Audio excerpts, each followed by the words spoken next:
time. Y'all niggas should've left with my 9. Bust a shot, hit the cop, and that's a federal crime. But before I go to jail and do the federal time, eat my wife's pussy, incredible edible dime. Petro said, fuck it, you can do it again. Let the scat blow, fucking now I'm losing the frame. Sean Price is the best around. Niggas Ray Charles with it, doing the damn mess around. I will back out the iron and press this clown. I will smack fire from lion and wet this clown. No joke, rock him all law. Fucking drive by me and I'ma pop at your car. Listen, push that crack, push that rap, good. When I push that lack, you look at that hood. Wanna know who the fuck I'm signed to? What difference do it make, bitch? Listen to the tape dick. Bitch, I give a fuck what you're thinking. Fuck your thoughts. I'm God, and bitch you now. Yeah, and bitch you now. Listen, I'll be that insane nigga from the psycho ward. Insane nigga from the psycho ward. Be that insane nigga from the psycho ward. Insane nigga, insane nigga. Be that insane nigga from the psycho ward. Insane nigga from the psycho ward. Be that insane nigga from the psycho ward. Insane nigga, insane. I'll be that insane nigga from the psycho ward. Insane nigga from the psycho ward. Be that insane nigga from the psycho ward. Insane nigga, insane nigga. Be that insane nigga from the psycho ward. Insane nigga from the psycho ward. Be that insane nigga from the psycho ward. Insane nigga, insane nigga.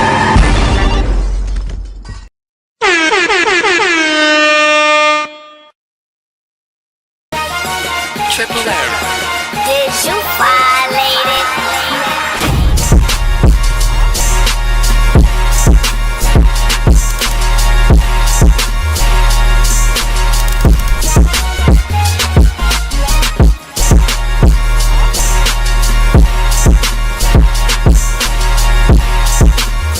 Yo, y'all know what it is, man. It's your boy AB.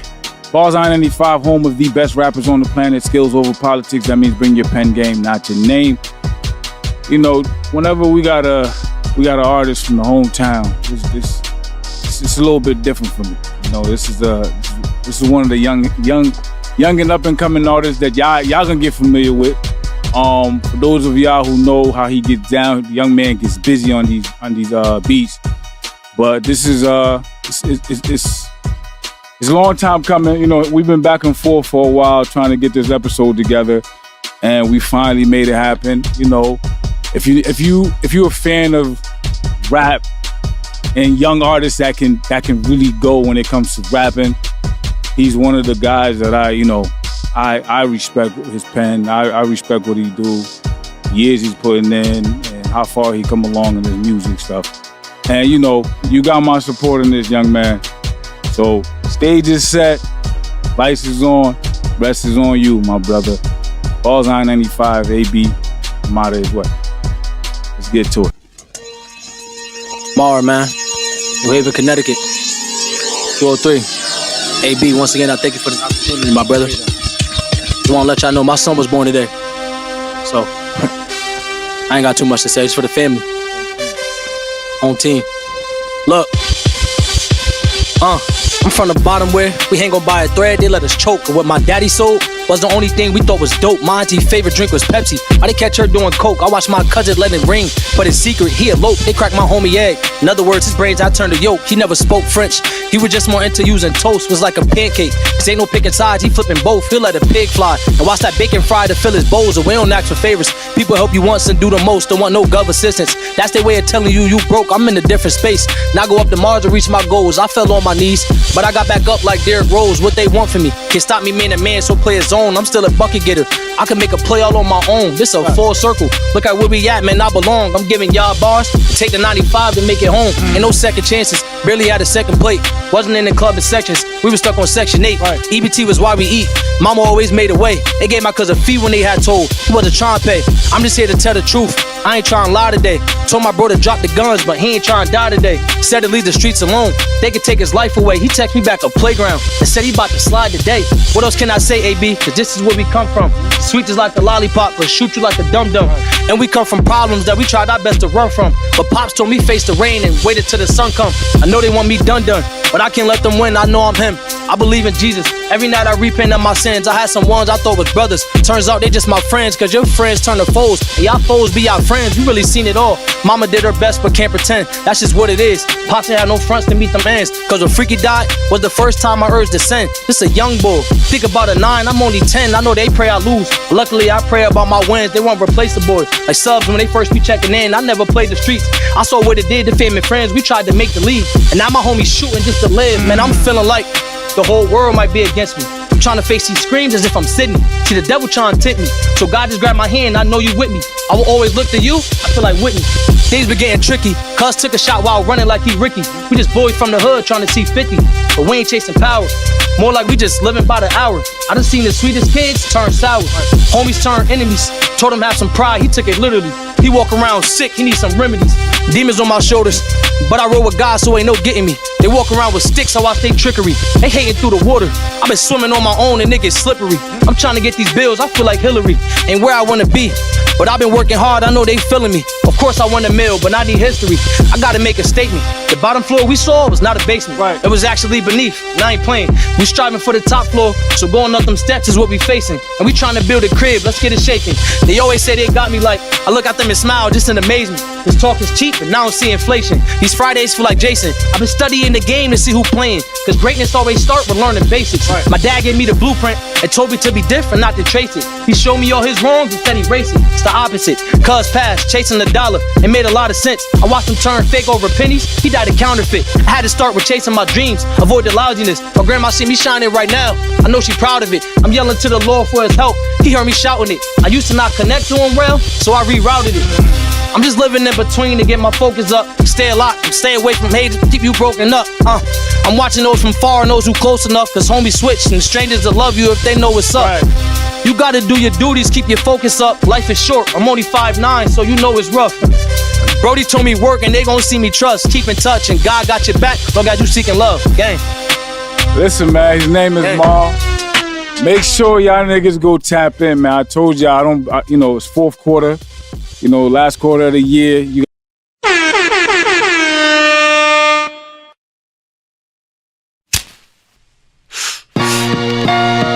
hit this shit? It's that Guito, Cali, boom. Perion, I don't need Chris. Tangeray, Alizé, I don't need shit. Nigga, I'm high all the time. I smoke that good shit. I stay high all the time. I'm on some hood shit. Give me some Dro, Purple Haze, and some chocolate. Give me a Dutch and a lighter. I spark shit and stay high all the time. I smoke that good shit. I'm high all the time and I'm on some hood shit. Every time I roll up, niggas holla roll up. Then I tell them hold up. You ain't getting money, you ain't smoking in my Benzo. 20-inch Lorenzo, smoking the window. High as a motherfucker, I be on the back streets. Niggas know I clap heat. Homie, if you got beef, man, you better holla at me. Niggas get locked up, stabbed up, shot up. Every time I pop up, a lot going on in my hood. I shoot the dice and holla, get them girls. Daddy need new shoes. Daddy need Pirellis that look mean on 22. Stash box, Xbox, laptop, fax machine, phone. Bulletproof this bitch and I'm gone. 2003 Suburban swerving. Too many sips of Henny. The D's sick, they searched the whip and they can't find the semis. They was just harassing me cause they know who I was. Spent the night in Central Brooklyn smoking some bud. Perion, I don't need Chris. Tangeray, Alizé, I don't need shit. Nigga, I'm high all the time. I smoke that good shit. I stay high all the time and I'm on some hood shit. Give me some Dro, Purple Haze, and some chocolate. Give me a Dutch and a lighter. I spark shit and stay high all the time. I smoke that good shit. I'm high all the time and I'm on some hood shit. Now if you heard I done started some shit, it ain't because I be high, I be high, I be high. And if you heard I done let off a clip, it ain't because I be high, I be high. But I twist that la la la la. I get high as I want a nigga. Go against me for show, you's a goner nigga. I don't smoke to calm my nerves, but I got beef. Finna crush my enemies like I crushed the ass sheets. If you love me, tell me you love me. Don't stare at me, man. I hate to be in the pins for clapping one of my fans. Now let me show you how to greet me when you meet me, when you see me. If you're real, my nigga, you know how to holler G-Unit. There's no competition, it's just me, 50 Cent, motherfucker, I'm hot on these streets. If David could go against Goliath with a stone, I could go at Nas and Jigga, both for the throne. I don't need Perion, I don't need Chris. Tangeray, Alizé, I don't need shit. Nigga, I'm high all the time. I smoke that good shit. I stay high all the time and I'm on some hood shit. Dutch and a lighter, I spark shit and stay high all the time. I smoke that good shit. I'm high all the time and I'm on some hood shit. Now who you know besides me who write lines and squeeze nines and have hoes in the hood sniffing on white lines? You don't want me to be your kid's role model. I teach him how to buck them 380s and load up them hollows. Have shorty fresh off the stoop, ready to shoot. Big blunt in his mouth, deuce in his boot. Sit in the crib sipping Guinness, watching Menace, then oh lord. Have a young nigga bucking shit like he old dog. My team, they depend on me when it's crunch time. I eat a nigga food in broad day like it's lunchtime. You feeling brave, nigga? Go ahead, get gully. See if I'm gonna leave your brains leaking up out your scully. I done made myself hot, so ain't shit you can tell me. Now niggas calling me the feature, man. Fuck your money. I ain't hurting, I'm alright, nigga. I'm doing good. I ain't got the right rhymes, I got bricks in the hood. I don't need Dom Perignon, I don't need Chris. Tangeray, Alizé, I don't need shit, nigga. I'm high all the time. I smoke that good shit. I stay high all the time. I'm on some hood shit. Give me some Dro, Purple Haze, and some chocolate.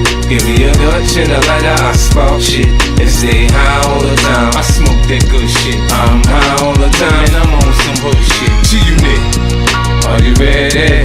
G-Unit, are you ready? G-Unit, are you ready? Nigga, ready or not? Here I come.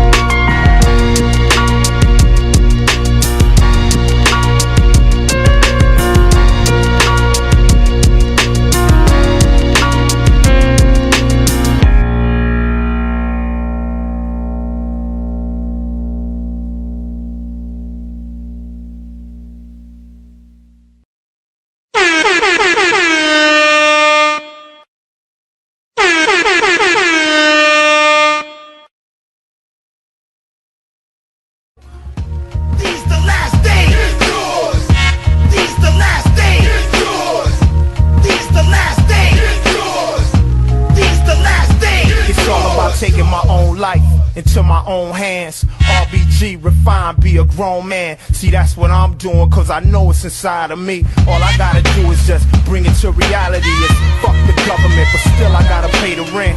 So yeah, I'm for the caper, most definite. Keeping it militant, focused, intelligent.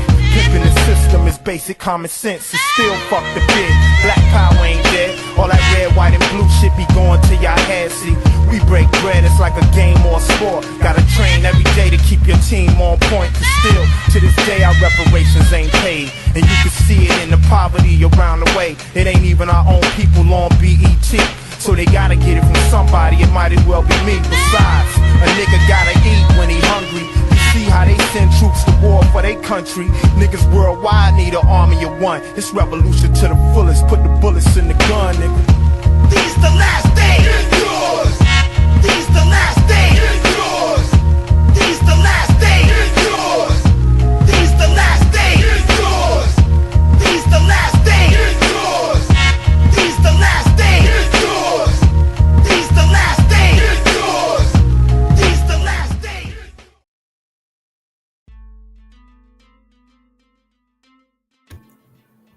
Aight.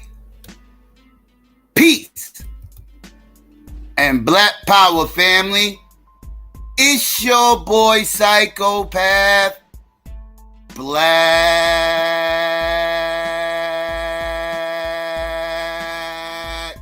at you. Nah, I mean, with another wicked big bill. What's really hood out there, family? Nah, I mean, let me get some ones out there. Let's make sure everybody can hear me clearly before I get into all this. Nah, I mean, make sure we good. You know, well, let me get some shout outs while I'm waiting. Let me see. Give me 1 second. I'm coming. Pause. Let's see. All right. Let's see. Shout out to New Kim. Shout out to B1 for Life. Shout out to G24Ds. What up? Let's see. Q Hefner. What it do? Marcel. What up? Excuse me. DC, what's hood with you? Sweet D, Stephanie, what's good with y'all, sis? Let's see, Lou, what up? Aisha Baz, what's good? Mike, what's up? Mike Shabazz 7, what's up? Let's see, who else? Who else? Corey, what it do? Old Student, what up? Skinny Boy, what it do? Regular Joe was hood. Mika was good, sis. Miss Yum Yum was hood with you, sis. Let's see. Woke, what up? Darth Dread was good. 764 was hood with you. Let's see. Anybody else? GM, what's up? Shout out to everybody else out there that might be listening or slide through. If I missed you, my bad. What's hood, family? Know what I mean? We in the building. Know what I mean? Got some things I need to discuss that I saw over the last couple of days. You know what I mean? And then after that, you know, we can chop it up, build no motherfucking biggie. Patrick was good. You know what I mean? So, yeah. So, family, y'all see the title, right? Now, the other day, I sat up there and saw that before we get into this whole tech situation, and pause, big pause, I want to address this situation that happened on The View the other motherfucking day, right? Because the other day on the motherfucking View, Charlamagne the God got up on there with his, you know, his flip-floppity ass, but he got his ass up on there, pause. And, you know, he actually, you know, did something that needed to be done, which was call these shields out live on motherfucking air and expose these weirdos for the cult members and charlatans that they actually fucking are. Right? Because I always tell y'all, the irony in listening to these Bloods and these Crips argue amongst each other and somehow thinking that they're not talking about their own party when they're speaking about the opposite party. Like the thought process in this and all that is mind-boggling to somebody like myself who's on the outside looking in at all this madness. I be hearing the right accuse the left of shit that they actually themselves also do. And I also hear the left crying about the right about shit that themselves also motherfucking do. I speak on this shit all the time with you motherfucking weirdos. You weirdos be zoning me. I be up here trying to figure out the logic in y'all dumbass spews. And it's all fake. That's why I say most political outrage is fake as fuck. I gotta keep it a stack. Most political outrage is fake as fuck. I don't listen to most of that shit. It's all cap, right? Because these motherfuckers, like I said, they all hypocrites. They all hypocrites. All of them. All of them. Left, right, all hypocrites. These motherfuckers call motherfuckers out for partings, all kinds of wild shit and everything else, and then they motherfucking guy does it. They up here explaining. I done heard so many black people with the cape on for a white supremacist partying, giving a pardon to their privileged white son. I've heard so many black people with the cape on. Oh my goodness, it was fucking disgusting listening to you motherfuckers. Listening to the motherfucking case waving. Oh, well, what's wrong with Biden doing that? Ain't nothing wrong with him doing that. I would do it too. Here I come to save the day. You niggas is disgusting. You pro-party ass niggas is disgusting. A pro-black listening to you pro-party motherfuckers is hard to listen to. Because you motherfuckers put your party before your people, and it's disgusting, and y'all show it every time. When you motherfuckers sit up here and got them capes on for these goddamn white supremacists, partnering they motherfucking privileged ass motherfucking silver spoon white son, you gotta be shitting me. Here I come to save the day. You motherfuckers with the capes on, stop that shit. Y'all look disgusting. Y'all look like a bunch of pro-party shield ass weirdos who don't got no real solutions besides vote for the Democrat. else you're a misogynist.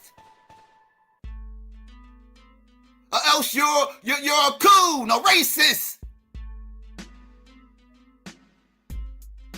You don't know about politics. Vote for the Democrats. This is what the fuck I be hearing all the fucking time. It's fucking sickening. And then to hear you motherfuckers with that fake ass outrage, like, it's disgusting. But Charlamagne must have, I don't know, he was regurgitating the same shit I always say on this fucking channel. So y'all not going to hear any news or information that y'all haven't already heard me repeat. He just got to say it to their fucking face. I wish I had the opportunity to say it to these weirdos' faces. Right? So he got a chance to do that. So let's listen to that so we can get a better understanding of what it is I'm actually talking about. Because some of y'all might be lost. Right? So let's get into this shit real quick. Give me 1 second. I'm coming. Pause. It's going to be a pause-worthy show, family. It's going to be a pause-worthy show. But we're going to get through this. Pause. Right? So anyways, I digress. Let's, oh, wait up. I didn't get, okay. There we go. All right. So let's get into this real quick, family. Let's do that. That way I can, okay, there we go. All right. Nope. That ain't it. Okay, where'd it go? Okay, I'm lost now. Now I'm lost. Okay, there we go. All right, so let's get into this, family, real quick. And let's listen to some of this nonsense. And let's hear how Charlamagne handled this, because he actually did a good job. I got to give him credit for once. Let's get into it.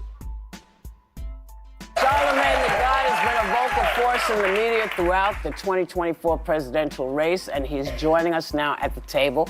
Please welcome back the author of the book, Get Honest or Die Lying, Charlamagne the God. Hello, ladies. Nice to have you back. Thank you for having me back. Okay, so my question is, after the election, you said that you were disappointed but optimistic. How are you feeling right now? I feel the same way, because, I mean, what's the other option? Right. You know, I'm a country boy from Moncks Corner, South Carolina, raised on a dirt road. So, you know, my mother was a Jehovah's Witness, my grandmother was a Baptist. So I still believe in this higher power called God. Yeah. And oh, my goodness. I did not know he said his mother was a Jehovah's Witness? Holy shit. Yeah, you fucked up in the head, bro. I feel bad for Jehovah's Witnesses, man, but yeah. Fuck you, plus your weak religion. I'm just saying. Let's continue. Wait up. Yeah. Wait up. Okay, yeah, let's continue. Because, I mean, what's the other option? Right. You know, I'm a country boy from Moncks Corner, South Carolina, raised on a dirt road. So, you know, my mother was a Jehovah's Witness, my grandmother was a Baptist. So I still believe in this higher power called God. Yeah. And, you know, you can't believe in God when, you know, things go your way, and not believe in God when things don't go your way. So at a time like this, you just got to remember your serenity prayer, which is, God grant me the serenity to accept the things I cannot change, courage to change the things I can, and the wisdom to know the difference. Because we can't change nothing. I like that. Especially the wisdom to know the difference, right? We can't change anything. Can't. I mean, you know. Not yet. Well, 4 years from now, I guess. Or two. You never know. But let me ask you this. Like, Trump's campaign ads for some, they're saying they were very effective. And in one in particular ad, he used a clip of you from The Breakfast Club saying, quote, Kamala supports taxpayer-funded sex changes for prisoners. You say that line was taken out of context. I know it was. But it went on to become one of his most effective campaign ads. I'm also featured in one of his campaign ads. You might have been 1 and 2. Yeah. I was. That's because you made yourself low-hanging fruit, Sonny. You fucking shield. Yeah, you made yourself low-hanging fruit. He used the Breakfast Club as an ad, too. I don't know if y'all saw that ad Donald Trump put out with the Breakfast Club, but yeah, he put out a Breakfast Club ad.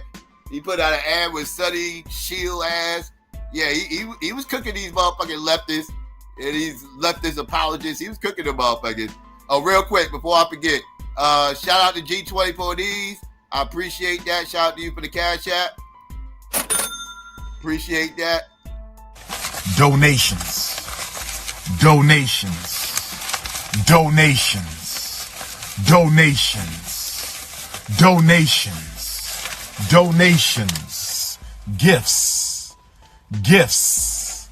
Gifts.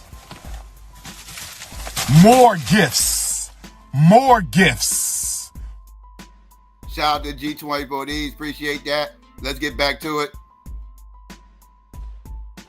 But it went on to become one of his most effective campaign ads. I'm also featured in one of his campaign ads. You might have been 1 and 2. Yeah.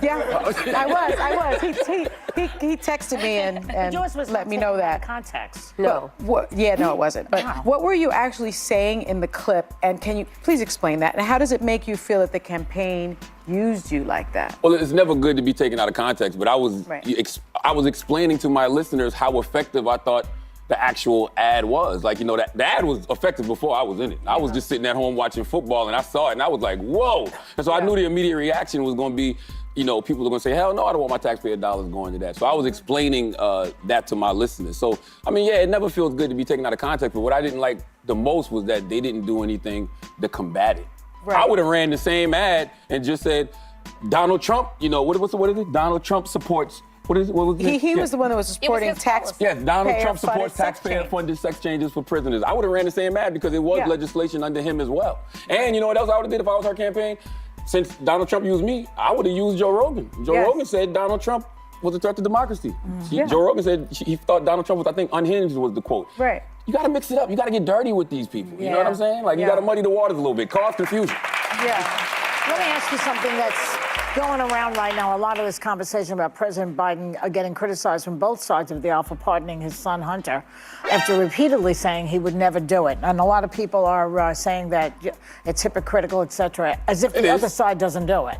But what's your reaction to it? I think all of the criticism is valid because, Democrats stand on this moral high ground all the time. And, they act so self-righteous. The reality is he didn't have to say anything in regards to, whether or not, his son wanted to be pardoned. He could have said, hey, man, I'm not focused on that right now. But since they were calling Trump a threat to democracy and they were saying that, nobody's above the law, but they were speaking about him, that's what they were running on. So when he kept saying things like, nobody's above the law, I respect, the jury's decision in regards to my son, he didn't believe that. But he didn't have to volunteer that lie to begin with.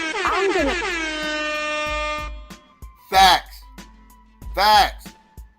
The fact that he lied about it for years is the main problem. Outside the other problem, the fact that the motherfucker is a white supremacist again, giving a pardon to his privileged spoon in the mouth, silver spoon in the mouth ass motherfucking son, cokehead, crackhead ass son, gave this motherfucker a fucking pardon after he signed a 94 crime bill locking up all these motherfuckers over crack. I don't see him giving a pardon to all those crack motherfucking users and dealers that he got locked up from the mid-90s all the way well into the 2000s. What the fuck is this? What? But black people, these blue MAGA, these blue anon, these coon-ass Democratic shills will try to tell you that ain't no problem with this. They will make excuses for the crime bill. Then they will say they criminals. They should have been locked up. Haven't you heard these goddamn shills talk that dumb shit? Oh, the black people wanted this. The black community was begging to have all these niggas locked up, which is a lie, by the way. But this is the talking point. Black people were begging for these niggas to get locked up, which they wasn't, but that's the talking point. They was begging. So why are y'all complaining?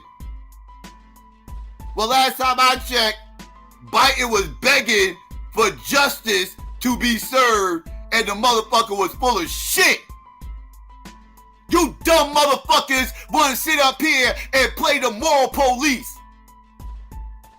for this white supremacist,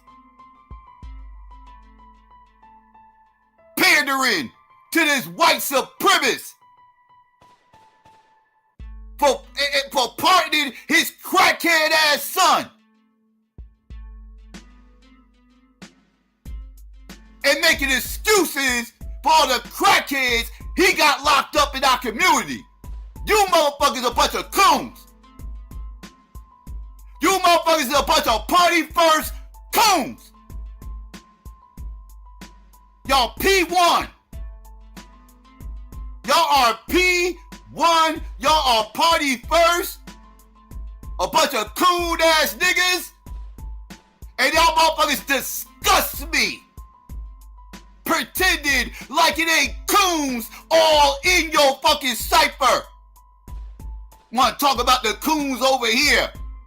What about the coons in your backyard? And that coon ass rhetoric y'all be talking. Y'all don't want to talk about that, do ya? I know that's right.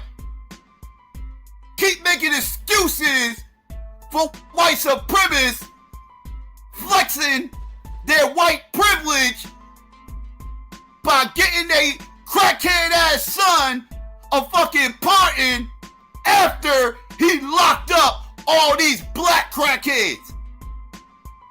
Keep making excuses, you coon ass niggas.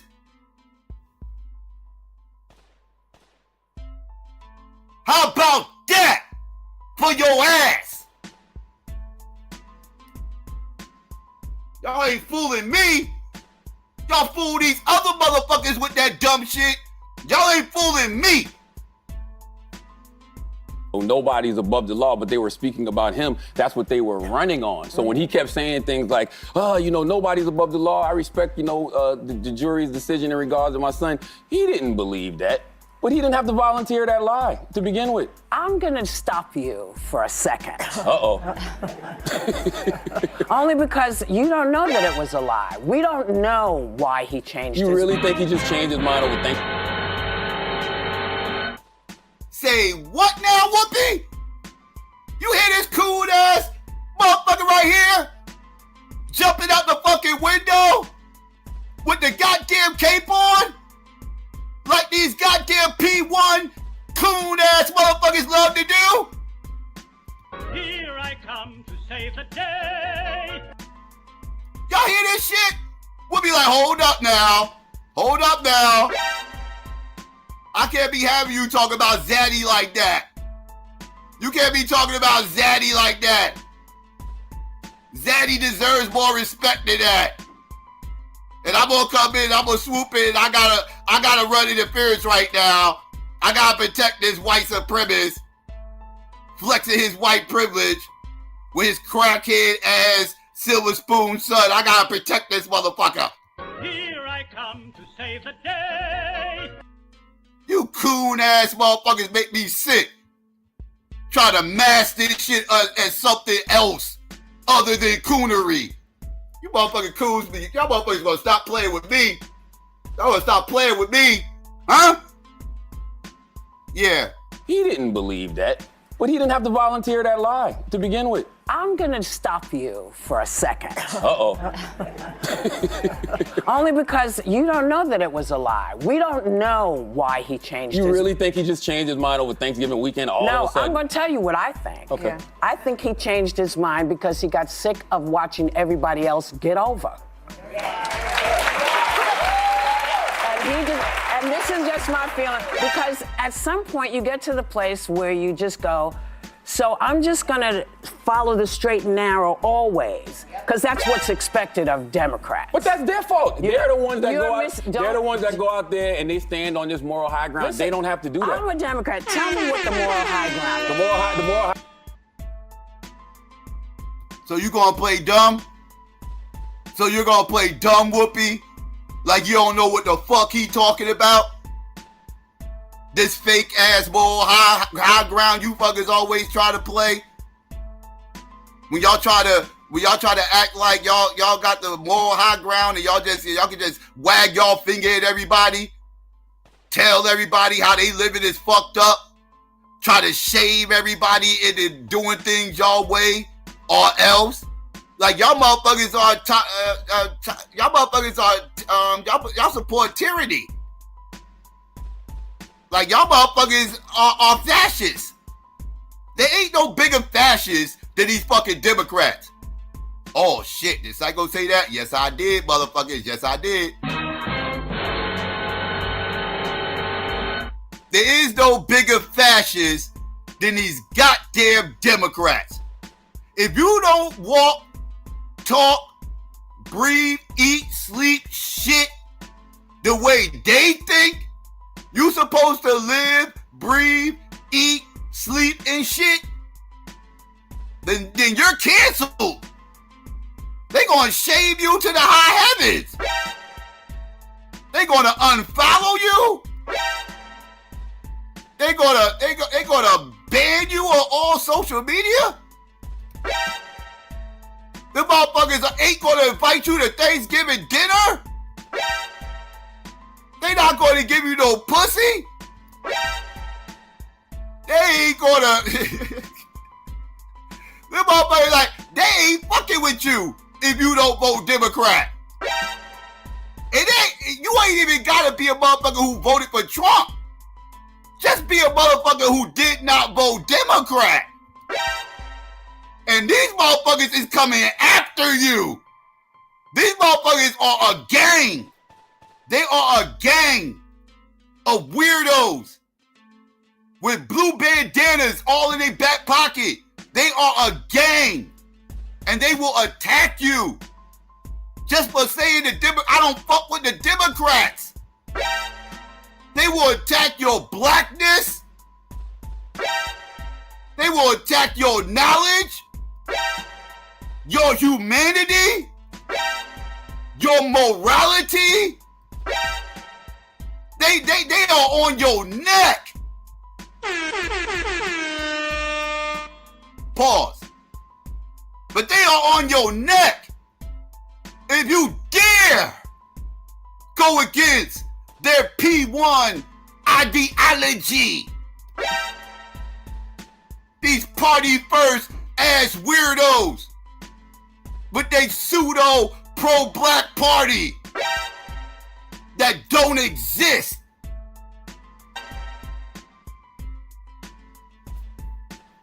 Don't get me started. Craziness. It's just my feeling, because at some point you get to the place where you just go, so I'm just gonna follow the straight and narrow always, because that's what's expected of Democrats. But that's their fault. They're the ones that go out. They're the ones that go out there and they stand on this moral high ground. Listen, they don't have to do that. I'm a Democrat. Tell me what the moral high ground is. The moral high ground is nobody's above the law. I respect what the jurors is saying. He don't have to do that. So we're mad at him because he changed his. Oh no. By the way, I'm not mad at him pardoning Hunter Biden. But you sound like you're mad. No. Okay. If I can get in on this, I actually think it went further. No, I'm not mad that Biden pardoned Hunter. It's expected, right? What I'm mad at is these P1 coon-ass shields who's making excuses for this motherfucking party. That's who I got smoke with. What the fuck y'all got the cape on for? Why y'all not allowing Biden to hold his own old decrepit nutsack? Pause. The fuck is y'all jumping out the window for, weirdos? Y'all doing that because y'all Crips. Because y'all Crips. And people are talking shit about your OG. Right? Y'all ain't B1. Y'all are P1. Some Crip ass motherfucking niggas. Who's gonna protect your OG by any means? You coon ass Crips. What are we talking about? Stop playing with me. Like motherfuckers don't see you motherfuckers. I see you, dog. I see you motherfuckers. I see you, coons. The fuck? I got me fucked up. I get like this shit some pro-black shit, man. Y'all get y'all cool asses out of here. of the law. I respect what the jurors are saying. He don't have to do So we're that. mad at him because he changed his. Oh, no. By the way, I'm not mad at him pardoning But Hunter you Biden. sound like you're No. If I can get in on this, I actually think it went further, and this is one thing we really disagree on. Joe Biden made a point of saying we stand by our institutions Yes, I and the understand all that. impartiality of the Yes. Department of Justice. Yes. Democrats ran on that. The same DOJ indicted Hunter Biden. How we shouldn't be saying it's corrupt like Donald Trump does. But then in his statement pardoning Hunter Biden, he says that it was a political pursuit by his own Department of Justice. Can you explain to me why it is that when Joe Biden does something, everybody Man, shut your stupid coon ass up. Yo, that Becky just made an excellent point. This is his own DOJ that's motherfucking prosecuted motherfucking Hunter. Like, let's keep this a stack. This is his own peoples, appointed peoples, that is indicting Hunter and the people that he is now opposing with this fucking pardon. But of course, these Crips gonna be quiet and not say shit except for a bunch of excuses. That's what the fuck gonna happen. That's what's gonna happen, and that's the problem with being P1. That's the problem with you P1 ass niggas. Y'all don't call out bullshit unless it's the other side. Y'all quick to call out the other side bullshit. Y'all call that shit out till the cows come home. But when it comes to your side, oh fuck, here they come. Here they come. Here come them goddamn fucking excuses and capes waving everywhere. Here I come to save the day. P1 ass niggas. Shit's disgusting. clutches their pearls. And he says that it was a political pursuit by his own Department of Justice. Can you explain to me why it is that when Joe Biden does something, everybody clutches their pearls? He's wrong. Nobody he lied. has criticized Donald Trump more than me or Charlamagne God. I'm sorry. Yeah, people have criticized him more. I've criticized him more. We've all criticized him more. But you're missing my question. Okay. My question is, what is it that makes people flip out with Joe, but we don't have the same kind of thing? Well, I don't think people are flipping out with Joe. I think Democrats are flipping out with Joe because Democrats believe that they don't represent what he's currently representing. But that's just not true. That's why I say they stand on this moral high ground that simply does not exist. And I think this is also the problem when we pick sides, right? We've turned does not exist. And I think this is also the problem when we pick sides, right? We've turned political parties into teams. I'm a Dallas Cowboy fan. Ain't nobody more delusional than me, right? Okay? I feel like we're going to the Super Bowl every year, but I'm not delusional. Well, no, that is delusional. But when it comes... Yeah, that is delusional. You delusional as fuck. And yes, cow bitch fans are the most delusional fans in the NFL. Can I get a motherfucking amen for all the cow bitch haters out there? There is no worse NFL fans than cow bitch fans. I said it, motherfuckers. Yes, if you're a cow bitch fan, I'm talking about you, motherfucker. Yes, you too. Y'all motherfuckers ain't excluded. Motherfucker. So yes, you are delusional if you a cow bitch fan, and yes, these goddamn party ass motherfuckers are equally as delusional as them cow bitches. Let's keep it a stack. Let's keep it a stack. Right? So I don't know what the fuck, so he's totally correct.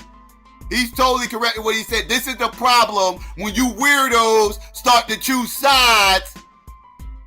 Start talking about lesser of two evils and all that other dumbass silly nonsense. Instead of actually making a stance with y'all fucking votes, a real pro-black move, not this pseudo pro-black, where we vote Democrat because they're the lesser of two evils. What the fuck is that? What? What the fuck are we? Wait. What? How does that make sense? Wait. I don't know. I don't know. But you weirdos want to choose sides. Y'all motherfuckers want to say one side is more worse than the other side. What the fuck? That's way lesser of two evils. Like you ain't got an option to tear the evil down. When I give motherfuckers options how we can possibly tear this evil down, here come the fucking capes. Here come the capes for these P1 ass Negroes. Here I come to save the day. Then they start attacking me like I'm a Trump supporter. Matter of fact, they will call me a motherfucking Trump supporter. Because I'm not down with their pseudo pro-black party. Y'all get that pseudo shit out my motherfucking face? That shit pseudo as hell. Anybody tell me the Republicans or the Democrats is pro-black, I'm looking at you like you nuts. And you're delusional, and you're probably a cow bitch fan. Because y'all, then I will understand where your delusion is coming from. Silly ass, coon ass niggas. Fuck a cow bitch. I'm out. Well, no, I ain't out, but let's get back to it. Currently representing, but that's just not true. That's why I say they stand on this moral high ground that simply does not exist. And I think this is also the problem when we pick sides, right? We've turned political parties into teams. I'm a Dallas Cowboy fan. Ain't nobody more delusional than me, right? Okay? I feel like we're going to the Super Bowl every year, but I'm not delusional. Well, no, that is delusional. But when it comes...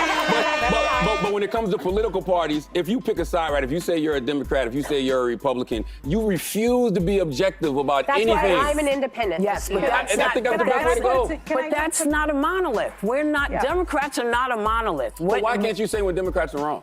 And why can't Republicans say when Republicans are wrong? I'll tell you when Democrats are wrong. So you don't think Joe Biden is wrong? No, I don't. Can I? Exactly.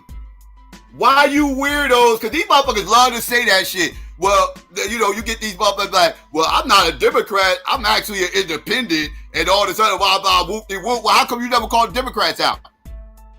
How come the only motherfucker you call out is the fucking Republicans?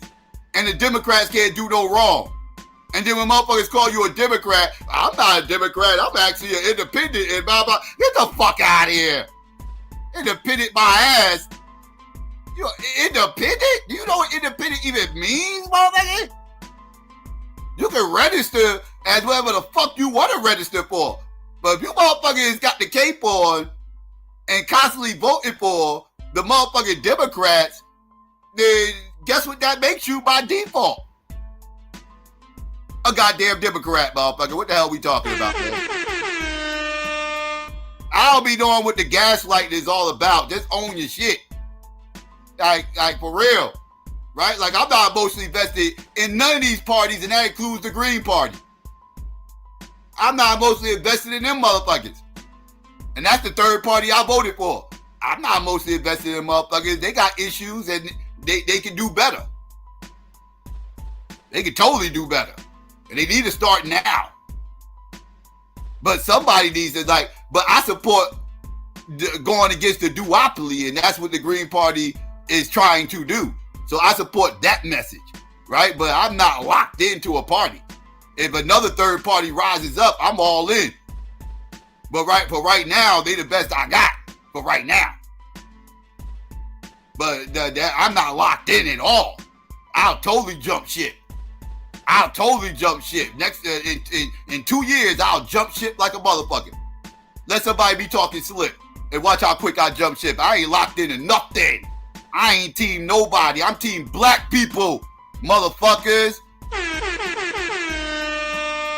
When Psycho say he be one, I don't be playing with that shit. That shit ain't some cute little YouTube slogan and shit. Know what I mean? Some of y'all motherfuckers just use that shit as a slogan, as a title that y'all really don't hold up to. A lot of you motherfuckers are really a bunch of P1 ass weirdos, party first. You try to push this pseudo narrative that the Democrats are pro-black and anybody way the Democrats are coon. That dumb shit. And then then you got you G1 motherfuckers, you gender first ass motherfuckers. You motherfuckers just make everything about fucking gender. You know, these perpetual victims. All these motherfuckers are victims. Every G1 motherfucker out here existing is a goddamn victim. and they're just looking to be victimized. They can't wait to be victimized because they're inherent victims. That's the mindset of those coon ass motherfuckers. And then you got then you get these motherfuckers over here. These motherfuckers who are fucking R1, religion first, right? These religious ass, these spooky motherfuckers. Where everything spooky outweighs fucking race. All you motherfuckers put y'all bullshit above your race. All you coon ass niggas put y'all motherfucking shit above y'all race. Fuck out of here. Motherfuckers don't even know what the fuck it mean to be race first. You motherfuckers is pseudo. Fuck boys, fuck girls. And political parties and the teams. I'm a Dallas Cowboy fan. Ain't nobody more delusional than me, right? Okay? I feel like we're going to the Super Bowl every year, but I'm not delusional. Well, no, that is delusional. But when it comes, but when it comes to political parties, if you pick a side, right? If you say you're a Democrat, if you say you're a Republican, you refuse to be objective about anything. That's why I'm an independent. Yes, but that's not, but that's not a monolith. We're not, Democrats are not a monolith. But why can't you say when Democrats are wrong? And why can't Republicans say when Republicans are wrong? I'll tell you when Democrats are wrong. So you don't think Joe Biden is wrong? No, I don't. And can I just point this out to you? The president has a part in power. The fuck did you? He said. So you said Joe Biden ain't never wrong? He said Joe Biden ain't wrong. They said no, he's not. And you just said you be calling the Democrats out. And what? What did you call them out on? Play the clip. Play the clip, and y'all going on a rant. Doing a whole segment talking about how the Democrats ain't shit. Show me that clip. I can show y'all clip after clip after clip after clip of you motherfuckers going in on the Republicans. Show me one segment where you females, I'm gonna be nice here, you females turned around and did one segment berating the fucking Democrats. I'll wait. Play that segment. Play it. Upload it. I want to see it. I want to see it. I want to hear it. You motherfuckers are liars. You motherfuckers are liars. You know what you can find on this channel? You can find me beating up the Republicans and the motherfucking Democrats. You ask Republicans, has Psycho ever beat down they stupid ass motherfucking, they racist ass motherfucking party. They conspiratard ass party. Go ask those Republicans, they'll tell you. Them motherfuckers are trying to convince you I'm a progressive. Because that's what I sound like to them. And then go ask these Democrats and my motherfucking liberal and watch what the fuck they tell you. They're gonna tell you I'm an agent. I'm a whole Trump agent over here. Trying to get everybody off the plantation so they can vote for Trump. That's what they'll tell you. You know why? Because I bitch slap both of them motherfuckers to the point where I make both of them motherfuckers feel uncomfortable. Where both of them motherfuckers understand that motherfucker ain't down with me, so he must be on the other side. That's how you Bloods and Crips think. And this is the problem with you weirdos choosing parties. It fucks y'all mind up and y'all no longer race first because all you see, if you're a Democrat, is red. That's all you see. Red. And that shit means attack. That's all you see. You don't see black, you see red. That's the problem. Y'all weird. Let's continue. Wrong. And why can't Republicans say when Republicans are wrong? I'll tell you when Democrats are wrong. So you don't think Joe Biden is wrong? No, I don't. And can I just point this out to you? The president has a part in power, right? I didn't say you were ridiculous, Ms. Goldberg. Yeah, I would never. I said that. I just think that. Think about it. Just think about it this way.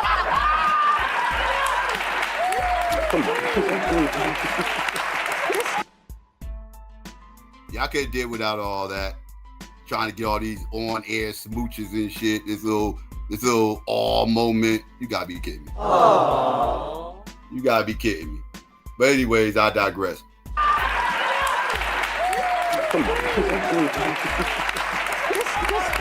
Just very quickly, can you reframe it in this way and think about it maybe in this way? The president has the ultimate pardon power. Every president has done this, right? Yeah. And so what people are saying is that Joe Biden is now a liar, as opposed to Joe Biden is someone who now knows that the person that is going to be in the White House is on a revenge tour and his son is on an enemies list. And so he is using his rightful power, his rightful political power, to pardon his son. Now, is that a lie, or is that perhaps being pragmatic, having a change of opinion, as opposed to the president-elect who has lied almost 40,000 times during his first term? Well, I can't say what it is because I'm not in who has the moral high ground? Like, what's the faux outrage? Neither one of them have the moral high ground. That's what I'm trying to get everybody to understand. But when you are a diehard Democrat or a diehard Republican, you refuse to be objective about the other party. Like, it's like we're watching them do something wrong, but we're making excuses for it.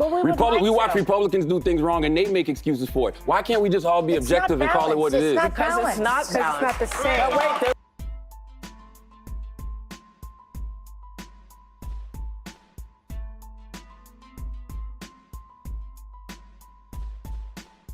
My fault, I was on mute. There y'all go.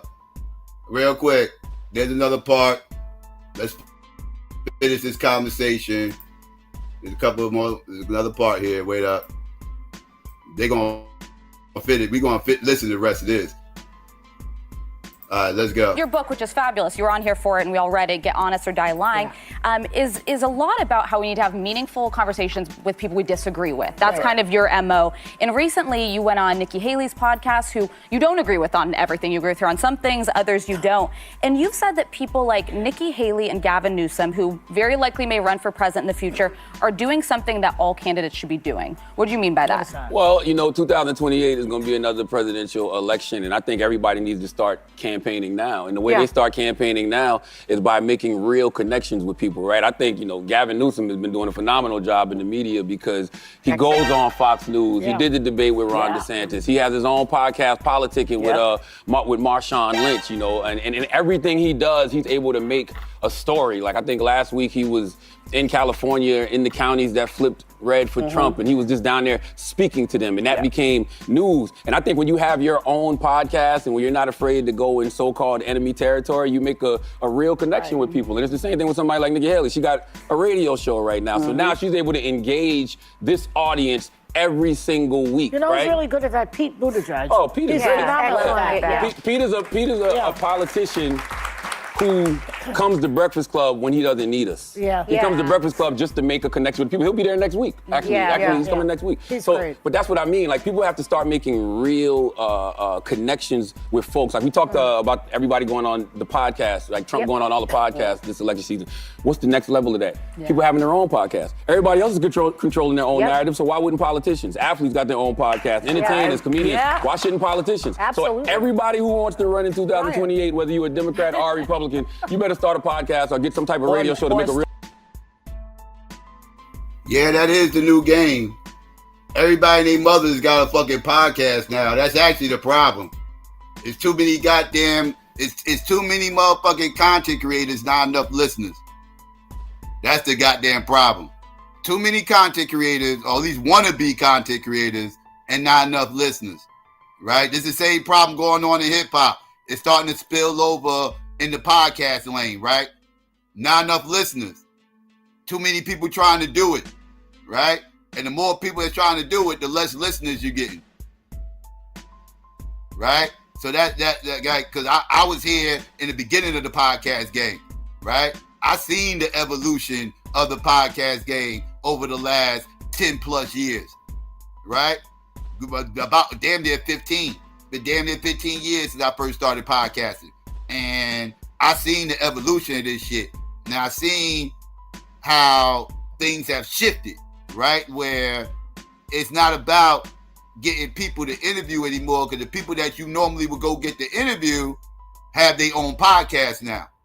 So now it's like, okay, so that kind of eliminated that aspect from podcasting is the interview because all these motherfuckers got their own show, right? So they're not quick to do interviews any motherfucking more, get their voice out there because they're getting their own voice out there, which is cool. But again, it kind of muddies the water as far as the podcast game goes, right? Because now everybody's doing it. Same thing with the networks, right? The networks are now getting in with the podcast shit, right?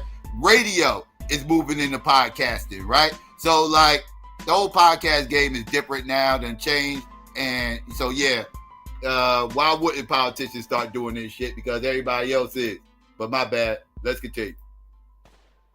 So forward to him. Because now it's, you remember, Obama reached out to people through the internet. Yep. Now the new That's evolution true. is the podcast. That's right. Yeah. That's Well, right. Charlamagne, you were a hot topic for us a few weeks ago after you were on CNN with Anderson Cooper and called out cable news networks for normalizing Trump. Now that Trump has won, you say that you don't think cable news will ever truly cover him honestly again. Why? Well, not even just cable news, no network.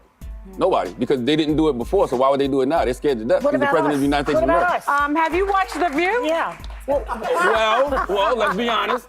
Sonny, I saw you have to apologize a couple times last week, so somebody's coming with some notes from downstairs. Not apologizing. Okay. I'm making a legal note as an attorney of law. Because you know we have a petty president, our incoming, Yes. that is going to be very litigious. Who is litigious, but that doesn't mean that's not a mistake. But what does not normalizing him look like? Does that mean, because oftentimes the dilemma for me is to just not put him anywhere? Is that the No, like I don't what think is that. what is I the think not that- normalizing? I think you should just honestly call it how you see it. Like, for example, right? And have legal notes. Yes, but like when I called Donald Trump a fascist, I wasn't calling him that because of something I heard Democrats say. I was calling him that because of the things that were coming out of his mouth. Yeah. Right? When he was saying Right. things like, he wants Oh, you to mean you were suspend the thinking for Constitution to yourself? overthrow the results of an election, right? Yeah. So I'm saying that. But now, when you have elected officials also saying that, but then all of a sudden when he's president, that just goes away. Disappears. Like, he was a threat to democracy, but then as soon as he becomes president-elect, Joe Biden's like, welcome back to the White House.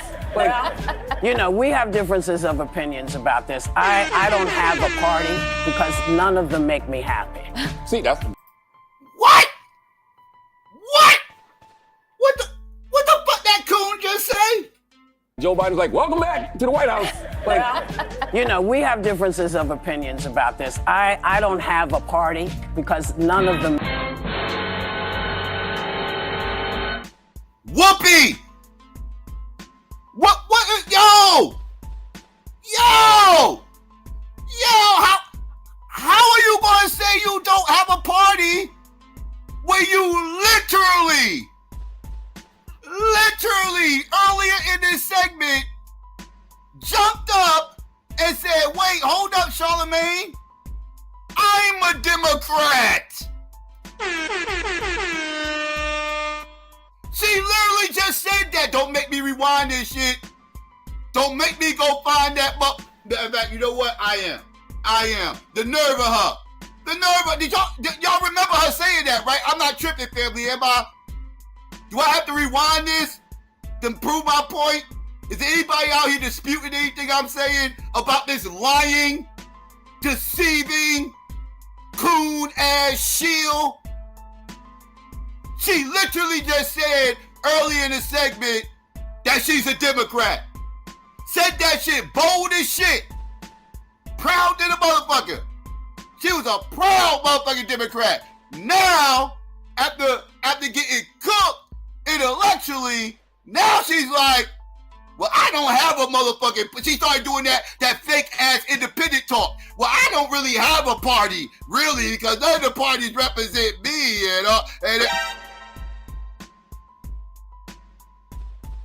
Are you shitting me? Are you shitting me? This is disgusting. This is disgusting. The lies that be coming out of these weirdos' mouths. The lies. I'm disgusted. I am disgusted. That's a joke. Now she want to say she don't have a party. That's that same fuck shit motherfucker be saying, well, technically I'm not a Democrat. Technically I'm an independent. Man, shut your lying ass up. Shut your lying blue MAGA ass the fuck up. You a liar. Stop. If you was an independent, you'll call everybody the fuck out. You wouldn't make excuses for none of these motherfuckers. Like I do. You don't hear me making excuses for nobody. I call all this shit the fuck out. Now let's hear what Charlamagne had to say about this, and then we can get into the other topic. The other topic's still coming, family. Don't worry. Pause. But let's get into this. Pause again.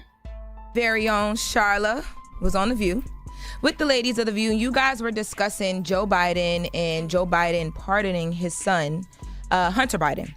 Let's take a listen to the clip.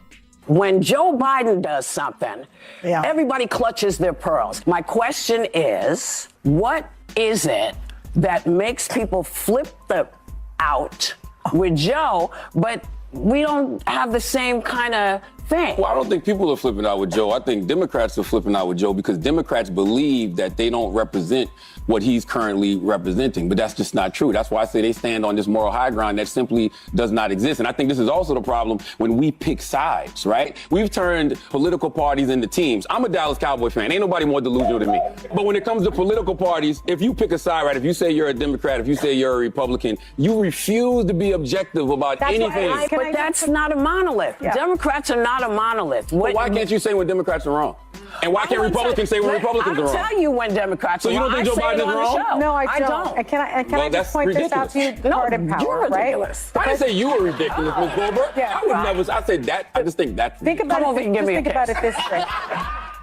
Charlamagne, the way you hopped up off that seat, I said, oh, no. First of all, when you said under your breath, that's ridiculous. I said, oh, I already knew. Oh, drop on the clues bomb for Whoopi Goldberg. I love Whoopi. Okay, I had no problem jumping up to hug and kiss her when she asked because I know how media works and I didn't want those headlines to be crazy. Okay, but even with that, even with me getting up to hug and kiss her, the headlines are still Charlamagne the God clashes with Whoopi Goldberg. That wasn't a clash. Yeah. It wasn't tense. It was a healthy debate.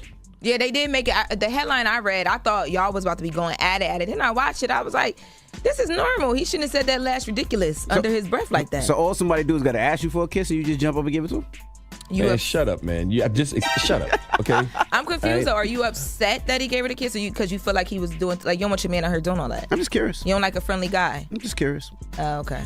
And I didn't say she was ridiculous. I said the thought, the notion of Biden not being wrong is ridiculous because I stand on what I said. The reason people think Biden is wrong is because he said it was wrong. The reason people are upset about Biden pardoning his son is because Biden told us we should be upset about him pardoning his son. He said over and over and over again that he wouldn't do that because nobody is above the law, that he respects America's institutions. Yep. But clearly that was just lip service, a bunch of cap. Nobody is mad about him pardoning his son, but standing on a political moral high ground like you above doing that is what people have a problem with. Yeah, but then we also said that people can change their mind, right? There could have been things that he thought that, he might have thought Kamala was winning. He might have thought Kamala was going to win. You know I'm from Delaware. I feel like men from Delaware be lying, and I'm tired of it.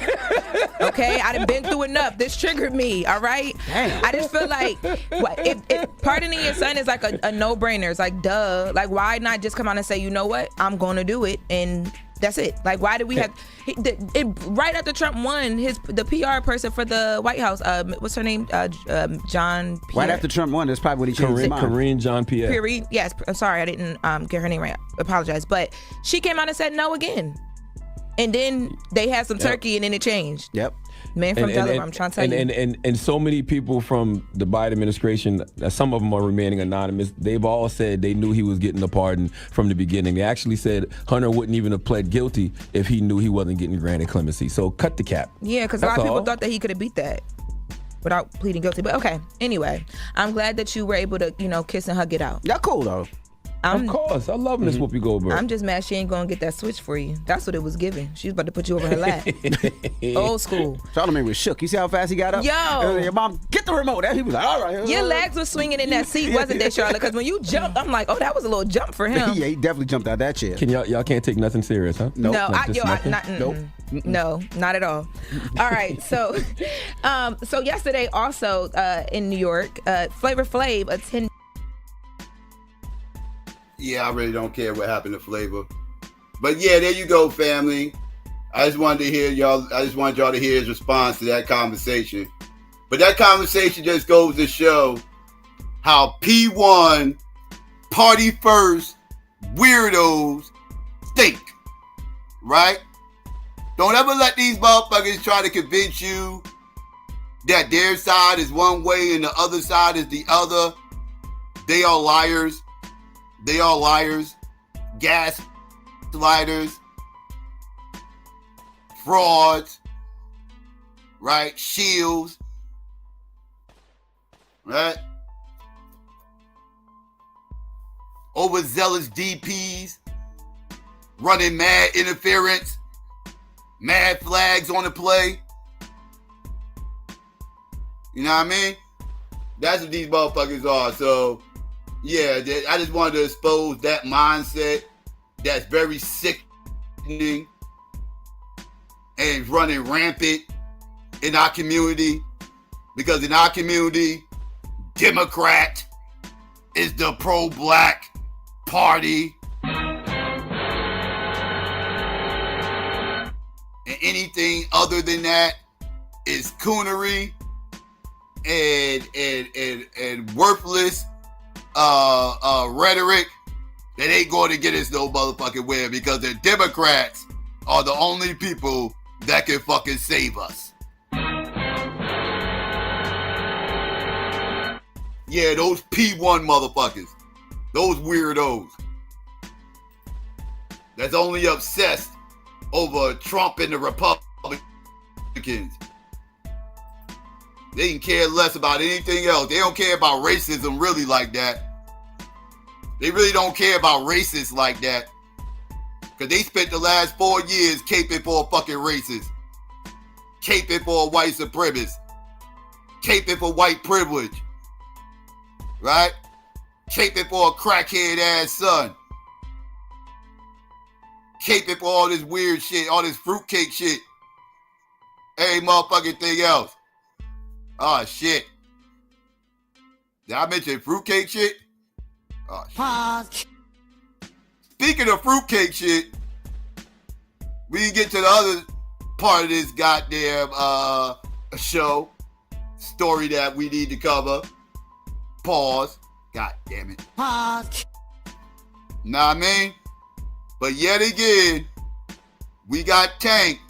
I don't even like saying this motherfucking name any goddamn more. This shit is very awkward. But we got this weirdo, right? That's named after some army equipment. God damn it. Shit. Pause. That's named after a vehicle. I think that's cool. Yeah, I'll say that. Yeah. They got this weirdo R&B ass nigga, R&B ass, sugar booty ass nigga, you know what I mean? That's named after an army vehicle on his fuck shit again. This ain't the first time he has threw the motherfucking cape on for the motherfucking fruitcakes, right? This ain't the first time. We gotta keep this a stack. Here I come to save the day.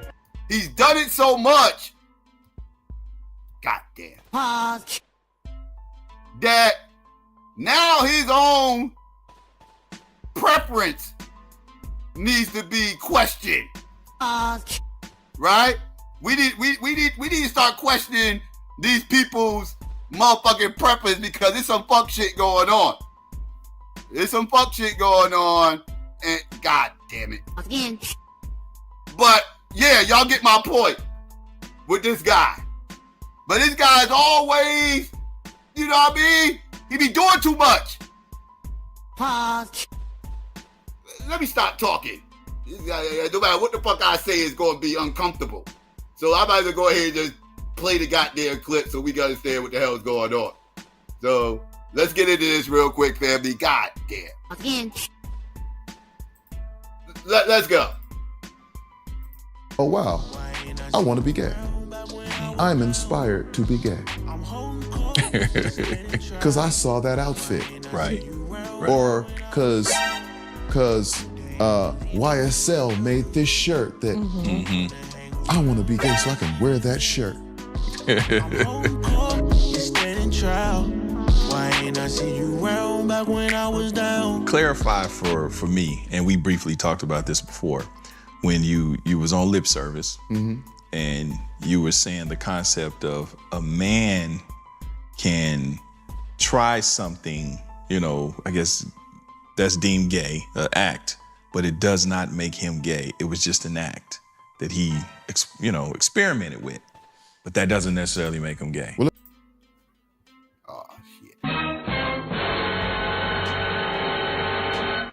Yep, he said that. I covered that story too, by the way. God damn. But I spoke about that story, right? And that motherfucker was up here he was up there explaining about how you could do all kinds of fruitcake-isms, but somehow doing fruitcake-isms does not make you a fruitcake? The fuck? You are gay. You gotta be shitting me. That is the most pause-worthy. Fuck pause-worthy. Nigga, that shit gay, nigga. That shit gay. Anybody walking around believing that? Yeah, dog. You are gay. I'm just saying. But yeah, that he said that. And can try something, I guess that's deemed gay, an act, but it does not make him gay. It was just an act that he, experimented with, but that doesn't necessarily make him gay. Well, let's turn the tables, right? Because we've heard many a story. It's definitely a double standard. Of women. Yes. Well, I was in college. Right. Right. And it was just a wild time. Right. And I was just trying to figure out me. Yeah. And I dated a few girls. But you know what? So wait. So are you saying that there's a double standard and it's not fair that women get to experiment during college without being criticized and men do get criticized? Are you being a gay activist right now? What the? It sounds like you're trying to make an equal, rights argument. Like with fruitcakes, like how come, that ain't fair? Women get to experiment during college and don't get criticized. Women get to say, yeah, I dated some women in college, I experimented a little bit and don't get criticized. But dudes, we don't get to do that. They're like, wait, what? The fuck did you just say, nigga? What? Hey, yo. The fuck are you talking about right now?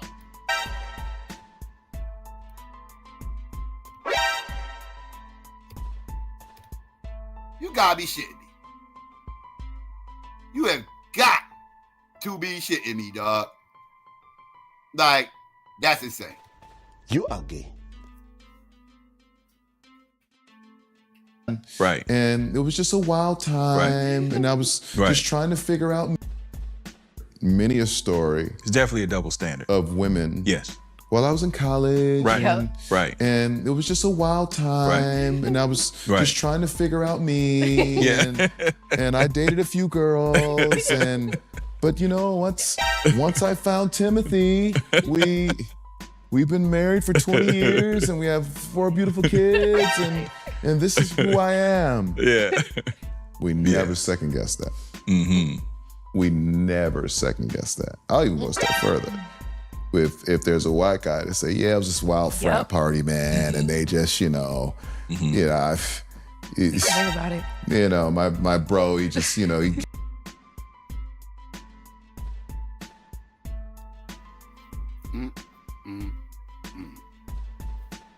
You got to be shitting me. This motherfucker, now, this ain't even about some gender banging fruitcake shit. I thought he was fruitcake gender banging, right? I thought some fruitcake gender banging shit going on, right? But he was saying, you know, women get to do this, but men don't get to motherfucking do that shit, right? But this ain't just some gender banging shit going on. Now he's pulling the motherfucking race card with it and shit. Now he's just making it about black gay men specifically. Hey, yo. Yeah. Hey, yo. I'm just saying. You are gay. I'm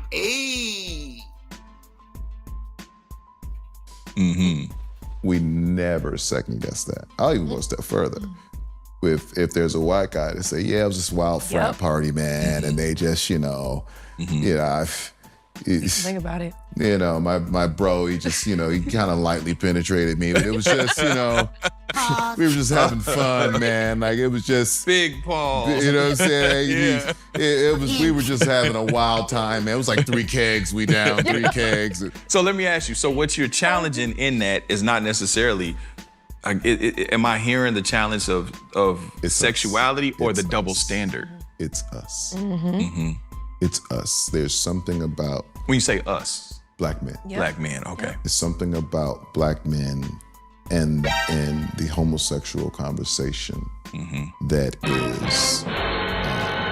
is a. This motherfucker is trying to groom you niggas. That's the fuck he's trying to do. He's trying to groom you niggas. What the fuck is he talking about? Hey, yo. What is he talking about right now? He's trying to get black men to warm up to experimenting with fruitcake shit. Hey, yo. Trying to shame black men for not wanting to experiment with his fruitcake isms. Oh, this some fuck shit. Bye in a batty boy, you going to promote the nasty man, them a fide. Get the fuck out of here. Yo, dog, nah, son. Nah, son, all this little fake ass grooming shit you doing, yeah, this is a part of that agenda that you claim that don't exist. Cause he claims a gay agenda don't exist while he's up here promoting a gay agenda, trying to groom black men to experiment with things. Paul. Bye in a batty boy, you going to promote the nasty man, them a fide. It's us. There's something about when you say us, black men. Yep. Black men. Okay. There's something about black men and the homosexual conversation that is it is a mess. The phobia as it relates to black men is the elephant in the room. And no one will actually articulate their devastation, right? Because you have to think, like, for a black man, the worst thing to be called is gay. Is gay. Yeah. Like, the first thing somebody's gonna allude to, whether you are gay or not, when they're trying to assassinate your character or get off the highest joke imaginable, they're going gay first. Gay or snitch. Okay. Your point, motherfucker? Oh, shit. Like, I don't grasp this. Oh, fuck. Again. Like, make it make sense. Like, I don't understand what's the outrage about. Motherfuckers don't want to play your little gay games, dog. People don't want to play your gay games, dog. Like, sorry. Motherfuckers ain't interested in experimenting, and now you making it seem like something's wrong with black men for not wanting to experiment with your lifestyle. Bye in a batty boy, you going to promote the nasty man, them a fide. You nutty. Oh, shit. Hey, yo. The first thing somebody's going to allude to, whether you are gay or not, when they're trying to assassinate your character or get off the highest joke imaginable, they're going gay first. Gay or snitch. Or broke, right? Or broke, But gay being number one. Trying to figure out how to make you gay is at the top of that list. That's a fact. So it stems from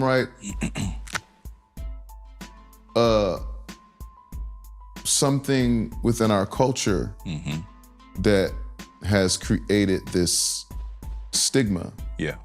That is the somehow there's a program to make black men gay. Like you see it everywhere. Yeah, for sure. There's an attack on there's an agenda. Strong black men. It is. It is. Look at you, motherfucker. You the proof. You the proof. Look who they got out here promoting this crap. You telling me you're not a part of that agenda, motherfucker? The hell we talking about right now? I got a whole agenda pusher. Oh, fuck. Pushing his agenda. Oh, shit. God damn. Again. To the masses. So he can groom a bunch of unsuspected, ignorant fucks who I don't know. Who I don't know. They're a little bit too free-hearted, I guess. That's the best way I guess I could put it without being disrespectful. Like, preying on these weak-minded ass motherfuckers. This shit's insane. Trying to groom our kids with this shit. That's what he trying to do. Talking about there ain't no agenda while pushing the fucking agenda. God damn, I gotta stop saying that shit.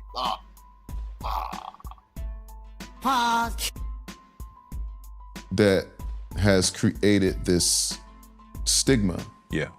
That is the somehow there's a program to make black men gay. Like you see it everywhere. Yeah, for sure. There's an attack on there's an agenda. Strong black men. But who's the attack coming from? Do you believe there's an attack? How? No, I'm asking. Do you believe Again, that's my answer. Oh, how? How? Well, I think as people say it, through media, through fashion, through what's acceptable. Because who? Because if you think about it, back in our generation, we're the exact same age. We didn't see homosexuality. It's been around since the beginning of time, but it was your auntie's friend, your uncle's friend, you know what I mean? Yeah. But now it's more in your face, more acceptable, it's more mainstream, actually trendy, Well, the world has gotten smaller.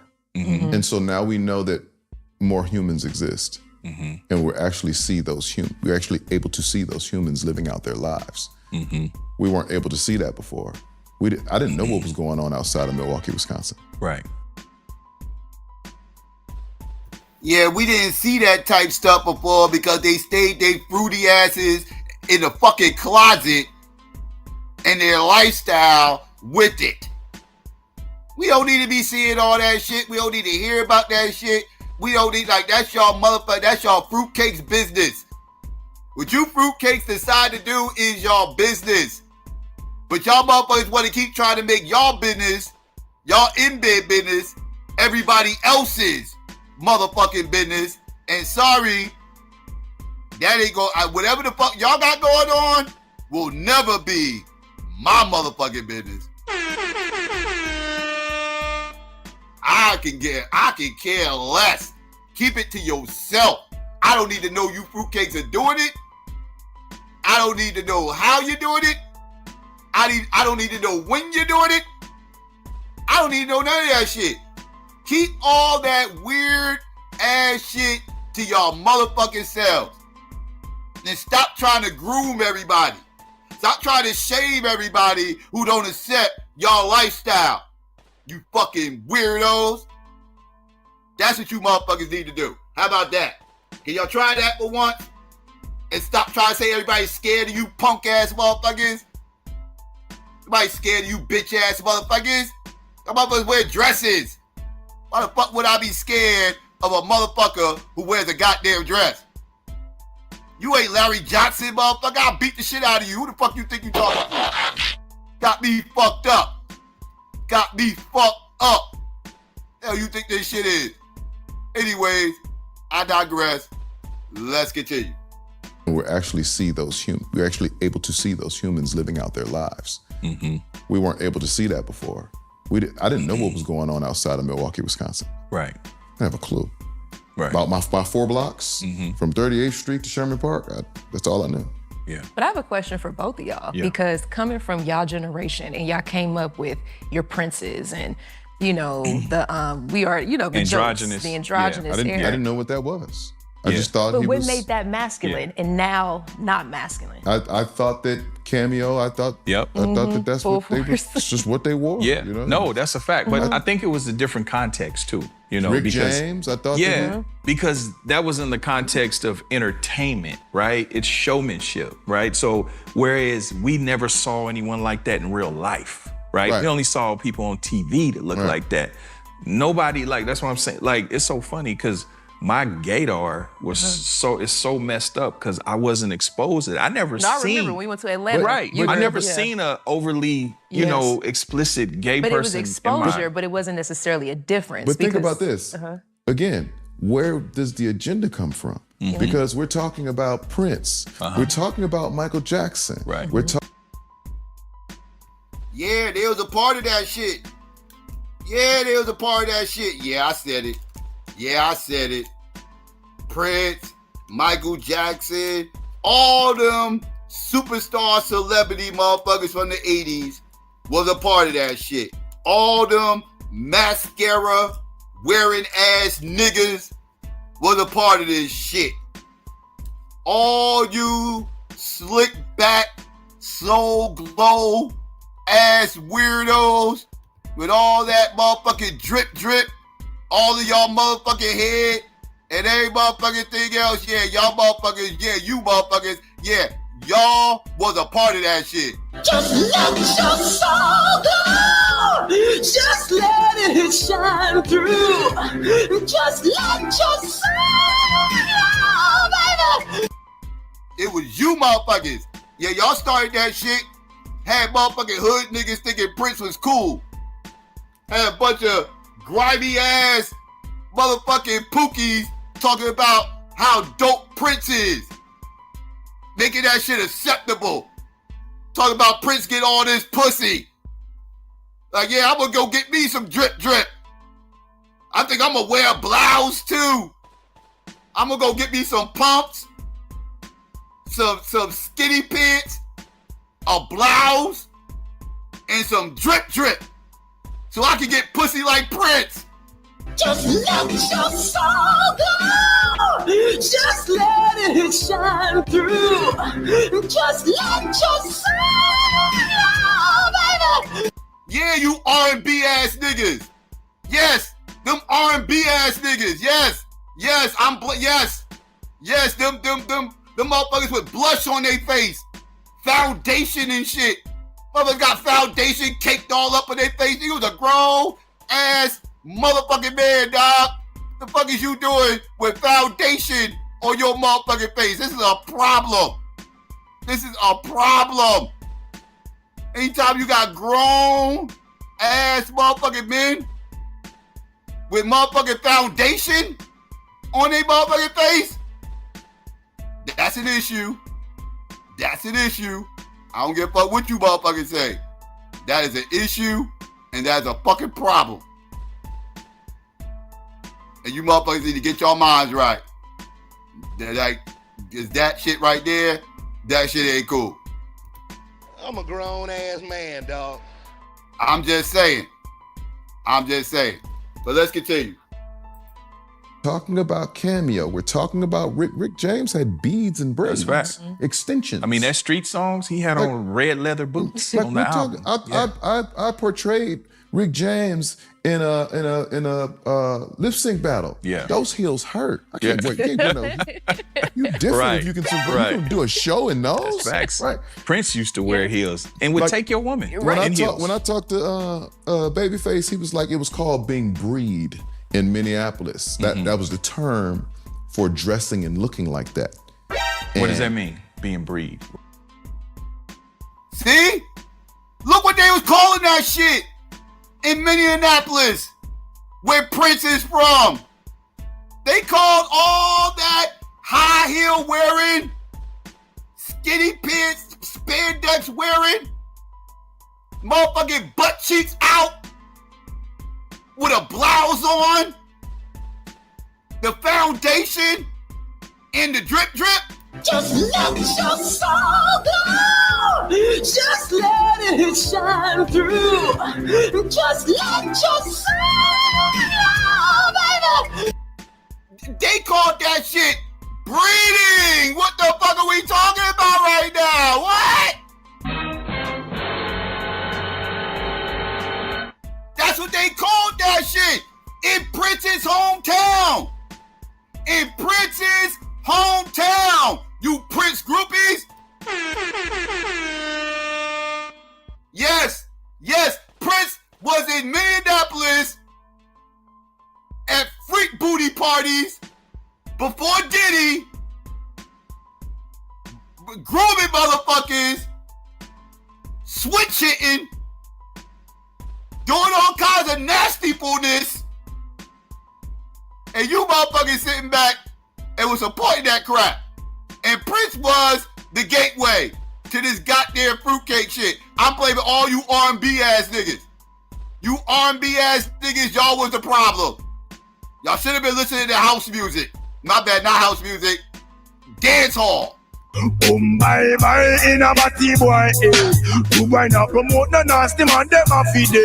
You R&B ass niggas. And who am I listening to right now? No other than an R&B ass nigga.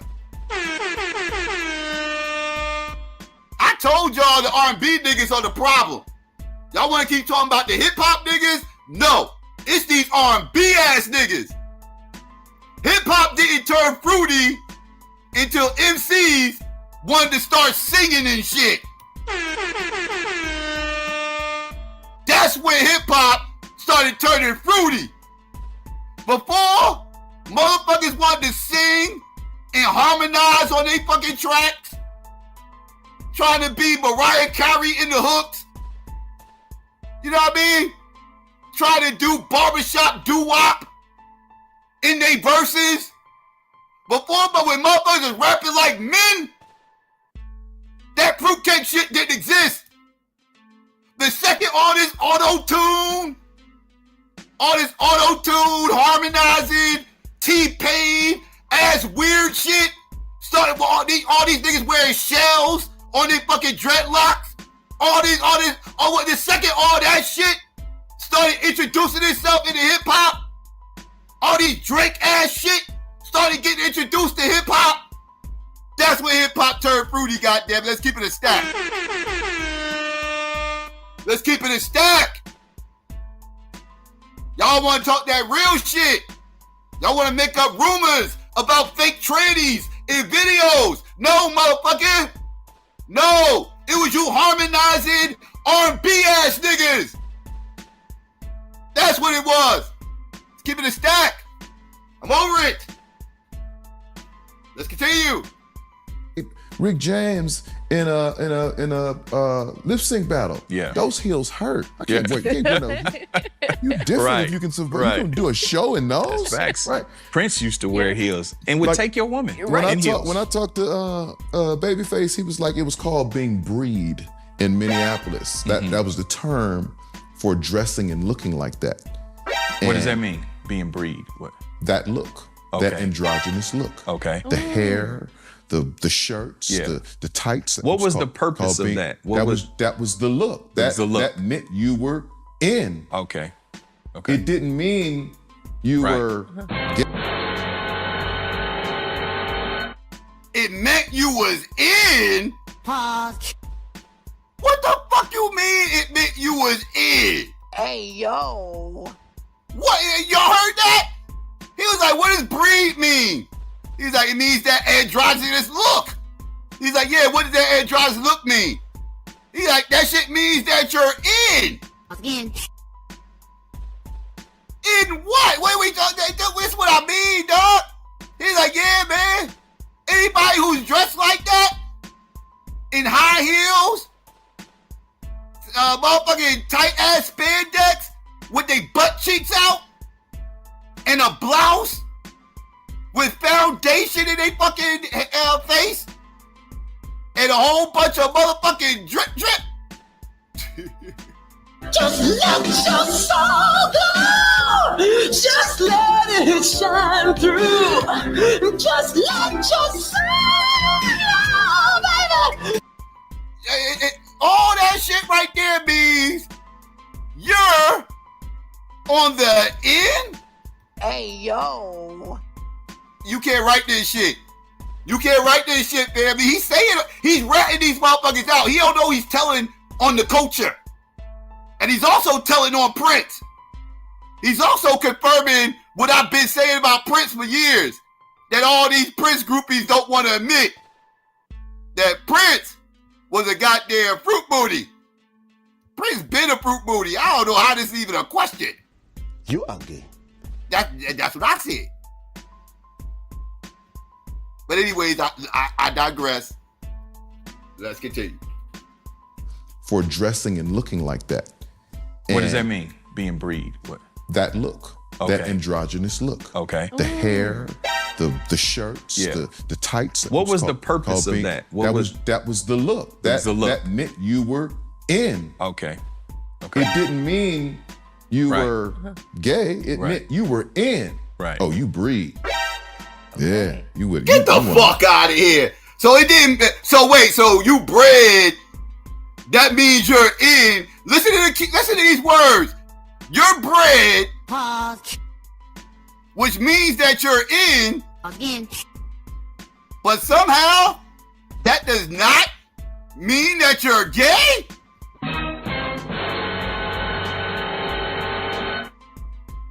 Yeah. Minneapolis is different. Minneapolis is different. That's a gay culture that I don't want no parts of out in Minneapolis. Because out in Minneapolis, motherfuckers out there getting bread, becoming a part of the in. Pause. And they try to convince you that don't mean that you're gay. You can't write this shit. You can't write this shit. Nah, dog, ain't no motherfucking grown ass motherfucking men gonna be running around saying, yo, look at Psycho. They go Psycho over there. You see Psycho? Psycho looking like he bred. Psycho looking like he bred. Look what he got on. Yeah, Psycho bred, man. Psycho in. Psycho on the in. Psycho's in now. He's been bred. Like, wait, what? I'm a grown ass man, dog. Got me fucked up. You got me fucked up. What are we talking about right now? This is crazy. In. Okay. Androgynous look. Okay. The hair, the shirts, the tights. What was the purpose of that? That was the look. That meant you were in. Okay. It didn't mean you were gay. It meant you were in. Right. Oh, you breed. Yeah, you one of us. You're a star. You're a whatever that is. Yeah. So you're different. We celebrated that. Yeah. We owned it. Yeah. It wasn't an attack or an assassination on anything. That's what I'm saying. Yes. Mm-hmm. It's where some of our heroes came from. Yeah. So where does this agenda come from? I've never seen, Nah, dog. Which one of your what hero of yours was motherfucking bred, motherfucker? I'm curious to know. You talking about this is where our heroes came from? What, the bread culture? The bread culture? Nah, dog. They ain't no hero of mine. Who you talking about? James Baldwin, motherfucker? Who you talking about? Bayard Rustin, motherfucker? Well, who you talking about? What do you mean? Who? Well, who? Who's your hero that's been fucking bred? I'm curious to know. Please don't tell me you talking about Prince. Because I'm sorry. Prince, with his high heels, spandex, with his butt cheeks out, a blouse on, foundation, eyeliner, blush, eyelashes, and motherfucking drip. Just let your soul go. Just let it shine through. Just let your soul go, baby. Is no fucking hero of mine. Ain't no motherfucking way. I don't like you motherfuckers out there is different. If that butt cheek showing, high heel wearing, spandex motherfucking rocking, eyeliner wearing, motherfucking eyeshadow and all kinds of other motherfucking Bath and Body Works. If that motherfucker, I'm sorry, that motherfucker can never be a hero of mine, especially with that drip. Just let your soul go. Just let it shine through. Just let your soul go, baby. Yeah, it's your fault. It's your fault. You R&B niggas. You R&B niggas are the reason why you had thugs out in LA shooting everybody up and leaving grease prints as evidence. Just let your soul go. Just let it shine through. Just let your soul go, baby. It was you R&B niggas. Y'all had them West Coast niggas fucked up. Y'all had their minds fucked up. Y'all had them thinking they could be tough and bred at the same time. No, niggas. It took us East Coast niggas to wake the West Coast niggas up.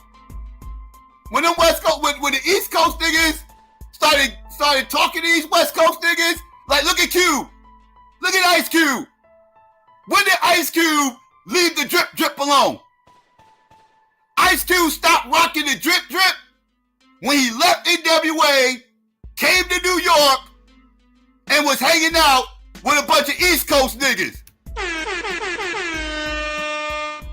That's where Ice Cube left the drip alone. We toughened him up. We put some testosterone in that motherfucker.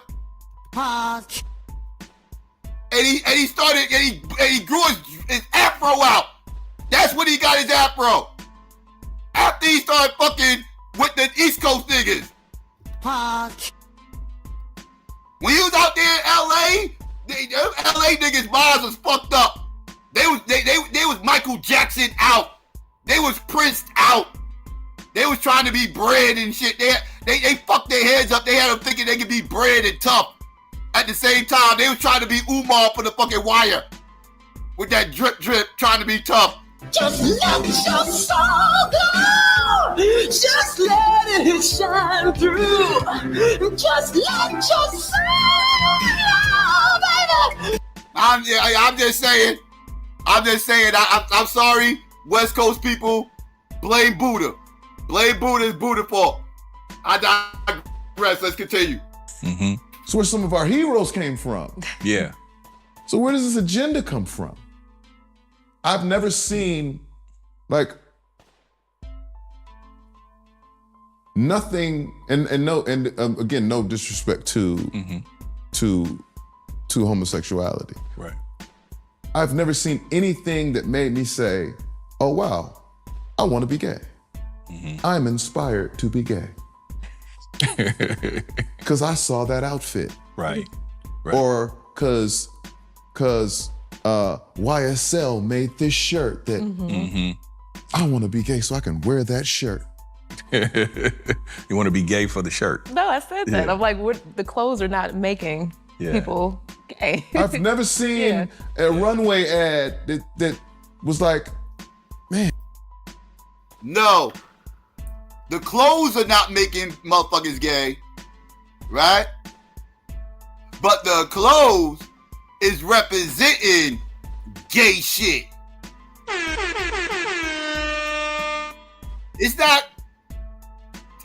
It don't mean you're gay if you wear certain clothes, but that doesn't change the fact that you're wearing a gay ass fucking uniform. Right? Let's keep it a buck, right? Because you wearing a fireman's uniform does not mean you're capable of picking up a 250-pound man out of a burning building and climbing down the ladder with that motherfucker across your shoulders. Just because you got on a fireman's uniform don't make you a fireman. But you are promoting fire safety when you're wearing that fireman's uniform, motherfucker. So even though that don't make these motherfuckers gay, because they're wearing a gay ass uniform, does not mean they are not promoting the gay agenda while wearing that gay ass uniform. These are horrible arguments. You people are nutty. Pause. But let's continue. Because YSL made this shirt that I want to be gay so I can wear that shirt. You want to be gay for the shirt. No, I said that. I'm like, the clothes are not making people gay. I've never seen a runway ad that was like, man, I want to be gay so I can do with it. But you know, because listen, ultimately, you are what you are. Yeah. Does that speak to being homophobic? If it is, it's a phobia. It's and I understand the phobia because I grew up in it. Yeah. And I had to. A phobia, by definition, means the fear of something, right? By definition, is explaining the fear of a particular thing, right? Whatever that may be. And in the case of homophobia, what that is stating is that we are somehow scared of you fruit booty ass weirdos in some shape, form, or fashion. Oh shit. Maybe I am a little bit scared. Maybe I am a little bit scared. I don't want you motherfuckers even looking at me, dog. Does that mean I'm scared of you motherfuckers? I don't think scared is the proper word. Right? I wouldn't use the word scared or fear. Right? I would use the word uncomfortable, motherfucker. That's the word I'll fucking use. I am uncomfortable with you motherfuckers. I am not scared of you motherfuckers. I'll beat the hell out of one of you son of a bitches. But I am uncomfortable around you son of a bitches because I don't partake in your motherfucking lifestyle. Nobody says I have Ku Klux Klan phobia because I would be uncomfortable at a fucking Klan meeting. Make it make sense. Make it make sense. If I'm at a Klan meeting, I'm feeling very uncomfortable in said Klan meeting. And I'm gonna want to get the fuck up out of there. But I do not have Ku Klux Klan phobia. Because I'll beat the shit out of one of those rednecks. That don't mean I feel comfortable around the motherfucker. Right? So using the term phobia to express uncomfortableness is ridiculous. It's ridiculous. Anyways, I digress. Let's continue. But you know, because listen, ultimately, you are what you are. Yeah. Does right? that speak to being homophobic? If it is, it's a phobia. It's and I understand the phobia because I grew up in it. Yeah. And I had to face it. And especially being in the church. Being in this business. Yeah. I was raised that gay was an abomination. Yeah. Not just a sin, but the deepest. So that's what I wanted to sin. ask you. So you having this foundation of spirituality and this moral fabric, how have you become so tolerant of not even tolerant? I know that's not the right word, okay. but I just accepting. I started living life outside of that book. Okay. I started accepting the fact that one way is not the only way. Right. Now, doing that, do you feel like you compromising your faith? I was given a faith. But my calling is bigger than the structure of said religion. Right? I serve the God of all things, not one thing. So you're speaking to more spirituality as opposed to religion. 100%. Okay. And so what I learned on my walk and on my journey is that all humans were created different. All of us, we're all different. We all have a part and a role to play in all of this. And the two things that every human being requires is grace and love. Every human being deserves that. And once I got into that space, I started looking at people differently. I don't care who you sleep with. Facts. I don't care. I'm the same way. None of those things concern me. I'm the same way. How's your day today, man? Yeah. You good? Yeah. Is there anything I can do for you? Yeah, none of that shit concerns you, but you literally was just up here trying to convince black men to be open to experimenting.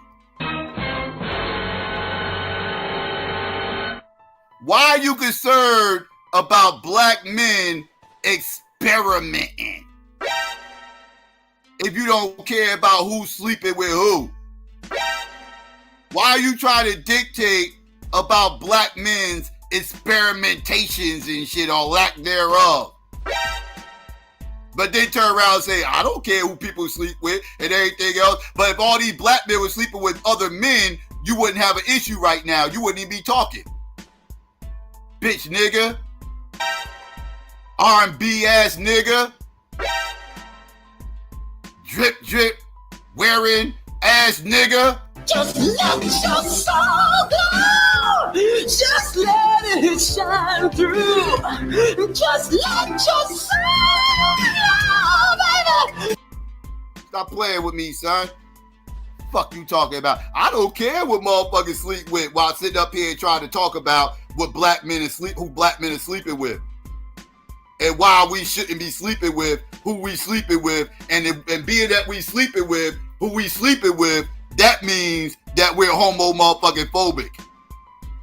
Because we're not sleeping with the people that he wants us to experiment with.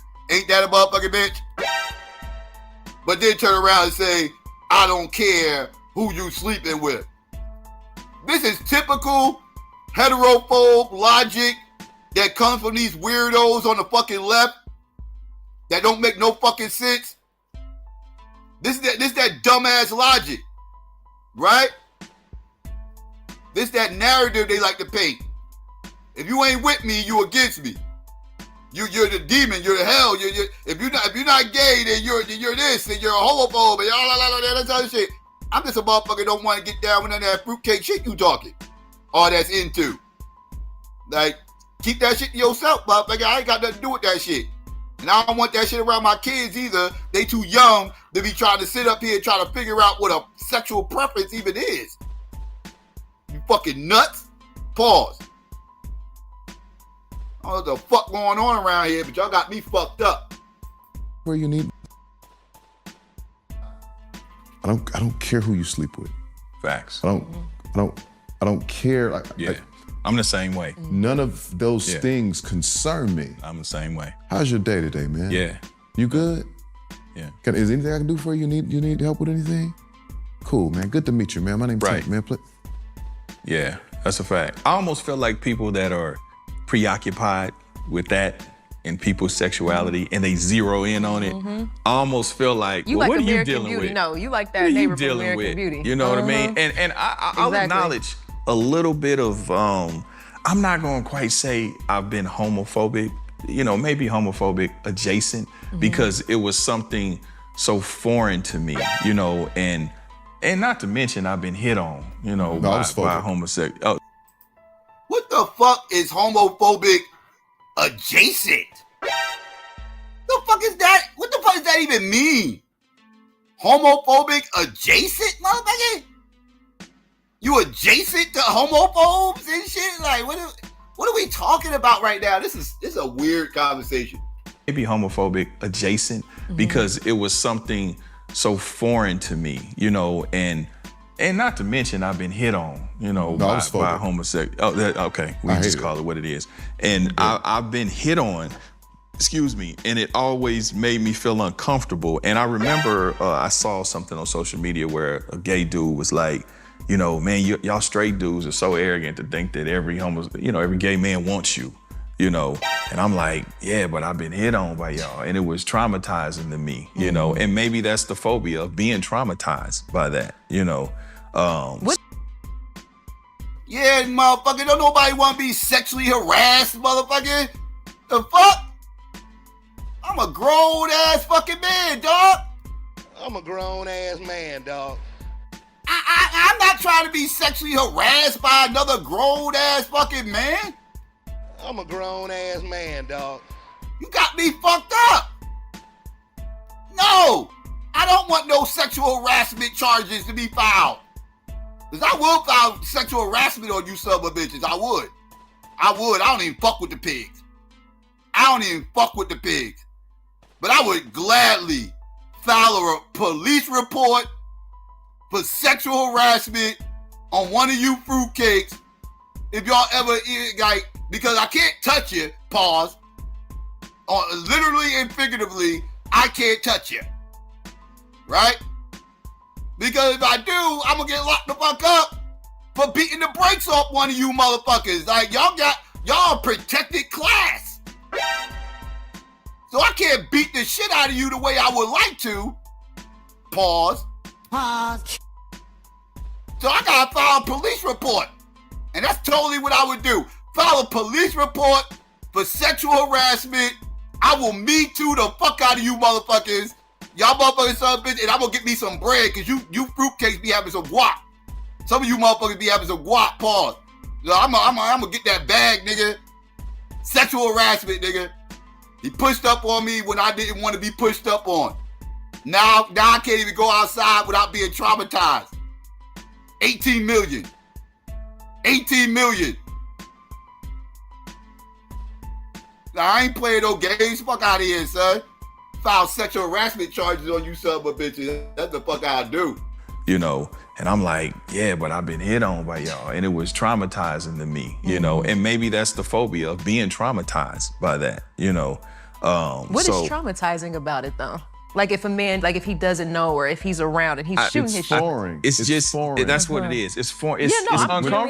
It's uncomfortable. I was in Atlanta. I was in Atlanta shooting a movie, the movie that I just had come out on All Black. And man, this dude was on his cell phone. And I think it's a thing where like he acted like he saw a bad, like he was on the phone. It was like, oh my God. And I looked like, he talking about, where's she you at? know what I mean?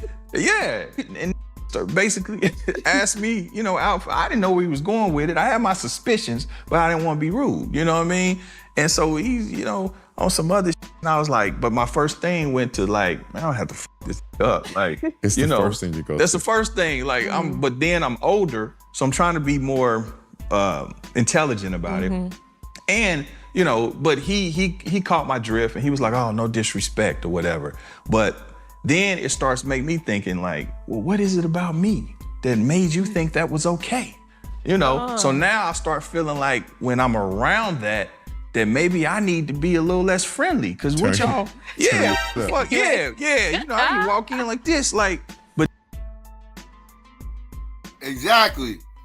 You want to get that aura that you ain't to be fucking be played with. I'll beat the shit out of one of you motherfuckers. Don't even think about it. Right? Like that's. Yes, I want to be, toxic masculinity. Yes, I want to exude all that. Toxic masculinity. The more toxic, the better. The more toxic this masculinity is, the better, motherfucker. I'm not even trying to invite that kind of energy. Pause. You feel me? Pause. Let's continue. But then, you know, somebody had, but then it starts to make me thinking like, well, what is it about me that made you think that was okay? You know, so now I start feeling like when I'm around that maybe I need to be a little less friendly. Cause what y'all, fuck yeah. You know, I need to walk in like this, like, but then, you know, somebody had said to me that, I don't know, in that world culture, I don't know if they're attracted to men who are, you know, straight or look straight. You know what I'm saying? But I don't know. They still like the masculine polarity. It's still, I don't know. Maybe it's a little phobia I'm trying to work through. I was super phobic in getting into this game. I was just like, you know, I got to turn my machismo up. Yeah, right. Real. It took me a minute to come to those conclusions that I've come to, right? And so, you know, I always kind of have this thing where it's like, I desire to be attractive, right? And not overly trying to be, but I pray. Okay, attractive to who? Like, this is getting weird. This is getting weird. Actually, it's been weird. Fuck getting weird. This shit is beyond weird. But it's getting even weirder. Because he's sitting up here talking, so he tries to be attractive while having this conversation is a little bit disturbing. Because it's not like you talking about going out to the club to go meet some women. Like, yeah, I'm trying to be attractive because I'm about to hit this club up and I'm trying to come home with something. Right? Like, it ain't one of those type of situations. It's, this is weird. What are you talking about right now, Doc? So I've come to, right? And so, you know, I always kind of have this thing where it's like, I desire to be attractive, right? And not overly trying to be, but I pray that I'm attractive. But in hoping for that, and in being careful what you ask for. Being attractive doesn't have limitations. Exactly. I got this little joke I do sometimes where it's like this, I'm attractive. I get it. You know what I'm saying? I was walking down the street the other day, and this dog came running up. Big pit bull came running up, and I thought he was getting ready to bite me, and he just grabbed my leg and started humping my leg, and I looked down and I started to knock him off me, but you know, I let him finish, you know. What? The fuck? What? You let that dog finish on your leg, dog? What? So you just letting dogs bust nuts on your leg? Because you think that dog thinks that you're attractive? What are we talking about right now? Dogs do not hump legs based on attraction. You dumb fuck. A dog will hump anything when they're fucking horny. They don't care what the fuck you look like. They're humping your leg, for Christ's sake. What are we talking about right now? This is insanity. And you let that dog finish on your leg? You know dogs bust nuts too, right? So you let that dog give you a money shot on your calf? That's a problem. That's a problem. Getting cream pie by a fucking dog. This is disgusting. It's bestiality. What is this bestiality he speaks of? I don't know. This is different. You Minneapolis motherfuckers are different. You R&B ass niggas is different. I'm just saying. Let's continue. Yeah, I'm attractive. I get it. You know what I'm saying? I was walking down the street the other day, and this dog came running up. Big pit bull came running up, and I thought he was getting ready to bite me, and he just grabbed my leg and started humping my leg, and I looked down, and I started to knock him off me, but I let him finish. You know what I'm saying? Because I'm attractive, and I understand what he's doing down there. You know what I mean? So it's kind of my joke. Yeah. I don't know. Go ahead. You want to be attractive and you want to be all of these things, and you have to understand that that's not linear. Yeah. It's universal. And so, I had to accept the fact that, man, I have so many different kinds of fans. Yeah. What world are we living in right now where men are no longer breeding dogs, but dogs are now breeding our men?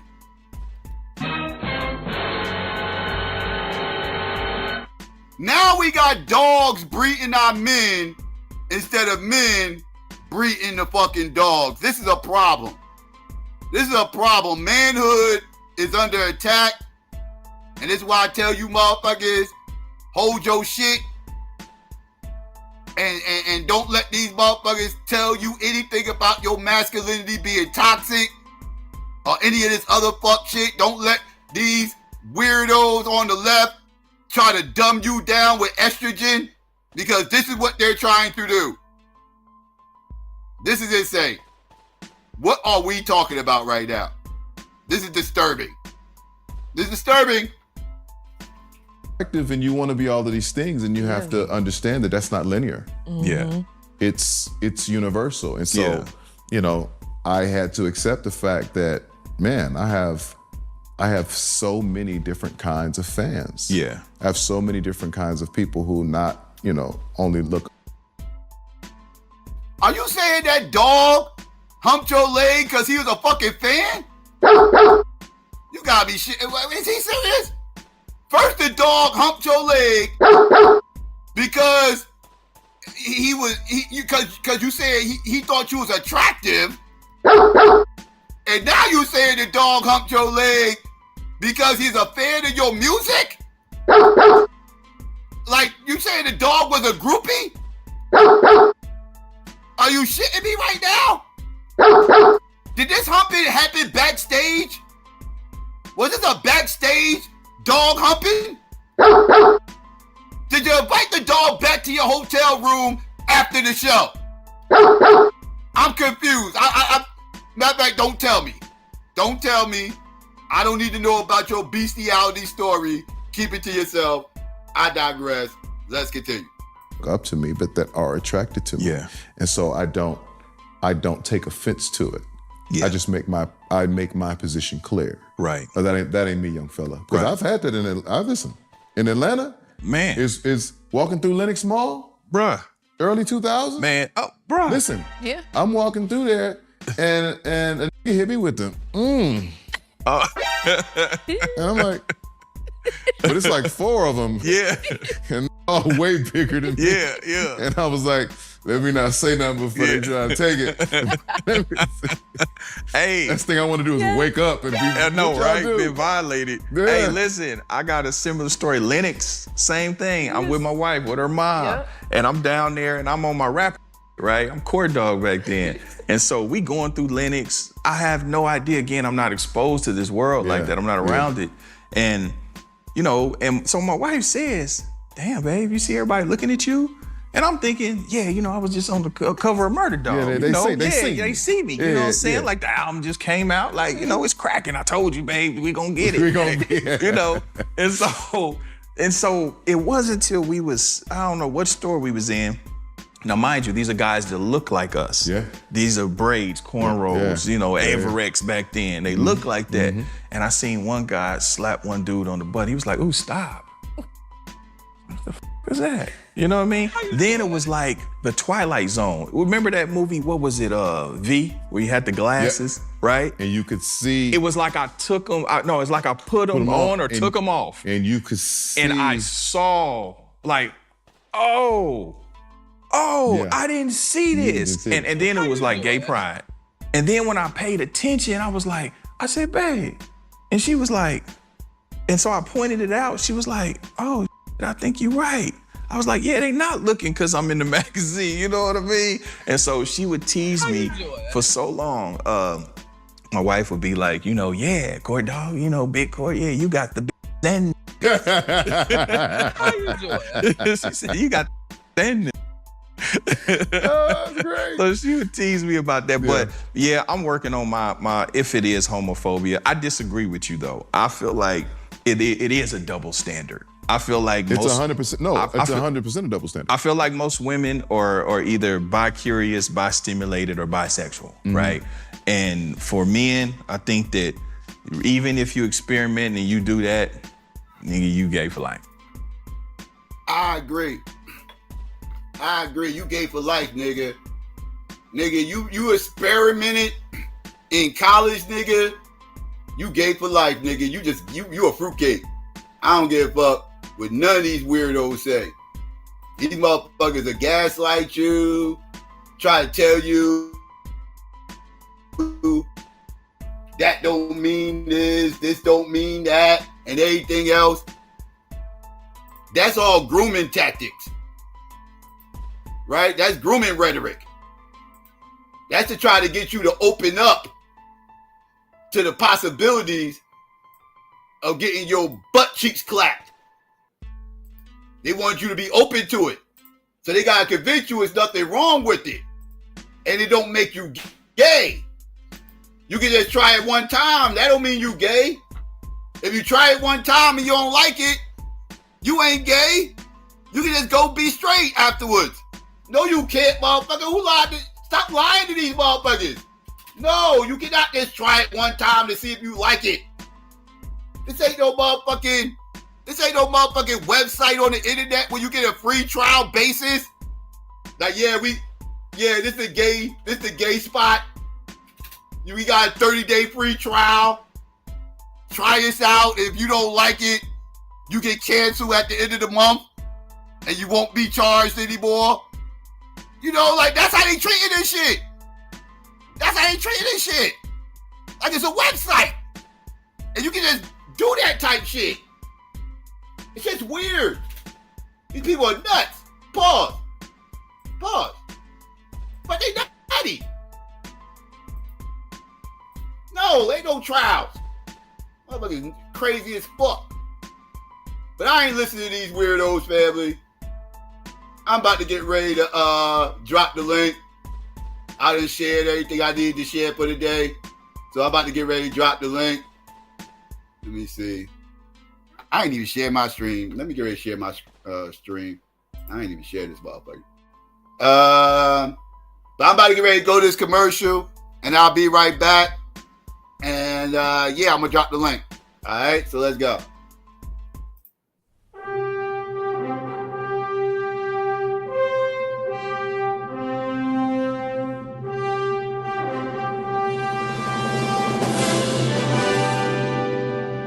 Look!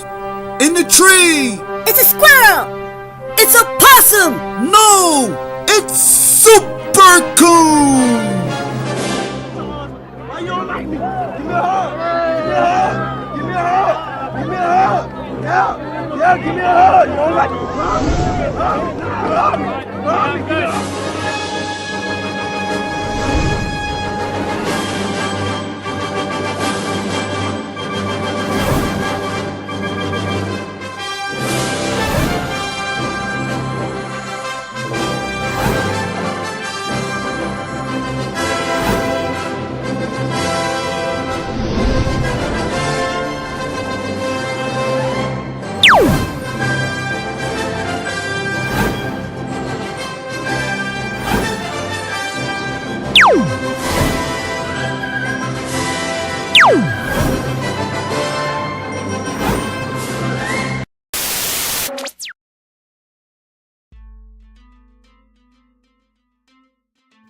All right. We here, family. We in the building. Let me turn this down. All right. We in the building, family. Let me know what's really hood. We here. Let me see. All right. There we go. We good. All the way around the board. That's what's up. All right. Let me shout out some. See, shout out to Aries. What's good? Ryan, what's going on? Young Diddy, what it do? See, Unsunken One, what up? Sirius B was good. 504, you already know. Who else came up in here while I was running my mouth? Buddha with his East Coast hating ass, what's going on? Jihad was good. Who else? Q Butter, what up? Who else came up in here? Let's see. Miz, what's going on? Who else? JB was good. Shout out to everybody else out there that might be listening or slide through. If I missed you, my bad. What's good, family? Oh, real quick. Before I forget, because sometimes it slips my mind, and I be meaning to do this, and I be mad that I forget. So let me stop what I'm doing right now. Shout out to DD. I appreciate the Cash App, sis. Appreciate that. Shout out to you. Know what I mean? What's he? Where my? Oh shit! Wait, I'm passing shit. There you go. Donations.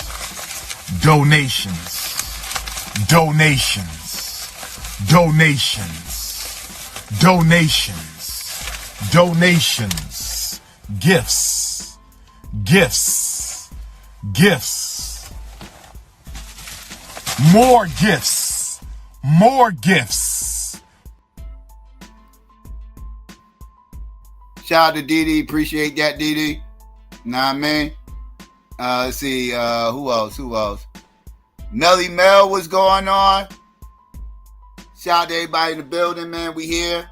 Know what I mean? Come one, come all. First come, first serve. Let me know what's good. Y'all got something y'all want to say about this Tank situation? If y'all want to talk about anything that happened with Charlemagne versus The View, which was a crazy-ass conversation in itself, madness, and again, that it just exposes the whole P1 mentality, this whole, this whole P1 party first mentality and the sickness that follows that and comes with that, and the lack of race awareness. Once you start becoming P1, all of a sudden it ain't about race no more. It's about your party. It's about your gender. It's about, what else is it about? It's about your religion. It's about like all this stupid ass shit.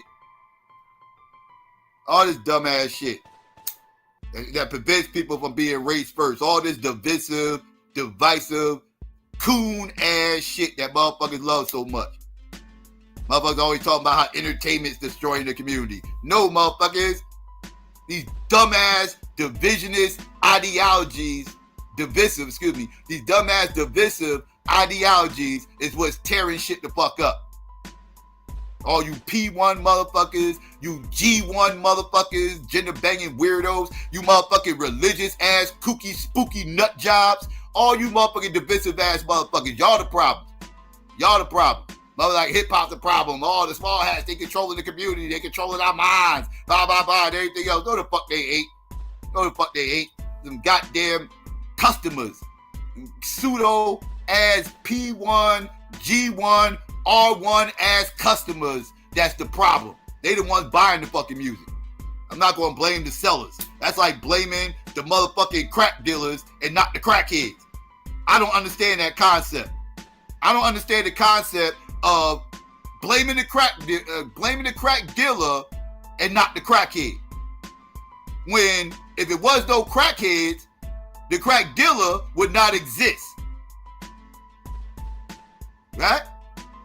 I.e., if you don't got these crackheads, aka rap fans, buying this garbage, then the dealers, which would be these rappers, would not exist. So I don't understand this middleman blaming shit that you motherfuckers be on. Y'all motherfuckers love blaming the middleman, and y'all never blame the motherfuckers who's actually should be held accountable. the motherfuckers who actually is in control of everything. It's the consumer. The consumer controls everything, not the dealers. The consumer controls the market, not the dealers. You motherfuckers are dumb with that mindset. That's why I cook all these motherfuckers who want to blame the drug dealers for everything wrong in the community. I cook them every time. I cook them every time.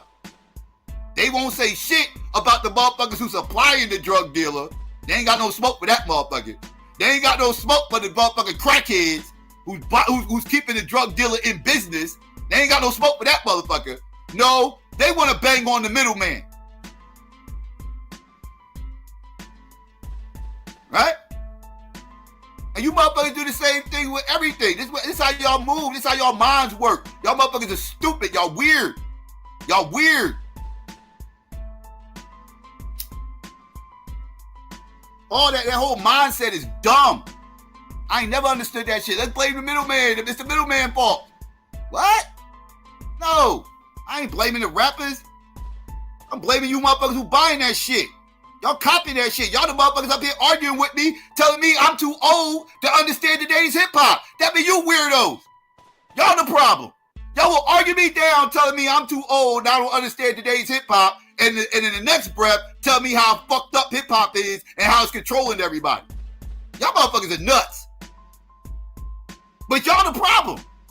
Because y'all buy this shit. Y'all listen to this shit. Y'all give it clicks. Y'all give it views. Y'all the motherfuckers that make this shit relevant. The fans make the artists relevant, not the other way around. The artists don't make you relevant, you dumb fucks. The artists don't work for you. I mean, excuse me, you don't work for the artist. You dumb motherfuckers. The artist works for you. That's what I meant to say. The artist works for you. You don't work for the artist. You dumb motherfuckers. And y'all the motherfuckers hiring these corny ass niggas that's spitting garbage. All y'all want to do is talk about the middleman. Well, the middleman is the reason why. No, it's not. No, it's not. Shut the fuck up. Shut the fuck up. It's the consumers. It's the consumers. It's called supply demand for a fucking reason. It's called supply demand for a fucking reason. You dumb motherfuckers. You have no demand. There's no need for the supply. Why am I going to try to supply something that's not in demand? That's bad business. That's bad. That's horrible capitalism. That is doing capitalism ass backwards. You're doing capitalism ass backwards. If that's how you think this shit go. Y'all a little bit confused around here. It's crazy. But y'all been trained to think that way. Y'all been trained to think that way. And then with a motherfucker like me with some goddamn logic breaks it down to you how that shit is dumb and how exposed, how you scared to call out the real problem. So you up here scapegoating. Motherfuckers love the scapegoat shit instead of addressing the real issue. Y'all rather just find the scapegoat. The low-hanging fruit. That's easy. That's easy. Let's go after these rappers. That's easy. Shit's dumb. It's harder to go after the goddamn consumers, ain't it? Because now you got to address your own issues.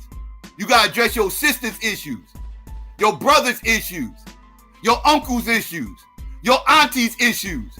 Your mother's issues. Your grandmother's issues. Well, they ain't buying no drill rap, but y'all get my point. You got to address your niece's issues. That sounds a little bit more realistic. You got to address your nephew's issues. You know, your son's issues, your daughter's issues. You got to address all that shit. Y'all don't want to address that. Y'all want to look at the messenger and shoot him. Right, got it. I'm not listening to y'all. I'm not listening to y'all. Stop buying it. You got a problem with it, don't buy it. How about that? How about that? I don't want my kids listening to it. Well, tell these goddamn adults to stop buying it.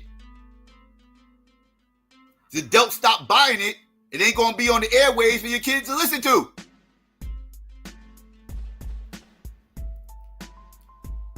I'm done arguing about that dumb shit. That motherfuckers spook everything the fuck out. Now everything's about the industry and the small hats and all that stuff. Man, no small hats. Well, man, them motherfuckers will promote the fuck out of conscious music. They will promote the fuck out of some conscious community music. If everybody was buying it, they would promote the fuck out of it. They done it before. When motherfuckers was actually buying that shit, once people stopped buying it, they stopped pushing it. Why they stopped pushing it? Not because they scared of a message. They ain't scared of you niggas. Not because they trying to push a certain message. Get the fuck out of here. They don't need that. They don't need to push shit for niggas to act the fuck up. No, it's because it's more financially beneficial for them to push this message because the customers say it's more financially beneficial. Not because they say it. It's because the customers say it. If it was no market there, they wouldn't sell it. If it was no market. It like them records ain't being made and sitting up at the record stores collecting dust. That's not what the fuck is going on. These records are not collecting dust at the record store. That's not what the fuck is happening. They flying off the shelves. So what do you want as a company? What would you do? As a company, what would you do? Are you going to promote this message over here because it makes this group of people look better in the public sphere? That's not making a whole lot of money? Or are you going to push this message over here that's making them look another type of way that's making an ass load of fucking money? As a business person, you're going to follow the money. As a business person that's not emotionally invested one way or the fucking other, you're going to follow the money. That's what you're going to do. Just like any other smart businessman. That's just business. That's capitalism. You don't like it? Move to a communist country. Because that's how this shit works. Y'all can't support capitalism in one breath, be anti-communism, anti-socialism, and all this other shit, while trying to dictate how the music business is ran. And trying to draw up these wild-ass conspiracies about the music industry. That ain't what the fuck going on, dog. They pushing the message that's making them money. So if y'all motherfuckers start spending y'all money, that message up, I promise you they'll stop pushing it. I promise you they will. Y'all, if y'all don't think that, y'all don't know white people the way I thought y'all did. If y'all believe that. If y'all believe they would still be pushing this garbage even though they ain't making no money, then y'all confused how white people think. Y'all a little bit confused. What's going on, Madonna? How you? I'm just ranting right now because nobody. What up, Psycho? What's the word? Shit, just got off work. I missed a lot of the show, but I did. The last part I caught was Charlamagne and Whoopi Goldberg, so I missed a lot of the show. I just got off work, man. But I just, thought I'd join the panel and dialogue with you, bro. Yeah, well, I only talked about two things: the Charlamagne and on The View, and the Tank interview just now with him defending fruitcake isms and trying to groom black men and all this other shit is disgusting. Oh yeah, I did catch that on my little lunch break. I did saw you where he was talking about black men and like black men are homophobic, basically, or black men they either call you a snitch or a homo, and I did catch that part. Yeah. That's trying crazy. To make a comparison. Yeah, like get the fuck out of here. What the hell are we talking about? He really tried that. Right, that was the whole grooming ass video trying to get black men to open up to experimenting. That's what he was trying to do. Right. I mean, just because he tanking like the Chicago Bears or somebody, I mean, he can tank all he want. You know what I'm saying? Like, come on, bro. Like, it's amazing how black men and white people, all these people, they always want to use the black man as the motherfucking scapegoat, bro. It never fails. It never fucking fails. Never fails. We always gonna be the scapegoat. Always. And because he made it all about black men. He made it seem like all other groups of men ain't homophobic, but we the homophobic ones. And if we are, good. Because like I said, we the last stronghold. All these other groups of men did bow down to the pressure of these goddamn leftists. And we ain't bowing down to it. And I'm proud that we ain't.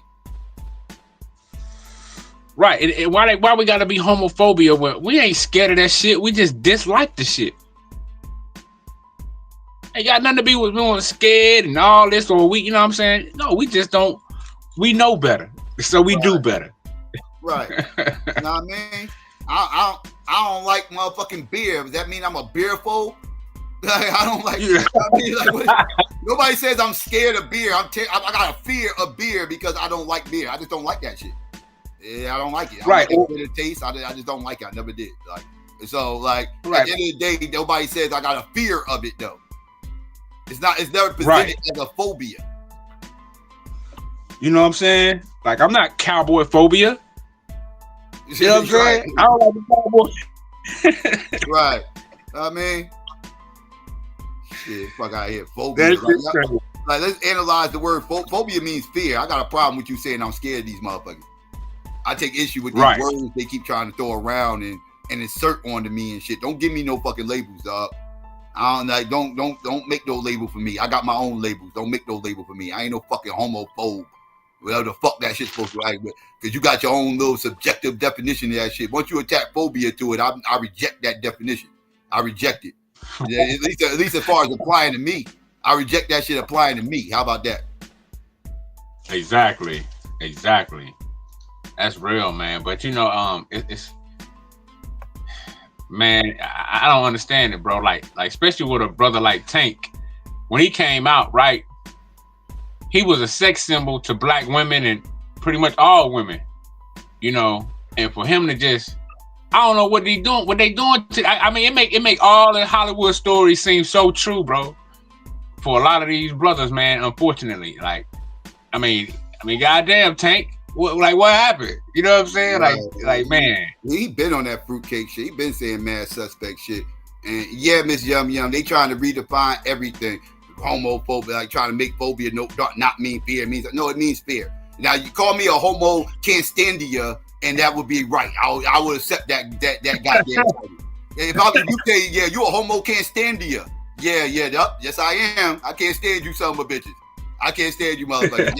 Yes, you're absolutely right. I will accept that. But when you start putting phobia into that motherfucker, go fuck yourself. I ain't scared of you punk ass motherfuckers. Y'all got me fucked up. Exactly, man. Nobody's running from you niggas. Ain't nobody scared of y'all. Now, yeah, I do have a slight arachnophobia. I do have a slight fear of spiders. Now that's accurately can be accurately applied. But when it comes to you know what I mean, the Hershey Highway ass niggas, ain't nobody scared of that shit. Yeah, I mean, I'm scared of experimenting with that shit. I'm scared of that. Yeah. But I ain't scared of these individuals. I'll beat the shit out of one of these motherfuckers. You feel me? Oh man, yeah, that's crazy, bro. It's I don't man. So basically what they're saying is homophobia is the fear of experimenting. Because if that's what that means, then yeah, I'm that. If homophobia means the fear of experimenting with some gay shit, then yes, I'll be all that. I'll be that homophobe. I'll wear that badge of pride. If that's what that shit means. That's right. Yeah, I know that's real. Yeah, if that's what it means, yeah. I'm gonna wear that jacket. I'll totally wear that jacket with pride. Hell yeah, get a Letterman. You get a Letterman jacket. You can line it up like a Letterman jacket. You know what I mean? Right. Crazy as hell. Motherfucker. Yeah, I don't gotta go back. Big shit. Okay. Yeah, I don't go back to. All right. Yeah. Promoting all this silly fake shit. Like, stop playing with me, son. Trying to groom up like that. Then he talking about, Minneapolis, we call that shit bread. Like, that shit wasn't about nothing. What? Prince wearing those motherfucking spandex with his butt cheeks out and wearing a blouse and foundation and mascara and wearing high heels with soul glow on his fucking head. Like, yeah, that was called bread in Minneapolis. Like, that means you was in. That means you was in the inn. Oh. Like, wait, what? Damn. What's Sabio at? Don't he live in Minneapolis? Sabio, you got some explaining to do, brother. He live in Missouri. Sabio live in Missouri. Oh, my bad. Okay, my bad, Sabio. Nah, he live in wrong M. It's Missouri, not me. Okay. Oh man. But yeah, he said that's what they call it out in Minneapolis. Like that shit ain't about nothing. Like, yeah, that shit ain't about nothing, man. Be like, oh look at him, dog. Look, he bred, yo. He bred. He's on the end. Like, wait, what? Right, like, man, what? I guess them niggas were so distant from the South and the East and the West Coast. They just came up with their own shit. Like, what the fuck y'all doing in Minneapolis, man? What the fuck going on up there? Yo, what up, fellas? Chris, oh man. Yeah. What up, Chris? Did you listen to the Supreme Court hearing on the first day about the gender affirming care? No, what happened? Bruh, that confirms that the fruitcake agenda. What happened? It will make you mad, bro. I mean, they just talking about it. You know, there ain't no ruling, but you know, one of the fruitcake lawyers is trying to argue that minors need hormones and all this other stuff.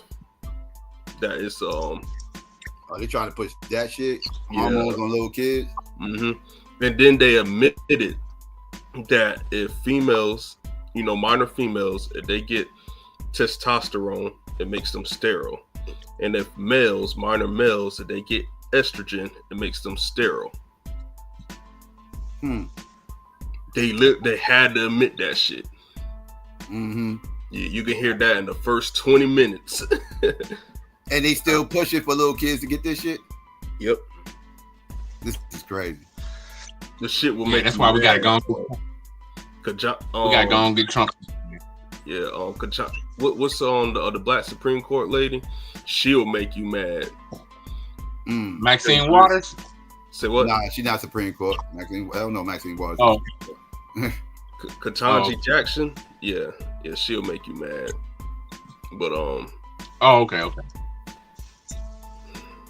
Yeah, this shit was stupid, man. That's crazy. So they try. So you still. So what was the decision? You said no decision. Well, no. A decision didn't happen yet, but you know it was like 3 days ago. You know they're hearing. They're making their first arguments or whatever.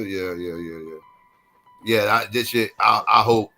This is one thing. This is one time I'm glad the liberals don't got control of the fucking Supreme Court, because they will totally push this nonsense through, and this nonsense does not need to get pushed through. It needs to get shut the fuck down. Everything the Republicans are pushing for ain't wrong. Like, and this is when I rock with the Republicans. Shut all that fruitcake shit down. Shut that shit down. Too much fuck shit going on. Yeah, do a show on this cycle, but I promise you it'll make you mad. I don't think you can listen to the whole thing straight through.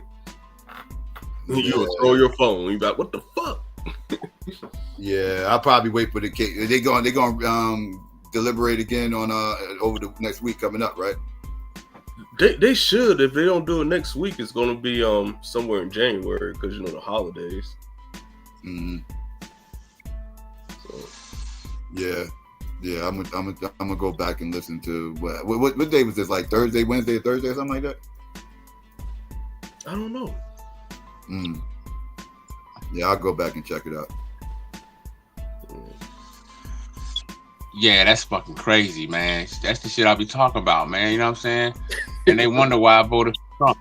I mean, yeah, I'm not with everything Trump is for, but goddamn, at least the man is pushing. Hey, anybody that's pushing that agenda, anybody that support that agenda, any school system, any medical system that support that agenda, Trump gonna pretty much wipe him off the face of the earth. Not literally, but like, you know, just y'all ain't getting no funding. He gonna restrict the funding, and he gonna put y'all niggas in jail. I hope he put the motherfuckers in jail where they belong. Damn, in jail? You know what I mean? Who you said should go to jail? Fruitcake should go to jail? Yeah, he said. Don't lock them up. Locking fruitcakes up for what? Just for being fruitcakes? I don't think they should be locked up. No, pushing that agenda about hormone, giving little boys hormones, turning them to girls, and giving little girls hormones. Yeah, I agree. That shit should be shut down. But I don't think nobody. Now that's what Trump talking about, shutting down anybody that's promoting those type of hormones enhancements and stuff like that. That's what he's talking about. I'm talking about lock them up. Yeah. I don't know if locked up is the way to handle that. I agree, shut it down. I don't know about locking up though. They definitely should be dealt with. About, I think he's talking about just say you had a school that or a medical facility that gave permission for a little child or a 12-year-old to have a sex change and stuff like that. I think he gonna lock those type of people up. That's forcibly giving these little kids things that little kids have no idea. Well, it depends on what we're talking about now. Yeah, like what are we talking about? We talking about see again, it gets tricky. You talking about locking people up.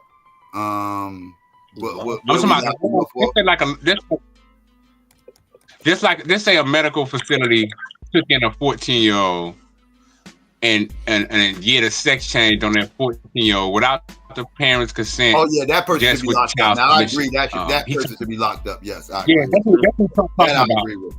That's what he's saying. He's doing things without parental, the okay from parental guidance or whatever. Like, yeah, I totally agree. That person should be locked up. I agree with that. That's why I said it depends on what you're talking about. Yeah, I agree. It should be a yeah, that's what he was saying. Yeah, that person should be locked up. Absolutely. And I wouldn't wish jail on nobody, but certain things, certain crimes are understandable. Yeah, that's why I said it depends on what you're talking about. Yeah, that's what. Yeah, but that right there, yes, absolutely, absolutely.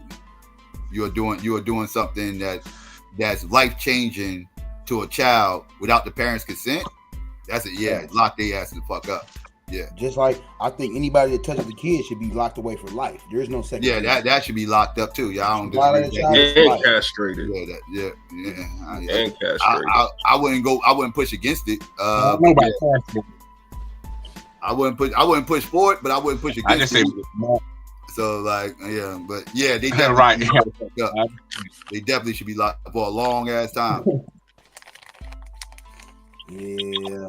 I was gonna say something about something. Damn. Psycho, did you know Black Americans saved Cadillac? They did. Black Americans saved Cadillac. You talk about as far as it becoming a fashionable thing in the hood?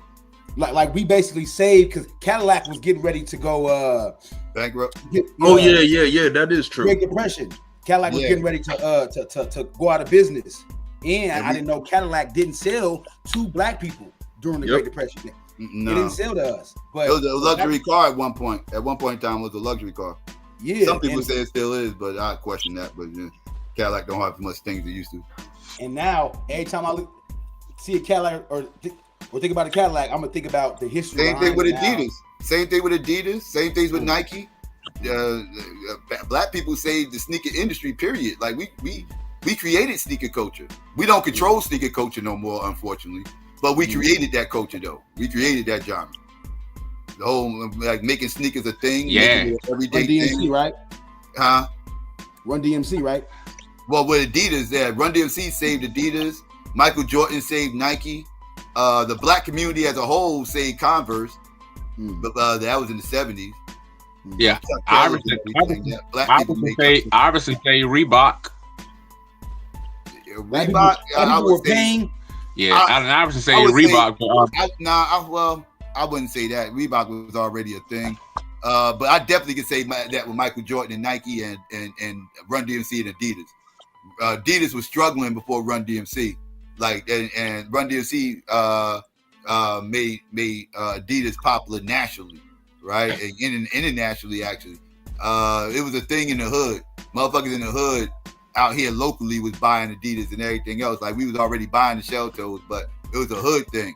And at the time when we was doing all that and we was making shell toes hot, Adidas noticed that there was a huge increase in sales in the New York area, and mainly in these urban communities. So they was a little bit curious of, well, why all this? Because shell toe Adidas was not new.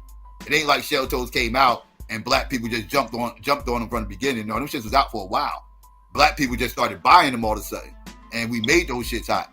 And they was like, well, why are you buying these old sneakers that we just said, like, what's going on here? So they went and they found out that at the time Run DMC had made the song My Adidas.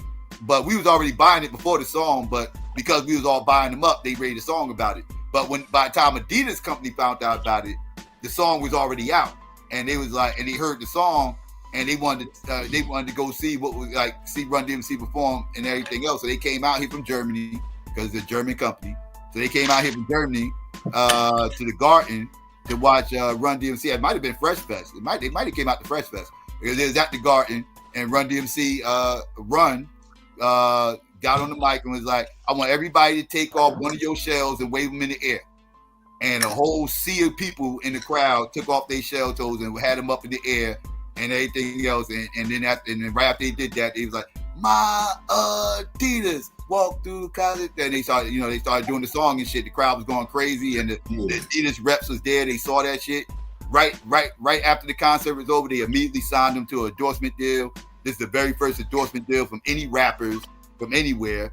You can't find one before this. They the first rappers to ever get an endorsement deal, but they signed it right then and there, and it was on and running. And after that, again, they saved the company. Yeah, and that's the thing that be pissing me off sometimes. We make prices go up. Like Psycho, you from the East Coast. You know niggas on the East Coast been wearing Forces since the fucking early 90s. Yeah, Air Force. Soon as Nelly made that song, sales went up. Yeah, Cabassier, all that. Anytime you make a song Cabassier, sales go up. That's real. The sales did go up for Air Force. Nelly made and yeah, you're right. People was already wearing Air Force Ones out here. Mm-hmm.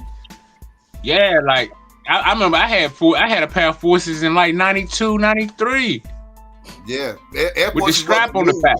Yeah, Air Force Ones wasn't new when Nelly came out with that shit. He just made it.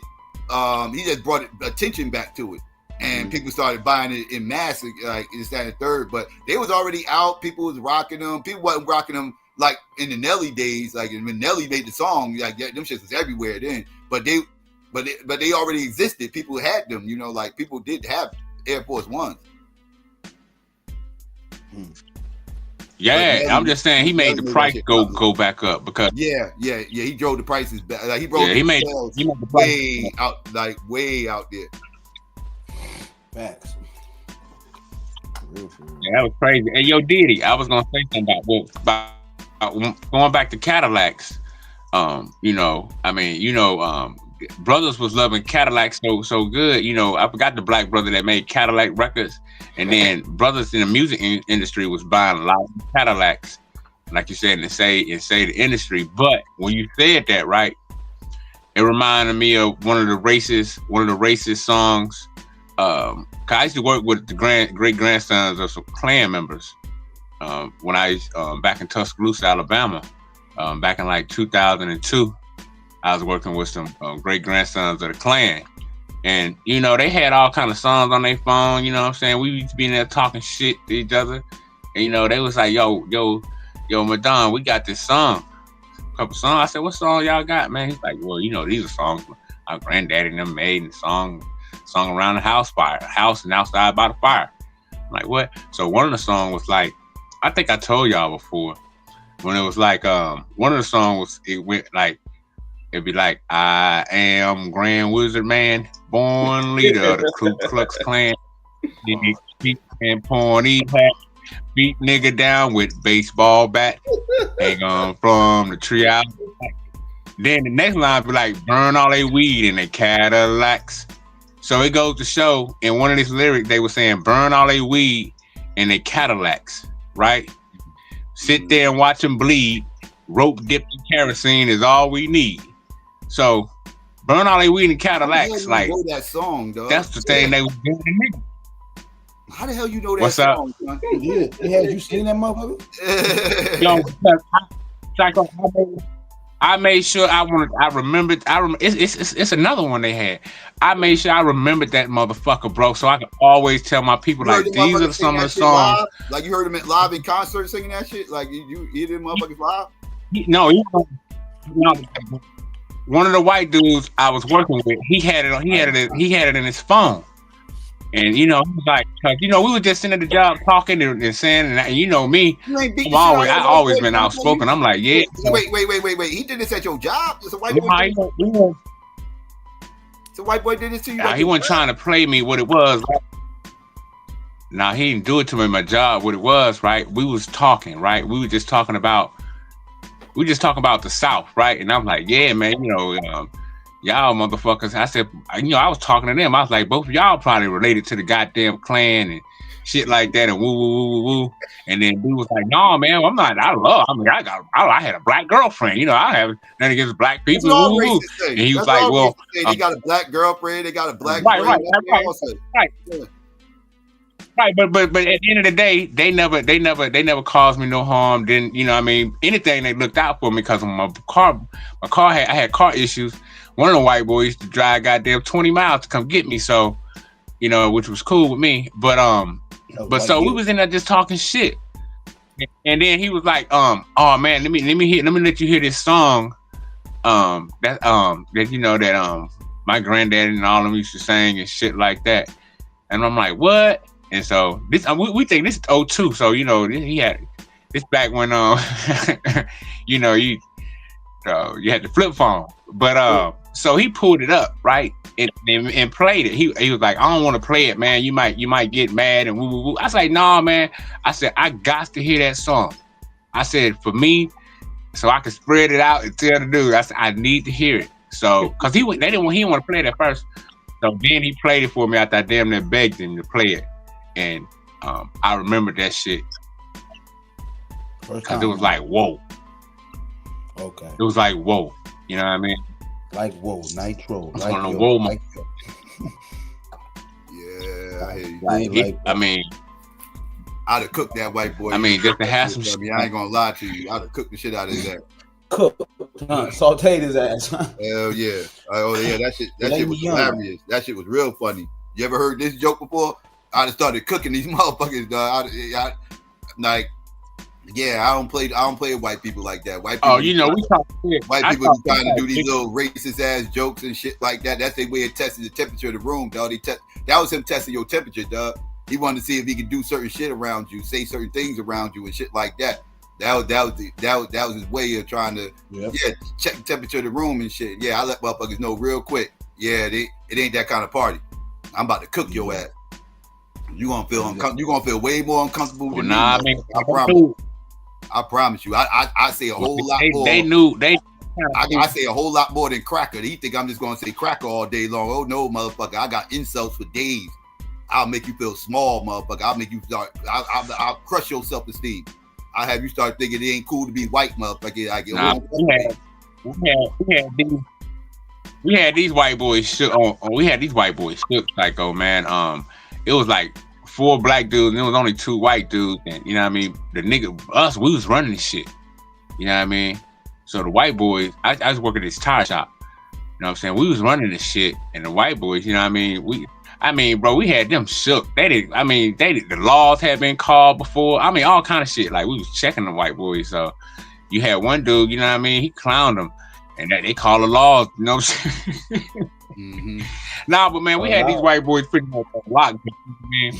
But I'm glad. I'm still glad you shared those songs with me, man, because I'm gonna do it. I'm working on. I got something in the making, man. You know what I'm saying? And I'm gonna use those songs as part of the skits for my side. Because I'm only I'm about a half a block from like 2 big ass cotton fields and shit. So. You ain't about to do I'm ready to do a lot of skits.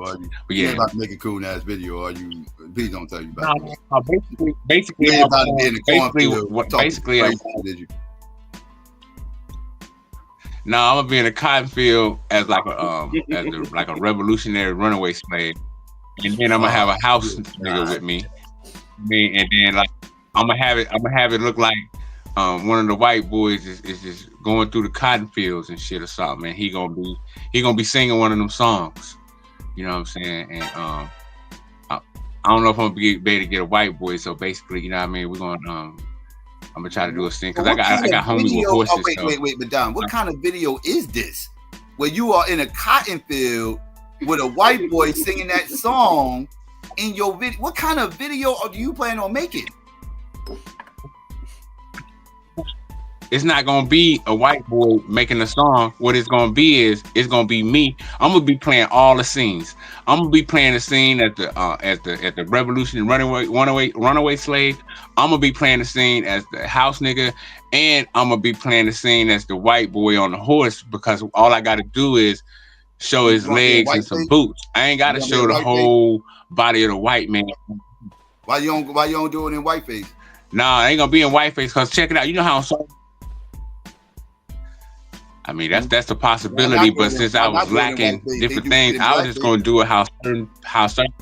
You really want to get views? You really want to go viral? You gotta go. Well, yeah, that would be good. I probably would. You gotta go whiteface, or else you ain't gonna go viral, dog. You gotta go whiteface. You gotta go all out. They'll do it. Right. They go blackface, don't they? They go all out and they go viral. I'm gonna write that.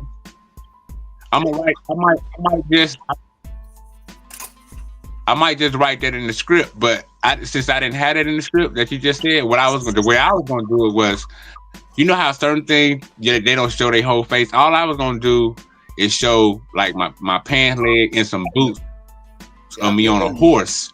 You ain't gonna see the upper torso, just like a lot of skit scenes they do when the police first arrive in certain movies. They don't show his body; they just show his boots and his pants leg. Right. Now you gotta go white. So I was gonna do some shit like that. But now that you said put myself in white, full blown white face. You gotta put on. I'm gonna put myself in white face. You gotta have a John Wayne accent. You gotta go full blown redneck, dog. You gotta go all out. You're gonna do it right, or don't do it at all. You're gonna do it right. Do it right. I got the accent, but yeah, I'm gonna definitely write that in the script. I'm gonna do it. Yeah, you gotta. I'm gonna do that, bro, because you wanna play a white man, be a white man. Hey, man, go white face, dog. Get you a white wig, every motherfucking thing. Go all out, nigga. Be like Eddie Murphy on Saturday Night Live. Go just full blown white face. Daylight tip. I remember Daylight did that shit. I think Daylight did that shit too. That's right, Psycho. Yeah. The white face, dog. Yeah, I've been working on this. I've been working on this. I've been working on this. I've been writing this script, you know what I'm saying, for like the last month or so. And just hey man, because hey, if Chappelle could do it, I know I can motherfucking do it. You know what I'm saying? But it's gonna be hood related and gang related, and it's gonna be clan related. I mean, it's gonna be a lot. You gotta make sure you got the whole skit written down, so when you do the white face thing, you gotta do all the white parts at one time and edit that shit. You can't do like the white face today and then get white face the next day and all this other shit. No, do it one. Oh yeah, I know right now. All the skits, get all that shit the fuck out of there. That way you ain't gotta keep putting that white face on unless you like it. You might like the white face. I don't know. But if you only want to do it one time, then do it that one time and then shoot all your shit all that day. All the white skits gotta be shot in one day. You're right on that, because I don't want to be walking around with all that shit on my face. or I forgot, I can probably get one. You know how they got the masks? I paid the $200 for one of them masks you could put on that look like you really a old white man or something. You know they got the mask now. I fuck around and get that mask, bro. You still gonna need a little bit. Yeah, you still gonna need a little bit of makeup out there to make it look good. But yeah, I feel you. Yeah, they do got some masks that look kind of realistic, but yeah, you're still gonna need some makeup under it though that matches. Yeah, they got some now. They down there. Yeah, because they got some now. They down there like feel like skin, and it just kind of stretch and it mold to your face. I paid the $200 something for that motherfucker. And like you said, still kind of make it up with the makeup or whatever, just to make that shit like authentic. Around the eyes and shit like that. You still gotta have it around the eyes and shit, and your hands and too and shit. Your hands gotta be pale. Yeah, I was gonna wear a pair of gloves or something, In the cotton field, ain't nobody wearing no fucking gloves in the cotton field. Well, the slave master, I might just have to, I don't know. I'm still fighting it out, man. How cold you think it get in the South? They don't need no damn glove. Man, they get cold. Well, that cotton, Man, if you don't stop that bullshit, that cotton got that cotton got thing. It got little thistles or something on there that cut the hell out you. Like when you pick cotton, man, it's like it's some real sharp. The way I'd have picked some real cotton before just to do the shit. I'm like, let me see, and bro, I didn't know, like your hands, bro. I mean, it's sharp like fucking cactus or needles. It's parts of that damn cotton, bro. I don't see how people did it, bro. That if you don't pick that shit right, nigga, you in for a long day. I'm talking about, nigga, this shit down there worse than paper. Yeah, it's thorns and all types of shit around that shit. I ain't fucking with that cotton.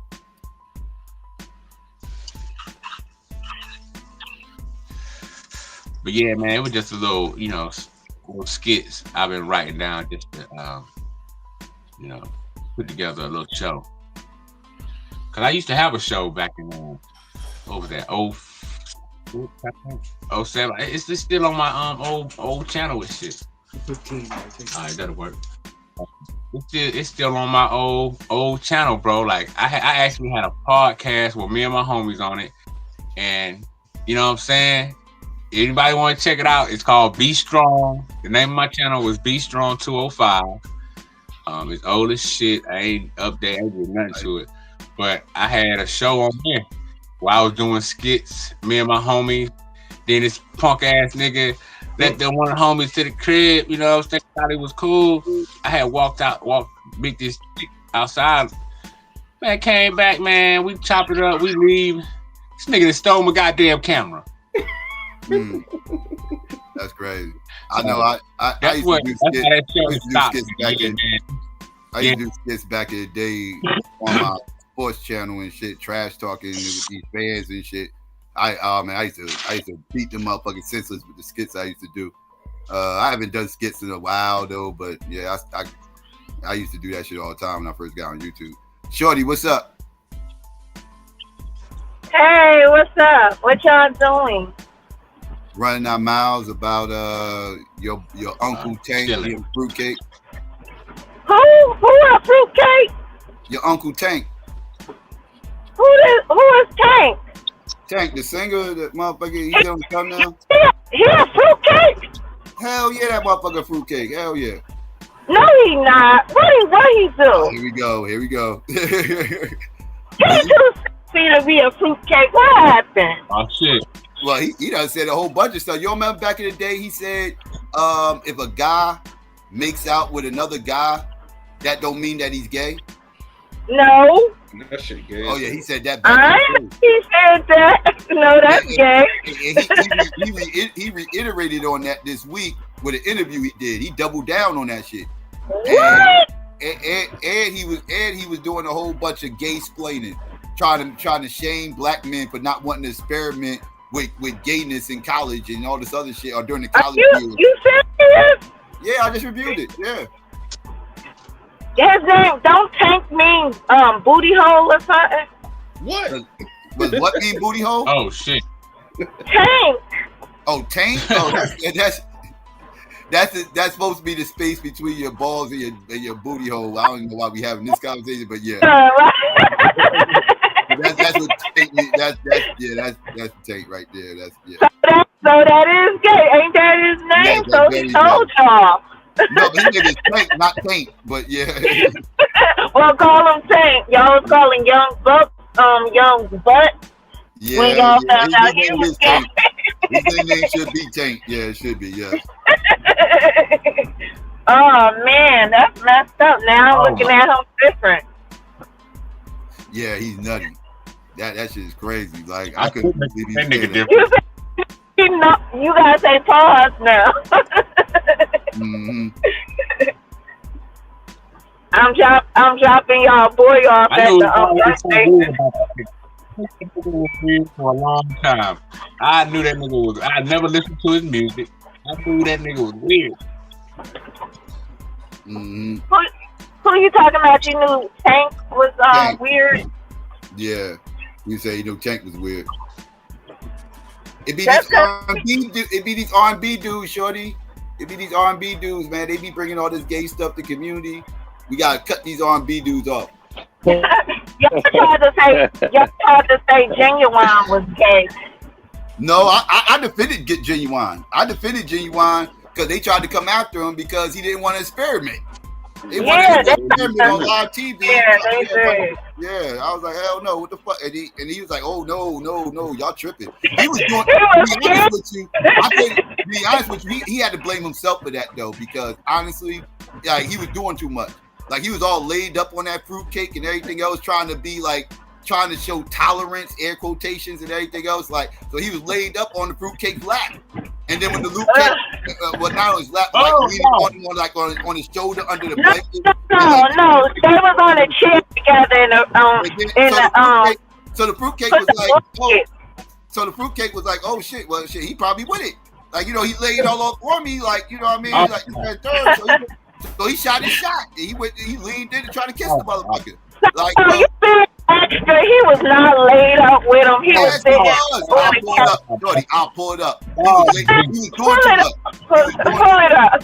I'm gonna pull it up. Go ahead. Let me see. All right, go ahead. Give me a second. I gotta find it. Give me 1 second. Oh man, that's just man, bro. Goddamn, bro. But see, I knew it, bro, because R&B, the last real nigga, well, nobody got to feel about it. I got to say it. The last real nigga of R&B was R. Kelly. Kelly, I know he did some foul shit. Oh my God. I'm not justifying it, but when it comes to being the king, and still being a man, you know the last real nigga is a pedophile. Shut up, nigga. Shut up. The last real nigga is a pedo. Somebody that dealt with somebody that was like 15, 14. I'm talking about shows where you at. You an Alabama ass nigga. Get out of your feelings. I'm talking about a powerful voice. I'm somebody as a male having a powerful voice. I'm not talking about what he did to people. Yeah, that goes without saying. We understand that what R. Kelly did. Come on, bro. You call him a real nigga. You call him a real nigga based on the fact that he can sing. Shut up. Like, you sound dumb as fuck. Y'all niggas be dick riding these celebrity niggas. Bro. All these niggas are gay until proven otherwise. It's ran by a gay boys club. What the fuck is you talking about? Go ahead, Psycho. Always. Real quick. This is Lovely T's videos, but she got the clip in here. Real quick. Okay, let me see. I mean, see, for me, this is the problem, because I think he laid up. I don't know whether say it or not. I think a lot of guys would not like me, even though I'm a woman. Right there, he's under the blanket next to a tranny. He's doing too much. He has his own blanket. Worry about the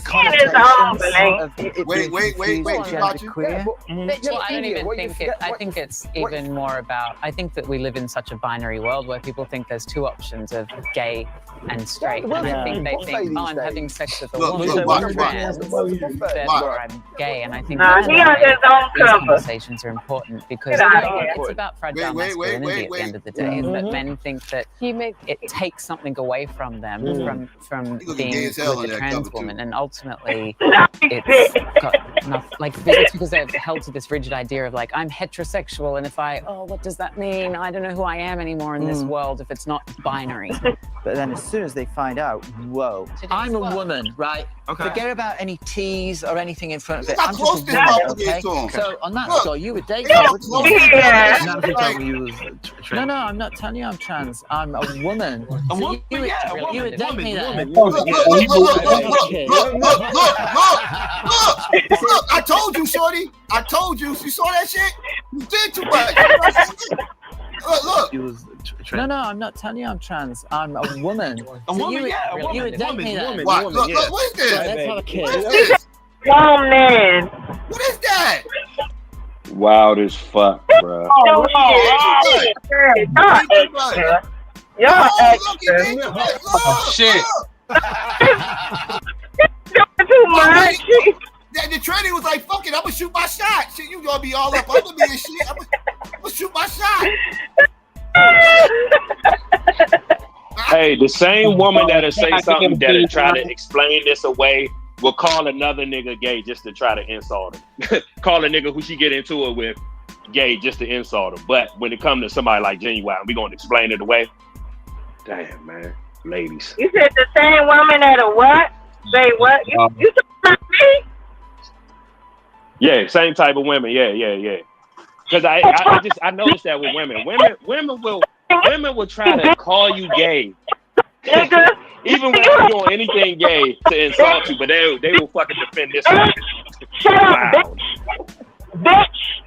That's what it said to me like that. You don't know me, motherfucker. Hey, get your mic together. Get your mic fucking together. tongue. You know what I'm saying? I would Watch your disrespect fucking you. tongue, bitch. Yeah. You don't talk to me mad reckless. I would disrespect you. I ain't my son, I would disrespect bitch. your slut ass. I don't give a fuck about you. Shut the fuck up. And I'm pussy getting bitch. That's explaining for a fucking faggot. Stupid ass motherfucker. Delusional ass bitch. Talking Y'all will shit. fucking try to explain. Come out the same women. Nobody said shit to your dumb ass. You could tell you don't get no pussy, bitch. Because you a fucking lame ass bitch. You a lame. Dumb ass nigga. Listen, everybody. You a lame, shawty. Come out the same women. Shut the fuck up. I do it for you. I chill just for you, bro. I got it. Stupid ass motherfucker. Yeah. Let's not do that, please. Let's not. That derail very quickly. Yeah. Let's not. Yeah. But Genuine was doing too much. Definitely hop tracks. Genuine was doing too much. Oh yeah, man. Yeah, man. Damn, Genuine, bro. Hey, bro, I'll never be the same now, bro. Pause, because now his music was music. I would, they still played on the radio sometimes. I turn that, you know what I mean? That was my Genuine. That nigga kicked some real shit. But damn, bro, I guess it's for the love of money, man. That fucking all that shit, yo. Hey, Judah, I ain't know she was lame like that, but you can hop your bitch ass up here. I'll talk shit to your bitch ass. You don't know me, What you talking bitch. about? Shut the fuck up. I ain't my son, motherfucker. Shut the fuck up. All right, Trent, shut up. Sure, let's not wait. You got the wrong nigga. I will carry your ass. I will carry your ass. I will carry your ass. I'm the type of nigga that get my cousin to beat the shit out your ass. Get my fucking man on your ass, bitch. Yo. Please do. I will drop my addy. Yo. Hold on, I'm gonna drop my addy for that bitch ass. I'll drop my addy for that Where bitch you ass. at, bitch? Please do. I love bitch? dumb ass stop. Where you at, They want to hit bitch? niggas for me because I fuck Where them you niggas at, up to your bitch? honor. Shut the fuck up, motherfucker. You talking real spicy, bitch. You don't even know me. You can tell you don't get no pussy because when you see a bitch online, you talking shit, bitch. Shut the fuck up, bitch. You ain't gonna carry shit. Carry your dick, bitch. That's what's wrong with you, lame ass. You talking shit online on a fucking channel, you bitch. To a girl. Lame ass motherfuckers flirt with Stupid bitches online. That's what motherfucker. lame niggas do. No. You lame, bitch. What's When up? you actually get bitches in Shut real up, life, bitch. no, you don't flirt with a dumb bitch. You tell her she dumb and keep it moving. You tell a dumb bitch online she dumb and keep it moving. Well, when you getting money, bro, you ain't worried about no bitch online. I got that bitch spoiled, bro. No disrespect, Shut your but bitch ass up, nigga. Ain't nobody need to hear nothing you trying to say right now, bro. All Shut right, your bitch drop ass your up. I'm load dropping my in. addy for her man. For her man to come holler at me so I can motherfucking dust this bitch ass nigga off. hey, you know what though, bro? You ain't getting nobody, bro. And you don't even know how to play the game, cause we can get online right now and bet $100 on man. Give me the shit. You know what I'm saying? Or basketball, nigga. What's up? They get to the money, nigga. Give me the shit. They get to the money, my nigga. See, nigga, hey, hating on me, nigga. Whatever, bro. Dumbass nigga. Why is you I just ain't got no cut cards for these dumbass, slow ass bitches that be out here that be coughing for fucking gay ass niggas. You run that shit online, shit. You stupid Dumbass bitch. bitches. You fucking Lame cornball bitches out ass here. nigga. Fucking Lame cornball. bitches be coughing for gay niggas. Your mama's a I don't fucking fuck with lame bitches that cop You for gay fucking niggas. bitch. Psycho, what type of new motherfuckers you got on your shit? I'm trying to calm this Don't down. whack him. What type of two motherfuckers you got on your shit? You ain't never had no fucking Bitch low sound life. drunk at As soon 3 as they o'clock. see a bitch, they talking sound shit. drunk at 3 Shut o'clock. up, bitch. I damn sure won't fuck with no bitch like you. Shut up, You's a bitch. sloppy bitch. Drunk at 3 o'clock. Shut up, bitch. Fuck Shut out up, bitch. Shut Bitches up, ain't sloppy like bitch. you. Shut up. I Or look ugly better than like your you. mama. I look better than your mama. Cam up, bitch. I doubt it. My mama in her 60s Shut up, and got a bitch. better body, Shut up. better face, all Shut that. up. Yeah, whatever. She works out every day. Let me You see work out, you it. lazy His bitch. mama got a better face and a better body. Yeah, whatever. Let me see it, bitch. Stupid ass motherfucker.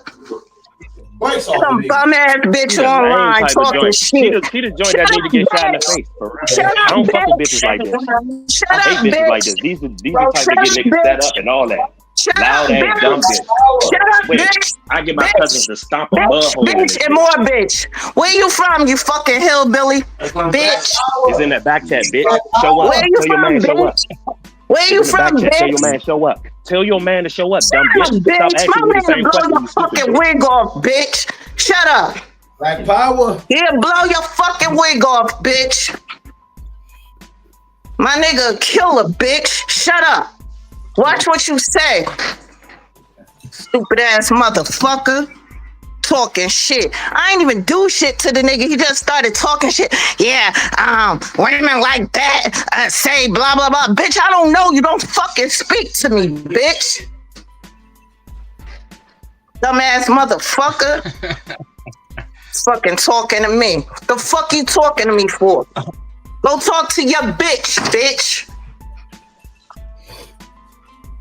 Talking to me. Stupid ass motherfucker. I ain't my son.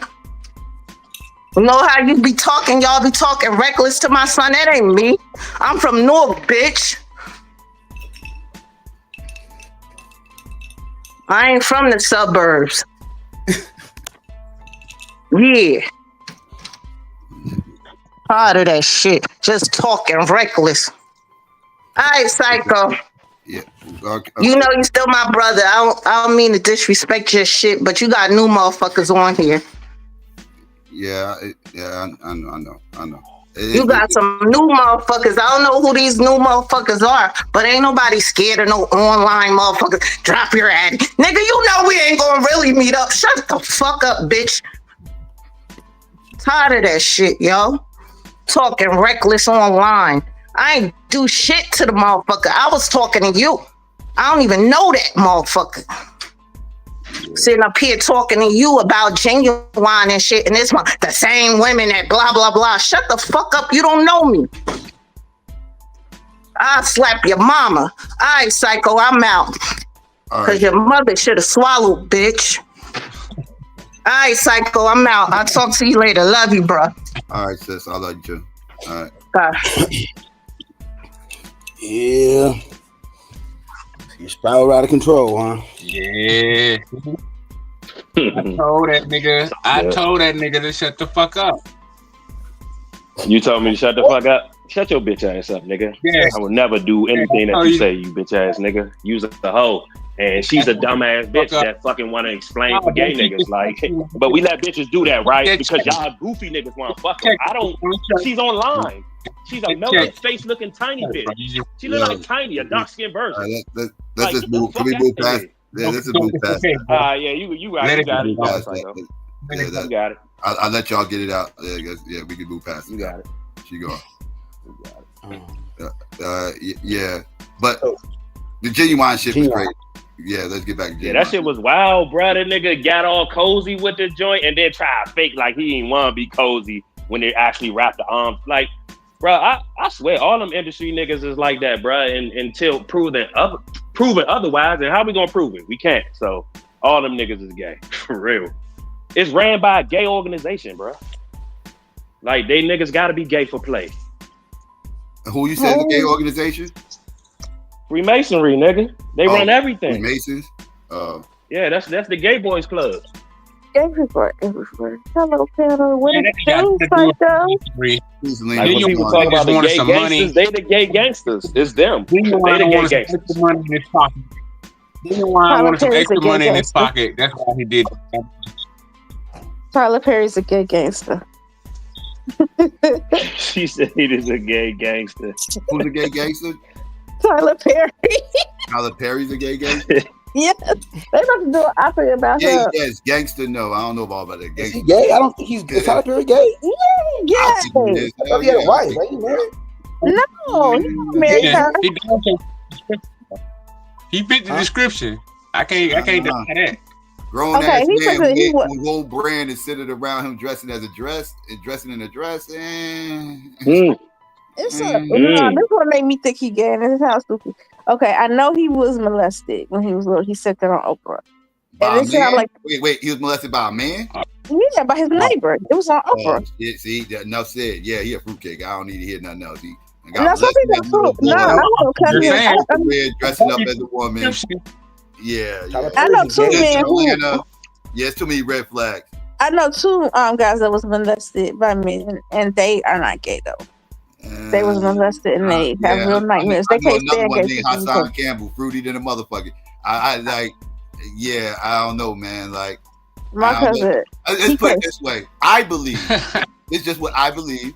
I have no evidence to back this claim up. I just believe this, right? So let's put that out there. I believe that 90-something% of fruitcakes have been touched as kids. Yep. I believe that. Isn't there data? There's data on that, like as far as not accurate data because a lot of these motherfuckers ain't honest. A lot of these motherfuckers ain't. I mean, because boys do not report this stuff the way girls do. Right? Yeah, that's true. Right. I think way more men were touched, but they're just too ashamed to talk about. But I had a cousin that was touched, and he told me about it. He was a kid, and so the kids molested him, and he hate gay people because of it. He won't be near them. It's not because he homophobic. He's scared of what happened might happen again. He's like men, like a whole bunch of men. Like, who's to say that they won't do that again? So he really have like trauma from it. But he married and love women. He I know he not gay. He the only guy I know that hate gay men. That gayness is like that is straight because he was raped. If you was raped by a gay person, you got every right to hate gay people. Yeah, gayness is like he won't go near racism to me. It's a taught behavior. Yeah, he said it's a whole group of them. He won't go near him because he's scared. And I can't say I blame him. That could be homophobia. Now that could be labeled as homophobia. Based off his trauma, though. Yeah, based off his trauma. Yes. Some people have phobia based on some trauma. Yeah. But okay, then that's the other reason why I think Tyler Perry is gay. I don't know why, but I picked up and it made me think Oprah gay and Gail. Okay, so he was on a show that day, and then he gifted them. He gifted Oprah and Gail Mercedes Benz. Like, oh yeah, here's a gift, but he didn't give Stedman one because he knew that they wasn't a couple. That Stedman was the beard, and that Gail really was her lover. And how I know that Gail was the lover, the long last sister of Oprah, when she reached out, found her, she came out and said that Oprah and Gail are lovers. That's how the rumor started, by her sister. You see no problem with that, Lena? You don't see no problem with that? Why the hell Tyler Perry giving Oprah a motherfucking Benz? Right, because they get. He knew. He was like, "Yeah, we get together." And like, what's her name? Rosie. Even though I don't like her, but he should have gave that money to somebody. Even though I don't like this person anymore, right? Even though I don't like this person anymore, I have to give her credit though. She's very honest. She don't give a fuck if you like her or not. And that's Roseanne Barr. Roseanne Barr said it's a gay mafia. It's two sets in Hollywood. She said it's a white one and a black one, and Oprah's ahead of the black one. And I I her. She could have been more accurate. She never supported Freemason niggas because they accept every race. She could have said it was the Freemason niggas, but it's cool. She didn't want to reveal too much. I really believe Oprah is gay. It's too I never supported that Madea shit. I never supported that bullshit. I never supported Madea. A lot of people can't. I never supported that shit. I didn't like that shit. Like I support it. I know you watched it. I know you. Because it's got Christian and positive things, but I feel this way. You're like crazy, Madonna. You must be got a delay or something. Your shit breaking up and everything, and you keep talking when she's talking. Like I do like Tyler Perry. He do have some positive themes and Christian things, and I don't mind people being a part of the alphabet crew, but my thing is when they become predatory and they do things like Tyler Perry is coming out like that guy. We all knew who he was talking about, the actor, and he was saying people in Hollywood. He was talking about Tyler Perry. We knew who you talking about, and it's gonna come out. They doing an expose on Tyler Perry. It's in the works as we speak. It's too much stuff leaking out. Come out about him, yes. Aaron Magruder? When they did his story on Boondocks, that was funny. What happened with that? Hey, Psycho. Yeah. What's your take on this? I think racism and like gayness is taught.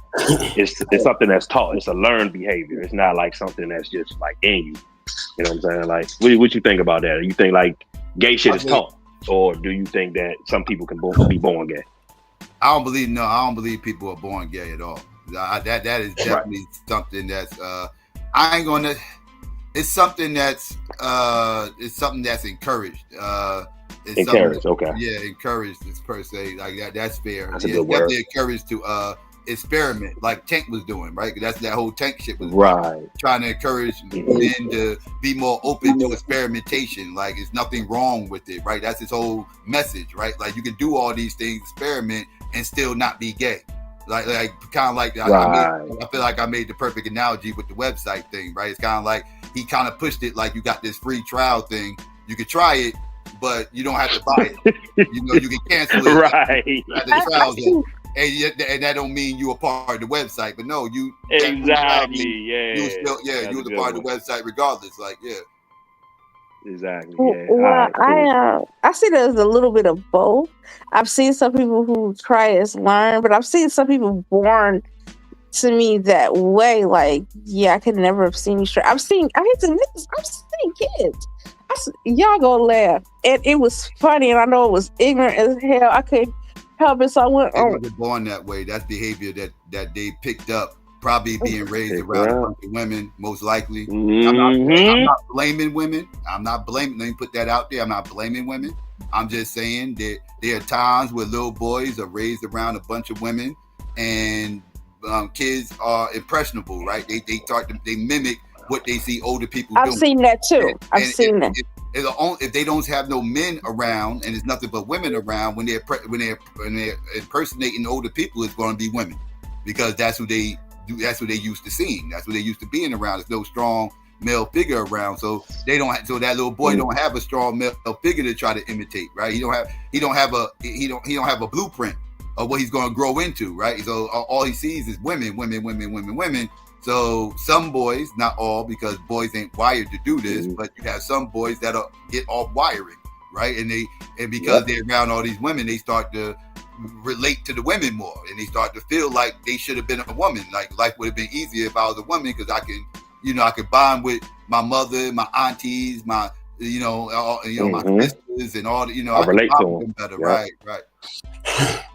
Yeah, can I get y'all this quick story real quick? So one of my cousins, her oldest boy, she got 3 of them. Her oldest boy, and I remember like my other cousins, aunts and stuff saying stuff like he had a little sugar in his tank when he was just a little boy. You know what I'm saying?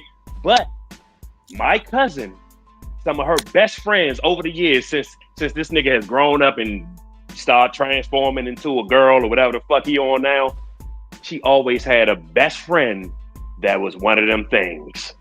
All the way to the point where like one of her younger boys one time had said something like referred to him as a dude, and the nigga was like, nah, call me God Mommy. I'm God Mommy. I don't give a. I haven't been over there in months.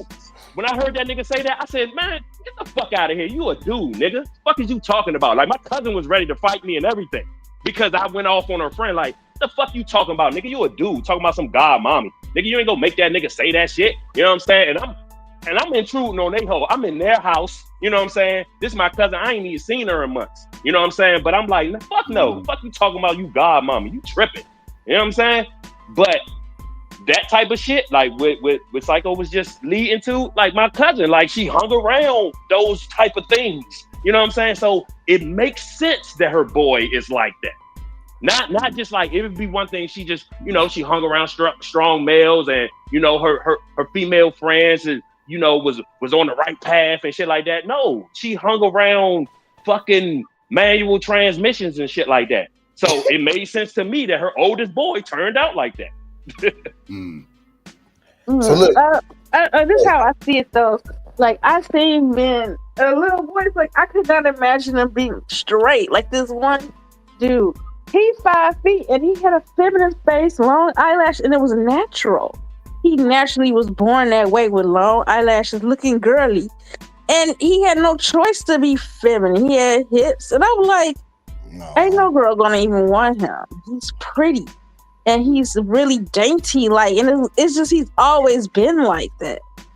And I just can't see him straight. So I believe he was born that way, like higher estrogen, more feminine production. So I can't see him straight. I really can't. He's gay. Ain't nobody gonna want no pretty dainty nigga. What the fuck? The whole bitch. I know women's gonna want a really pretty dainty. He tripping. Born to take. Long as he ain't officially gay, a woman will be like, okay, he's attractive, I'll fuck with him. I don't. Prince was wearing heels and blouses, and women still was like, oh, I like that nigga. Like, what? Nah, he's too feminine. He looked girly without trying. And then I could see what Psycho was saying, because I had a cousin like this, another cousin, and we thought he was gonna be gay because he was raised by his mom was got her kids taken by DCFS, and so her brother took her, and her brother is gay, and he started mimicking and acting just like him, and we was like, oh, he's gonna be gay, but he didn't know how to act because he was picking it up from his uncle. But once he got grown, he grew up out of there. That dude loves women. He's straight. Ain't nothing gay about that dude. And then I've seen, I feel bad though. My baby daddy, one son, his youngest son, he used to seem gay to me. I used to think he was gonna be gay, but you know what it was? He was being raised by his grandma. You know, he's around his grandma. He'll come on my house. He's like, hey, you want to watch Oprah? And he'll come on and leave. And I know he was there in my house because he'll sit there and tape or watch all the Oprah episodes on my cable. He'll watch Oprah. He'll watch Steve and Divorce Court. He'll watch some stories. What the fuck? He watch stories. He's not watching boy stuff. Watching with his grandma. He's not watching boy shit, right? Like he ain't watching G.I. Joe and He-Man. Well, that's not out no more. But you know, Transformers like that. Like he watching, you know, Jim and. And no, he wasn't. Bro, he watched stories because he was by his grandma. He watched the stories. He'll sit there. He'll be watching General Hospital. Not be into the stories. Like that's not a good. Hey, yo, but he you know what that means? Straight. His brother not though. What that mean? What that mean? You know what that means, Lena? A lot of y'all black women, y'all the gate openers. Now ain't the gatekeeper. Y'all the gate openers. Y'all open the gate for this behavior to be, you know, a lot of y'all. I ain't saying all y'all. A lot of y'all open the gates to let this type of behavior be. Did the gang. No, most of this stuff is innocent. Like most of this stuff, that's a fact. I say it's not the woman's. Nah, I'm fucking with you. I was fucking with you, Madonna. I was fucking with you. Yeah, it's not the woman's fault per se. It's just, you know, it's just because the situation that the woman's in is just nothing but women around the little boy, right? Because a woman can't raise a boy to be a man. They can't. You know, they can feed them, they can clothe them, they can house them, right? But I agree with him. I agree with you there. Yeah, a woman can't. Hold on, Psycho. Let me ask you something real quick, though. Hold on, Lena. Let me ask Psycho something real quick. Now, Psycho, when the fruitcakes hang out in clubs and go to different spots, who mostly are they with?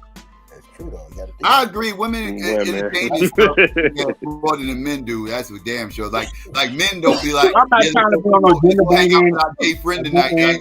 Like, yo, we going out to the club. Let's go pick up our gay friend so he can hang out with us. Like, we don't do that. Like, even if it's a trans man, right? Like a trans man, like a female trying to be a man, we don't be like, yeah, let's go pick up this dyke that's trying. Like, let's go pick up. Right. Like, we don't do that. Like, we don't entertain that shit. Like, but the women. And one thing I can say, our gay friend and go out to the club and let's go get our hair done, nails done with our gay friend, and like they'll do that shit. Guys don't call him girl. calling him grill. And one thing I can thank you, Dan. That's all. One thing I can say is studs don't do that. Studs don't act like studs. A stud will still tell you like you be like, hey, come on, nigga, help me move this couch. She'd be like, nigga, I'm still a girl. Like a stud will remind you quick, like, nigga, I'm still a girl. I still can only do girl things, nigga. Like I know some don't even see that on the stud side. Like I've never seen studs that like think they men. They know they girls, but we got men out here that literally think they women. Be careful. I see some studs that thought they was men, like that will fuck up to a man and think they can knock a man out type shit. Like I know some studs like that. Yeah, that's I do too. They be like, man, that's never ran gay. into those. Yeah. I might knock them out. I might knock them out for real. Like I ain't even gonna hold you. Don't do that. Don't step out of bounds like that. I might give you one stiff joint. Be careful, Psycho. Yeah, I ain't never had that though. These studs be out here sagging harder than the niggas do. I mean, that's cool for them to want to get the persona, but I never really had them try to take on that they a nigga type of shit. I know that it happens. They might that's the reason why O-Block is like this. It's because of a stud. I know one personally. And the reason why O-Block is this is because of a like stud. she got hands. Yeah, for real. If y'all ever, it's some studs that think they niggas. Do you ever hear the story of O-Block? The reason why O-Block is because of a stud. Whatever. Well, be careful. The stud killed O. Be careful, Psycho, because a woman raised your quarterback. It's true. So. K.I. killed O. But I don't know why the studs they sag harder than a nigga do. Yeah. What do you mean? Explain. Aren't you from Charlotte? You don't know the story? The reason why O-Block is O-Block because O got killed, and who killed O was a stud named K.I. I'm from 73rd and Rose. Ever heard? And that's right down the street from Yeah. It didn't the stud kill O. It was K.I. K.I. killed stud. That's that's what the streets say, yeah. Yeah, stud killed O. K.I. did it. And that's who King Voss killed. And if you pay attention, it's cryptic in the songs. Yeah. Yeah, like I was saying, be careful, Psycho, because a woman did raise your quarterback, so you know. You gotta thank her for that. This nigga. Who say anything about? I'm only joking. I'm just I'm not dinner banging enough. I'm not saying women can't raise a man. What I'm saying is a woman can't. A woman can't raise a boy to be a man, right? Like as far as like because a man is going just because he can play football don't mean he's a man. If a father's not in the house, that nigga could be a little boy. A boy is still going to have to go out and seek other ways to find out how to be a man. This is when the big homie on the block becomes the de facto father, right? Yeah. This is when the uncle becomes the de facto father, right? This is when your best friend's father grandfather. Right, I agree. That's why it's very few women who could raise a man because they got to have a very good male support unit, like a good, like you said, a good grandfather, father, or uncle, cousin is going to be the step up. I will never say he probably has what usually happens is the big homie becomes the de facto father on the block. And this is when you see, motherfuckers get caught up in bullshit and everything else because the big homie became the de facto figure. And dude probably has that too as well. But now let me just untank for a second. Now people, before I even make the point, people are gonna say, well, Tank got 5 kids and a beautiful wife, so they'll say that maybe that he's not gay or anything like that, so they'll throw that at you. But the thing with Tank is this, man, and I don't even know any of his songs or nothing. I've never listened to this dude, but you do remember some years ago where he was singing at the gay parade with his shirt off. Yeah, right? I covered that to pause. I covered that too. And he was and Tank is, obviously, has the physique, and he was saying, oh, well, when someone pays me, I'm just gonna go there, whatever. I'm like, yeah, you can go there, but you have to take your shirt off. He was you took your shirt off, dog. Yeah, okay, you're gonna go to a gay right, because you already paid, nigga, before your shirt come off. So why you gotta take your shirt off too? But they already paid you, nigga. You want these people to be attracted to you now? Right. Performing there is suspect enough. But you took your shirt off, nigga? Yeah. And you tried to say that wasn't suggestive? And like, he are you shitting me? You know where you at? That wasn't yeah, and also he like around that time where he was defending, you know, like he was in an interview, I guess he was talking. It was a Breakfast Club interview. And he was talking about getting, you know, which I if any men are into that, are just to me are gay, but he was talking about getting his salad tossed, and people were talking about, oh yeah, Tank was probably gay, and then he went in his car and he doubled down and tripled down and said, yeah, like that's not gay. So he's had a few moments. This is like moment number 10. Being such. That's why I'm like, he's gay, dog. Like, here's what I think is happening. All right, here's what I think this guy is trying to do. I'm sure you remember when Pharrell was in that interview, and he was talking about, it was an Oprah interview, and he was giving definitions of what the new black is, and rightfully so, he got flamed all over the net for running that shit. And what I think Tank is doing, he's trying to push what is, and this is just the new gay. Let's just say that. That's what he's trying to. He's pushing that he's gay, and you should be too. No, but he's giving like, you know, definitions, and he's giving certain qualifications of what the new gay is, so that, you know, if dudes do any suspect shit, like, well, nah, this is the new gay. This is not really gay. The new gay is this. Just like Pharrell was saying, well, the new black is this. Kissing a man, that's not gay. Can I just ask this question real quick? That's what he's doing. Yeah, what's Peace good, to the Robert? panel. Can I just ask this question real quick?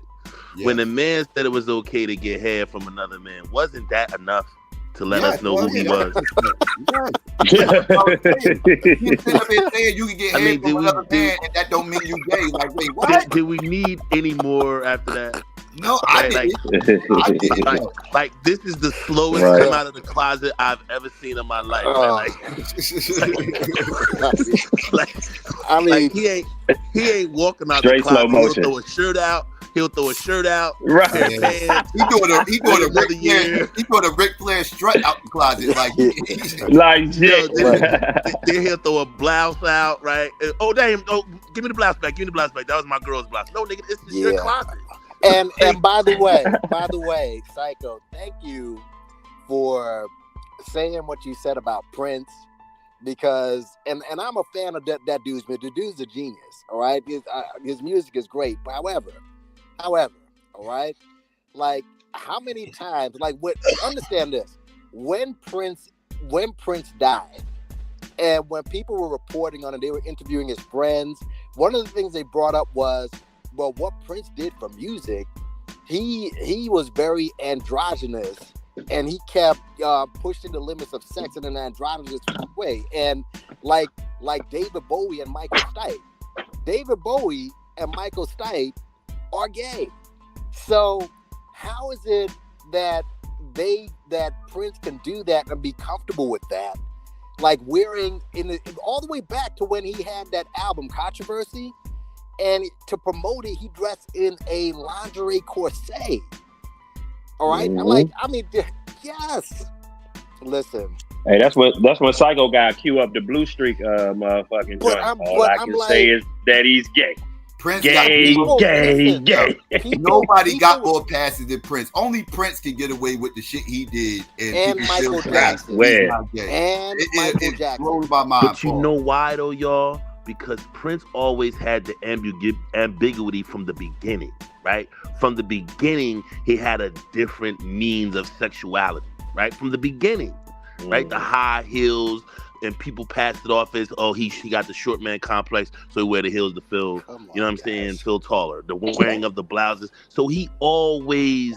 But the foundation, blurred the line. The foundation, always blurred the line. Foundation, the blouse. Listen, the butt cheeks out. He had his butt cheeks out on that. And for the most part, we made fun of it and we just skimmed right by it. right? And then you have some people who would be like, man, he got Apollonia, he got vanity. It's the women. Yeah, it was the hate women. that shit. They call beards, nigga. Right? Yeah. That's a beard. Right. So the beautiful women, and at that time we weren't really seeing gorgeous women like that. We weren't seeing no Apollonias, like the closest thing was Jane Kennedy and Thelma, right? Like we wasn't seeing those exotics like that, right? They hadn't quite made it into our American conscious or black consciousness like that. So he was able to hide behind their beauty and who they were. So it just made it all ambiguous. It just made it all like, maybe, it was never a bona fide. It was never like, yeah, he's this. It was always like, oh, he just he was a switch hitter. And to me, a switch hitter. To me, you're gay. You're a switch hitter. Yeah. What it shows. No such thing as bad. If you have enough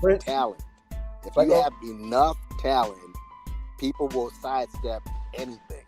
If you have, and like I said, this man is a genius. All right, his music is just is genius. But you get that, you have that much talent, and what's right in your face, people will just bypass that. Like whatever. I mean, you had people even when he died, they said, "Yeah, well, he was just doing that.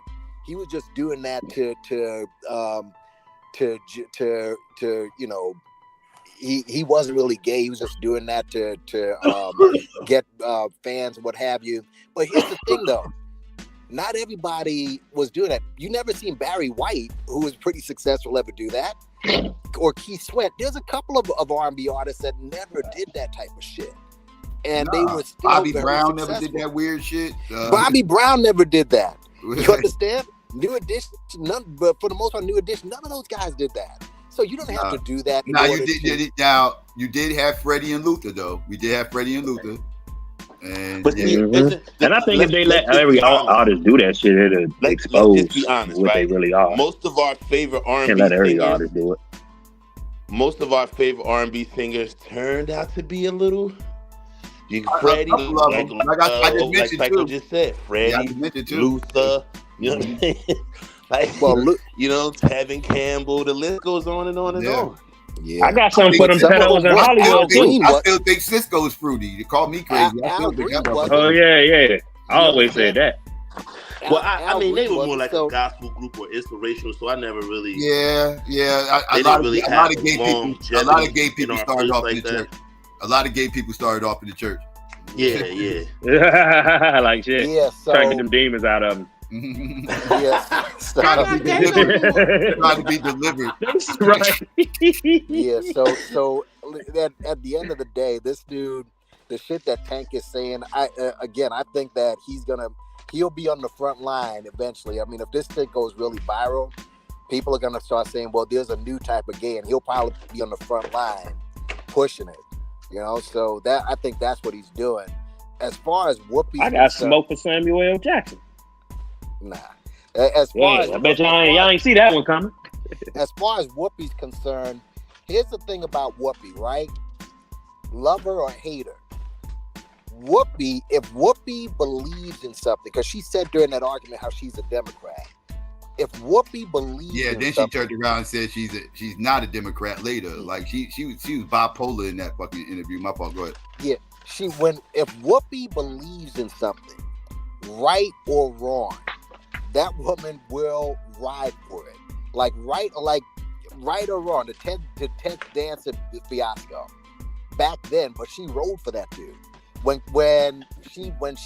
the Cosby thing happened, and she was there in the midst of all these white women, she was defending the hell out of that dude and trying to. It doesn't matter. She understands that. She leaves that show. That show is gonna be gone in a year. She's holding up that whole show. So if she believes in something, and somebody can sit down with Whoopi and convince her against being party first, and really give a convincing argument, she'll start sounding like the people who are non-bipartisan, who are not partisan, and she'll ride for that. That's the thing with Whoopi. So. She's. See, my thing is, she's a puppet on a string. But my thing is, all those black Republicans that we see in media, they do it for the tax purposes, right? They do it because wherever they're at their economic level, they get those tax breaks, right? So for them, it's always an economic choice. It's not even about outside of that. There is no other policies that they align with. It's like, I just want to keep more of the money that I'm making, right? So then when the rhetoric from the Republican Party becomes right wing, and then you see that they're going a different route, then they want to back out. Like, see, my thing with this last election and all that shit is like, most of the people that's rallying or talking bullshit are homeless Republicans or homeless black Republicans, right? Like who no longer have a home, nor the balls, nor the ability to push MAGA out the way. So now they're in this space. They're you know what I'm saying? They're having this slow walkout, like they're coming out of the closet really, really slow, just like Tank. You know what I mean? So for me, it's just they have no home. So now they want to tell the Democrats what to do, and it just seems all really fraudulent. And like, why are we listening to y'all?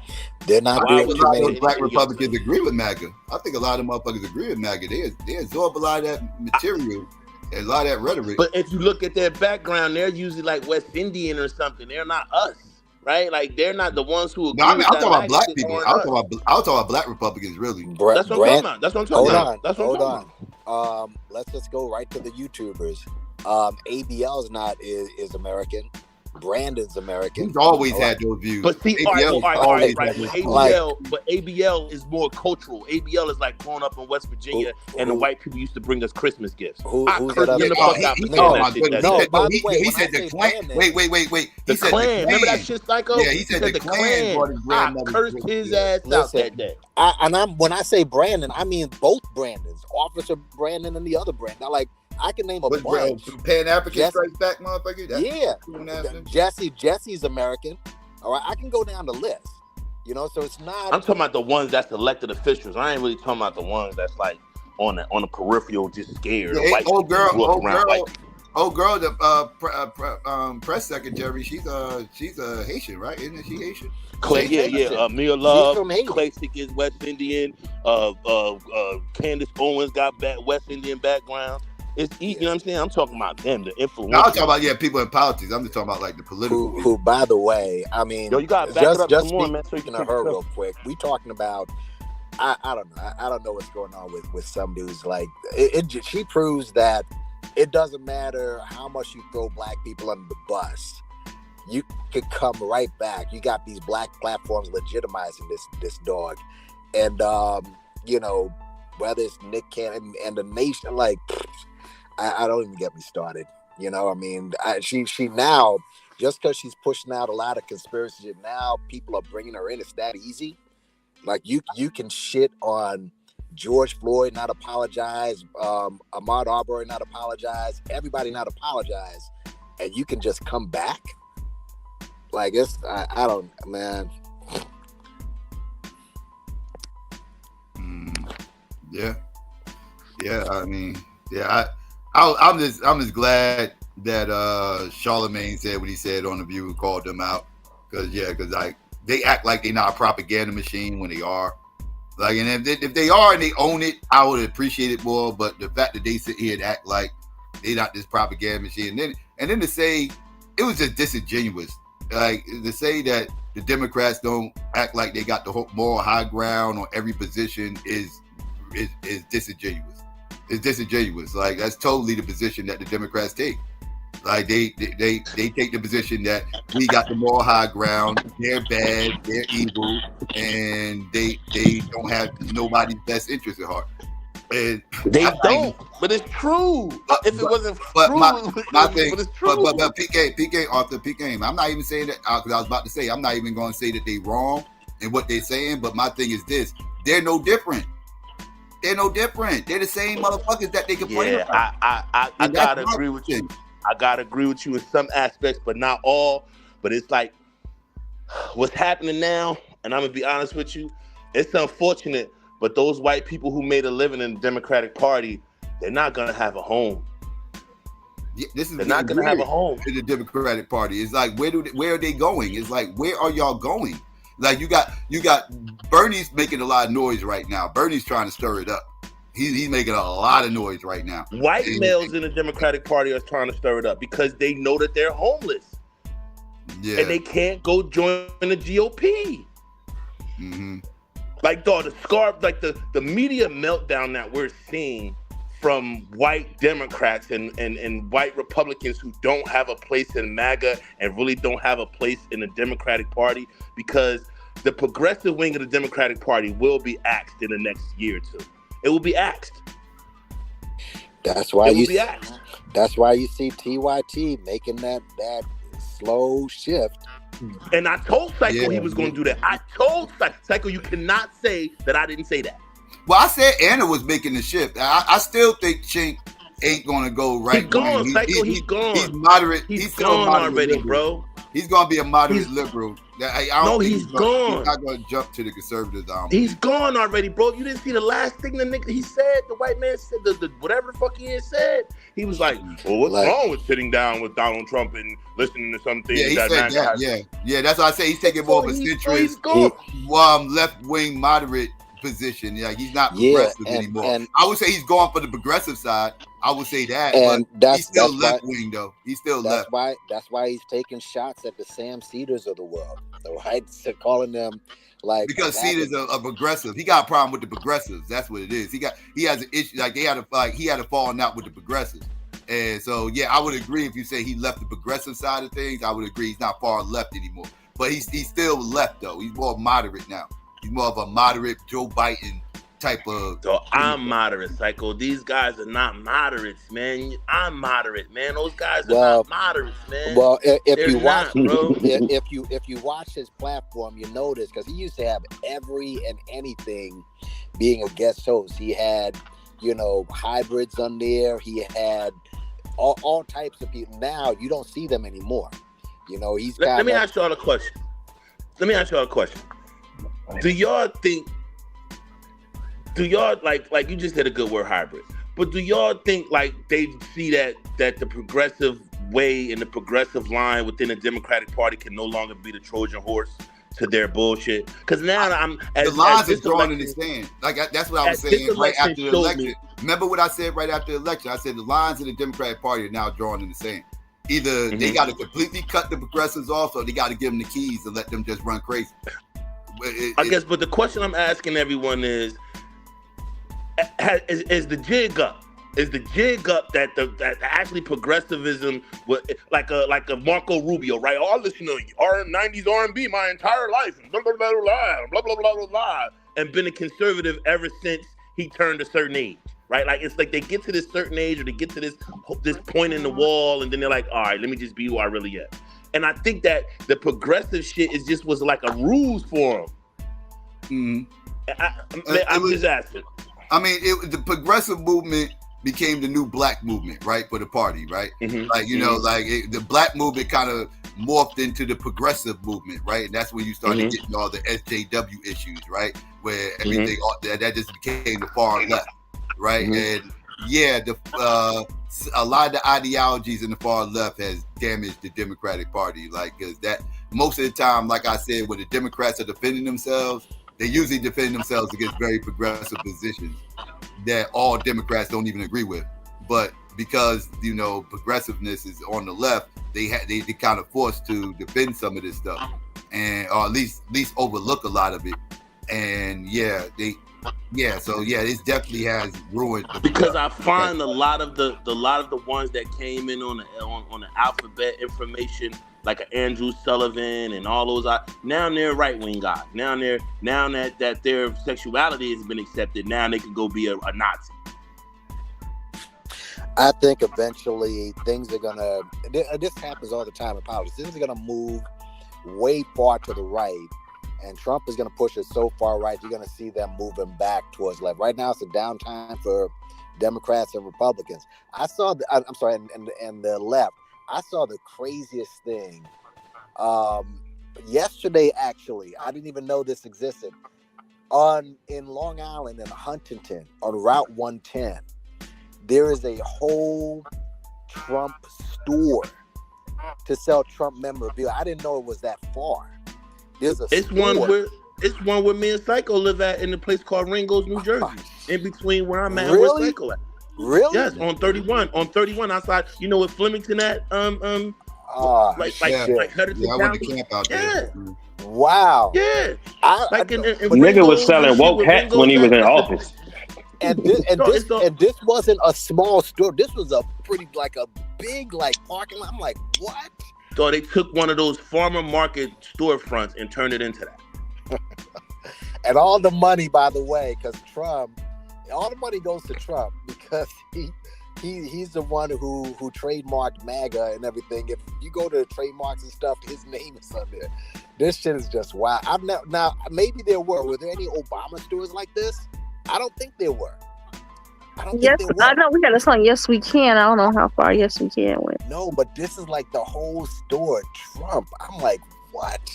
So yeah, we're fucked, y'all. It's gonna get to. I'm sorry, we're fucked.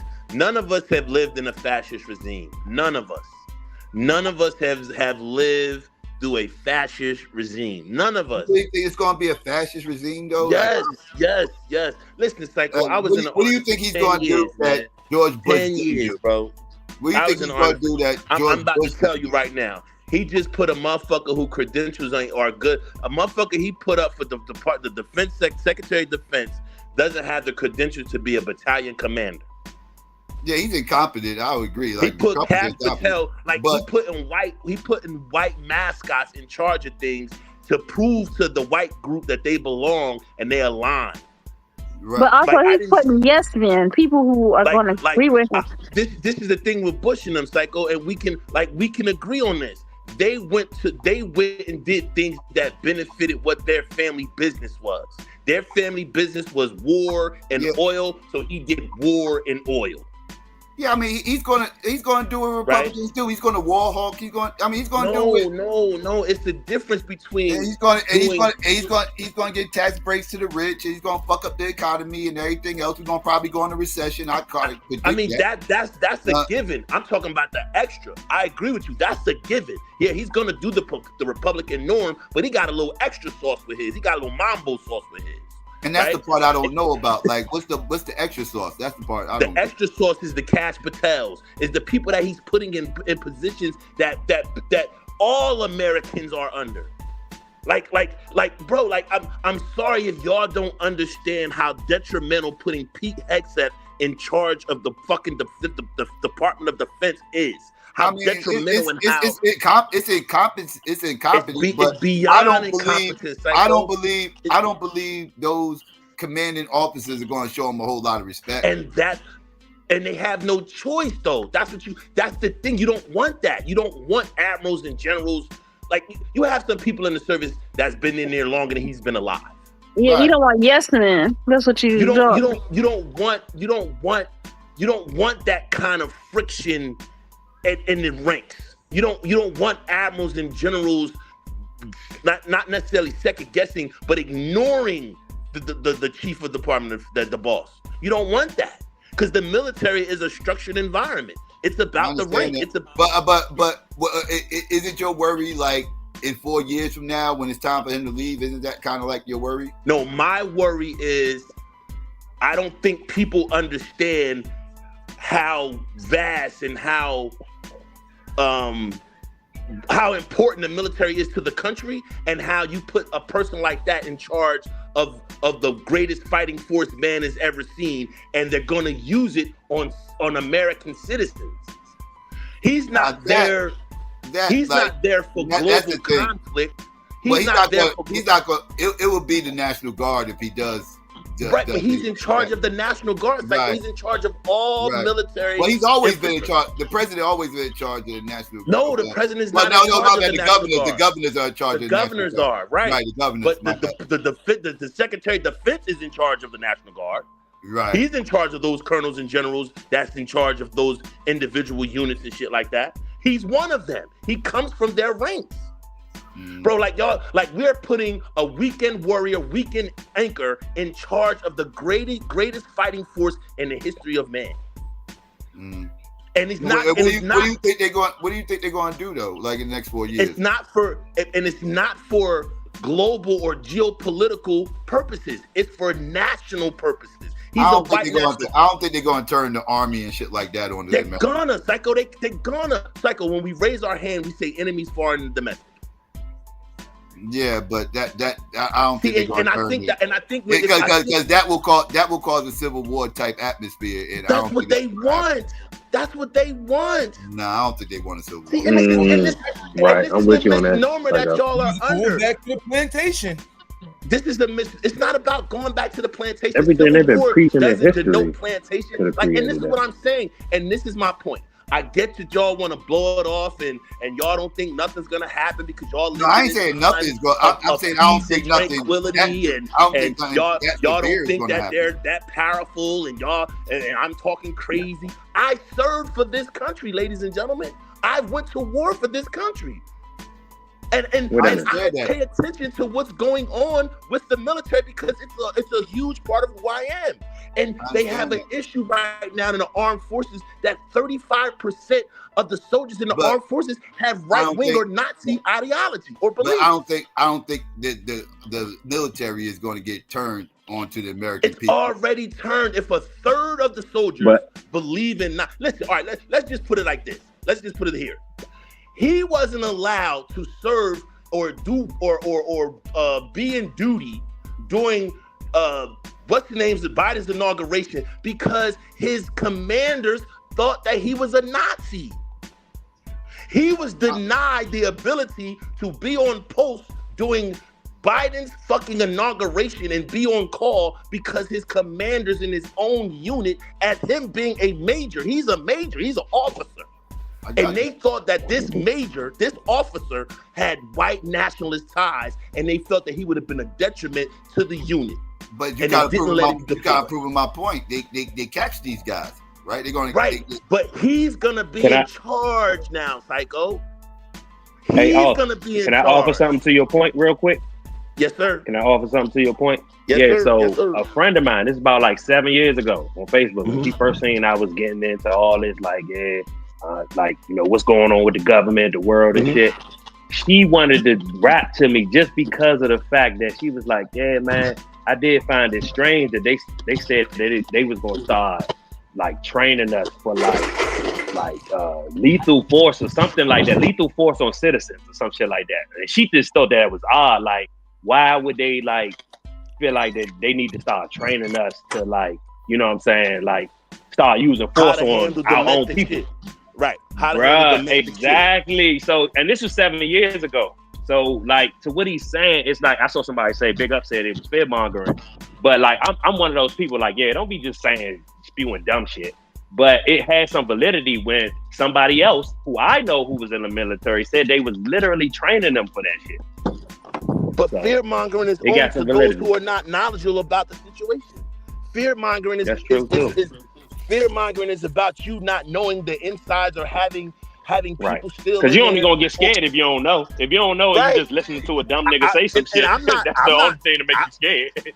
I'm not speaking in fear as much as speaking in informing people. Like, just gird yourself on some shit that's about to go down that we haven't witnessed per se in our lifetime. That's all I'm saying.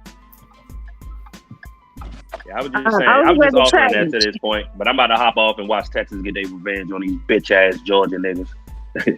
Didi, I was waiting with her strong.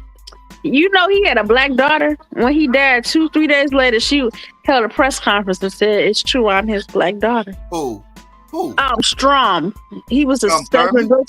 Yeah, he had a black daughter. Yeah, Strom. Well, biracial daughter, it would be biracial, but Strom Thurman. Yeah, he had a half black daughter. He slept with the maid.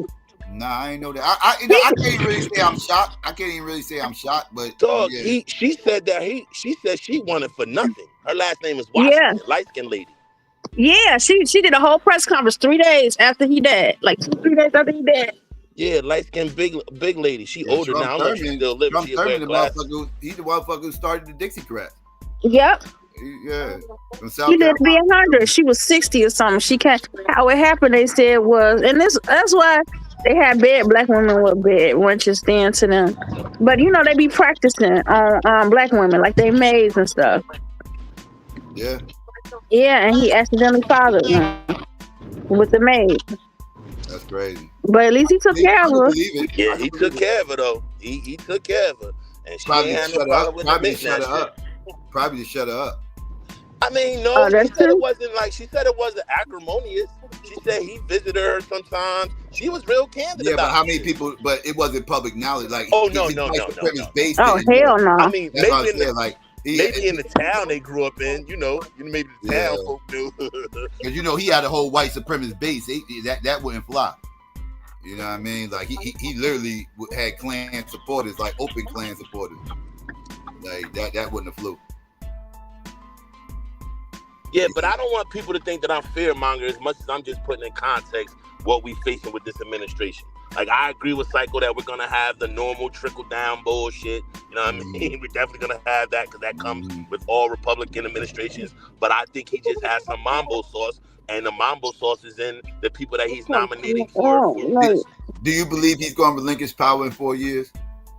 No, I'm scared he might push back. I don't think Not so. easily. I don't think he's going to relinquish power. I think it's going to be some bullshit, and it's going to go bad. I think he wants to be a dictator. I think he's aiming to be a dictator. I think he's going to relinquish power. And remember, 4 years from now, he's going to be... do it. No, I know he's not going to do it because of January 6, 2021. That's why. Yeah. Him causing that lets me know, and losing. And he didn't lose anything because he's in position. So... But this ain't an election. But this won't be because of an election. He won't be getting out because of an election. So he ain't got. He don't have election fraud to cry about anymore. Right, it's term limits. Right. But if everybody that you got within the administration and within the system, and you got the Congress, the Senate, and the executive order, and the fucking judicial, who's gonna stop you? Well, he's going to get stopped. Who's gonna stop him? Who's going to stop him? He just got the Supreme Court to say that motherfucker can go out on Fifth Avenue and shoot somebody and not be indicted for it. I feel you, but that he still got stuff still got to go through Congress But if he had the Republicans, but you I think you're making the error that all the Republicans would agree with him on that. They do. Who's not going to agree with Donald Trump? Who's willing to risk? As far as keeping him in office past 4 years, most who's of the willing to risk? I would say most of the Republicans, not all, because you got crazy. What Republicans? Real quick. You got my bad. You got crazies like Marjorie Taylor Greene and the Indian motherfucker. You got weirdos like that who's going. But they're on his team. Right. But what I'm saying is, more than half of the Republicans is not going to co-sign that. Because they want to be president themselves. Yeah, no, I'm sorry, y'all. I see what it is now. We're not like we're under. All right, majority of Republicans that are in the Senate and the Congress right now are MAGAs. Majority of them. Majority of the people who we now see in the Republicans, are they MAGAs or are they just MAGAs? Real quick. Are they MAGAs or are they just people that's just playing the game because Donald Trump's in charge now, so they're just playing nice? That makes them MAGA. Not that really. Makes them MAGA. MAGA to me are people that actually believe the bullshit. Right, they're not just playing the game. They actually believe the bullshit. Like I think Marjorie Taylor Greene believes the bullshit. Like they're playing the game out of fear. They're not playing the game because they're willing participants. They're hostages. They're being held. Right, hostage. that's what I'm saying. Right, there you go. I think most of those Republicans that you're talking about are hostages. I don't think they necessarily MAGA. Can a hostage rebel? At the end of his 4 terms, at the end of his 4 terms, they no longer hostages anymore because he's gone.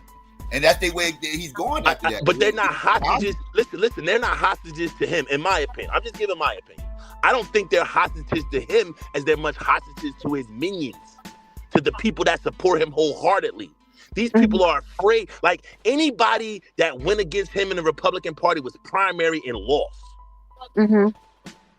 No, but he had picked some people when they said that the Republicans were going to have a red that won underneath Biden. The Democrats came out on top. But I'll give you an example. I tell you who's not scared of him, but he lost going against him, and that was Mitch McConnell. Mitch McConnell was the strongest Republican. He wasn't scared of him. He wasn't scared of him. He was like, "No, I'm not going to push this debt relief."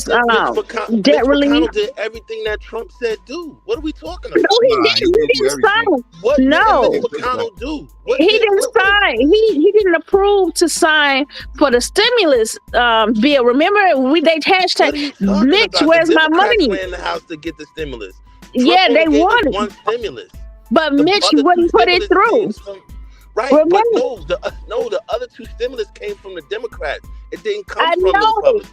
But before that, Trump was trying to push another stimulus. Mitch wouldn't let him. Remember they hashtagged, "Bitch, where's my money?" They was talking about Mitch. Mitch, where's my money? He wouldn't. During the January 6th attack, that was another person that people was looking for. They was looking for Mitch. I don't remember that. I don't remember Mitch McConnell. They was looking for Mitch. He's called him a despicable human being. Like he does not like Donald Trump. I'm saying, fucking his vice president called him a Nazi. His vice president called him Hitler. And when it was time and when it was time for his vice president to certify those electoral college votes, and Donald Trump told him don't do it, he did it anyway. And he said insurrection on him. No, time out. Let's back up. J.D. Vance, not Mike Pence. I'm saying Mike Pence. Oh, you said J.D. Vance. Okay, I was J.D. Vance called Trump Hitler. Oh, yeah, he did. Yes. Pete Hegseth said he was an unserious man, a jokester, a clown. And now these guys are he's the number 2, and that motherfucker's. Are you there? Did I cut out or did you cut out? He cut out. Okay.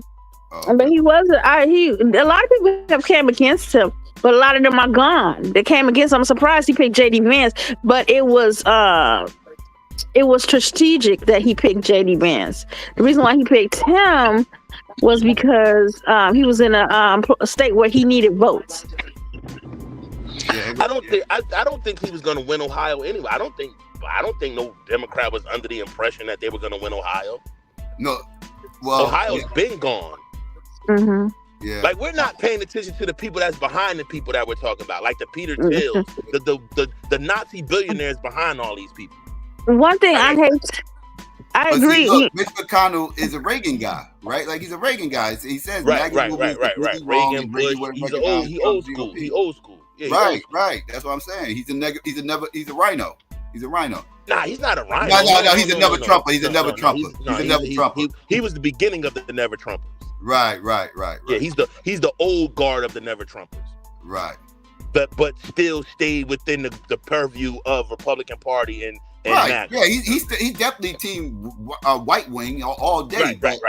But he has limits though. He's not going to go where Trump is willing to go. Like, he does have his limits, even though he's a piece of shit. He does have his limits.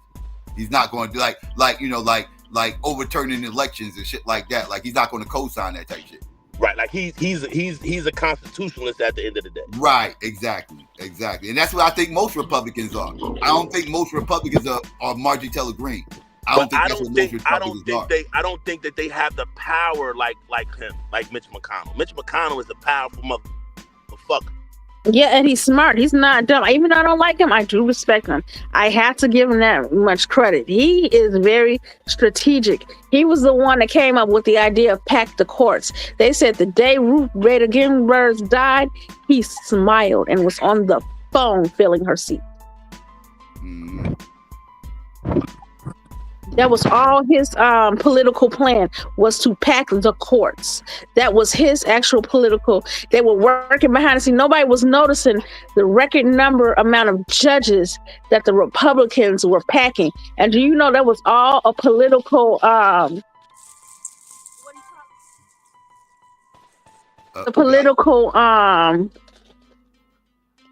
revenge. He was mad at Biden because Biden didn't approve one time one of his court nominees, and he did that to get back at Biden. That's what they said. No, it was the other way around. Mitch McConnell didn't support Merrick Garland. He shut it down when Biden tried to push Merrick Garland through. That's why he did it. That's why he did it to Biden. Didn't push Merrick Garland through, and because he did that, Biden made Merrick Garland part of the DOJ. He made him Attorney General. Yeah, Attorney General of DOD. No, Attorney General. He's DOD is Department of Defense. Attorney General runs the department. Yeah, he made him the head to get back. But before that, Marilyn Garland, it was before. That's what pushed. That's why he didn't approve Marilyn Garland. I don't It's remember. because I don't remember. it's a whole story about it. Psycho, Lena. What's up, Marley Mar?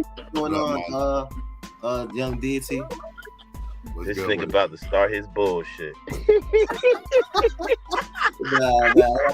ever got a gift? You ever got a gift where you know someone loves you and know you so much, even though it's off the subject, but it made me think of my gift. Like this, I'm just I was like, oh my God, they know me too well. So my birthday was this week, of course. And look what my baby got me. Happy belated. Oh yeah, they know you. Oh yeah, he got me a BIG. He got you. He got you. He got you. Yeah, he love you. He know you. Yeah, he got me that. He got me a collector's item BIG CD, and then he got me a card custom made that says "Happy Birthday" with Biggie Small face on it said "Baby, baby." Yeah, I think somebody been stealing my weed, yo. Somebody been picking. Somebody been what's that? Pinching your sack. Yeah. Somebody been pinching. Yeah, so what we was talking about tonight? What we was talking? I missed some of the show and shit. I was doing some sessions, which I was covering. Tank being suspect and conversation Charlamagne the God had on the View. This is what I meant to ask you, because I think you'd be a good person to discuss. It happened the day you went last time, but I was asleep. I didn't know about the information. What do you think about that guy Brian that was killed, assassinated, the CEO of insurance company? Yeah, dude. Yeah. That's some weird. It's a weird situation with that. Like I remember when the shit happened. The first thing I thought to myself was, well, I hope he had his own insurance. Yeah, I hope he's his own customer or whatever, because his family gonna need it. And now it's coming out that he might have set this shit up his goddamn self. He might have ordered his own hit on some wild shit or something like that. That could be the reason. Now, I'm not saying it is, but it's stuff coming out that's leading that could be the case. I don't know. It's a weird situation, though, because especially old boy who did it, he shot him. He had the silencer. It's like, okay, what's his motive, right? Like, I need to know what his motive was and anything else, because, like, we talking about... What's that background noise? That's Lena. I think it's her TV. But that's a like it was a weird situation, CEO of an insurance company getting assassinated. The largest, the largest from a killer who's from Atlanta. Like, this motherfucker's from Atlanta. He had just got to New York that day. He had just got to New York that day from Atlanta. Huh? Why New Jersey always got to be part of fuck shit? Yeah, I know, right? This is some fuck shit. He arrived up here that day, assassinated him with a silencer, rode off with a bike, started flirting with a girl, pulled his mask down. That's how people know his face now, because he pulled his mask down, started flirting with some random girl. It's just weird. It's like the way he did it. It's almost like he had no worries in the world after he did it and shit. It's like, it really, like the way he walked away. Then he started jogging. And next thing you know, he got on a bike and took off, and then he pulling down his mask, talking to people like he ain't just murked somebody. And he was like a professional, like it was a job, like he's used to doing it almost. Yeah, it was weird, very strange. And then another thing, like Psycho, largest right? This is me, you, and Marley know, right? Like, we live up here, so we know that area is their area, right? That area is, you're gonna see millionaires, billionaires walking up and down the street. That's where they live at, right? That's where they live at. But how the fuck did he know this nigga every move? Right. Like, what the fuck? It's almost like he had GPS tracker on him or something, right? Like he's professional. Like 6 o'clock in the morning, you know where this motherfucker at. Like, that motherfucker got military training, because you need patience to do an observation like that. Scope out. Like, he probably was a sniper. You got to be trained to have that kind of patience to be on in a mission like that, and just wait and be patient and keep your normalcy. Keep your normalcy. Smile at bitches. Don't have a mean face, right? Just look normal, and you about to do some wild shit. Another thing too, I thought too, My biggest point though about it is I felt like even though I feel it was wrong, ultimately, but I understand like if he denies somebody insurance, like he's a murderer himself if he denied insurance to people who really need it and it caused their death. And then I can understand too, it says a shockwave, maybe more insurance companies would be scared. Like what's that saying? Where you take so much from the poor and they have nothing else to eat, they will eat the rich. Hey, Lena, that shit worked in 24 hours. This how quick that shit worked. An insurance company announced maybe 2 days ago, insurance company that deal in New York, Pennsylvania, Delaware, Michigan, a couple other states, right? The other day they announced, like the morning he got killed. So they didn't know he was killed yet. The day before he got killed, they put out a note to their people. Like, if you get a surgery and if the surgery run over, we're not paying for anesthesia after a certain amount of time, right? Like that. If you get your leg taken off and the anesthesia wear out, we're not paying for a few more bottles. You're just gonna have to deal with the pain, right? The day after he got killed, guess what that health company said? Oh, we're gonna hold off on that. Yeah. We moved too fast on that. We're gonna hold off on that because we cool. I swear to God, look it up. I swear to God. I know, I saw it. I know what you're talking about. Yeah, I know exactly because the anesthesiologist was fighting it. The anesthesiologist association was fighting it. They put it in. I was like, that sounds crazy. And then the next day they was like, oh, wait, that was a mistake. Because I need a whole track that statement.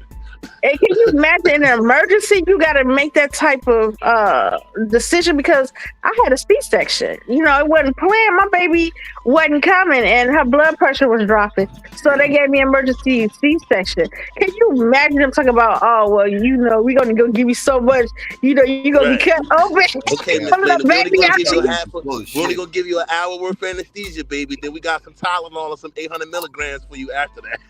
Insurance companies are full of shit. Like he did something. He shook them up. They shook ones. You could play Mob Deep in the offices of health insurance companies because they definitely shook ones right now. I will. They shook ones right now. That's crazy.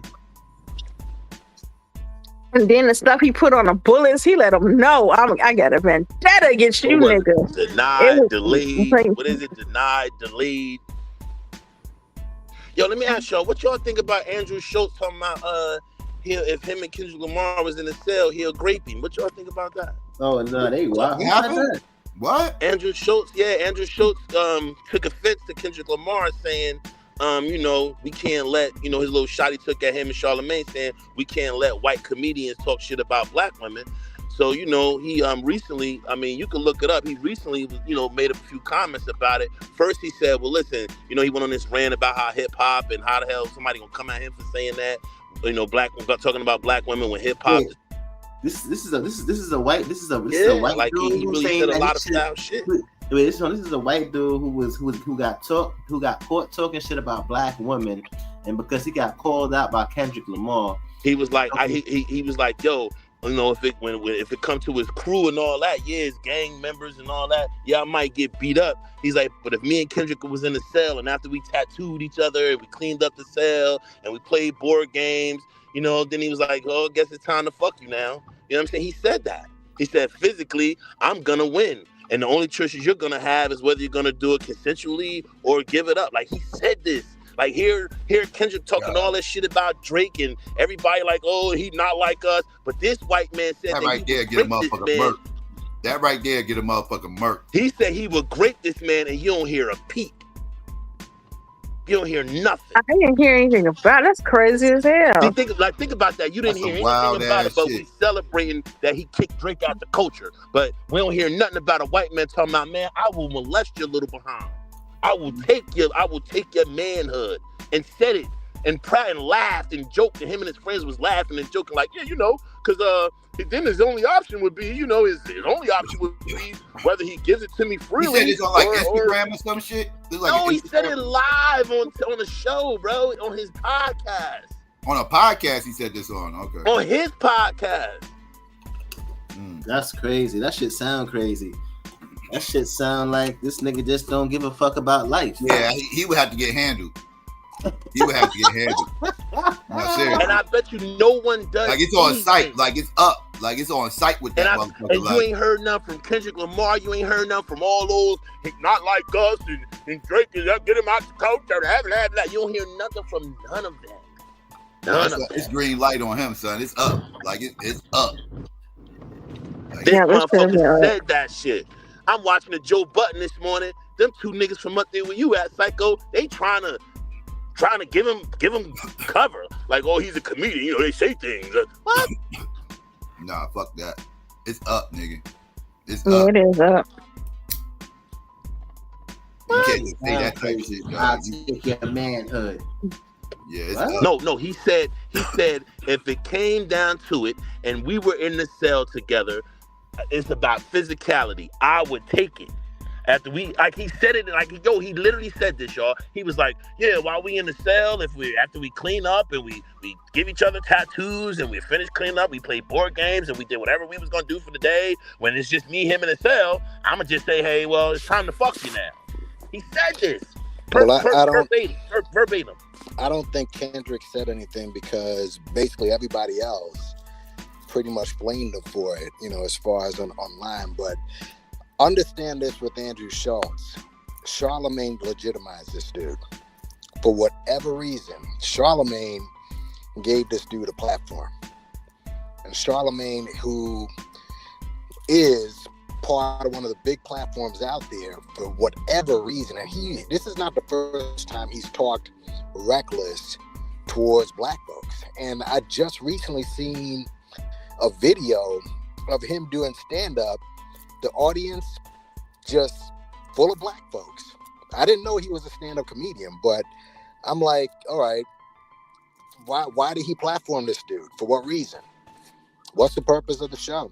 So when you see him talking reckless, he was given carte blanche by Charlemagne.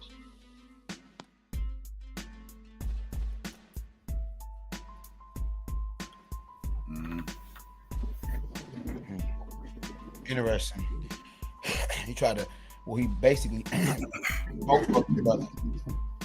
Virtually, he tried to, say he was gonna buck break him. That's crazy. The show, the Useful Idiots, Charlemagne was basically, it's almost like he was, who's that guy? Emmanuel Acho, who had that same type of show. Yeah, he was him before Acho. All right, I never watched it. I just know that he always talked reckless, like he was, and Peter Rosenberg, interestingly enough, went after Andrew, I guess, to kind of, because he had that label on him himself of like, why are you here? So I guess he just finished going after Andrew and asked the same question. Andrew, why are you here? Why were you letting the hip hop? And I'm thinking, okay, they were saying that about you not too long ago, if not now.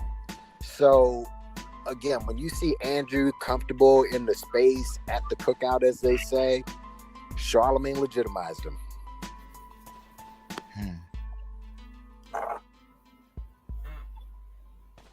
I don't. Charlemagne don't legitimize anybody for me. Them motherfuckers, them whole bunch of humanists over there. I don't listen to them motherfuckers. Yeah, I stopped listening to Charlemagne when he got punched in his face outside of 105 point, outside of the Breakfast Club and shit like that. When niggas ran up on him and shit. That was Lil Kim. I think that was Lil Kim people that ran up on that. Yeah. After that day, I had stopped respecting. Matter of fact, I had stopped respecting the nigga the day after Beanie Siegel had pressed him. Because Charlemagne, he used to be on some other wild shit back in the days when he first came out. He used to be saying like, he used to try to like antagonize people, like, and it would be people that I would favor to, like, you know what I'm saying? So it's just like, you trying to come at Beanie Siegel, bro? Like, nigga, is you crazy, nigga? Like, who are you? Like, who are you? Like, if you was outside in the street in the hood right now, like, you talking about that interview he did with Beanie? You talking about that interview? Yeah, that's what I'm saying. Yeah, like, would you have, like, that's what I'm saying. He wouldn't have had done that shit in real life. I don't believe that Charlemagne would have did that to Beanie Siegel in real life. The funniest shit was when Frejo got at him. That shit was hilarious. Nah, but Frejo was, but Frejo on the other hand was a little different though, because I do believe Frejo. Do your boo-boos, nigga. What the fuck you gonna do, nigga? when Fredo got at that motherfucker, that shit was hilarious. Yeah, that shit was funny too. But Fredo was tight. And I think that shit was true with Fredo though. I think 50 really did snuff that nigga. Do your Googles, nigga. What the fuck you gonna do, nigga?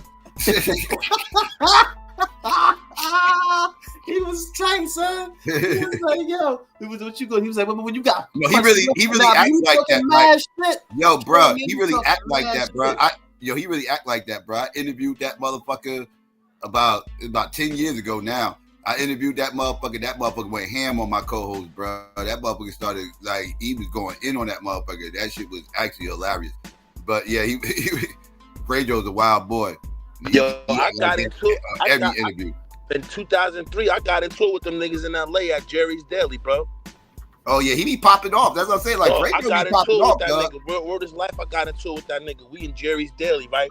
So you know, they could tell we wasn't from LA because we had on Pele, we had on Tim's. Nigga, I had on a fucking what kind of sweat I had on at the time? I had on a fucking it wasn't a Coogee sweater. It was another big time brand at the time, right? So these niggas staring at us. So the bitches that they was with was like, yo, what's good with y'all? What y'all up to tonight? What y'all doing? And we was like, we just chilling. So these niggas was like, this nigga was like, who them niggas? Who fuck y'all? Who fuck them niggas is? Yeah, that's how he acts. And back then, I was way worse than I am now. Yeah, he'll make you want to fuck him up. Like, he be popping off. I see how when he got out of that booth, he set up out of that booth. I'm like, look at this little ass nigga.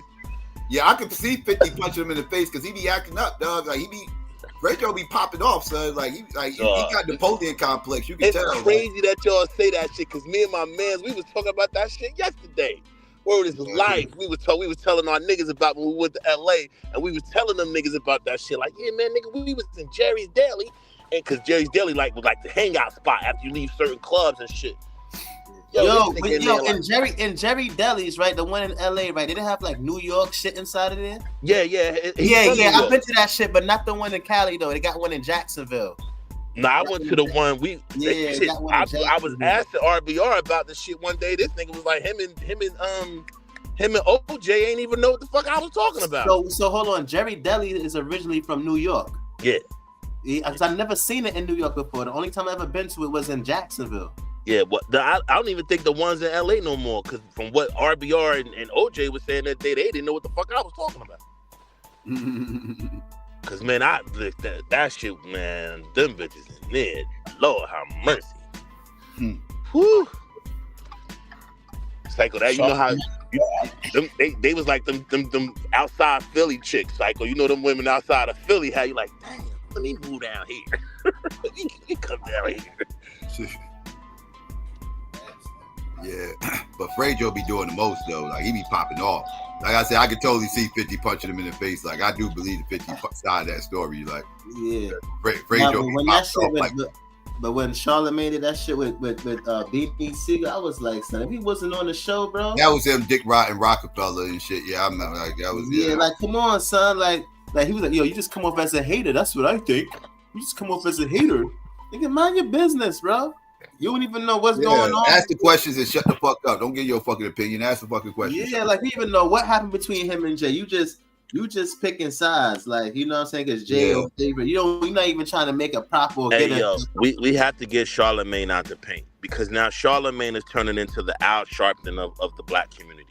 Like for the not for the black community, but for the media. No, for the media. Like, the media thinks that Charlamagne speaks for us.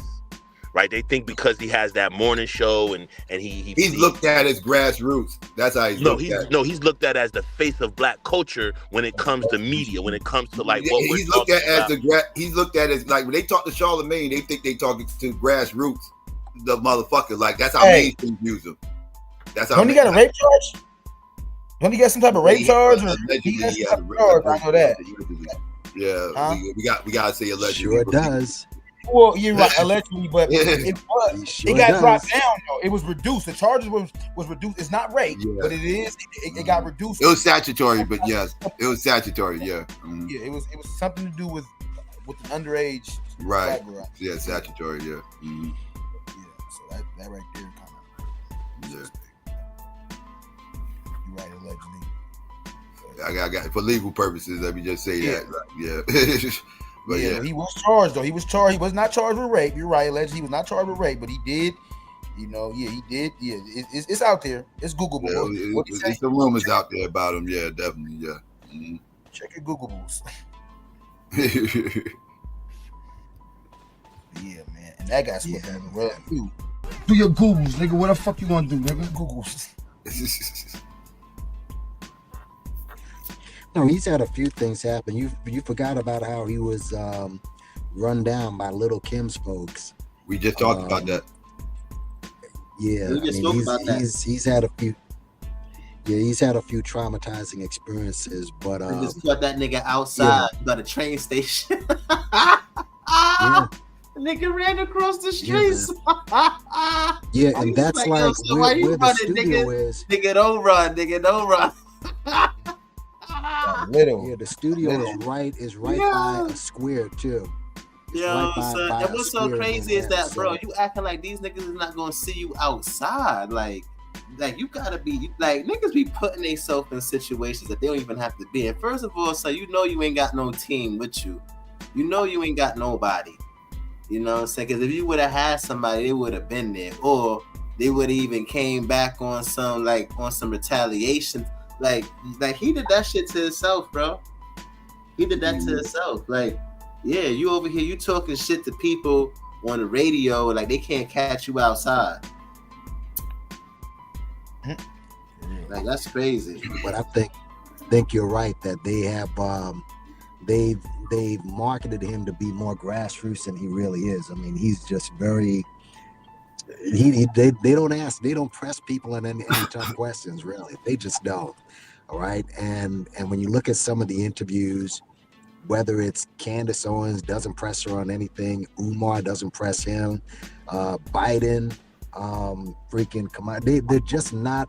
If you're a legitimate news station or to have some sort of legitimacy, you gotta at least ask some tough questions and get some back and forth. Even the vast Fox majority of these news stations are partisan, right? They have biases. That's why I consume a lot of independent media, because I don't trust these mainstream media platforms. None of them. Fox, MSNBC. Even I'll listen to some of CNN, but they because they try to be central about their shit. They try to be centrist, but they lean a little bit to the left. But I can tolerate them more than MSNBC or Fox, because they just completely partisan.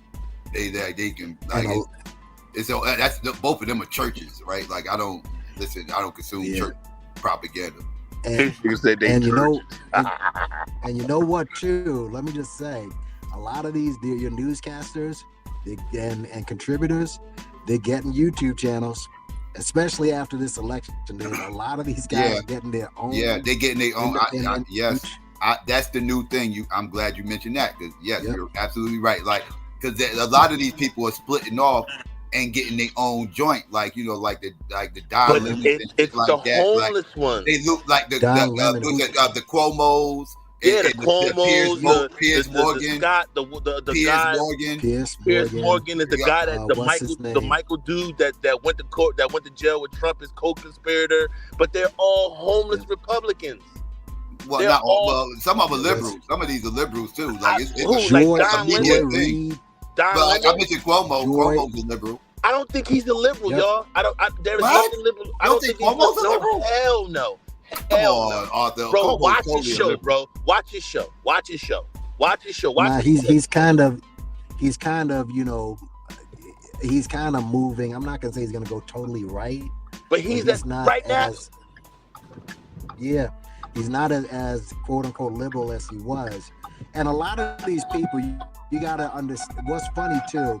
Who's that other guy who got There's another guy. What's his name? Damn, he's the gay contributor. He's a gay guy on CNN. I like a couple of them. A couple of them moved over. You talking about the white dude. You talking the white dude with the glasses. No, the black guy. His name is not coming to me right now. The black guy, and it's appearing. I'll get his name in a second. But Don Lemon's on. No, not Don. Charles Blow. Not Don. Charles and Blow. Don is horrible, by the way. A lot Charles of these Blow. dudes are just bad at this. You talking about Charles Blow? Pause. No, not him. The other guy. He the said black guy. No, but yeah, that dude got a whole porno name. But yeah, and Don is horrible. Some of these guys are not good at this. They just have a name. They really are. Don is horrible. He is horrible, man. And so, and what's happened with some of these dudes, the grift has, now that Trump's in office, they can't just go, anti-Trump. They really don't have their footing with this. But a lot of these news people, Joy Reid and Tara Reid, that I think her name is Tara. No, not Tara. The other Reid, that other sister with the well-endowed sister. I forgot her name. But Joy Reid has a whole YouTube channel with her. Katie Couric. I can go on and on. They're all moving to YouTube. All of them. That's the new grift. Yeah, they all getting podcasts. They all the native podcast with Angela Rye and what's the old girl that left MSNBC? Tiffany. Help me out here. The black woman that left MSNBC. Tiffany. She got canceled. Her show got canceled. Tiffany somebody. Her, Angela Rye, and some other black dude. They got a podcast on YouTube. So that throw them in the bunch too. But yeah, they all getting podcasts. They all getting channels. This is the thing now. This is the thing. Like I said, mainstream news ain't what's popping anymore. Like I think this election kind of proved that. Like mainstream media ain't what it used to be. It doesn't drive the narrative anymore. Social media drives the narrative. That's why they all run into social media. Because they realize that social media runs the narrative now, not mainstream. Yeah, nobody watching TV like that no more. Right. Niggas ain't even watching. Matter of fact, niggas been stopped watching TV. Grandmothers are still watching the news on TV and shit. Yeah, people been stopped watching TV and moved to cable, and then people stopped watching cable and started doing streaming. But I'm gonna tell you this, Psycho. Back in 2006, like 2007, 8, 9, around that time, from 2006 to 2010. I always knew that streaming was going to take over because I was already streaming and shit like that on the internet, like watching basketball games and, for free. And I'm like, niggas in movies. And I was like, if niggas could do this on the internet right now. I was moving to streaming too, yeah. Yeah, I knew they was going to do it because I was already doing my own little thing, like watching like little free movies and shit like that. Free movies. And I was like you said, all the games for free. Watching all the games for free and everything else. Right. Yeah. And I was like, yo, I don't need to have no cable or nothing like that. If I could watch free movies and stream it and watch games and stream it. That's make people leave TV alone. Yeah. That's make people leave TV alone. They get watch everything on TV online and then some. Right.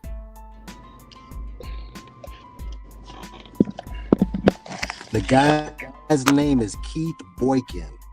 Him. Oh yeah, and your girl Jasmine Crockett got a YouTube channel. Keith Boykin killing it on Twitter. Yeah. So Keith Boykin, like right but I after the election, you've seen this guy all over. Yeah, he's killing it. He is. Outside of his sexuality, he's knocking it out the park. I'm sorry. And what's the black chick on MSNBC who show got canceled? Tiffany what? Tiffany Cross. Tiffany Cross. That's her name. That's what. Yeah, her and Angela Rye. And another black dude got a podcast. And Gillian. There you go. Yeah, that native podcast. I do think that shit whack. That native podcast again. That will be canceled very soon. That shit is whack, and they be all over the place. I agree. They be arguing. It will. That shit is whack, and it's Charlemagne. Yeah, Charlemagne's not. Charlemagne is behind that.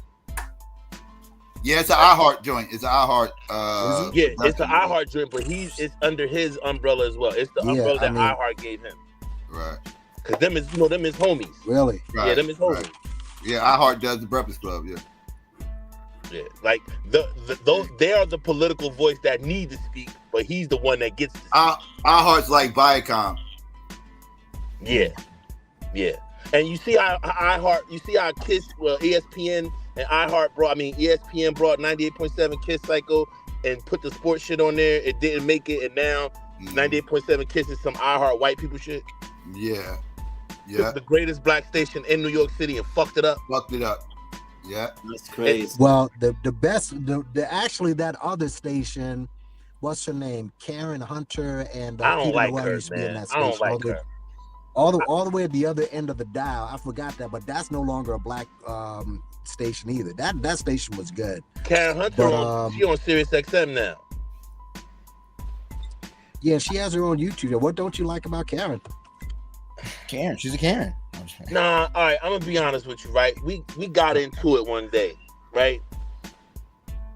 Cause I got this beef with Psycho as well, but I love my brother because my brother is dope, right? But the Jay-Z shit, I don't like her and the dude, I listen to Dr. Carr every weekend. Matter of fact, I listen to him today. I listen to him before I join Psychopath. That's my routine. I go to work, go to the gym, I listen to Dr. Carr, and then I come and hit with Psycho if I ain't too busy, right? But like, the conversation they was having had nothing to do with Jay, and then they bring him in and like, then he's selling us out and blah blah blah blah blah blah blah. And I'm like, yo, what the fuck do people be talking about? Like, what the fuck is going on here? Like, what is going on here? I don't get it. I don't get how every problem that we get with the media, it's Jay-Z's fault. Like I don't get it. I don't hold a position that I don't blame Jay-Z for nothing. Like I blame Jay-Z for certain things, but not in the media. Like I'm not like, I don't think Jay-Z's the Illuminati and those crazy shit like that. I do have some criticism about Jay-Z. And she's a Republican. She's a straight up Republican who has no home. So she comes and she's not. She has Say it again. No, she's a Republican. She has conservative She's views. a Republican. Well, like I remember, here's what I remember, especially with her way back. It was WBAI. It was on New York when the Puddin' Man started going on his tour, and she ran behind him, and she has some very conservative views, and that right there, she's conservative, but she's not, like Star Parker or some shit like that. She's moderate, but she has some conservative views, but she is, again, she's fair, because again, once all his shit started getting pulled out the closet, he started going in on him. So she's not a far right person. She's just, I guess, moderate is what you'd say about her. I'm a moderate, Naps. I'm a moderate. You know what I'm saying? Okay. And I agree with you. She does have some moderate positions. But me personally, I think, I don't know. Yeah. I don't know, man. I don't know. She just, for me, they say never meet your heroes in real life, man. And that's a true statement. You know what I mean? So like, yeah. I'm like, oh, this lady's terrible. Like, oh my God. And I still tune in once in a while because I like what she talk. I like the people that she talked to. Right, I like the people that she has conversations with, right? Because they make they lay it out, right? Like they really have in-depth conversations, and it's objective and it's informed, right? Like one thing I'll give her, she's informed, right? And she keeps people around her that are informed. Yeah, you know what I'm saying? Like, so I'll give her that. Yeah. But I just think sometimes her rebellious nature or her take it or leave it shit, I don't fuck out of here, like that's my thing. She got a serious take it or leave it mantra. Yeah, that is a trait of hers. Take it or leave it. Where she feels she's right. I mean, back then Psycho again. From Orange. Okay. Her dad used to have a store right there on Central and East Park. You know how you come up Central? Yeah, I know exactly what you're talking about. That turn right there on East Park, because I used to live at the other end. My first apartment wasn't too far from there. My first apartment was in Orange. Yeah, I live, and that shit confused me, dog. Because when I turn down East Park, that's East Orange. That ain't Orange. Once you make that turn, Park, I was confused. Orange and East Orange runs right into each other. So if you don't know which street, I would always catch the bus and get off right there on Central. Right there by where them stores and shit at, where the chicken spot at, and then I would turn right there because I lived on East Park, right there by the basketball court. Okay, we're not far from White Castle. Yeah, right. The White Castle is maybe 20, maybe 10 houses from the crib from when I lived at. Mm-hmm. Yeah. But I mean, she's informed. I can't knock her and not say that she's for us. That's for sure. She's for us. She is, I mean, again, she's There are some conservative. I think she's put it like this. She's black before she's conservative. All right, let's put it. That's the best way to put it. She is pro-black and black first before she's conservative. I believe that's how the best way to describe her, as opposed to some other dudes. What's her name? Karen Hunter. YouTube. Karen Hunter. Oh, Karen Hunter. Okay. Yeah. I could agree with that assessment. I could agree with that. She's pro-black. She's black before she's Republican. I can agree with that. But yeah, a lot of these Karen Hunter. Yeah, I wouldn't worry about these guys coming to YouTube because again, they're just a lot of them have been kind of exposed. Like you can be when you're like a perfect example, Al Sharpton. Al Sharpton is a great communicator, as we know, but he is a horrible broadcaster.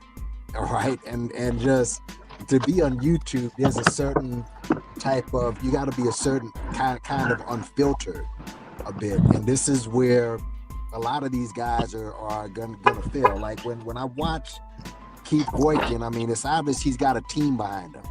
It's obvious, you know. So it's obvious he has a team working behind him. But at the same time, I think he understands the short, like break it down in 3-4 minutes. Because I think he kind of did some studying on how social media works and how people just take things in like 1 minute, 2 minutes, or what have you. You don't want to drag on. So a lot of these guys who you see going on YouTube, even though they got a famous face, they're not. They don't know how to really work the YouTube thing. That's why I think that show, that Angela Rye show, that shit, I don't think that shit's gonna last that long. It don't seem like it. Like they're not even getting along. Like they got different directions. They seem like they want to go. Tiffany Cross seemed like she want to make it more professional and kind of like reporting the news and stuff like that. And Angela Rye kind of wanted to be a place where talking heads get their opinion, right? She wanted to be more of an opinion-based show, opposed to just dishing out, you know, the information, which is Tiffany Cross. Because Tiffany Cross comes from that, right? Like she comes from MSNBC, so she want to kind of be more of a journalist. Yeah, exactly. Whereas Angela Rye, she's a pundit, right? She's just a talking head, right? She's from Capitol Hill. She commentator, right? She just want to give her opinion. She really don't care about getting the facts and all that other stuff. She like, well, they should know the facts. If they don't know the facts, they're going to get the facts. In my opinion, right? Yeah, exactly. Yeah. You know what they need? They need a good argument. I think that's what Nats likes about Karen Hunter, because she informs you. She comes with all that. Like she's a commentator. She's an advocate. She got an Army Swiss. Yeah, journalist. Okay, yeah. Yeah, she got an Army Swiss knife. And Psycho, she northeast orange to the heart. I think that's what it is. Like, you know, it's a Jersey thing. I think that's what it is. This is a Jersey thing. For me, it's like, here the North talk tough, and you know, and when you're from Trenton, it's like, you know, like, you know what I'm trying to say, Psycho, without me saying it. What that show needs is a good argument, like a serious argument breakout, you know, and I mean, obviously he's, you know, obviously he is who he is, but how is Andrew Bynum not? He's not. You mean Gilliam? You mean Gilliam? You mean Gilliam? You mean Gilliam? You said Bynum. You said Andrew Bynum. I'm sorry. Big Jersey, Andrew Bynum, Big Jersey. Yeah, my bad. Yeah, but Angela Rye is the dominant voice there, and dude is not, you know, and again, I understand he's gay and everything, but she's a dominant voice. You don't. Oh, he is a fruitcake. That was gonna be my next question. Yeah, that's the one. That's the one that got caught with the guy in the hotel room with the meth. Because he would have won that election if he didn't get caught up in that. Oh, that's him. That's the one that ran against DeSantis for Florida governor. Yeah. Oh, okay. Yeah. They need to get into an argument. A big argument is what they need to do. Ain't that the truth? Ain't that the truth, Nats? They need to figure it out because they know they want to argue, but they just acquiesce to each other because they all don't think the same. Right. They all don't think the same. And you explained it greatly, Psycho. Like Tiffany Cross is like, hey, I want to make this a media thing, inform the people. Angela Rye is like, I just want to snap my fingers and twist my neck and tell y'all ain't shit and how y'all ain't on top of this. And then Gilliam is like, well, if we compromise and we find the right lane to get in and you know, and we present it, the package the right way, and like that's what their struggle is, right? Like it's very obvious that there's 3 separate ideas being fomented on. Yeah, they got different. They want to. Each one got different vision for the show. Yes, and a different vision and a different articulation. Not only and a different articulation of their position on the show. Yeah, you know what I'm saying? It's like one wear Adidas, one wear Pumas, one wear Spot Builts, right? Right. You know what I'm saying? And it's like, but you know, and we're like, yo, put some Nikes on and let's have a conversation. Exactly. Here's what they need to do. They're not going to do it because, but if you put an Amanda Seals in there, oh hell no, don't do that. They're not going to do it. No, they don't need to do that. Yeah, she's a loose cannon. You don't. And I know one thing that they need to fucking do is change the title of that goddamn show. The title of that show irks the shit out of me. What the fuck y'all mean native land? What do you mean? Like what? And then when they say that, they talk and then they show pictures of America. Like, okay, like this is some abo shit. Like, what kind of abo shit is this? Like, so I got issues with the show title name. Like, I don't even know what that shit means. Like, y'all gotta explain that. What native land are you talking about? Like, what do we mean? Like, we are not native to this land, so like, what do you mean? You talking about Africa? If you talking about Africa, this ain't an African show. It's an American show about American politics mainly. Why the fuck are y'all calling this shit native? Yeah, I never got the name of that. I never understood that name either. Yeah, the name is very confusing. It sounds like they pushing abo shit. That's what it sounds like. I don't. Yeah, it's just ambiguous, and it doesn't correlate with anything. Like it's not. It doesn't give you politics. It doesn't give you blackness. It gives you this ambiguity. This. You know, we're trying to figure it out. It's almost like when Joe Budden started, I'll name this podcast later, right? Like, just give it a name for now, and eventually we'll figure it out. But I don't think it's gonna make it. It's not very entertaining. It's not very informative. No, it's not. And you can see the struggle that's going on within the show. And like, if you feel it, watching it, like, okay, y'all don't even sound like y'all on the same page. Yeah, it's disjointed as hell. Yeah. Oh man, yo, I'm out, man. I appreciate the peaceful conversation, man. I ain't had to curse nobody, y'all. I ain't had to threaten them. This is wonderful. Yo, y'all have a great night, man. You Peace, too, Michael. Big Jersey, man. Big Jersey. You already, all right? Yeah. But yeah, this tech motherfucker is hella gay. I don't care what nobody say. He's a freaking fruitcake. Only a fruitcake will sit here and say the wild shit that he's been saying. That shit is insane. Who? What tech dude you talking about? Tank, that actor motherfucker, not Tank Davis. Tank. Okay. Yeah, not Tank Davis. The actor. Tech person. Yeah. Oh, okay. Well, singer, actor. I always think of him acting first. I don't know, because of that New Edition story. He was in the New Edition biopic and shit. So that's the first thing I think of when I think about him. I don't think about his singing. But yeah, he is a singer though. Yeah, old Tank, man. Oh, weirdo.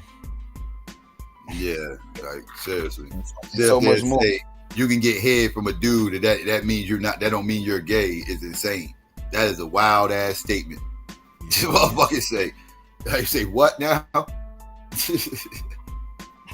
You fruity as hell if you allow some shit like that to happen. What the fuck is you talking about? I wonder how the females feel after they. Some females into that type of shit, dog. Some females into that type of shit, oddly enough, bro. Like nasty ass shit. Some of them are into it. Now I ain't saying all. I ain't gonna say. I'm not even saying most. But you have a segment of women out there that's into that type of shit. They like them fruitcakes. Like them fruitcakes, and see that's what I think. That's what the brother meant. Madame is and not just black women. You feel me? As far as like they when it comes to the you know, talking with the gay dudes in the club, like, you know, elevating, you know, condoning that behavior, you know, calling the dude a girl and bitch, and you know, like that's, you know, it's yeah, bro. In a way that's yeah, man. Mm-hmm. That shit crazy. That shit crazy. That's why I don't mess around with none of them ag fake hags. The women that just be up under gays all the fucking time, you know, like all they got gay best friends and go get their nails done with them, their hair did with them, and all this other go to clubs with them and all that.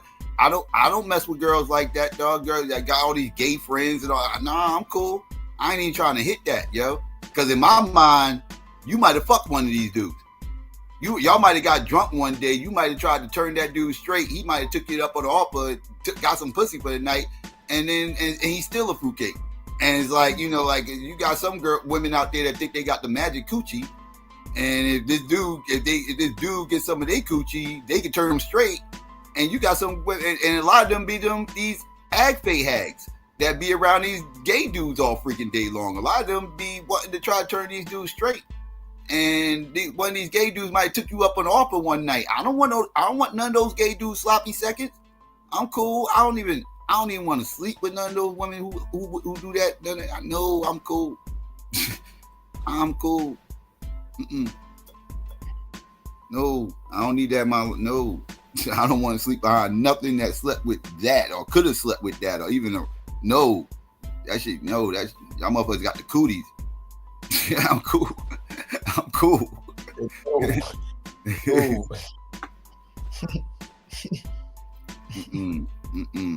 That's a red flag right there. You meet a girl and she got all these gay friends. Shit, one gay friend is enough for me. I'm cool. I don't want nothing. I don't even want you to have one gay friend. What the fuck you cool with a gay motherfucker for? Yeah, I'm cool. That means this motherfucker gonna be around and shit. That means you gonna be hanging out with this motherfucker and shit like that. Nah. Can't be my shorty doing that shit. You can do that. You can do that if you want. You just can't be my shorty doing that shit. I'm cool. Yeah, I was listening to the live and I overheard you talking about the how people blame they don't blame the people that actually, you know, the smokers, you know, the users. You feel me? Like as opposed to putting the total blame on the crack dealer. You know, the crack he's just the middleman. Yeah, he's just a middleman, exactly. Mm-hmm. He's just that's all the drug dealer. People get mad at my position on that. They make it seem like I'm making excuses for the drug dealer. No, I'm not making excuses for the drug dealer. I'm just attacking the problem where it's at. And they're just putting like the problem is not the drug dealer. The problem is the people that's buying the drugs from the drug dealer. Like the fact that people can't understand that concept is crazy to me. And then they'll start saying things like, well, these users are sick. Okay. They're not sick because of the drug dealer. Right? Because like let's keep it a buck. Like the vast majority, I'm talking 90-something% of people that have partook in any type of drug use whatsoever partook in that drug use because they was around somebody else who already was doing it. I promise you, I don't even know the first time you smoked, Diddy. I promise you the first time you smoked, you was around somebody else who already smoked. Yep. I'm willing to bet that's exactly how that shit went down. You was around other people that already smoked before and they passed you the blunt or some shit like that and you hit it. It was something along those lines, right? See what I mean? That's everybody's story. How did I know that? I knew that because that's everybody's story, right? People that use because they're around other people that use. It wasn't because they was around a drug dealer, and the drug dealer just gave them some drugs, or you just had the urge some motherfuckers might have the urge to experiment, and they'll go to the drug dealer and buy. But most of the time, people ain't experimenting unless they're around other people that's again either is ready to experiment or have already done it. Vast majority of the time, motherfuckers already done it. A lot of people get turned out. They get turned out. It's by, or not even turned out. It's turned out via influence. Turned out, like some females get turned out by a man and vice versa. You feel me? Some women turn out men to get right. Whatever it is. It could be weed, it could be alcohol, whatever. Yeah. Right. So it's like Like the drug deal, I'm not saying the drug dealers is doing a good service or any shit like that or whatever the case may be. What I'm saying is the drug dealer wouldn't sell drugs if there wasn't no customers. Exactly, and that's similar. Your analogy is similar to me. How I view the government, like, and I think about things that Nas said, like in his song. He talked about how they gave us lemons. They gave us lemons, but we made lemonade. This nigga's paid. You feel me? Just talking about the concept of how we was in the condition that we was in, but we was able to. To make money off that. And I'm big on blaming the government, but I'm big on the government is a big reason as to why we're in the condition that we're in, systematically, socially, so many different facets of governmental works at play to dismantle us. I'm big on pointing the finger at the government as opposed to and that's where I'm at. That's where I usually go, right? Because it's like because I always say, like, you got the top, the middle, and the bottom, right? The drug dealer is the middle, right? The drug dealer is the middle, right? The middleman, you never go after the middleman. The middleman's a pawn, right? The middleman's a pawn with the game between the top and the bottom, right? The top is the top's target is the bottom, but in order to get to the bottom, he needs a middleman. That's the drug dealer, right? Now, to me, you get after the man up top, because the man up top is the one that's pulling the strings. He's the one supplying the drug dealer. Everything else, that third, makes a whole lot more sense to go after the motherfucker that's supplying the drug dealer than the actual drug dealer. But people don't want to do that. So it's like, all right, listen, if you ain't going to go after the top, then that means you got to go after the bottom. That means you got to go after the users, right? Because again, if you take away the bottom, which is the users, the drug dealer disappears. If you take out the top, which is the government, the drug dealer disappears. If you take out either one of those two, the top or the bottom, the middleman disappears. Yeah. So, but everybody want to focus on the middleman. But you know what happens when everybody focus on the middleman? They just replace him with another middleman, right? This is where you get the school to prison pipeline bullshit going on, right? Where it's like, you replace it, you lock up all these drug dealers. Look at the 94 crime bill. You lock up all these drug dealers. You lock them all up one by one, this, that, and the third. You know what happens? New drug dealers pop up on the same fucking block. One day, is these motherfuckers out here running the block. You come back 2 months later, that block's still selling drugs, but it's new faces, right? So it's like you getting rid of the middleman ain't stopping the problem, obviously, right? Like 94 crime bill showed motherfuckers that going after the middleman didn't do shit. It didn't do nothing, right? So either y'all settle the problem from the bottom, which is the users, or you got to clip that shit up top, nip it at the bud, and go after the fucking government. Motherfuckers don't want to do neither one of that. They rather go after the low hanging fruit, which is the drug dealer. And it's like that's cowardly to me. That's just my opinion on that. Like I said, I rub people the wrong way with that, but hey, it is what it is. That's just the way I see life. That's very interesting. How basically, like you said, if you take away the top or the bottom, then that's going to automatically dissolve the medium, the middle, which is the drug dealer. The drug dealer, exactly. And yeah, it's the reason why they killed. Because I believe he was killed. Gary Webb. He didn't kill himself. That man, that white man. Yeah, Gary Webb he's also in my top 5. I have like a certain section for white dudes who tell the truth and who I rock with. He's one of them. His book he put out was Dark Alliance. You hit the Gary Webb, right? Yeah, white journalist exposed the government as far as crack cocaine and yeah, man. Yeah, I agree, Ebony. That was a fake war. That war on drugs is really a war on black people. It's really a war on black people, and Richard Nixon's administration copped out to that shit. Like they literally targeted black people. And that right there, that's a reparation. That I don't understand why we don't attack. That's a reparation thing. That needs to be added into reparations. Yes, I agree. Or just in that, just attacking that alone by itself can set a precedence for the history. You know what I'm saying? Like, because that is more. That's one of the things that could be added. Yes, absolutely. Because they copped out to it. So they got them on record copping out to it. So yeah, that definitely needs to be added. Absolutely. Like, that's not a conspiracy theory. That's a conspiracy, right? That actually happened, right? There's a difference between conspiracy theory and conspiracy. That's a real conspiracy that happened. Conspiracy true for real. They asked. Yeah. That's not some. Oh, it could have been. No, it did happen. That is proof. So I say that to say because you know Philly boy, right? Philly boy came to this. We was talking about black leadership. What I want to read is that like we like I said, it's always I'm big on but we cannot. Like, man, I'm gonna just read it, man. Like just like we have to understand what the government did. All that, well, nigga, we fucked up and we messed up. And can I read, bro, real fast? Yeah, go ahead. Fast read. So, neutralizing strong black leadership. Rule number 1: you do not eliminate strong black leadership in influential organizations during the 1960s and 70s, and then wonder why the street crime is out of control in 2023. This book is very recent.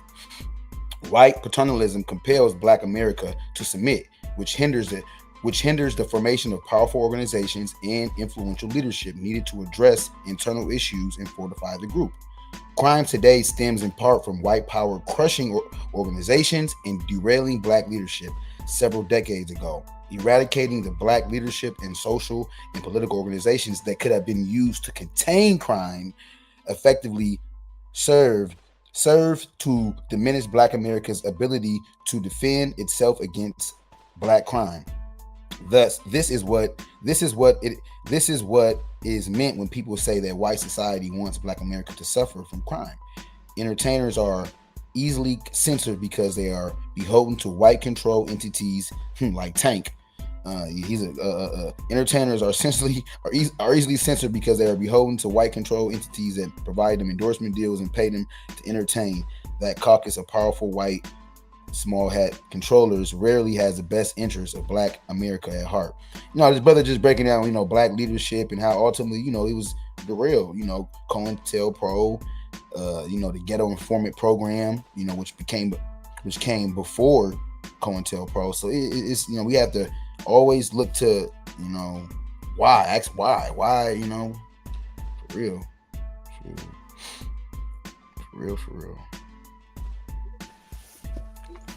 Yo. Hey, what up with the pound? What's up, man? What up with it, man? Hey, man, y'all been paying attention to the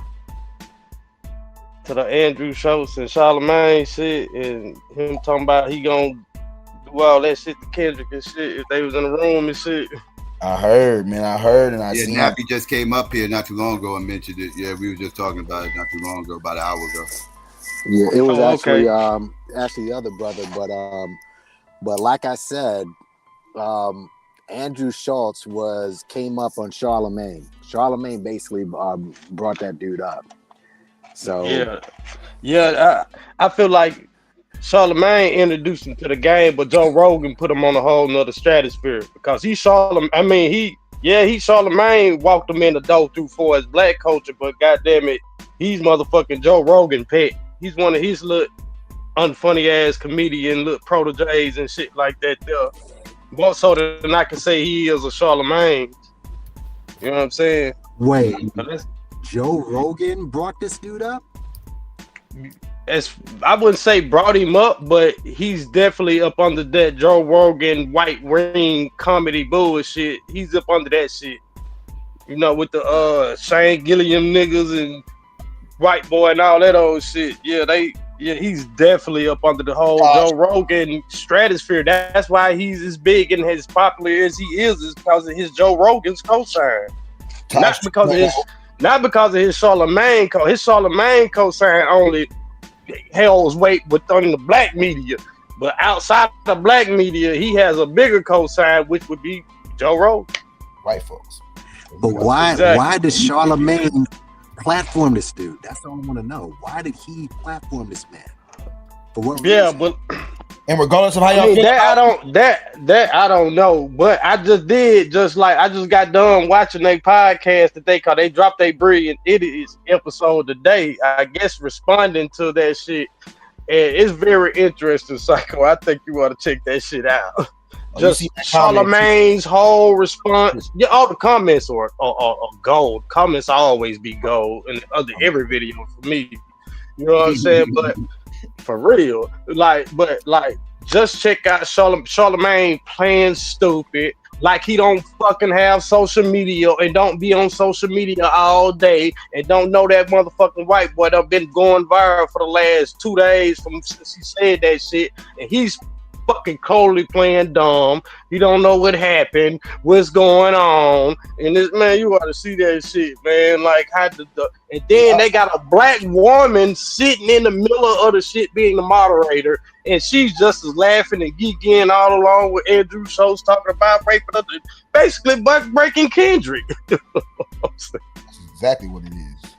Yeah, basically breaking Kendrick. It's like that shit ain't funny and that shit ain't cool, man. And then just have all these niggas that sit up co-signing, cause he had a nigga on the other end of the couch laughing when he did the shit, joking with that shit. Like that ain't no motherfucking shit. Like, yeah, that's crazy. That's crazy for him to say some wild ass shit like that. I want to hear Charlamagne's response though, but yeah. Man, it's on they brilliance. It's on YouTube. It's on they. You will see his response. You will see his response. Like, I think it'll be a great breakdown. You know what I'm saying? Just especially you being the type of pro-black you are. That'll be. And then we seeing how politically Charlamagne is being used to be a voice of our fucking community when he's not. When he's a fucking idiot. You know what I'm saying? And yes, that would be a great breakdown. Just that conversation alone. Yeah, it's long too. I see. I got it right here. I gotta do a show on this. Real talk. And then another thing I want to ask you: what you think about the healthcare CEO assassination? Oh well, yeah, we talked about that too. That whole thing seems a little bit weird and odd. Like, just it seemed like. I don't know. It's just weird. I'm hearing stories that he could have did this to himself for the insurance money for his family and shit like that. I'm hearing. Yeah, I don't believe that dumbass. But he was separated from his wife though. Man, this motherfucker making $10 million a year. Yeah, right. They got separate. This is what I do know. I know that the motherfucker came from Atlanta and he arrived the day of the assassination. He used it looked like a professional hit because again he arrived that day. He had a whole silencer. He knew exactly where he was going to be at. He had he canvassed the spot. He had canvassed the spot like 2 weeks prior. Yeah, from what they're saying. And then he took off on a bike, but he was the way he took off, he was very calm about it. Like it was almost like it wasn't no panic yet. Like he took off on a bike, and then he even pulled down his mask and flirt with some chick. That's how people got his face. Was he pulled down his mask to flirt with some chick? So he was very confident and comfortable, and so this wasn't his first time. That's for sure. The way he was acting, was his first time. And not only that, there were, if you saw the video, there were witnesses all around. You saw the woman running. Then he ran. Yeah, but he ran between two cars. There were people in that car who saw the shit. And he just walked away slowly.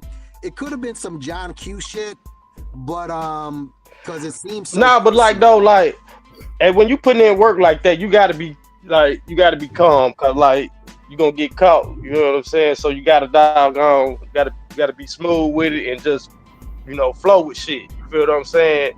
So like that don't really surprise me, like his reaction and all that shit though.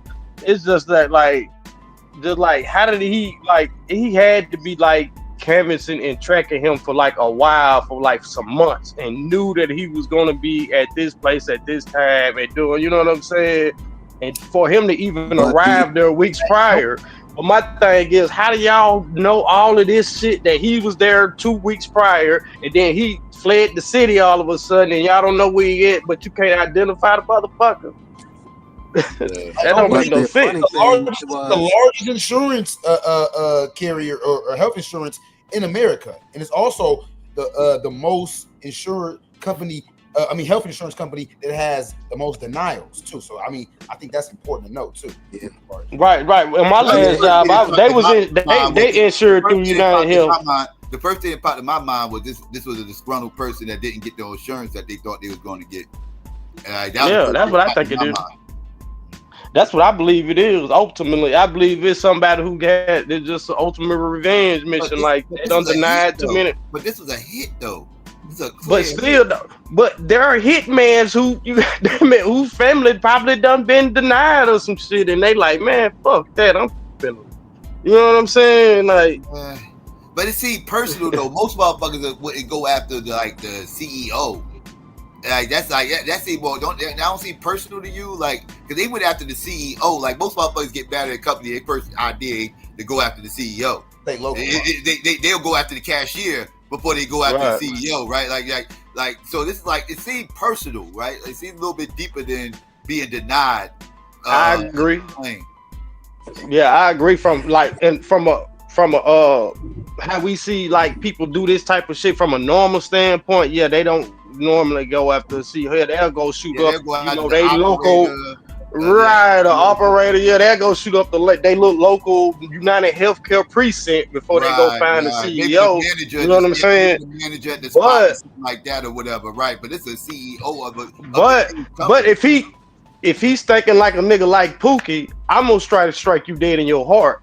So me going and shoot up the local precinct where I'm from ain't gonna do shit.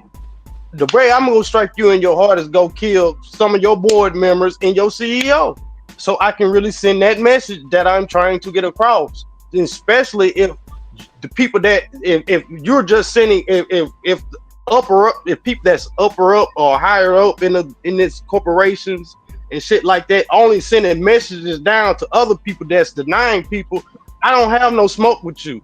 I got smoke with the people that's fucking told you to deny me. Now look, mark my words. Funny thing, the wife might try to sue. Guarantee you, she might try to sue the United Healthcare for failing to protect them or something. I guarantee you, watch, wrongful death. I wouldn't be surprised if she tried to levy a lawsuit. I'm assuming he had insurance. That's it. I'm assuming too. Right. So like, who's getting that bag? Whoever's getting that bag is a suspect to me. Whoever's getting that bag is an automatic suspect. So who's the money getting left to? The wife definitely is a suspect in my book. You know what I'm saying? Because like they wasn't together. You know what I'm saying? I don't know who these people know and who she could have hired to take him out to go get, like you said, to go get that bag. So she's definitely a suspect in this shit. Yeah, definitely. The funny thing was whoever's getting that bag is a suspect. The funny thing was the response from social media. From his dad. That's the best part. I've never seen this dude before in his life. It's not like this dude is a well-known CEO. Like he's all over media and everybody's cheering that shit. Like that's cold-blooded. But look, Nappy, to me, that's the best part. That's the silver lining about this situation. You know, condolences, to his sons. You know what I'm saying? Like, fuck him and his, and who birthed him, but his sons and shit, like, I ain't gonna do that to them, condolences to them. But outside of that, man, fuck him, man. Like, I was glad for the response of, American people just be like, man, fuck him. Like, hell, this shit need to go on more.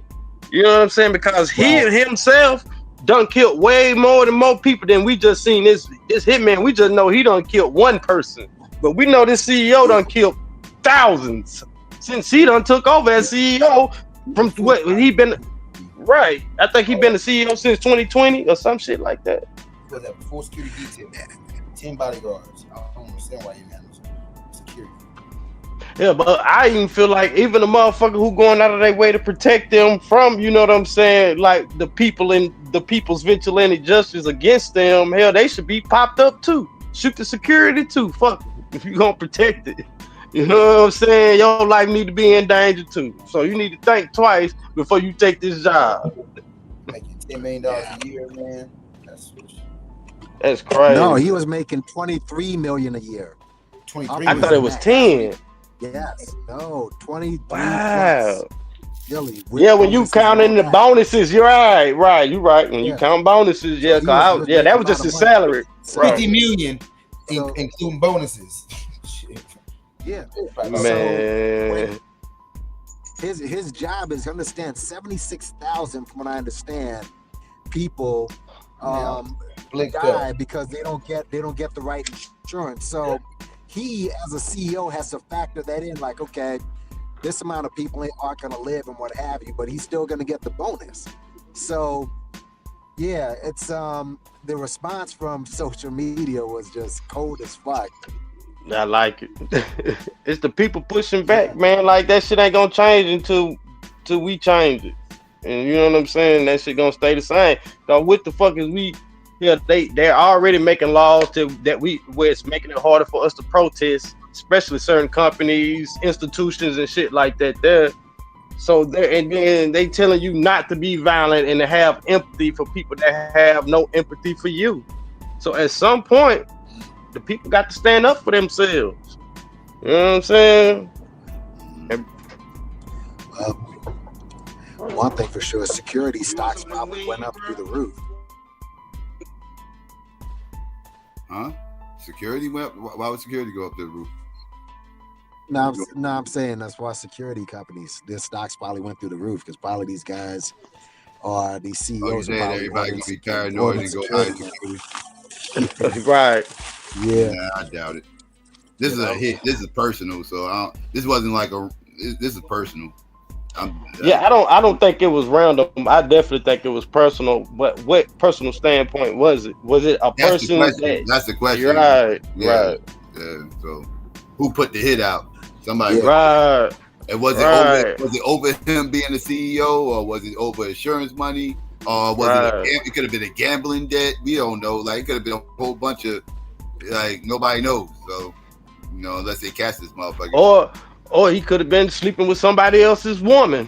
You know what I'm saying? Like yeah, it's a whole bunch and they like, man, put on them. So no real reason, way of knowing, right now until motherfuckers found out more shit. Right, but I kind of hope the hitman get away though. He ain't gonna get away. I don't think he's gonna get away. Now his dumb ass, with all this facial recognition shit going on nowadays and everything else, his dumb ass pulling his mask down. But he can get away with that because look, he ain't take his hood off, Psycho, and he ain't all the way exposed his face. To me, where he fucked up at, which was the fucking dumb, and which makes me not think he was a real professional hitman because you on a fucking mission to go, you know what I'm saying? Handle your business, do your job, put in your, you know what I'm saying? Get the work done, and you gonna stop to fucking get coffee?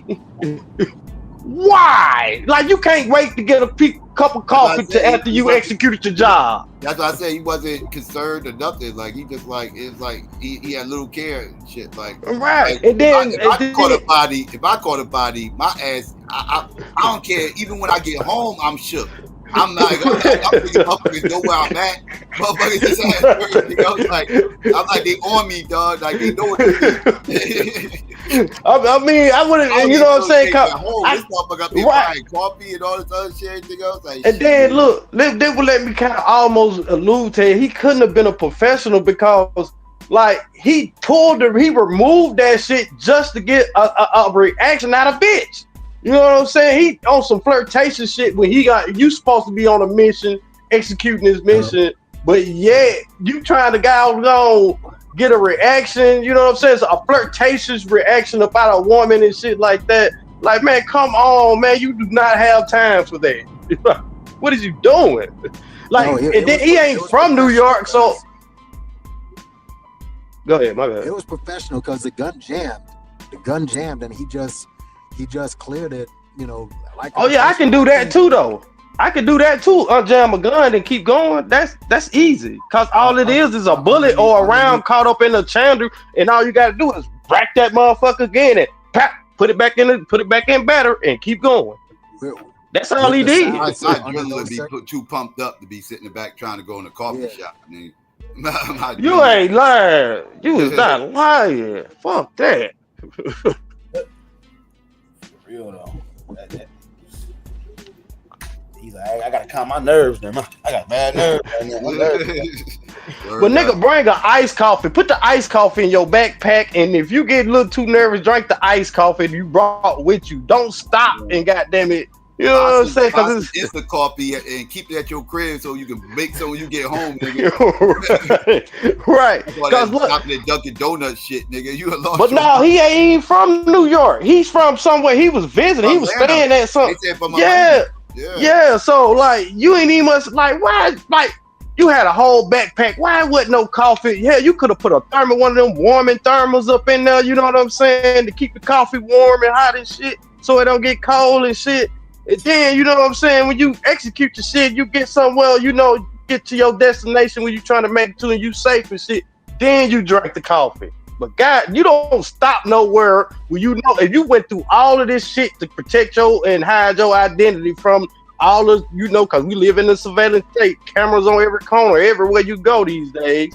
If you did all of that and you gonna stop in the store, but she ain't gonna serve you because let's just be real. I believe she wanted to see how he looked too, because she was in a flirtatious mode too. It's early in the morning and shit, and probably behind that mask, she probably she was thinking to herself, he might be cute or something. Let me see how you look. I ain't gonna give you this coffee until you show me your face and shit. And him. You know what I'm saying? Probably being smitten by the shit, did the shit, because you can tell by his face, the smile on his face and shit. Dumbass. You know what I'm saying? Dumbass, like, yeah, man, what the fuck, man? You fucked the whole shit up, man, doing that dumbass all shit. In the street, following your every move, what you did on that bike. They see you stop the bike. They see you motherfucking going to the coffee shop. They ask the coffee shop people for the fucking camera footage, and your dumb ass in here, motherfucking taking off the fucking mask. You dumb fuck. Right. Smiling at and winking at women and shit. Man, you don't get your stupid ass.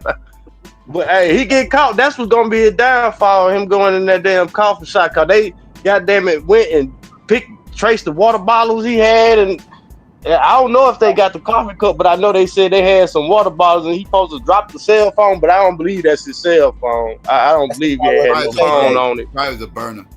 Yeah. The power of the JJ. You ain't lying. It's a motherfucker. Yeah, that should have fucked you up.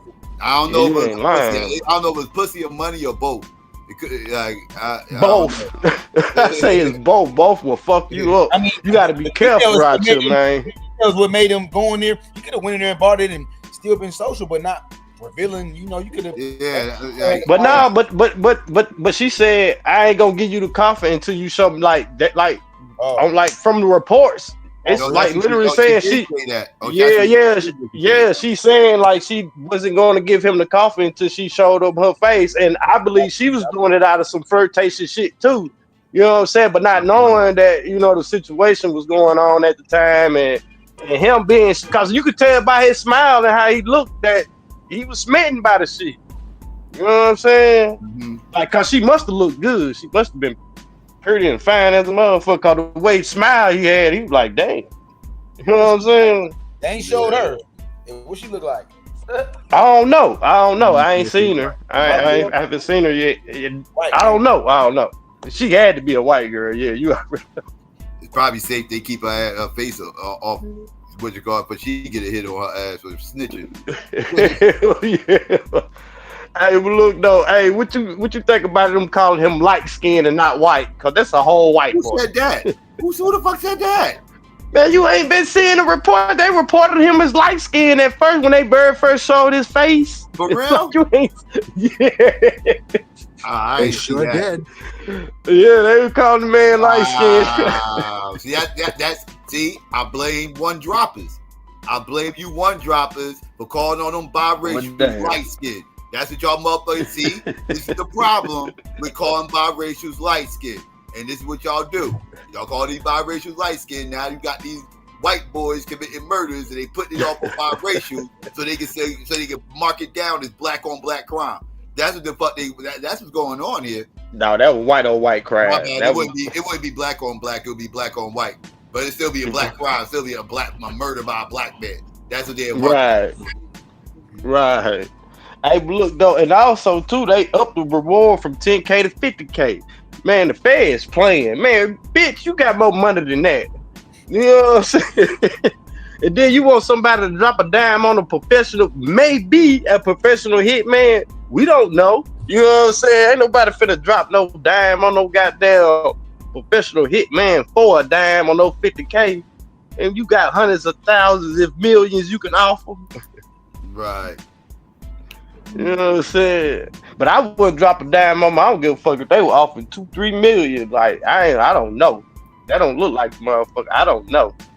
Even if I could drop the dime, I wouldn't drop it on it because here I feel like that was needed justice. That was needed vigilante justice. You know what I'm saying? Mm-hmm. For real. That needs to probably happen on more. That's crazy. Trying to make that motherfucker light skin. That's crazy. Yeah, they said that motherfucker was light skinned. Because he had a hoodie on. He had to be black. Cause he had a. And the Pooh Shiesty. Because he had the Pooh Shiesty. That's what he was using for his mask. Black people don't use silencers. I knew that motherfucker wasn't black the second I saw a silencer. Because black people ain't use no goddamn silencers. We don't give a fuck about it. Nah, we don't. Hold on, wait a minute. T.I. did. T.I. was fine with silencers, so that's not always true. I don't know, but like he probably was connected to like black professional hitman. Yeah. Like niggas that do that shit. He gonna play around with that type of shit because he's a millionaire. You know, they got vests and shit like that. I'm talking about your average Pookie. Ain't got no. Fuck no. Hell no. Fuck no.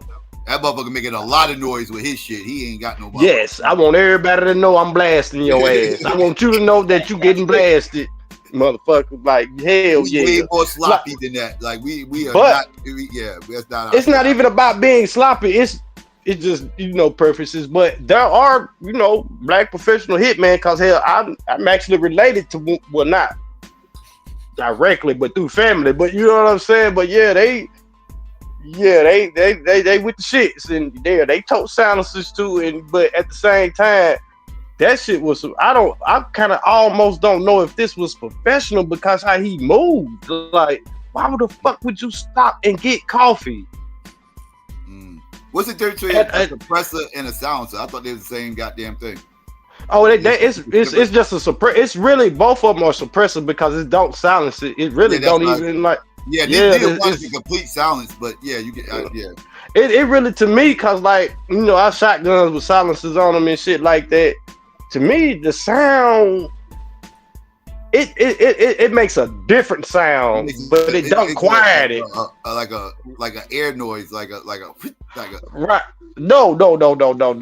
Because you still gonna fucking hear it. You know what I'm saying? It's still loud, but it's but I mean you hear that the sound is different. It's different. You know what I'm saying? It seems like it's more focused. Like, let's just say when you shoot a gun without a silencer, it seems like the sound is, spreading out everywhere. You know what I'm saying? But when you shoot it one with a silencer on it, it just seems like the sound, it just goes straight forward or it's in front of the gun. But it still kind of got that same loud pop. Right. Yeah. Trajectory of the sound raised. Like, yeah, I got you. Right. That's exactly what's happening. It's redirecting the sound waves. But as far as making it silent, no. It's not really. Not really. Like a complete silencer. Yeah, you're not going to shoot and not hear nothing. Like you're going to hear, but you're not going to hear it from a distance. You're not going to hear from Yes, exactly. Depending on where you standing at from an angle at that distance. Now, if you're in front of that sound, you're gonna hear it. But if you behind that sound, and depending on what your distance is, you probably not gonna hear it like something else, or it just gonna sound like a little small pop. You know what I'm saying? Mm-hmm. So it's pretty much kind of like that. Yeah. Black people don't. I can describe it. Yeah, black people don't use. No. Black people got big. They make a loud noise when they shoot. Like. Yeah, we gotta drop our nuts when we busting. When we go bust at somebody, we gotta drop our nuts. We want everybody to know we busting, and yes, we want you to know you getting shot. Hitmen, we hitmen, but we not professional hitmen. We ain't. Nah. But there are black professional hitmen though. They do exist. I'm not gonna say they don't exist. They do exist on average. But no, hell no. Well over 90-something percentile, I'm talking of black murders by gun did not use a suppressor or a silencer. I promise you. Oh no! I promise you, they did not take time to use no goddamn suppressor, silencer, whatever you want to call that shit. Hell, man, nigga ain't even going out of their way, especially to send messages on the cell casings. Yeah. They not, yeah, You word know, up. delay, denial, the pole. Like nigga is not definitely not doing no shit like that. They're like that. They might don't even go that way. Like, No, they just trying to murk your ass and get the hell up out of there. Like it is what it is. You know what I'm saying? That's how black folk think, and I understand it because shit, it is what it is. Yeah, you know what I'm saying. But you got that percentage, you got that small percentage of black hitmen who would, put the silencer on and. Yeah. Those are professionals though. Like you said, those are very few and far in between. Yeah, they probably army motherfuckers too. They probably been in the military. Facts. And they always been in a special branch. And notice when you do run across a black professional hitman, they always been in a special branch of the military too. Exactly. You know what I'm saying? Like they ain't just was in the military. They was in one of them special branches and they probably a lot of the times too, you know what I'm saying, talking to people and shit like that about that shit. Like they've also, contract their, they business, or their skills or training out to mercenary, to mercenary companies or mercenary groups. You know what I'm saying? Yeah. And so, if when they leave the military or retire from the military, and sometimes they'll be in the military and still be a part of a one of these damn groups secretly. You know what I'm saying? So, a lot of the time, when you run across a black professional hitman, they have some military experience, and it's usually special, some sort of type of forces, military training, and they been a part of some sort of mercenary group or groups. For real. Now notice that nobody's harassing every white person on a bike in New York as opposed to if it was black. I'm not even in New York, and I know that. They're not harassing every white person on a city bike. He rode away on a city bike. All right. And no white people are getting harassed. That's just another thing to keep in mind.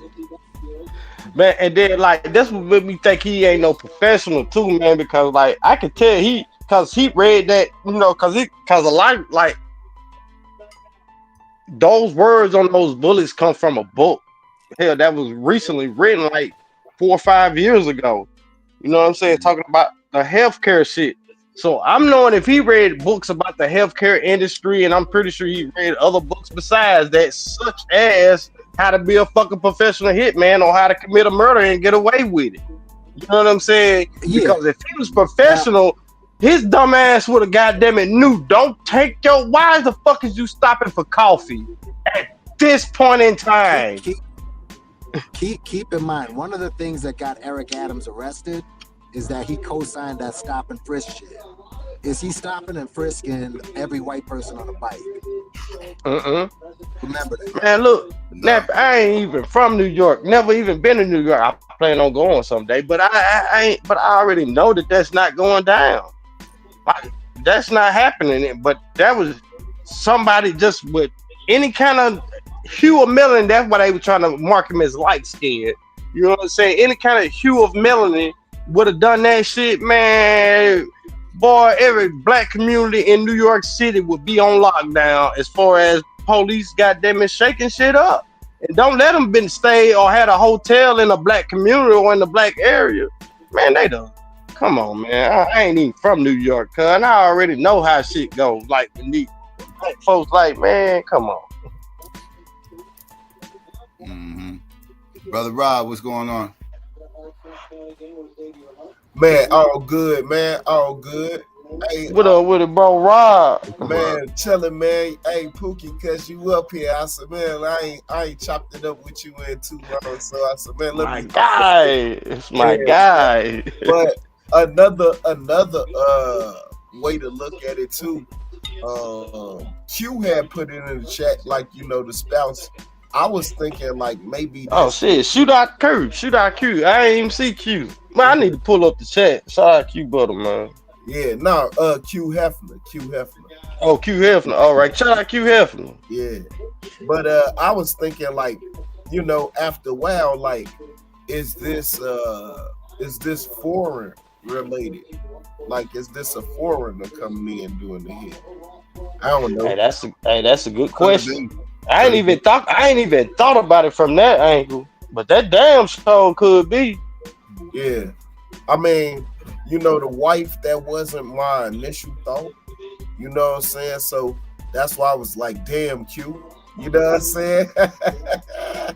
But then, you know, my thought after they didn't catch him initially, right?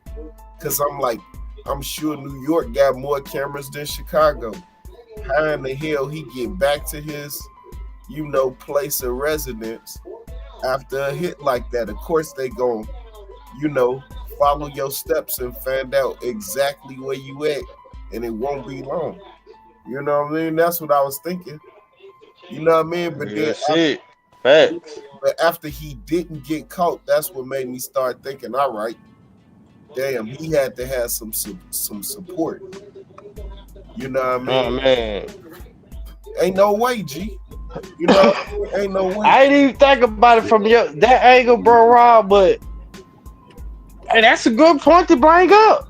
Cause he like, I don't see, it's kind of hard, especially if you're not from that New York area. You know what I'm saying? Unless you have an outstanding sense of direction, which I've met and ran across people who have a great sense of direction, but I'm not one of those people. You know what I'm saying? No, it's easy to get lost. Now, don't get me wrong. Right. Manhattan is probably the easiest borough to learn because it's nothing but number blocks. And you know, it's a couple of name blocks. See, now if it's like some Oakland shit, like when you got just straight parallel and perpendicular streets, I easy to figure it out. Yeah, right. It's a straight Long Island, and like I said, it's number blocks. So long as you know the cross blocks, what the names of those are and where they located. Oh yeah, that's easy. Yeah, that's easy. That's like Oakland. Easy. Manhattan. Now, the other boroughs are different. Like you'll get really lost in the other boroughs, but Manhattan is the easiest one to learn. Yeah, right. Cause like here, I get lost in Jackson. You know what I'm saying? But like a place like Oakland, because they got perpendiculars and you know what I'm saying, perpendicular and latitude streets and shit like that, and you can pretty much tell like the number streets run parallel and I can't remember, but and then all other streets run perpendicular, so it's kind of like easy to remember and get around and shit like that. Right. But like in a place like Jackson, which is way smaller, that shit is kind of harder because like the streets don't run like that. Yeah, exactly. But like, you know, with the mask and all of that type of shit, right? What if this man had planned this shit out? It's like, think about it now. He show up, the gun jam, he fix it on site, carry it out, move around on a bike, and then that's highly visible. Go into a shop to get coffee. What if it's somebody in there dressed just like him? And then they pull the mask down. It's not real shit. Do you see how it don't make sense? So that's what made me start saying to myself, nah, G. Nah. Ain't no way nobody just did this on site, would do some stupid ass shit like holler at a broad and pull his mask down on camera. Hell no. You know what I mean? Right, like it don't make. Yeah, that it didn't connect. You see what I mean? And then somebody local, right? Regular Joe said, "Why would a foreigner do it?" Maybe they got a foreign hitman, is what I'm saying. Exactly. By how he was moving, because I was thinking the same thing you was thinking, Pookie. Like, ain't no way nobody, no hitman I know gonna move like that. Right, because like. You said, I know. I'm glad you said that. That means we black. That means we done ran across some black ones in our lifetime that's real, and that they from that. That's how they get. That's how they support themselves and their family. You know what I'm saying? Let me also say this though. You will never know. Exactly. These dudes are they are really perfect. Blending in, being overlooked, and you see them all the time. Yep. Facts. So when I'm saying that to y'all is, don't go looking for killers because you might fuck around and find them. Fact. You see what I mean? And when you do, like, it's not good. You see what I mean? So, like, yeah, leave that be, all right? Live your life. Oh man, you ain't lying. Leave that shit be. You ain't lying. Leave that shit be. Leave killers be, and they not looking for you. You know what I mean? Unless you're no paper, G. You know facts. They're not looking for you. Nah, facts. And then too, what also cause like professionals, they wouldn't even like a lot of them wouldn't even, especially if they gonna shoot him. They wouldn't even put themselves in a situation where they gotta run and all this shit. They'd have sniped him. And they'd have had a ground layout, a plan for like once they sniped him, how they gonna get up out of there and how they gonna do, you know what I'm saying? Yeah, because they could have did a drive-by. He could have rode past on the bike, hopped in a car, you know. What gangbang? Hell, I'm gonna tell you from a gangbanging standpoint, and from what my gang call it, like we call it a roll by just calmly creep and roll, blast a motherfucker and calmly creep and roll like you ain't did shit. And, you know what I'm saying? Yeah, motherfucker. Especially you got some loud, you don't turn your radio up loud and shit like that there. Especially play a song with a lot of gunshots in them, and then once you get off on them, I mean, yeah, you're gonna hear the good motherfucker gonna hear the gunshot, but you just creep and roll. It's creep and roll. Yeah. Exactly what it is. Creep and roll. That way you slide up out of that motherfucker. Don't you know what I'm talking about? Yeah. But see, G High, and this is along with the same subject, right? He said he Googled images of Jackson, Mississippi, and it looked like it's 70% trees. This is why so many murders in Jackson, right? It is. That is exactly why. Because I can vouch. Yeah, Mississippi. Yeah, it's so many little hills and to where you can get away from the police and little back roads, backwoods and everything else. Yeah, they did. Like in this roads that exist that niggas don't even know about. Like you ride on the grass for a second. And then boom, you on the road. You like, where am I? You don't even realize. You know what I mean? Like, it ain't lying. Man, bro, y'all ain't lying. It's so many. So like, what you looking at on Google Images, right? It really is an urban center, right? But those trees were so old. Right, even the capital got nothing but trees around it. Man, yeah, that's Jackson. That's what we talking about. That's what we talking about, Jackson. Y'all know I'm a tree lover, right? I'm infatuated with trees, right? I love trees too, cuz, bro. I love all of nature, but trees dope too. The base of that tree in front of the Capitol, in front of Jackson, bro. This shit is at least like 7 feet wide, bro. Yeah, you talking about that magnolia tree? You talking about the big magnolia? Like, yeah, that big. Man, and it's all right. So on the backside, so that's the front side. The backside is the tree to the right. That motherfucker is like 7 feet wide at the bottom. You know what I mean? It's like 7 feet wide, and it wind around like an oak tree. You know, that's the only magnolia tree I know that ever grew like that. Oh no, it's some big ones where I'm from too. It's some big ones like that down here too. But that one to me, yeah, you right. That's probably the biggest one I've ever seen. But it's some big motherfuckers around this month. And then you know, like it's like you will go to prison, like prison for cutting down any tree. That's against the law. Yeah, you cannot cut no tree down unless the county, city, city or whatever. Yeah, you got to get approval. But you cut down a magnolia, there ain't nobody gonna approve you to cut down no magnolia tree. No. You're going to jail for like 10, 15 years. That's like killing a person in Mississippi. You cut down a magnolia tree, you going to jail for like murder. What was that Auburn rivalry where they mess around with and poison that tree? Yeah, Albany. Yeah. Oh my God, bro. Hey, no, that ain't Albany. That's Alcorn. Alcorn. No, that's Alcorn. No, I'm thinking about Auburn. It was Auburn and who's Auburn rival? Auburn rivalry. Yeah, that's Alabama. Yeah, that's we talking about the sip. Yeah, it was Alabama and Auburn. Yeah, it was a tree out in Auburn that they used to throw toilet tissue over, whatever the case may be, out the winds or whatever. And one of the Bama fans that live out by there poisoned the tree that they usually celebrate by. Oh yeah, they going to jail. Yeah, that motherfucker. Yeah, he ended up getting locked up over that shit. Yeah. Yeah. Then that nigga that charge you for, like, even if it's on your property, on your land, and you call yourself sneaking in and trying to cut down one of them trees, nigga, and they find out, nigga, that's like damn near, man, you might well go down for murder. Hell, some motherfuckers done had shorter and less time for killing people than cutting down motherfuckers that done cut down a magnolia tree. Mm-hmm. Yeah, they do not play about the magnolia trees, and I get it, and I understand it. Yeah. So, they are magnanimous. That's the word. Hey, Diddy like words, so that's a word for you right there, Diddy. Those trees are magnanimous. They are, you know what I mean?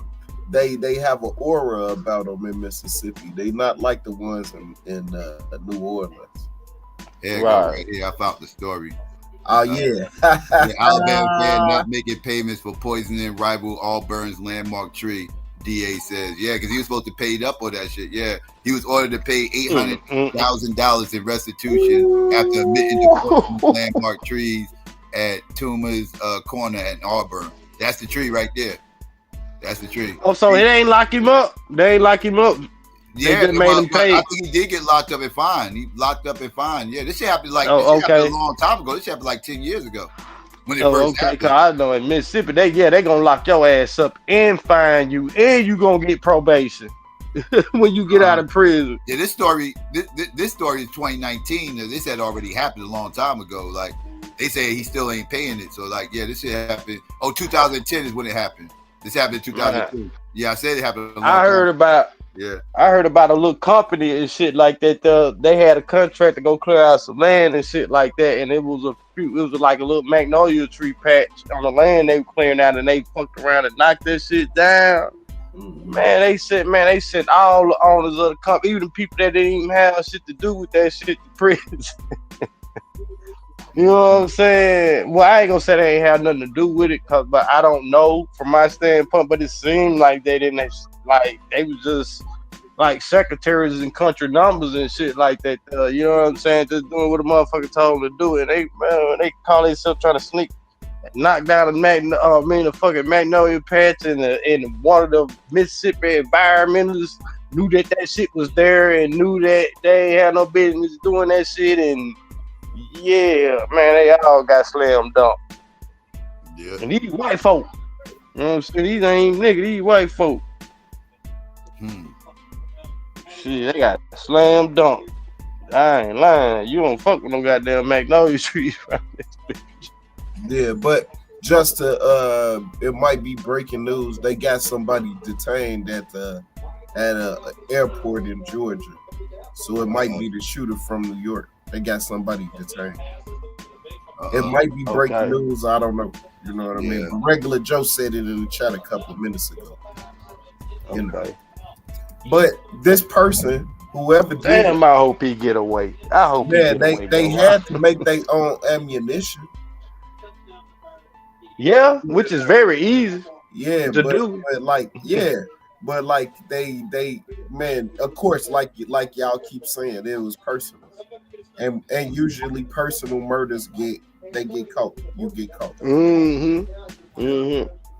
But usually only professional hitman make their own ammunition to go, or they know somebody that make bullets and ammunition that's off the market and shit like that, and go purchase them and shit like that. So if he making his own ammunition, that kind of also make me like, I don't know, he probably could be professional, but he was just thinking with his dickhead in the moment. You know what I'm saying? And slipped up. Yeah. Because if he had his own, if he bringing his own ammunition or making his own ammunition, then this nigga probably a professional. You know what I'm saying? But he just, there's just, boy, that pussy, boy, the power of that P, boy, that pussy make your ass goddamn, boy, make you that money. I thought he made his own ammunition because of the words on the bullets, y'all. And so, okay. If you got information like he bought the bullets from across the street and all, man, Brother Rob ain't been following the story. I put myself in third person. Brother Rob ain't been following the story that close. I mean, is it lost on me that this is significant? A CEO of a major insurance company being murdered, that's significant. You know what I mean? But at the same time, the human side of me say, damn, if he got shorties, that's messed up. And then at the second part of me is like, man, is this a conspiracy? And so that's why I started thinking deep as hell. You know what I mean? Like, damn, this shit don't make a lot of sense. You know what I mean? But then the most common answer or the most obvious answer is usually the right one, right?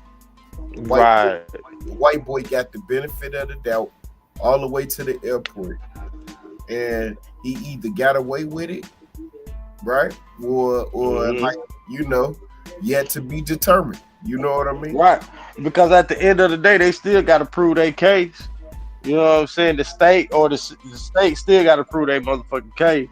Yeah. You know what I'm saying? It, like, this is all just circumstantial. At the end, even though arrest technically, by definition, is circumstantial. If you got, you know what I'm saying? If everything is proven innocent to be guilty. Yeah. So even if he's still, let me show you how crazy white people are, dog. This is what they do. This is what they do with their killers. These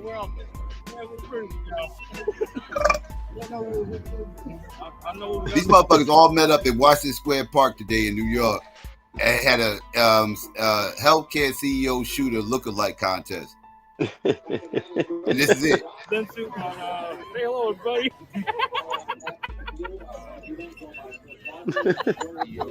I just have a fucking green jack. Get in there.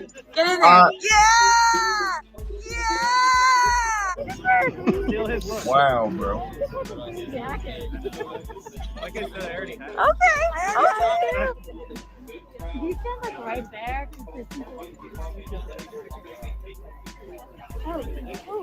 But we're all. This is what white people do. Listen, it's only us drag Pookie and Ray Ray, but everybody else know how to celebrate. They're not just white people, but all other races and cultures know how to celebrate and even put they Pookies and Ray Rays on pedestal. It's only us that's taught to, you know what I'm saying, deny, depose. Black people do that. Now that was black people. It's a situation where a black CEO got shot by a black man, and they had a contest out there with a lookalike, everything else. They would get drugged. Black motherfuckers would get donkey on the Breakfast Club. They would get canceled on social media and everything. They'll be labeled woke. They'll be labeled woke. Like you know what I'm saying? Which I watched what's the cat that do hip hop, Justin Hunt. He said, like, I watched one of his videos this morning too, earlier while I was at the barbershop. He be like, woke is like the new word for nigga, and I'm gonna have to agree with him. He's absolutely right. Yeah. They always trying to hide their racism ever since Reagan really imposed that, political correctness in the way that we address the media and everything. So he was piggybacking off of Nixon, but ever since he entered that into their psyche, they have become excellent at it now. White folks be fake talking about niggas in their face and they don't even know it. Yeah. That's why I say you got to watch, y'all got to watch that Brilliant Idiots podcast they just dropped, Erica. I was watching that shit. Hell, that's why I couldn't tune in to your shit, checking and analyzing them niggas and shit. The white boy and the guy the cracker, and man, it's a black woman in the middle of that shit mediated now, y'all. A black woman in the middle of that shit mediating that shit while you got a black man who is Charlemagne the guy who put this cracker on. I ain't even gonna say, just watch that shit, cuz. Yeah. Just watch that shit, man. Yeah, like I just want to, respond to what's being said in the chat, right? And Unsunken One, he hit it on the head. From now on, bro, everybody, when you think of like who on welfare, the idea of black folks being on welfare and getting over and sitting up with a cigarette in their mouth, that's forever burned in our mind. That image. You see what I mean? And so that image is so powerful that you can't convince niggas, even with numbers, that that ain't us. Facts. You can't look, G. Look, here go the statistics right here. Niggas like, nah, fam. Nah, we gotta pull ourselves up by our bootstrap. I promise you, propaganda is a weapon, fam. And we gotta learn how to use it, bro. We gotta learn how to use it. You know what I mean? Do y'all know how many times they like, man, the blue and white's been on my ass because my nickname June? Just racist shit. Just because my nickname is June, bro. June. I used to live on 79th on the south side. So everybody know what I'm talking about, bro. 74, 62, and 46, 69. If you know exactly what I'm talking about, if you live on 79th, because them two cars right there, right? 7218, right? Them three cars right there, bro. If you seen them, you knew. All right, man, let's just go ahead and put our hands on the right. Yeah. Hey, that's real shit. Yeah, it's certain cops, man, yeah. Facts. Yeah. You either know to break the run or put your hand gone, get it over with. Yep. Just gonna let them search it. You know what I'm saying? Certain cops that got that reputation in every hood. Yeah. Right. Facts. Man, the stop and frisk before it was actually law, right? They was already practicing. We doing that shit. And still do to this day. That's right. When did they ever stop? hey, anybody that doubt that racism is not real, right? If you doubt it, nah. We in a post-racial society. Hey, fuck around and go to traffic court. Right. Man, these niggas crazy. That's all you gotta do. Once you go to traffic court anywhere in America, right? Anywhere in America, nigga. Like, I don't care if you go to Seattle, right? Black folks, we are the only people to run stop signs in this country, fam. Seen that way, right? Right. Seen that. That's right, man. That's right. Hey, bro, I almost sent it up. I was in Shelby County, down there in Memphis, bro. My brother got, he got himself in a little trouble down there. I almost sent it up down there, boy. On the real. On the real. Because, I thought the shit was, like, concentrated in Chicago. When I went down there and seen it for myself, I'm like, man, Joe, boy, I beat one of y'all at, man. Hey, stop looking at me like that, bro. I was on that, G, on the real. I was like, it's some bullshit, you know what I'm saying? I was ready to fight, G, like off sight, bro. You know what I mean? Yeah, I'm sure it's like that everywhere, fam. Yeah. Man, you know what I mean? And then it's like, I don't care how big or small your town is. Here, from even a little small, anywhere where there's a concentration of black people, man, it's like the shit damn better fucking same. It's just the bigger you are, the more of it. The smaller you are, maybe the less of it. But it's the same exact same shit. Yeah, that shit is crazy. This is what I'm proposing for 2025, right? Where we see where they getting over on us, right? Because you got to go and holler at Skansky, or Mardinari, you know what I'm saying? Where you got to go to traffic court and shit. You know what I'm talking about? You got to holler at one of them Goombas or one of them Polacks. That's real shit, bro. So I say that we should get our own attorneys. You know what I mean? And we focus on it. We gonna have a black attorney But hell, they work against us too, though. A lot of them motherfuckers be working against us. We gonna tell them that, hey, Joe, if you don't do right with this bread and these customers we gonna send you, we'll just find somebody else. You know what I mean? We got to start fighting. We got to start fighting where we can make some money. Then they gonna listen to us. Guaranteed, bro. Wherever we can make some money, that's where the fight should be. Yeah, man. Facts. Yeah. Once we Like start these fighting where the motherfuckers. money at, because I mean, Trump in there now. You know what I mean? What's gonna change? Man, hopefully our pocketbooks. You know what I mean? I ain't saying Trump gonna help our pocketbooks. What I'm saying is, oh hell no, he ain't. Yeah, our focus should be on where can we make some money, right? And then try to own every business around it, so we can start building these vertical business models. That's the idea. You know what I mean?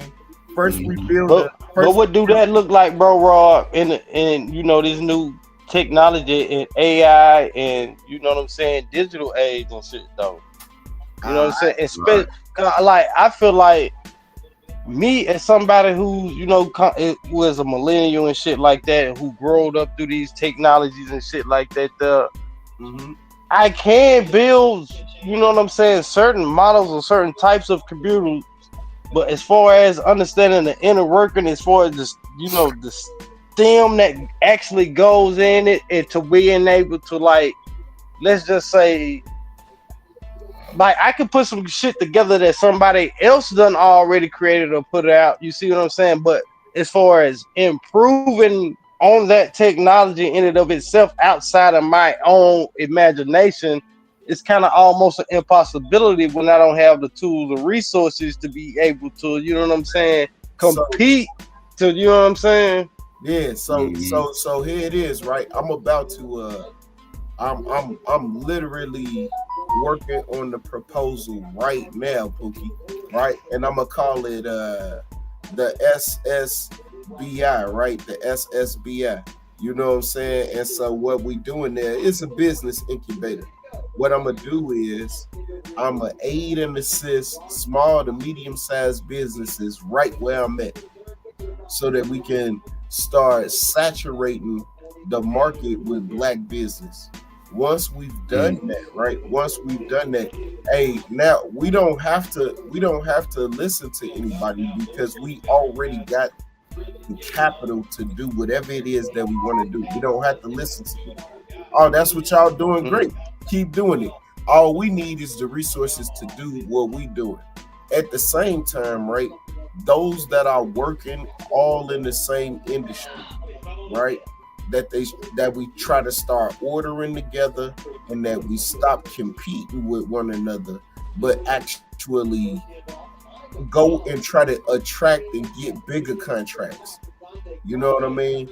More locations, if you will. You see what I mean? So if you got a Black business in the South, well, I'm not just focused on the South side of Chicago, but the South suburbs, South side of Chicago. To start off, if you got a business, or if you got a business idea, man, Joe, I'm about to create a public email for people to send their initial business idea. I got a format that I'll be looking for you to fill out, so that when we sit down, we talking apples and apples. But that's the idea, bro. Create a duplicatable model. So once I finish this model, my next step is to duplicate it somewhere else in the country. You know what I mean? So shit, Jackson, Mississippi, nigga. Newark, New Jersey, nigga. Buffalo, New York, nigga.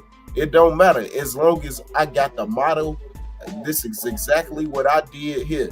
If you do this, then we should be able to do it again. You know what I mean? So that's the idea, right? You know what I mean? So I'm swinging big, because see, the thing is, if you don't swing big, people don't think it's legitimate. You know, oh, that's grassroots, I can do it by myself. So starting out, I'm swinging big as hell. You know what I mean? Swinging big as hell. I need got about, to, man. yeah, I need about $500,000 to start. So that's where I'm at. You know, You shooting big. You shooting big. I'm shooting big. But that's the idea. I already got a location and everything for it. Shit, I don't know. $500,000 when you compare it to this, you know what I'm saying, with a lot of these other, you know, describing what you're trying to do, and it ain't even what you're doing, but it's like within the, I ain't gonna say framework, but like non-profit type of thing, you know what I'm saying? And put like that, because that's exactly what it is. Yeah, like the non-profit thing, like yeah, I'm like, they have even weaker or shit that don't even benefit or don't even sound like the type of shit you going with, and they asking for millions and get that shit. Right. You know what I'm saying? So like, yeah, 500,000, yeah, that's $500,000. Yeah, that's a lot. But at the same time, but like, I heard weaker ideals, you know what I'm saying, for that non-profit shit, and that shit gets it. So like, nah, man, you ain't shooting for, like, you doing what you're supposed to be doing. And if you even, so what I'm saying is, even if you ask for more, it's not small. You know, I mean, it wouldn't be wrong, in other words. You know what I'm saying? Because like, yeah, shoot big. Whether it's 500, a million, 2 million, 3 million, because hell, I've seen people get more for goddamn it dumber ass idea. And these are obvious were obvious grifts. You know what I'm saying? Which I know with this training, like hell, it's hardly no room for damn there to be no grift in it, because hell, you're gonna have to execute that at the end of the day in order for it to be successful. Yeah, $500,000 is a lot of money for grassroots. Yeah, bro, yeah, it's not. Yeah, for grassroots. I agree. I agree. Hell yeah, I agree. It's not gonna be grassroots, and it's not gonna be not non-for-profit. It's for profit. You know what I mean? And so that way I have complete control over how we do business. You know what I mean? And so by me not being a non-for-profit, I might create a non-for-profit arm that can operate in that space, but initially the business is for profit, because that's what I'm trying to it's a business incubator, so it can't be non-for-profit. It has to be for profit. You know what I mean? Right, that makes sense. Yeah. But what I did, I dropped a link. This is a business incubator that's in Africa. I was looking at the way that it's structured, and so you'll see that they have investors and all of these types of companies back them, all of these types of things. My focus is going to be on creating sustainable business models. And so what I mean by that is like, say for instance, this is just something I just said publicly, I don't care. You know what I mean? What I'm gonna do is train a group of young men, right, in different facets of automobile repair, right? And so that way they'll be able to fix whatever is wrong with your car, and then I'm gonna just send them out to find different locations, and then that'll be their location together. You know what I mean? Right. And they just show up and boom. We got a duplicatable business model that we can pretty much drop anywhere. These are the requirements for the company, and this is what we should, produce based on the business model. Right. You see what I mean? Like, man, it is that simple, but Stokely Carmichael, better known as some as Kwame Ture, he said it best. This is what he said. He said, if you don't organize, you won't get anything done. The full quote is, if you organize a little bit, you get a little bit done. If you organize a lot, you get a lot done. But if you don't organize at all, you don't get anything done. So that's facts. So I ain't, let the church say amen. I'm just amen. Yeah, I'm just trying to act on what I've been saying, and I know it's a good idea. I know it's a good idea, and so I just feel like if I build it, they will come. You know, right? I believe in myself. I believe in our people, and I think it's gonna happen. Straight like got to. Yeah, you got to. Yeah, we ain't got no choice but to make it happen. The fuck? Yeah. Oh, we got. Yeah, I agree. Yeah, but man, what was your opinion about this tank situation earlier? Did you give your opinion about that? Oh man, No, I don't know. I don't know nothing about I was that. gonna say, man, my standards and my statement on the issue has never changed. That lifestyle, that's what it is. You're not born that way. I agree with you, Psycho. Right? You're not born that way. How do we know that it's a lifestyle? Right? Let's think about the way that all of them act. Let's think about the things that all of them are into. What? Fashion. Huh? But them the flamboyant motherfuckers, though, them down low motherfuckers act like me and you and be fucking on them motherfuckers and shit like that on the low. Yeah. You know what I'm saying? And what I'm saying is it's a learned behavior. You know what I mean? But I do agree with that. That's learned behavior. And so that lifestyle is detrimental to the black liberation struggle, to black woman, black man, black child. It don't fit into what I consider a building block to the redemption of our people. So you know, all of that old experimental bruh, that is your mind justifying what you do behind closed doors. You should have kept that shit to yourself. But since you said it out loud in public, let me say out loud in public, I'm against you, brother. With everything I got, I'm against you, brother. And I'm against anybody that agree that lifestyle is normal or should be normalized. Yeah. Right? It should not. Nature is against you. Yes, there you go, brother Rob said it. Nature is against you. Right? Imagine you have children, they choose that lifestyle, your bloodline has stopped. Exactly. Done. It's over. Mm-hmm. Nature is literally against your lifestyle. That should tell you everything that you should know about how I stand on the subject. I have a starch stance. That's what it is. But on the flip side, and this is where Brother Rob not flip-flopping, but I'm just simply stating where I stand on this.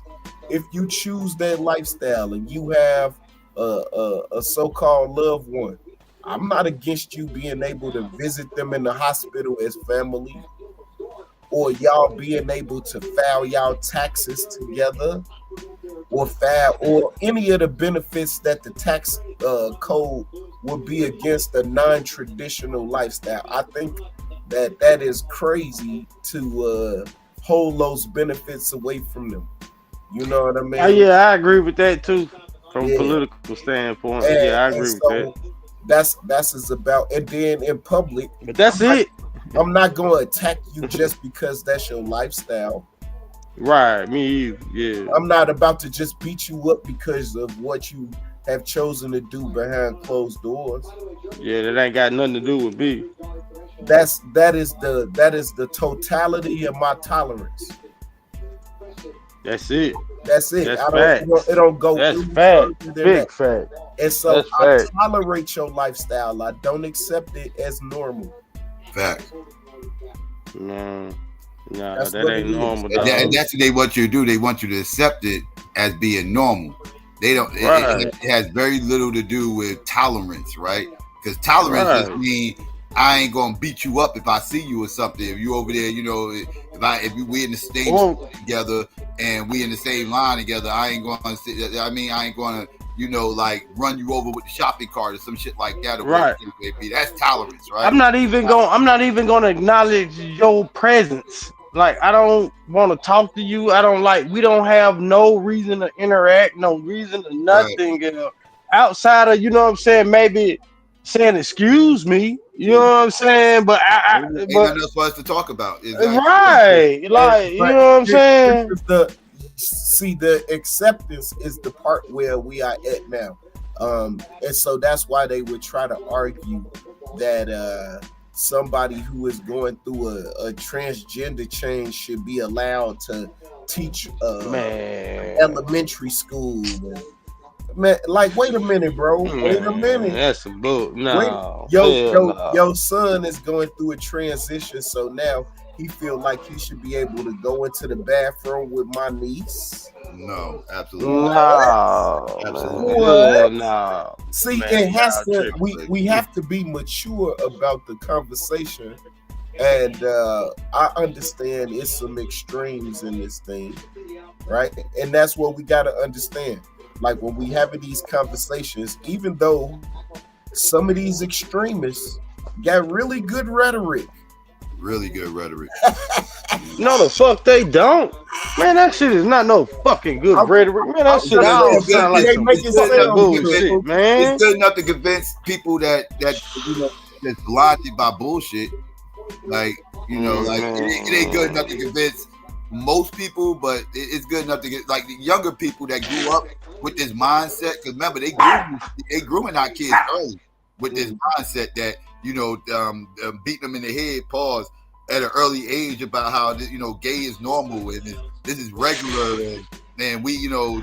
But I'm from that generation though. But that shit ain't like that shit wouldn't. That shit is not acceptable, dog. Man, hell no. We the different. Nah, your generation was the beginning, right? They started with the millennium, right? It's but right now we are currently a generation alpha. Like this is a whole. Like y'all were the test. Y'all were the, like, I like to say that we was the pretty much the guinea pigs for everything after the civil rights movement. As far as Generation X, we was the first generation born after the civil rights movement. Like we wasn't raised under Jim Crow and shit like that and everything else. They experimented socially a lot with us, right? But with y'all, they experimented socially with y'all too. But y'all were the guinea pigs for the gay shit, right? Like they made y'all the guinea pigs for the gay stuff. As far as like we gonna teach them at an early age, you know, there's nothing wrong with a Teletubby holding a pocketbook and a purse and I remember that shit. Yeah, that stupid ass shit. Yeah, like man, that shit wasn't never cool. Even as a kid though, like man, I remember, like man, that shit wasn't fucking cool. Like that shit ain't never been like. But that shit evolved. Get the fuck out! Hey, motherfuckers, man. But that shit evolved. That shit evolved since you was a kid. Like it's different now. Like you ain't had to deal with that pronoun shit when you was a kid. No, I didn't. Yeah, like that's what I'm saying. Like this shit is different. I didn't. Yeah, and so that's why I draw the line, right? That's why I draw the line on the pronoun shit. Y'all know I'm an educator, right? I wish a kid would inform me of how I'm going to address them.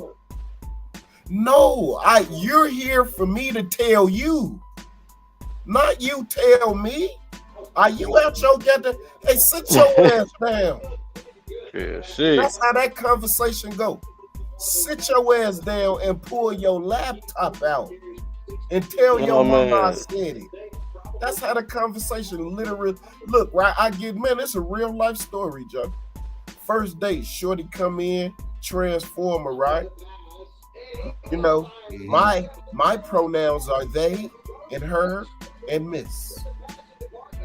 I said, oh, Mr. Such and Such, you can have a seat right here. We don't have assigned seats. Hey, the whole class went up, Joe. What? Hey, them niggas was God damn. Cause you know, hey, bro, Pookie, I mean that shit, bro. Get the fuck out of here, man. In the deepness of all my soul, bro, that shorties don't tell me. I tell you, nigga. Yeah, right, exactly. As it should go. You're here for me to tell you. Are you out your mind? Real shit. That's why you're here. You don't know nothing. And You so new that's- to the world. and then I go on to inform them of how we got here. You see what I mean? That's my job, right? Right. To give history context and teach you how to find it. Not for me to teach you every goddamn thing I know, right? Right. That ain't my job. My job Right. is to literally give you the story in context and teach you how to do my job. That's it. That's what I do, bro. I don't teach them what to think. I teach them how to think. How? Real shit. Real And then shit. they can discover their own why. Hey, but look though, I'm gonna throw this out here as a caveat, as being parent to these new motherfuckers. They do get on your fucking man. You ain't lying, boy. These little motherfuckers are something. They get on your nerve and they just, man. I ain't gonna say nothing, man. Go ahead, bro. I'm sorry. I'm sorry. I apologize. Here go. Boy, they tough, man. Oh, what, man? To all the grown-ups out there, right? For all y'all that said, man, man, I ain't got time. Man, fuck them kids and all this type of shit. Understand? Nah, you can't do that. You produce a thought when you say that. When they get grown, what you think they gonna say? Straight up. Oh man, please, please not. What I'm asking you to do is just give a fuck a little bit more. Right. Oh, man. You know what I mean? Shit. Hey, look at what shit. they're looking at on TikTok. Well, don't try to take it away from them, but at least look at what they looking at. Oh man, right. Yeah, you got to. Cause I've been in the whole rabbit hole for the past few months from just like you said, looking at what they look at, and I ain't gonna lie, it does have its very interesting moments, but at the same time, boy, these you know what I'm saying? They ain't my generation and they ain't y'all generation or nothing like that, but you do have to, you know what I'm saying? You got to be locked in with them because they ain't gonna listen if you ain't locked in with them. Yeah. Real tough.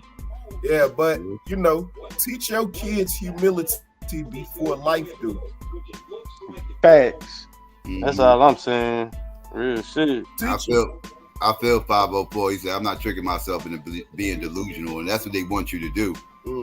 They want you to convince yourself that you know that everybody else got the game fucked up, and you're supposed to play make believe with the trannies, and you know pretty much just subscribe to whatever they say reality is. Like no, no, that ain't. No, that's not. It's not. That's not. Nah. Yeah, and it's okay, right? It's okay. I'm really talking to men, right? If this was never taught to you, right? It's okay as a man, but as people to have a stance on something,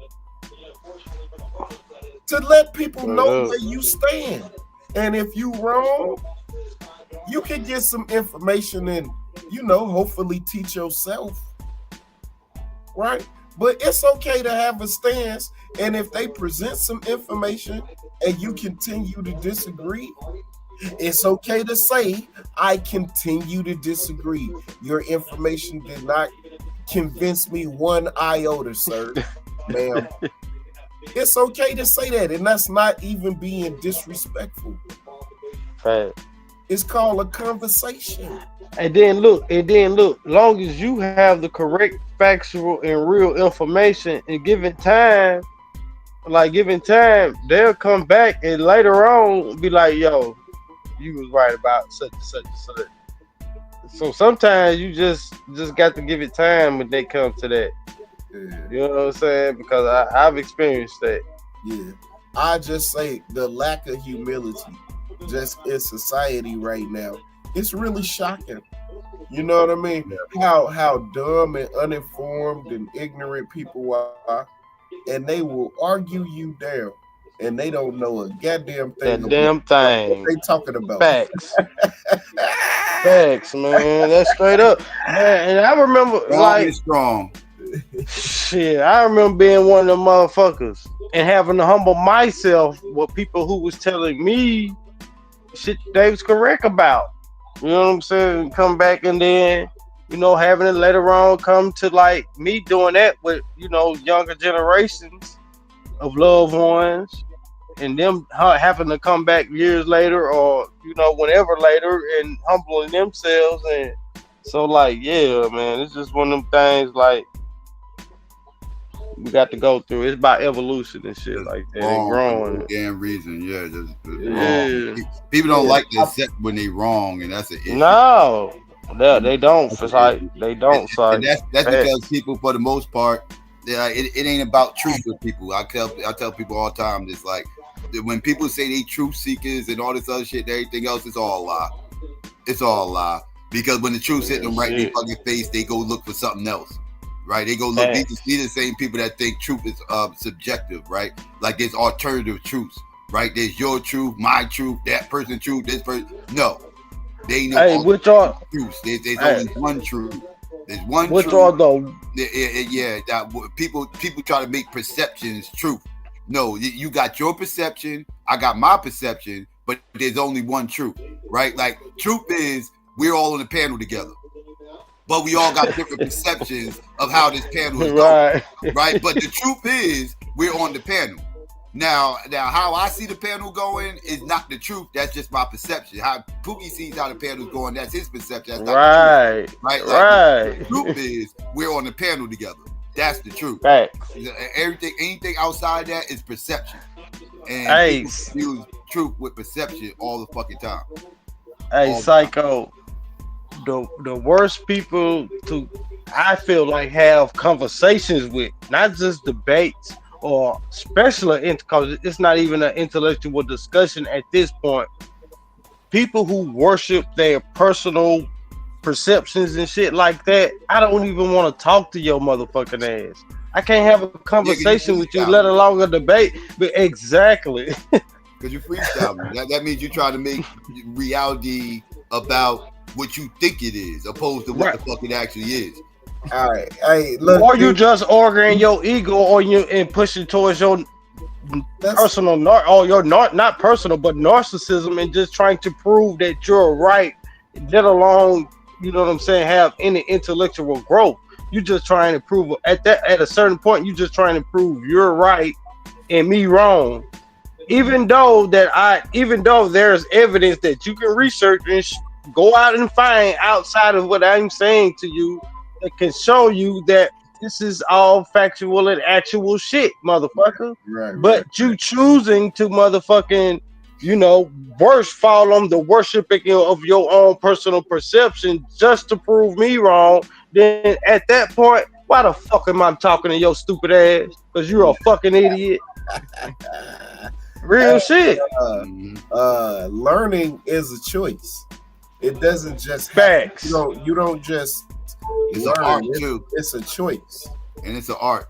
Yeah, it's not. Yeah, I agree with that. Site. I ain't thought about it like that, but you said it's an art. Yeah, learning is an art. Yeah, because everybody Google could be a beautiful place or a dangerous place, right? If you know how to utilize Google, it could be a wonderful place. But if you don't know how to utilize Google, it could be a very dangerous place, and it will take you down rabbit holes, right? So it's like it's an art to researching and studying and everything else. Opposed, like it's a skill there, right? You gotta know how to know references, what primary sources are, opposed to secondary, third sources, or whatever. Like it's an art to this shit, and a lot of people just rather be spoon-fed information. And that's not learning, really. That's just being spoon-fed bullshit. That's just like going to church. That's no different than going to church. That's what the preacher does. The preacher spoon-feeds you information from the Bible, and you just roll with it. That's not how you research it, though. Yeah. My bad. Go ahead, to add on to your example, this example that I really use in real life, right? It's at least 20,000 plus books written about Abraham Lincoln. The reason why I bring up the number is because I did not know that. if you go looking for the racist Lincoln, you gonna find him. If you go looking for the progressive Lincoln, you gonna find them. In other words, right? Yeah. If you go looking for the Lincoln that started the Civil War, you gonna find them. If you go looking for the Lincoln that ended slavery, you gonna find them. You get 1,000 different perceptions. He's polarizing. You get 1,000 different perceptions about Lincoln. Yes. The point I'm trying to make, right? And forced into glory, I would say that is probably. I've read a lot of books on Lincoln. I would say Forced into Glory is a really definitive work on Lincoln's mindset. You know what I mean? But anyway, the point I'm trying to make is when you're doing research, if you go looking for your confirmation bias, you'll find it. Google provides it. It's not hard, right? Because like a lot of people come to platforms, you know, Q Butter over here, and they have their sources. They have a source, and they start reading, and then the next thing you know, we done told them about their source. People that refuted their source without pulling up nothing. Hey, look, G, we know about your source. We know who disregarded your source.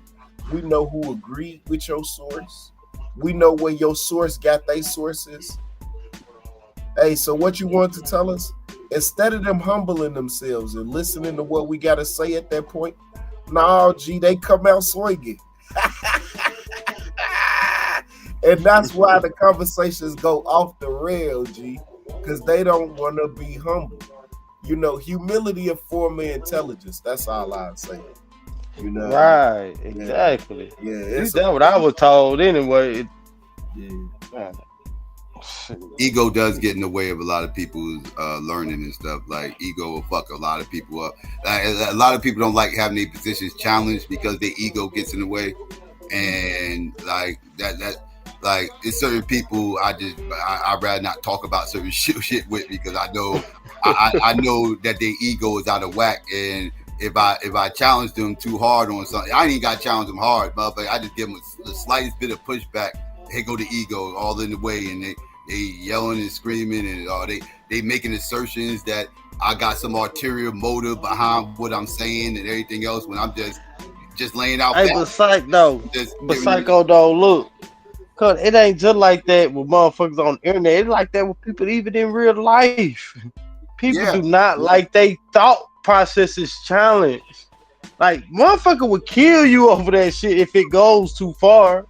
You know what I'm saying? Like people do not like they thought processes fuck with like right. That shit is real. Like that shit is real and it's dangerous. It's really dangerous. Yeah, we seen it with the election, after the election, before the election. Like, if people really think about it, right? What did we say that was untrue leading up to the election? Of course, nobody seen Donald Trump winning again. I mean, we all knew he had a real chance, but didn't nobody foresee the landslide that was to come. You know what I mean? I didn't see a blowout. I don't know though. At first, like I'm gonna say by around September, towards the end of September, that's when I started to change my mind. Like I don't know, it could probably be a little bit closer than I thought, but before then, I was thinking I ain't gonna lie to y'all. I for real talk, I kind of foreseen that fucking blowout, but it was like the media kind of convinced me too as well. Towards like the end of September, that it might be a little closer because I was like, man, I don't know, it might be a little closer than I was thinking and shit like that. But it turned out it was the blowout that I was expecting like the whole time prior to that moment, prior to the end of September. Yeah. Hey, big up to my man Buddha, man.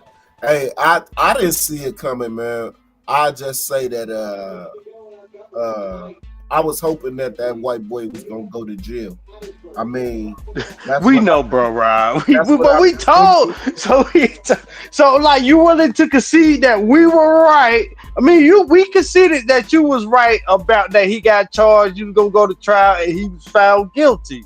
But you're gonna have to concede at this point that his ass wasn't going to jail. Because I remember Psycho. If he wouldn't have won, he definitely would have went to jail. G. I think I don't know. I don't see how he was gonna get out of that shit in Georgia, bro. I just can't see it. Cause look, right, everybody know this. You know what I mean?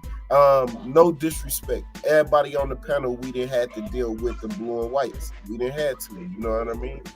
And we all know this. This is a law, like on the blocks, right? If they got a witness, video, or audio, take the deal. Yes. If they got a witness, if they got audio or video, we all know that, G. Take the deal. You know what I mean? Yeah, DD, I put my money up. You know what I mean? You know what I don't know. You can challenge a witness. I done seen motherfuckers veto witnesses. Yeah. You know what I'm saying? But yeah, audio and video, go on, take that deal. That's an L. Yeah. And so take that guy. guy. He lost in New York. He was gonna lose in DC. Definitely lost in DC. That shit was over.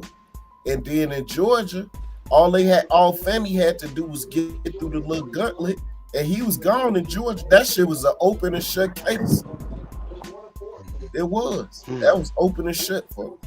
But I mean, he won as president. You cannot prosecute a citizen. So you saying this to say you concede to us? Yes, ultimately. My nigga, my guy. That's why I didn't see you. Real nigga shit. Yeah, I didn't see you the day after, but the day after I said, y'all, I was wrong. Okay, real nigga shit. Look, we damn sure was conceding when he got charged and confined. Like we were like, all right, bro, you got us. Yeah, man. So now they're like, we at this moment in time, so you know what I'm saying? I respect that, man. Don't forget they had witnesses and audio and video of this YSL case, and look what just happened. Who that? Say what now? I said, don't forget now, they had witnesses, they had video, they had audio, all that. And look what just happened with the YSL. That was because of how it was prosecuted. Exactly, that's the same, and it's the same prosecutor, brother. Fannie Willis. This prosecution would have been different. All of them. Remember the photo with all of those people? I think it was like 40 other indicted people. They would have all had their own separate trial. No, they wasn't. They had all their trials together. Man, he finna pour all them motherfuckers. That's neither here or there conversation. It ain't gonna happen now. It ain't gonna happen now. Maybe you're right. It ain't gonna happen now. So, you know.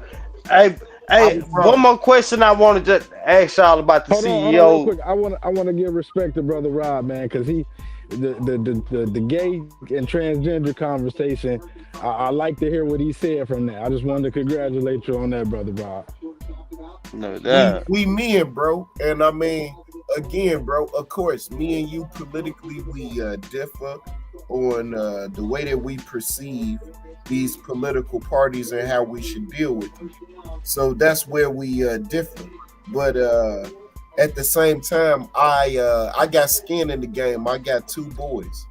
I'm desperately looking for them to find some women of moral and ethical, values. You know what I mean? I'm hoping. So do I. I respect that. Yeah, brothers like you, if you got daughters that you teach them the same thing. I got 2 little boys like you, and that's why my whole stance was on that genderism. Yeah, so me and you, we both hoping that they find somebody that ain't what these dudes on from the manners. Nice melanated sister. 100%. 100%. Real shit. Like a unicorn out here. You know what I'm saying? That's how. Hey, my boys are handsome. All right, ladies, if y'all got some. I don't care where you at. I'll send my boys up there to meet them. I don't care. Oh, man. I'm in support. They ain't got no kids. Oh, man. How many of y'all can say that? Yeah, man. Kid, Hey, but look, yo, kids, it is. People your kids' age. A lot of them can say it. They don't have kids your age. Yeah. Most of these motherfuckers ain't got kids, bro.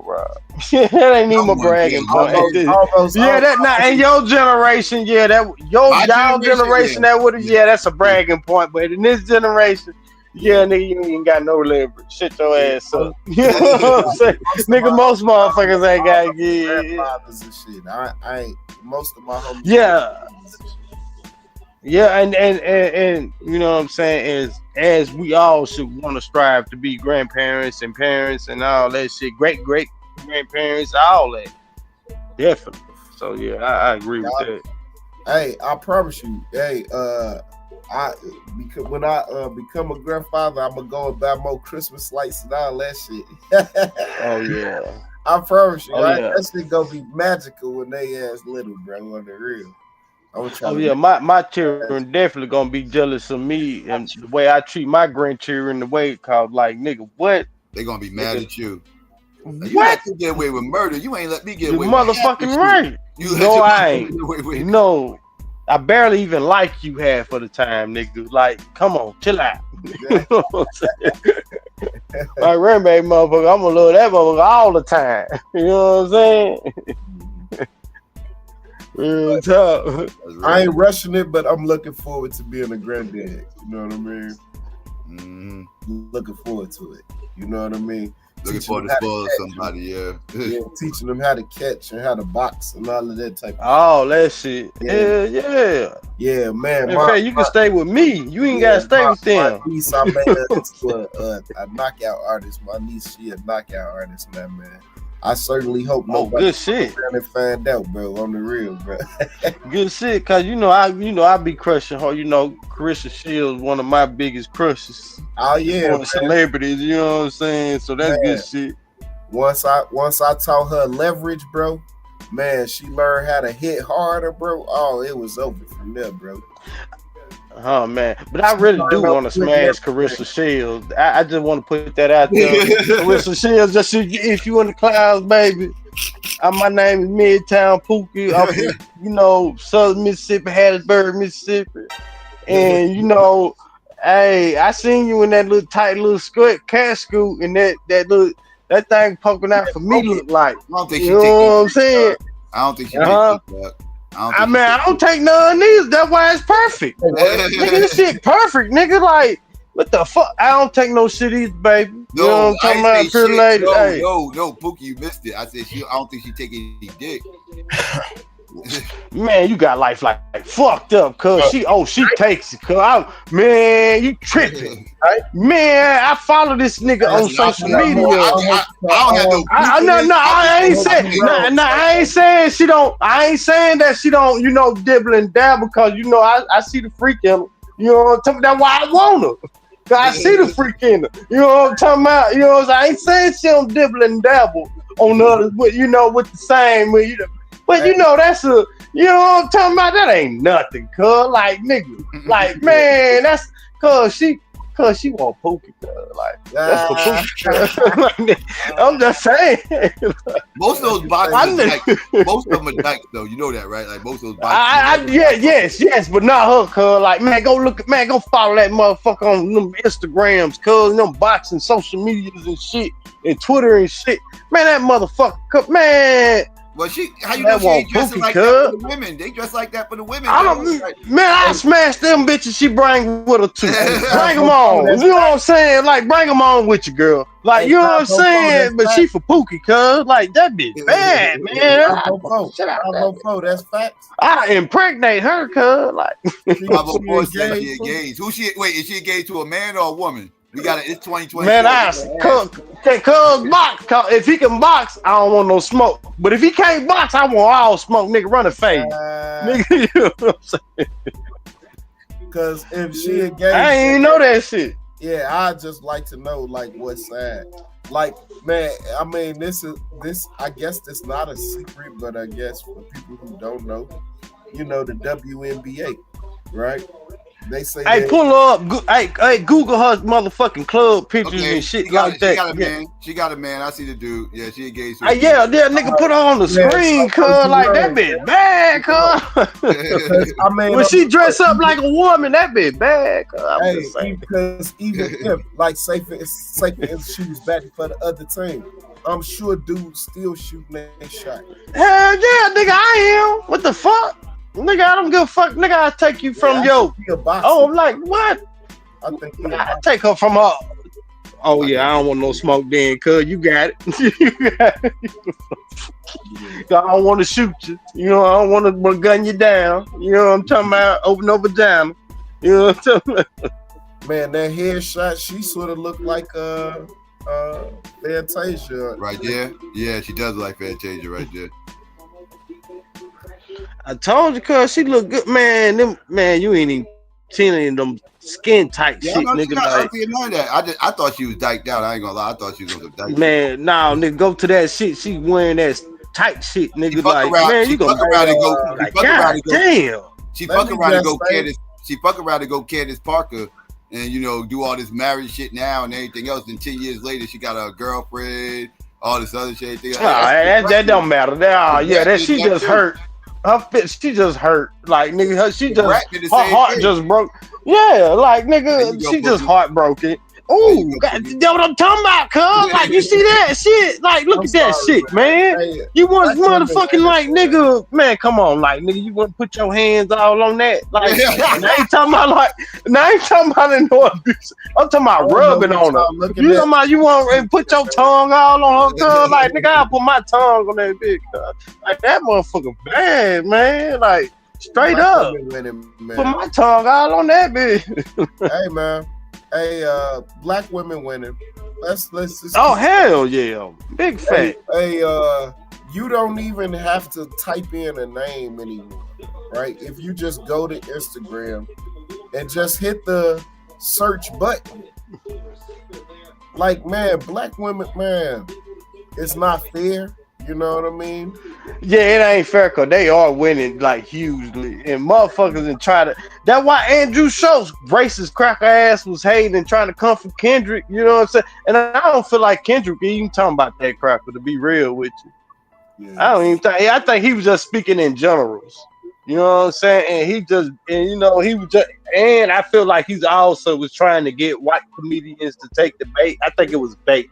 To be real with you, I think it was a bait. And Andrew Schultz tried to take the bait and make it seem like it's all about him, but like, bitch, that shit wasn't even about you. That shit was really directed at black men in general, not about you. And you know what I'm saying? And as far as the white comedians in general, y'all was just being used as the punchlines for something that was directed at us. You know what I'm saying? And the white boys just taking the bait. Cause he ain't the only white boy that took the bait. To be real with you. He ain't. But he just making it all about him, but it ain't. That shit wasn't even about you, cuz that shit was about black men in general. Yeah. And then white boys come for black women. Yeah.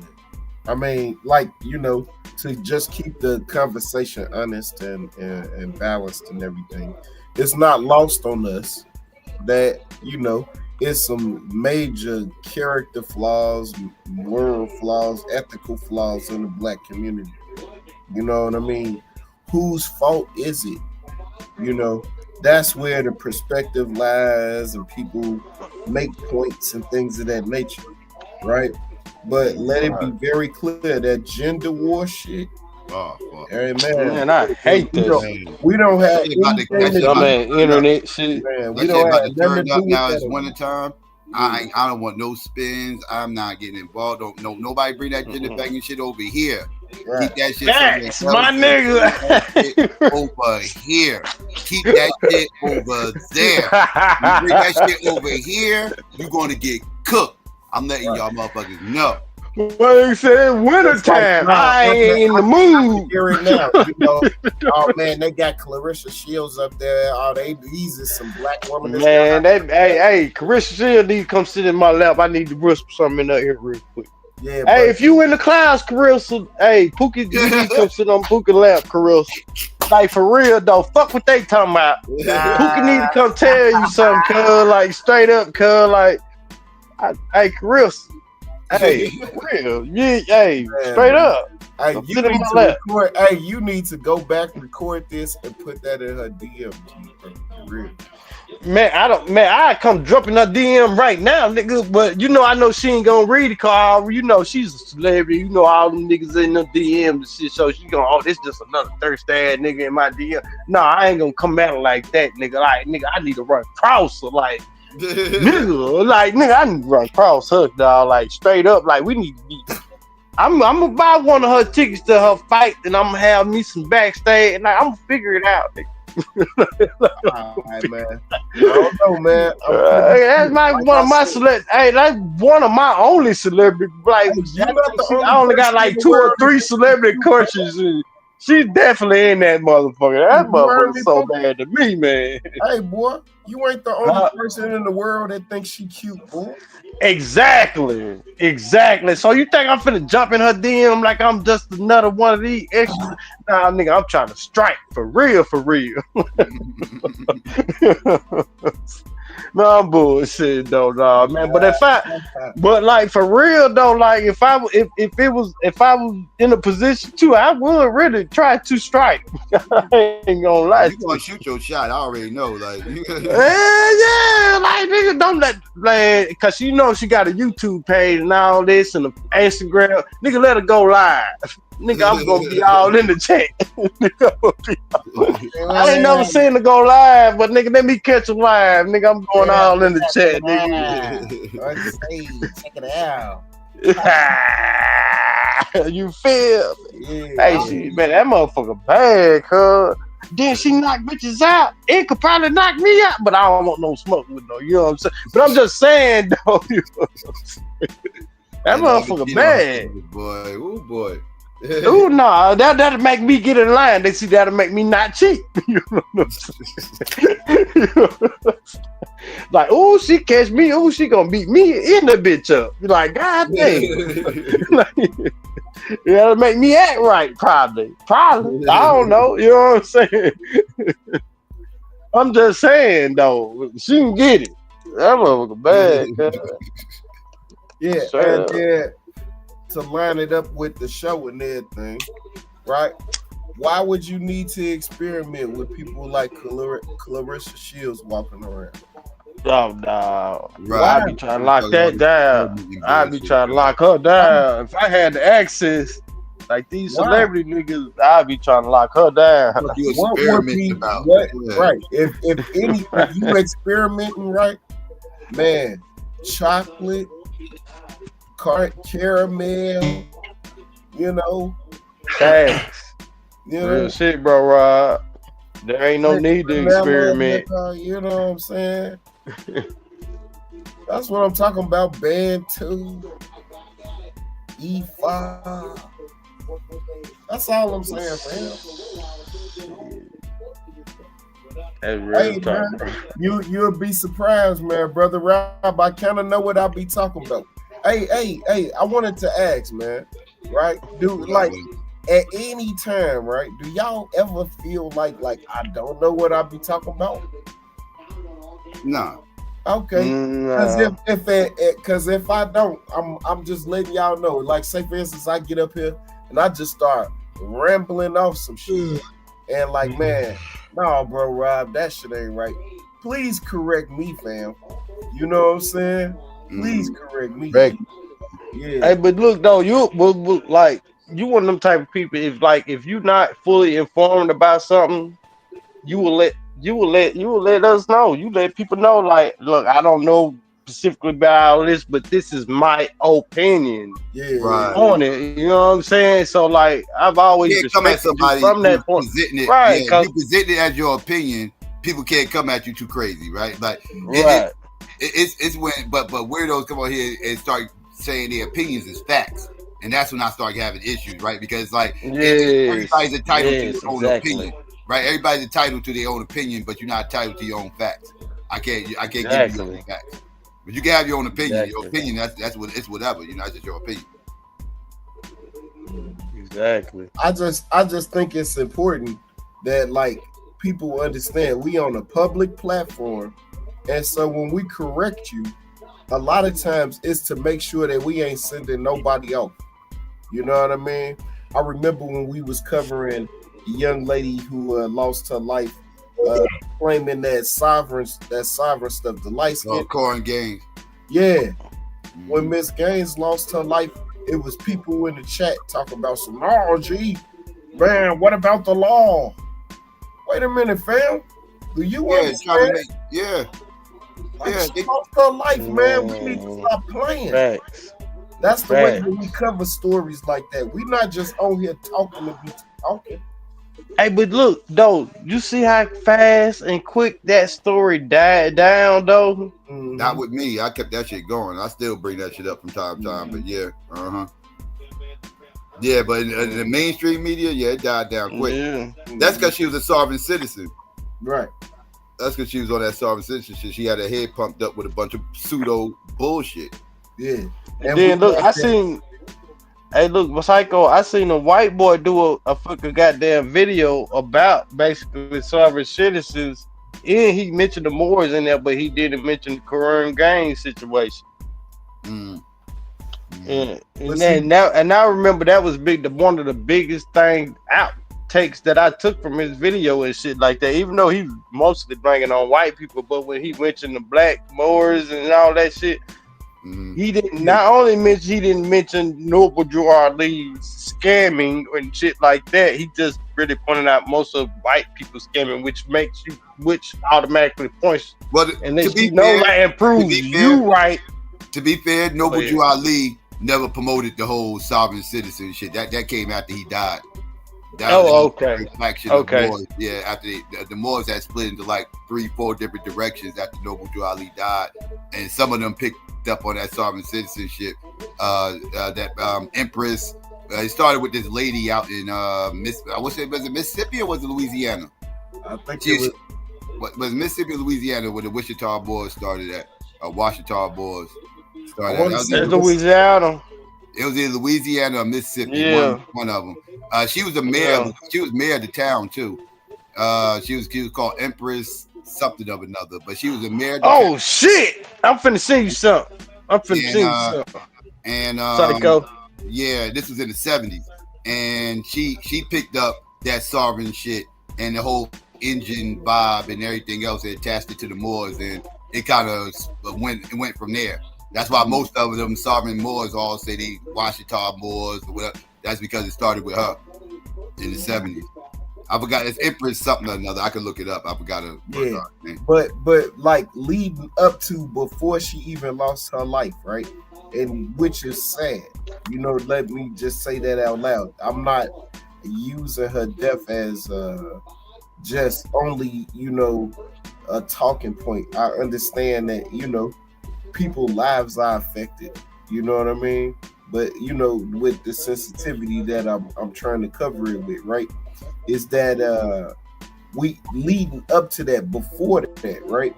We was calling them dudes crazy and saying this shit is gonna get somebody killed, and then lo and behold, somebody get killed. That's the point I'm trying to make. Like rhetoric, it can only go so far. You know what I mean? And when we take it to the extreme, that is what could literally happen. Right. So that was the point of me bringing it up. You know what I mean? Hey, bro, Robin, Psycho, click the link that I put in the back chat. All right. I put it in the back chat. And tell me that hey, some beautiful ass shit. I'm just saying. You gonna tell me I'm wrong? How you gonna tell me I'm wrong? You're not ugly, man. You know what I'm saying? Come on, man. Like, man, I put a baby in that woman. I'm just saying, cuz. Pookie crazy. Hey, but we can move on from that though. Like, I just wanted to just show that one though. We can move on. Yeah, my little celebrity crush is the one that's in the WWE, Chart Gill or something like that. You know, she the chocolate girl. She in the wrestling. Y'all know who you talking about? You don't know? You gotta put me on game. That's my little celebrity crush. Hold on, I'm a fan of this. You know, I mean, along them lines. You know what I'm saying? Yeah, here goes this chick. There she go. I knew I'd find her. Oh fuck. Give me 1 second. Yeah, these motherfuckers trying to make me subscribe to a goddamn website that shows something. Oh, I hate that shit, man. I just want to read a quick article and these motherfuckers like subscribe, pay $2 a month for blah blah blah blah blah blah blah. I'm cool, dog. I just wanted to just read a quick article real quick. It ain't that like deep. you scamming motherfuckers, right? I won't be back after this, so it ain't no need for me to do all that subscribing shit. But this right here. Empress Tahira Washita Turner. Well, her real name is Verdice Turner. But yeah, she started all that Sarban shit in the Moors. She's the one who brought that Sarban shit to the Moors in the 70s. And it was Louisiana. She was a mayor of a city. She was a mayor of a city out there in Louisiana. And yeah, for a while. And then but yeah, that she started all that shit. Like, it wasn't Noble Joe Ali. She added on to his teachings and started making it to where we indigenous here and all this other shit. It's where all the Abo Morse shit started coming into play. It starts with her. Yeah, I agree because I've heard of this woman before. I've actually seen her before. So yeah, I definitely agree with that. Yeah. Yeah. That part of the Moors starts with her. That part. Yeah. Yeah, but the point I was making though, you know what I'm saying?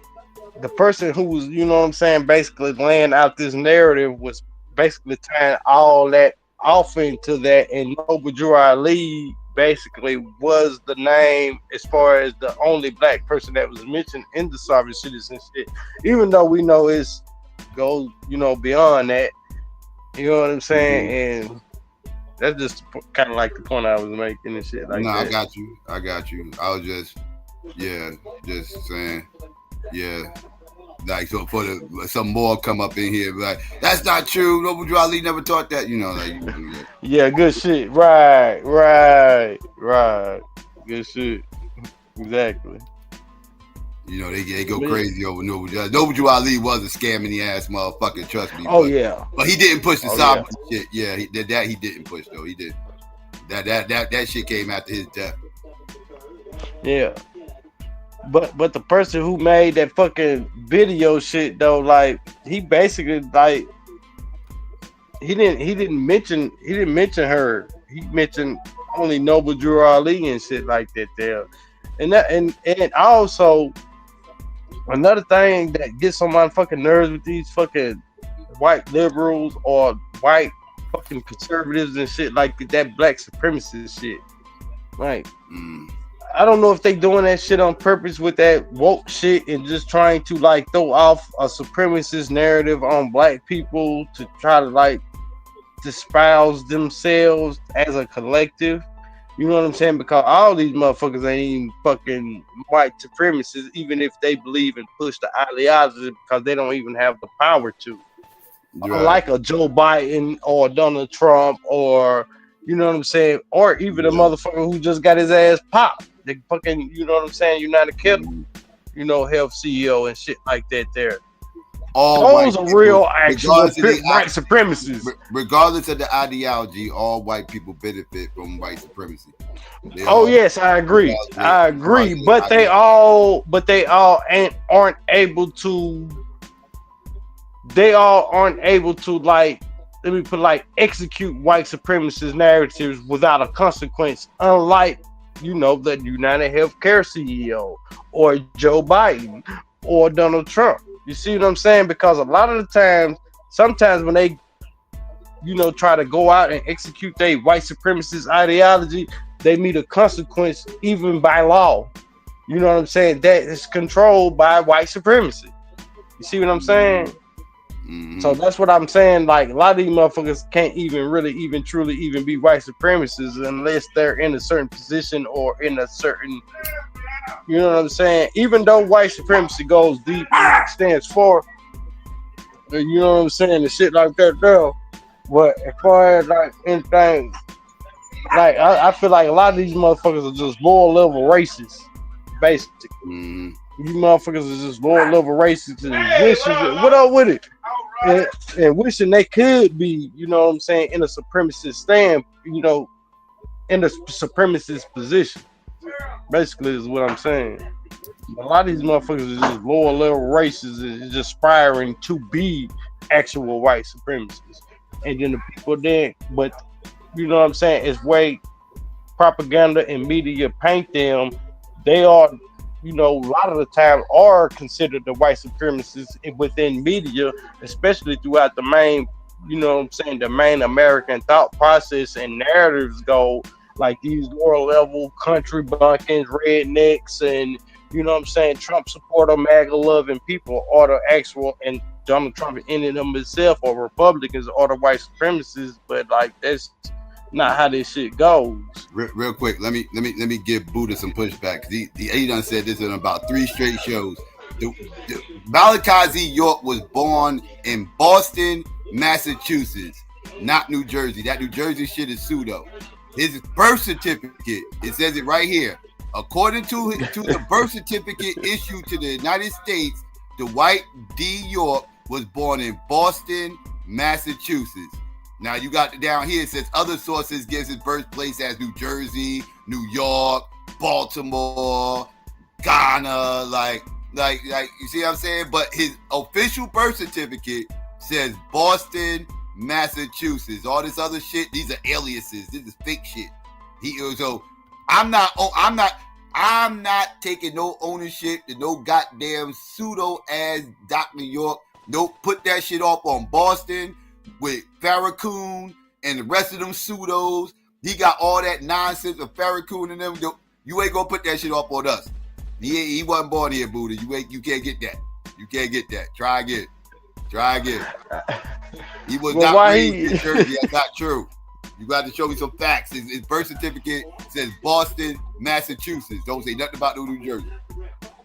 Hey, but why he banging on Jersey though, man? Buddha just region banging. He having fun region banging and shit. He just fucking with you. What up with him, man?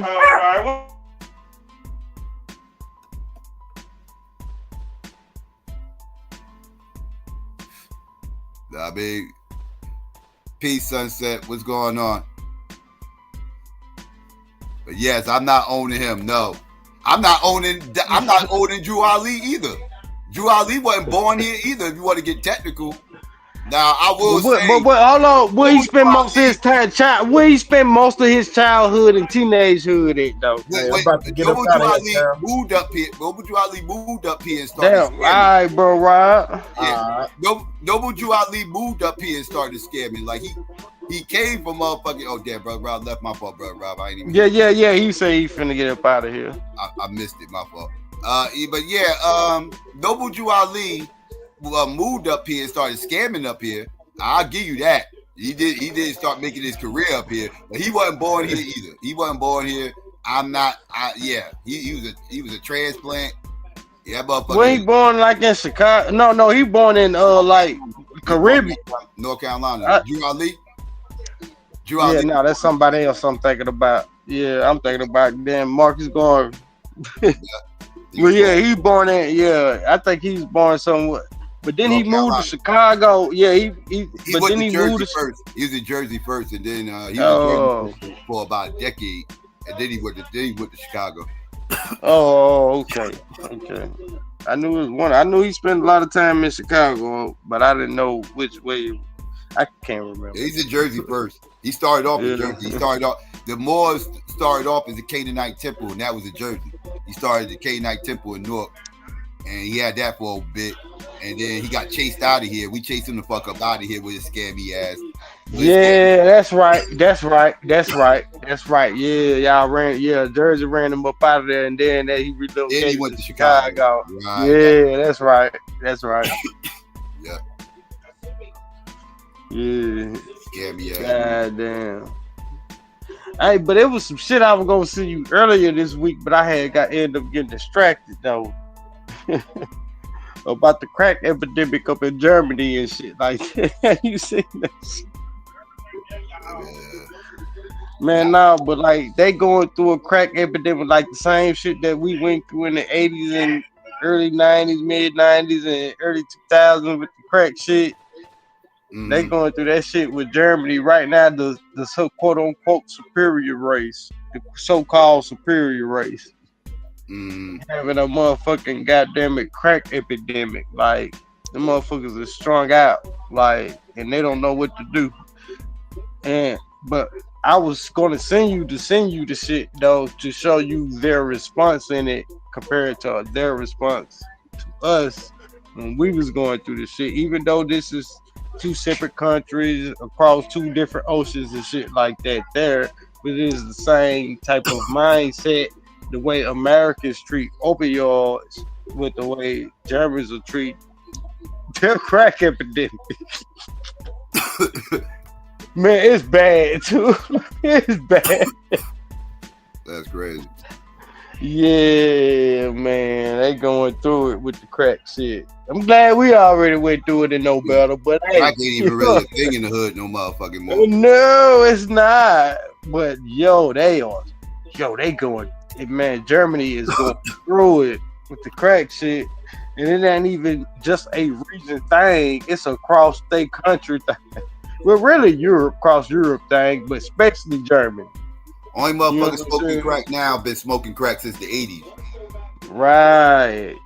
But man, say crack kills when I see motherfucking crack kids get old as fuck. Like it's still, you still got crack kids around from the 80s. Me too. I know a few. I know a lot. Not a few, but a lot. It's still on that shit, and these motherfuckers still living. What? Well, not all of them ain't on it. I mean, it's killing them in one way, but physically, it's not killing them. Like it's not like it's not dying off. Like it's not like. Like most of the ones I know that I grew up with from brother, you know what I'm saying, when they was on that shit strong out when I was a kid, or all the way to my teenagehood, serving them and shit like that. Most of them clean. It's very few and far in between that still do that shit now. You know what I'm saying? It's very few and far in between. That's what I'm saying. Very few and far in between. You don't see a lot. Like I said, the crackheads you see, they've been smoking. They've been smoking since the 80s. Like you don't see no new crackheads. Like you don't see Generation Z ain't on crack. Have you ever seen a Generation Z motherfucker say they was on crack? Like that's just not a thing.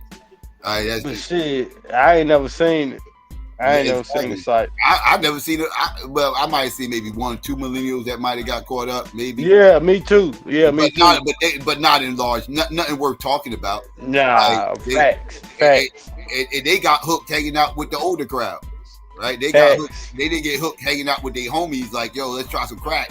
Like, shit, I had a homeboy I growed up with, went to school with, same age and all that shit, and he got on that shit, and the only how he got on that shit is, you know, when we all started. Nah, not hanging with older people, but you know, he hung with us and shit like that. But his, you know, both his parents was on that shit. You know what I'm saying? People, and then older people. Yeah, but his pops, you know what I'm saying, smoke moles and shit like that. We call them pre-moles. We call primo moles and shit. His pops smoke moles and shit. You know what I'm saying? And then, you know, we was all just jumping out the port, you know, banging and shit like that. And, you know, smoking weed.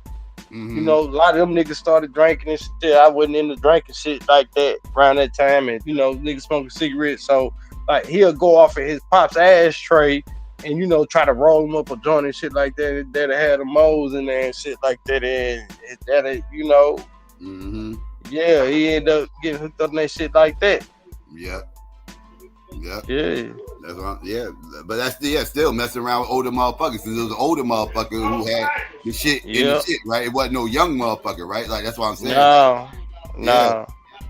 Because that's not a young thing. That's what I'm saying. Like millennials wasn't growing up thinking crack was cool. It was quite the opposite, right? Like so. Facts. So like that's what I'm saying. Like you like millennials and up. You don't find no crackheads really like that. Like they like I said, low numbers. You're talking low numbers. Like like 1 out of every 100 millennial you might maybe tried it. I'll say 1 out of every 1,000 might have tried Man, it. Like, you ain't lying. I'm small, saying 1 out of every million, cause it's yeah, that's not even, that was not a thing for millennials. Crack was not a thing. Nah. As far as them using it, like as far as them using it, maybe seeing it in their neighborhood growing up and shit like that. But as far as using it, yeah, that wasn't a thing. Nah. Not for millennials. No. Nah. Pills, And like you I said, agree with the chat. They said pills, and I agree. Pills was a thing for millennials, but not crack. Not crack.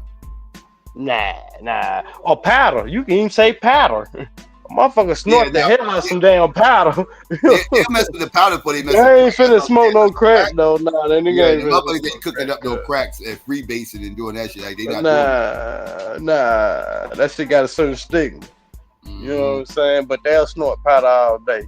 But they ain't finna, like, I know plenty of millennials. I know a lot of powderhead millennials, but you might catch some. Yeah, you might catch some motherfuckers on coke. You might catch that, but crack, as far as cooking it up and getting that glass dick and sucking on it, no. Motherfuckers ain't doing not only old heads.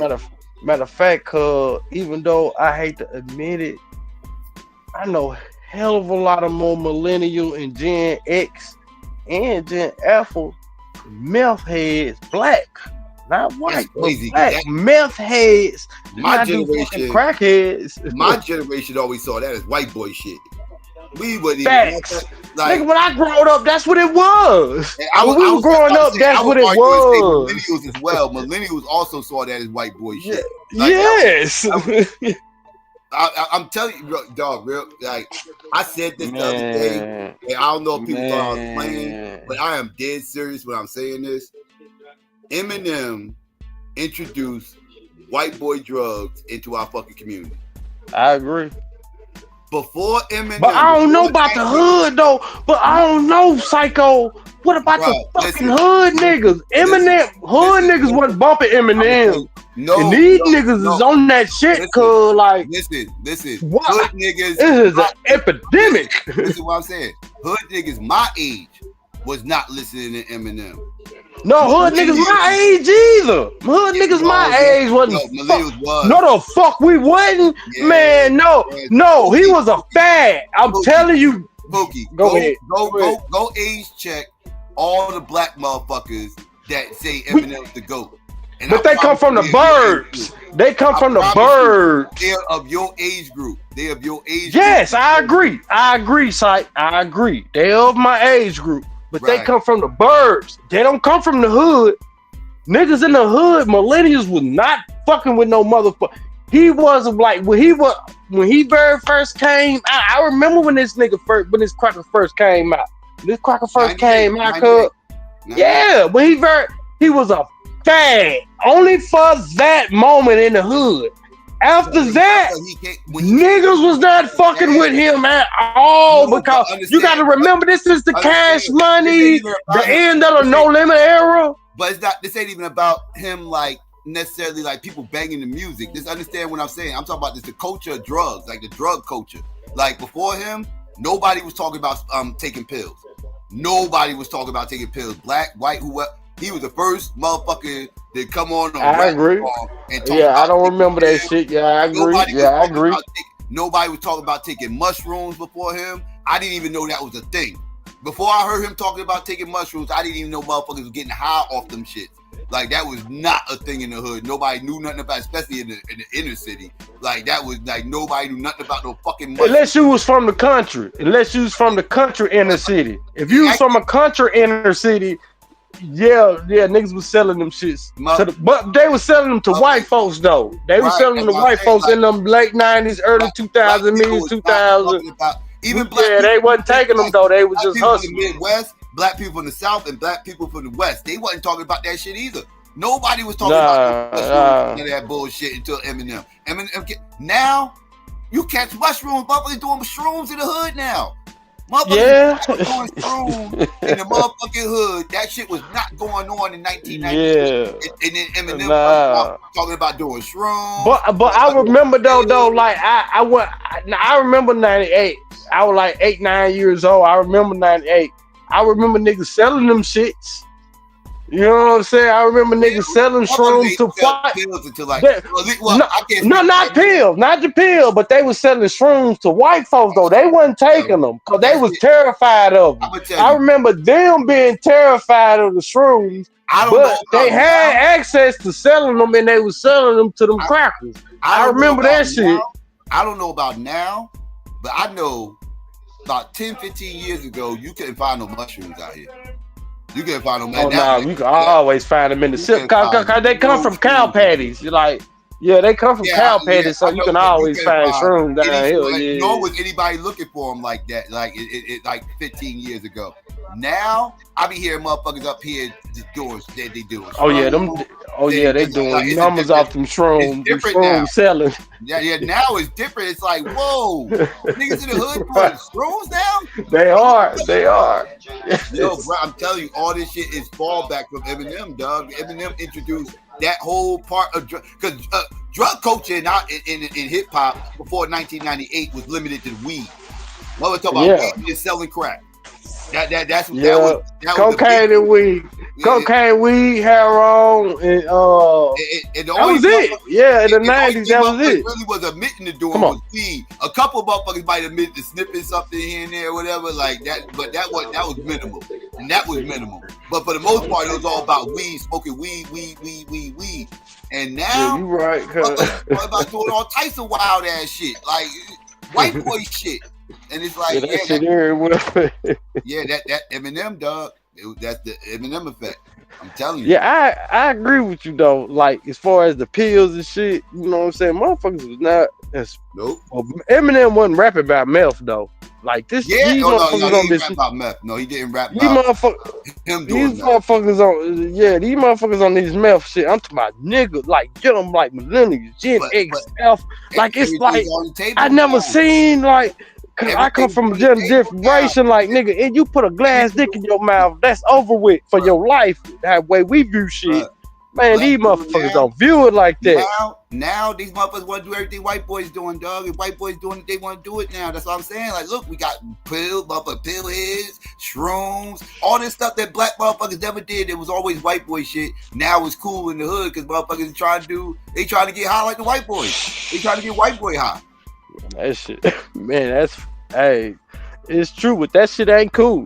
It's very facts though. What you saying though, them some facts though, but oh yeah, that shit ain't cool. Sherm got different. Oh yeah, I forgot about the Sherm. Yeah, Sherm got different names depending on where you at. Like we didn't call it Sherm out here. We called it wet. It leak or wet or dust. Because that's what the fuck it is. Yeah, dust. Yeah. Like, but it's all embalming fluid, right? It's all embalming. Yeah, embalming fluid. Yeah, that's basically what you're doing. You're getting high off embalming fluid. But yeah, they got different names. Some motherfuckers put it in cigarettes called dip cigarettes out here. Some motherfuckers dip weed. Yeah, that's what it's called, leak, when you put it in the weed and shit. And then some motherfuckers smoke. There's a whole bunch of ways to smoke that shit. You get high off that shit. But yeah. Yep. Yeah, they call it. Well, that shit right there. Have two things right here: tobacco or that Sherm shit. That dip. When motherfuckers be like, "You got some dip," but usually when motherfucker asking for that, they know they ain't talking about no tobacco. They talking about they goddamn motherfucking Sherm. Yeah, but no, we didn't call it Sherm out here. But we definitely had it out here. It just wasn't called Sherm. Right. I remember I didn't know what the fucking Sherm head was. I used to always hear that in the movie. Like, what the fuck is a Sherm head? What the fuck is Sherm? It was like, oh, that shit ain't nothing but leak. I was like, oh, leak? Oh, I was like, oh, did they call that shit Sherm? I was like, oh, okay. I didn't know what the hell they was talking about when they were saying Sherm, but now, yeah, they talking about the same thing we motherfuckers out here was doing.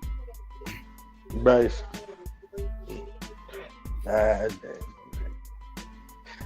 I can't do it. They got. Whoa.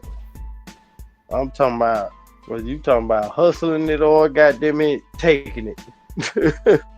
They got that shit. That shit. Hell, they got it. Hell, that does actually have motherfuckers hallucinating, dog. I seen motherfuckers fucked up off that. I mean, like, I'm talking about on some other shit fucked up, type of fucked up with that dust shit. Like, that shit, I seen that shit make grown men cry, dog. Like, just out of nowhere, just crying, like boo-hooing, tearing, like just tear for no reason. Like everything was good, everybody laughing, joking, and motherfucker just stopped and just start crying and shit. Like how off that fucking dust, dog. Like that shit had motherfucker. I didn't see that shit done fuck people's minds up, bro. I didn't see that shit. That shit, motherfuckers. Hey, but you know what that shit remind me of, that goddamn it, that motherfucking Spice shit, because the same reaction people have off of fucking dust is the same type of reaction people be having off that damn Spice and shit. What Spice? And that's another one. Spice. What is that? That K2. Oh, okay, yeah. Yeah, that bullshit. Yeah, that shit there, like, man, motherfuckers go wild off, boy, man. And the same shit that, like, it's pretty much the same kind of effects. You know what I'm saying? Like, when you see a motherfucker off of that goddamn it Spice and shit like that there, and a motherfucker off that goddamn it dust, man, that's the same type of shit. You damn near can't tell the difference. Cause, boy, that shit turn these motherfuckers crazy. Like, wow. Yeah, that dust ain't nothing to be. I wouldn't advise Nothing anybody to play with. Yeah, I wouldn't advise anybody to play with that shit. Leave that bombing food alone. And who would even want to put that shit in their body and embalming fluid? Like, nigga, you crazy. Put that shit in my body. You tripping. No smoke. Yeah, why would you want that? That's a whole different topic. Why would you want that shit in your motherfucking body? That's insane. Right, yeah. You got to be going through some psychological trauma that you trying to know, forget or something. Like, some shit is just like not even worth it, especially when you don't see other people be affected and the consequences of their effects off that shit, and you still want to try that shit. Yeah, that's what I'm saying. I done seen that. I done seen people fucked up off that shit. Fuck they shit up. Like they ain't been the same since.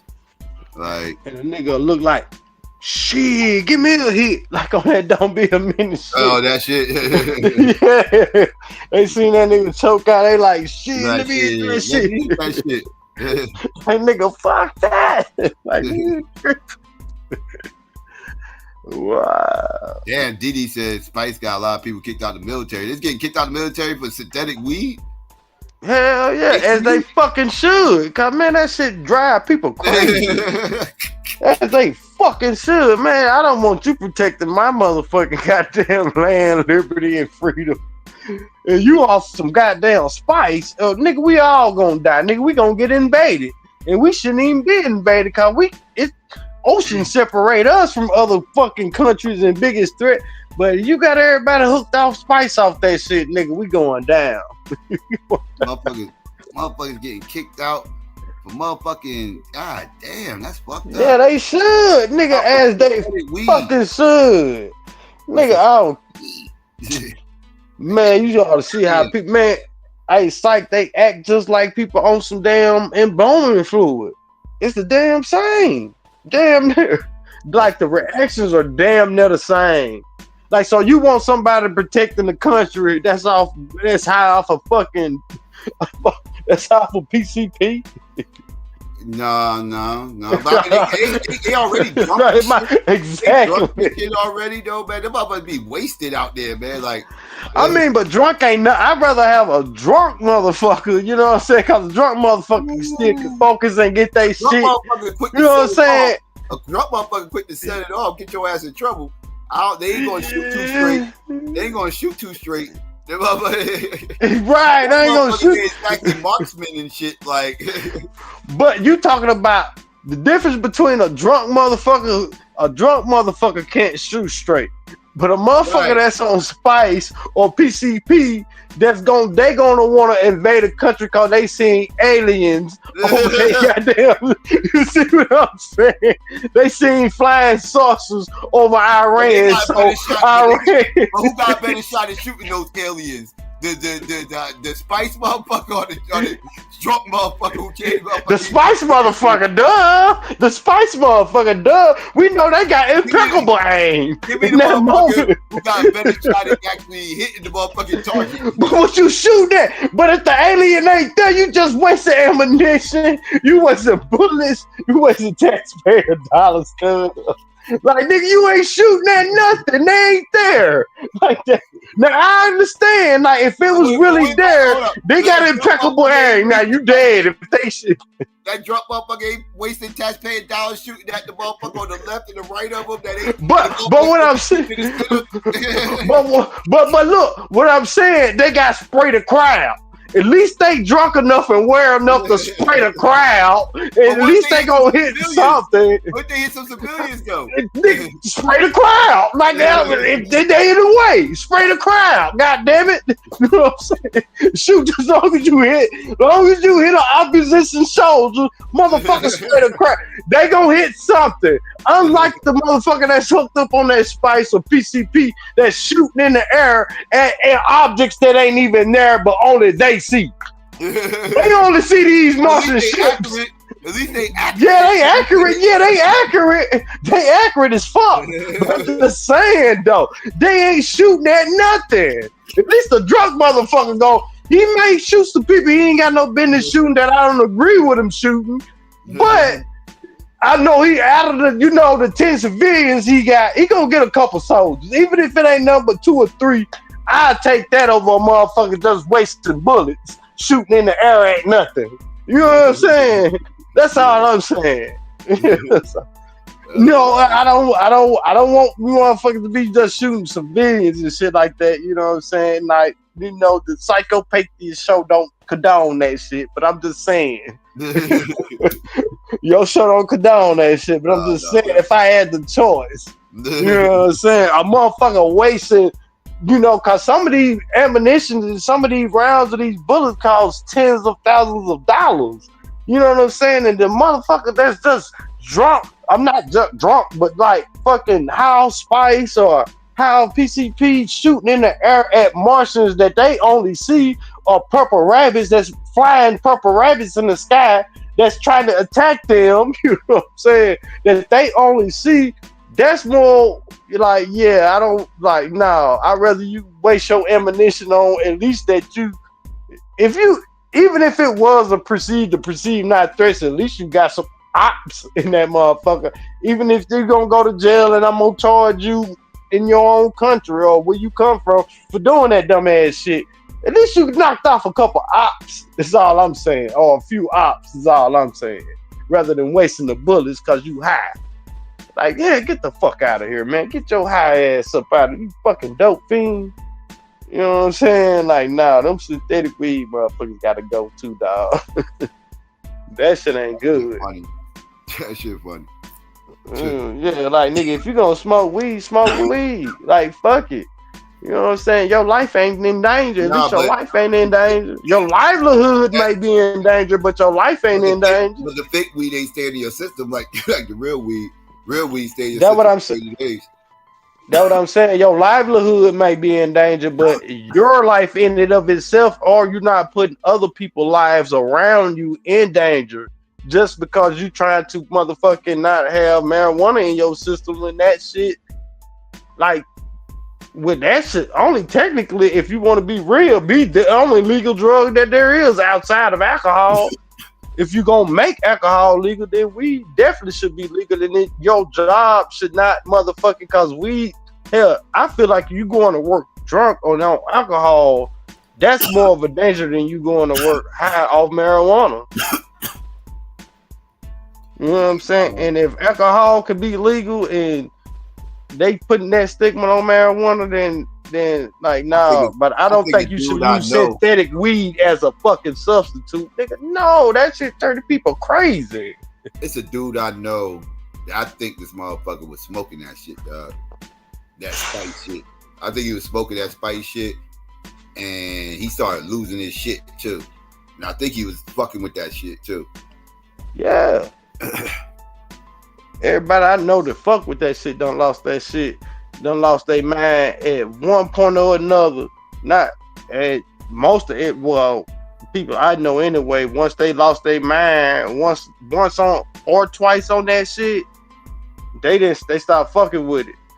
But the people that stick and fuck around with that shit, man, all the motherfuckers' brains are scrambled. They've lost their mind at this point. But like the people that like fuck with it 1 or 2 times and they had that moment and left it alone, yeah, they don't fuck with that shit no more. But yeah, all I had to see, I ain't never even tried it, cause you know I love real weed, nigga, too much to even even use a substitute. You know what I'm saying? Even if I was in some trouble or some shit, I didn't even like. I was like really deal with the consequences. Like fuck that. I'm still finna smoke me some weed. It just is what it is.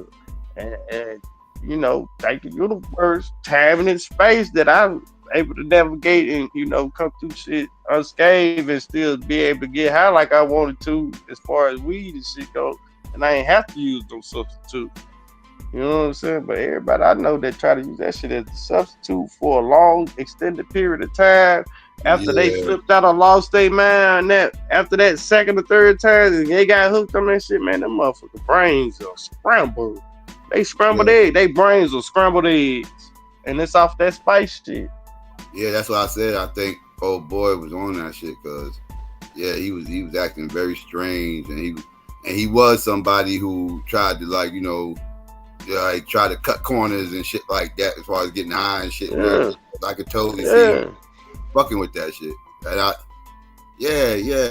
like the more I'm thinking about it, like I'm just like rewinding things in my head from back then and everything else, like it because he started losing his shit, and he was, and it wasn't the weed that made, like he legit started losing his shit, like he started like flipping out. Shit. Yeah, and it wasn't weed doing that shit. I was like, I thought maybe he was just like, you know, just it still could have just been, you know, him, you know, just having a breakdown or whatever, but I felt like he was probably on something at that point because the way he was acting, it was weird. Like, yeah. What made me know that shit was something serious, like one of my best friends growing up, you know what I'm saying? Because I had a lot of friends, a lot of homeboys, a lot of people, you know. I know I had a lot of friends growing up, but one of my closest ones though, like, you know, spent the night at each other's houses, stayed at my house, and I know it. You know what I'm saying? This person is not slow off in the brain. Ain't, you know what I'm saying? It's pretty much, I'm gonna say, like pretty much smart. But you know what I'm saying? You know how when people's lives go a different way, and you know we lost communication and shit like that over a period of time, and you know people's lives go on and on. But one day, you know what I'm saying, I see him, you know, just like pretty much in the street, just walking, like I'm talking about he got clothes, like he seemed like he had them on for maybe weeks. It wasn't even days, but for weeks. Haven't had a haircut or shaved, but I recognize him though. You know what I'm saying? Because I know him. You know what I'm saying? We growed up together. We went to, you know what I'm saying? We all jumped out the porch together, and I recognized him. You know what I'm saying? But when I recognized him, I just kept going. I ain't stopped. But in my mind, I'm like, yo, what's that? Whoop the whoop. You know what I'm saying?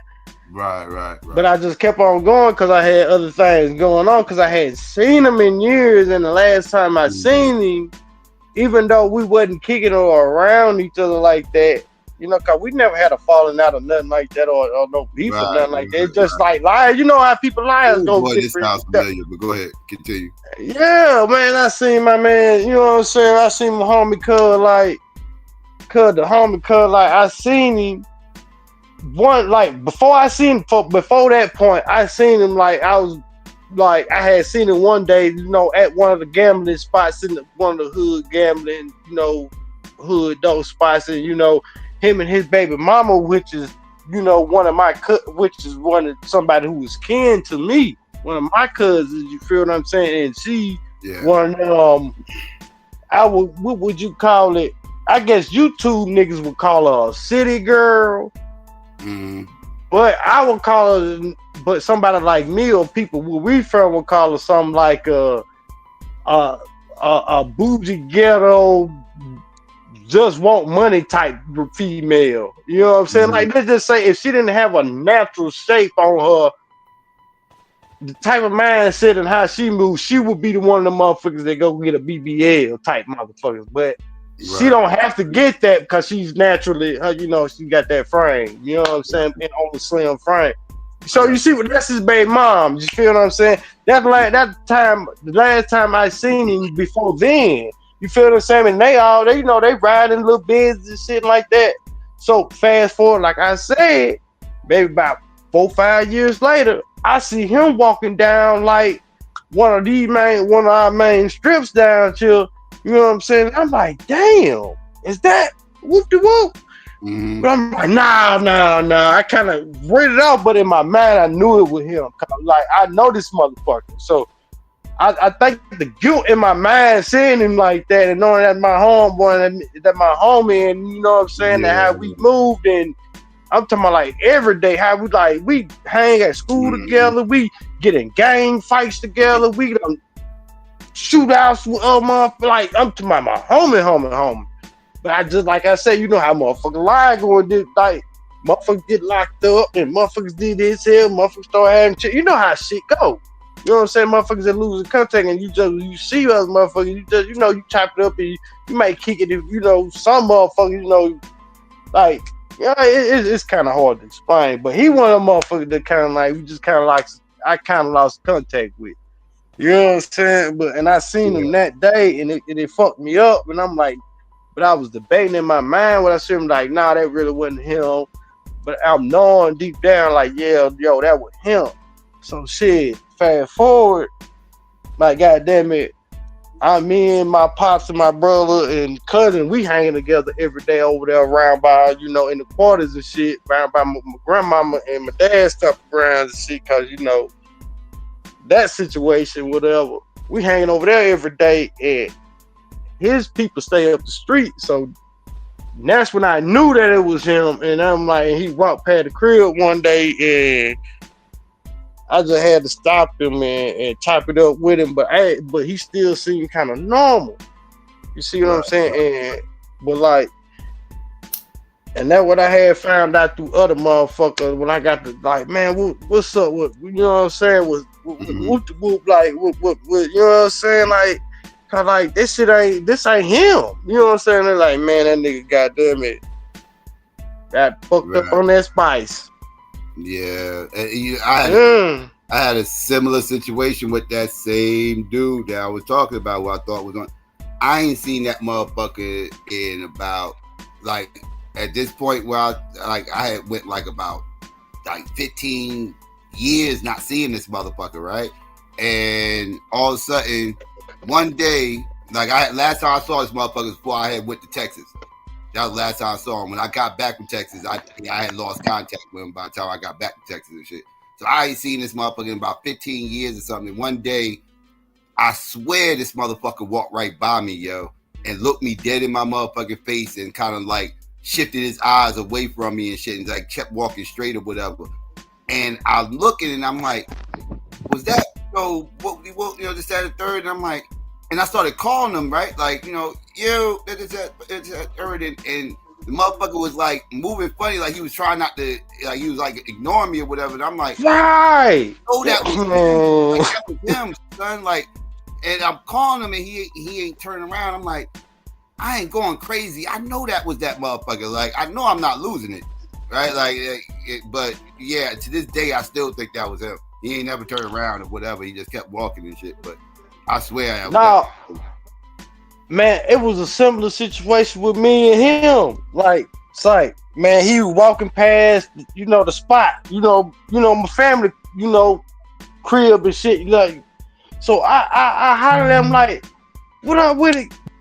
Like, what up with it, cuz? Like, at first, he didn't want to turn and look at me, I could tell, but when he did, it hit, like, and he just like, fuck it, his expression changed, like, and he hollered at me, you know what I'm saying, and he chopped it up with me, and then, you know, I was just looking at him, like, man, where you going, and you know what I'm saying, he told me where he was going to start, like, can I give you a ride, shit, he was like, nah, shit, I'm just coming right back, just going to give me I'm like, shit, cuz you need a couple dollars, you know what I'm saying? So I gave the man about $10 and shit like that.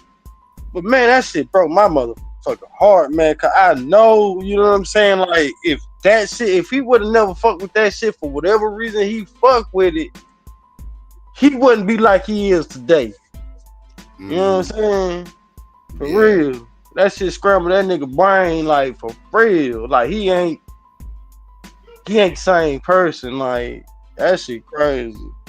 Yeah, that shit is crazy. Fucked up, that shit is crazy when situations like that happen. You ain't seen motherfuckers a long time, and you see them and they like not doing too good or whatever, and like that shit would be crazy, man.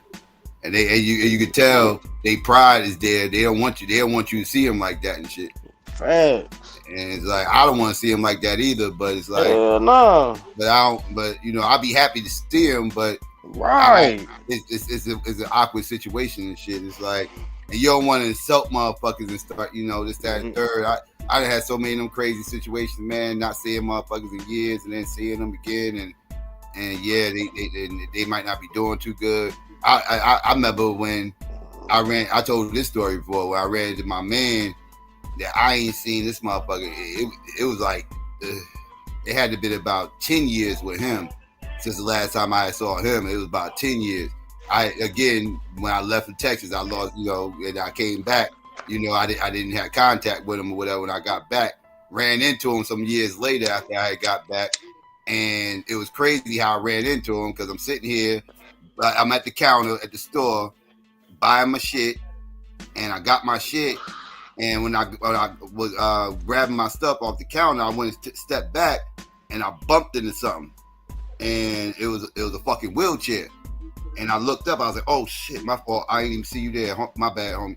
It's at third, and he was like, "Don't worry about it." And he looked at me, and I looked at him, and it was my man. And this motherfucker's and shit, and I'm like, "Oh shit!" And he was like, "Yo, what's up?" I was like, "Oh, what's going?" I don't know. I'm like, "Yo, what's good?" This at third. And he's like, chilling. And I'm looking at him in the wheelchair. He see me looking at the wheel. He it's awkward, right? Like he see me looking and shit, and he was just like, "Oh yeah, I had gotten into an accident about 3-4 years ago, some shit like that, or whatever you were saying."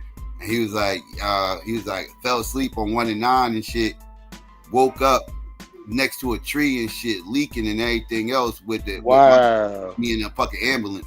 He fell asleep driving and shit and ran to a tree. Damn, I hate that. From the waist down and shit. That shit is crazy. Wow. Crazy. Yeah, he told me that shit. I was like, damn, that's fucked up, yo. And then, like, as we speak of this shit, like, maybe about 4 days ago, one of the dudes that was, cause I had a little crew. We all used to hang together in middle school, high school and shit. And one of the dudes that was in our crew, cause we all hung together, spent the night at each other's house, went fucked on females together, you know what I'm saying, and like fought together, jumped out the foot, hustle together, bang together, that. And I seen one of them at the store, but he ain't down bad like that. Like he pretty much like me trying to get to some money and you know what I'm saying, and I'm trying to stay out the way, but I barely hardly see him too. And I bump into him every 9 blue moon too. But I bumped into him into a store that he was banned up out of. And it just so happened he called himself trying to, sneak his way up into the store though. But the female that banned him up out of the store, they used to fuck around and shit like that there. And she on some bullshit and don't want the man to come in the store and shit like that there.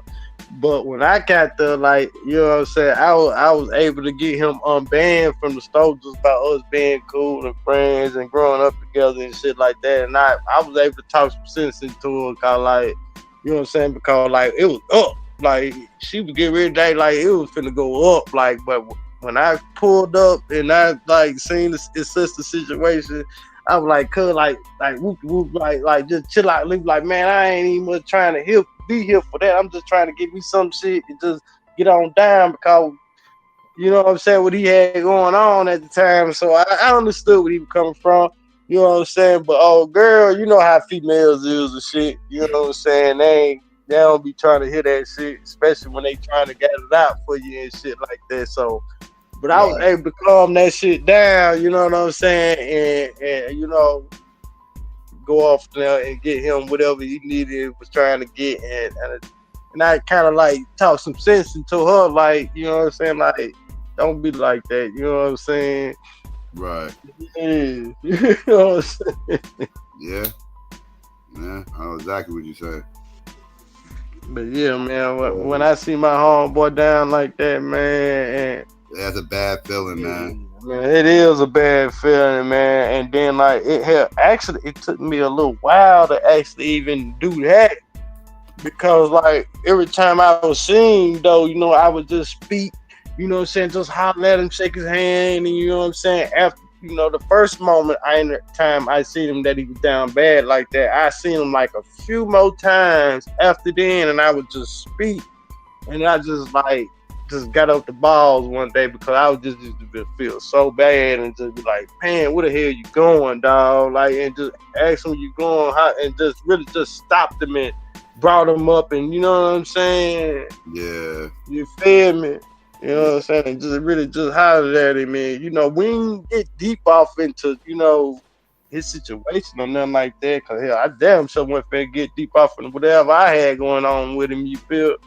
Going on in life at that moment with him, you feel me? But at the same time, though, I just had to cause man, you wasn't like this, you, I know something happened there. When people told me what had done happened, it made sense.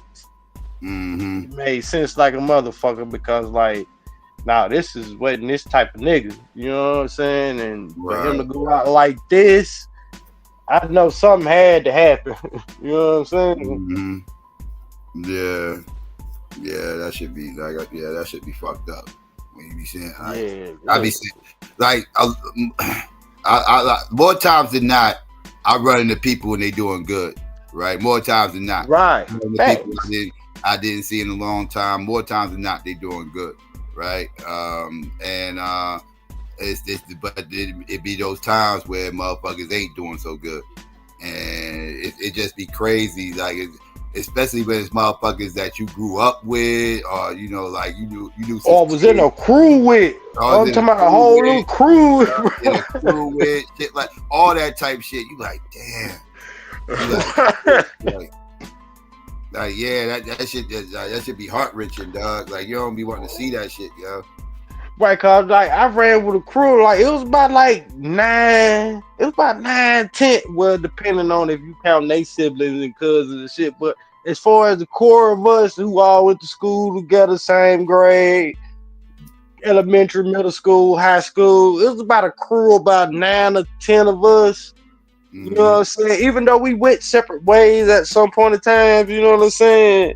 It was and then I say, it's more than that if you was counting cousins and people, other siblings and shit like that there. But for the most part, the core of us is about if I was to name, I'll start name dropping, but I'm just guesstimate it's about 9 or 10 of us. Right. And then like I said, most of us is doing good or okay in life. If those who are in jail or in prison right now, you know what I'm saying?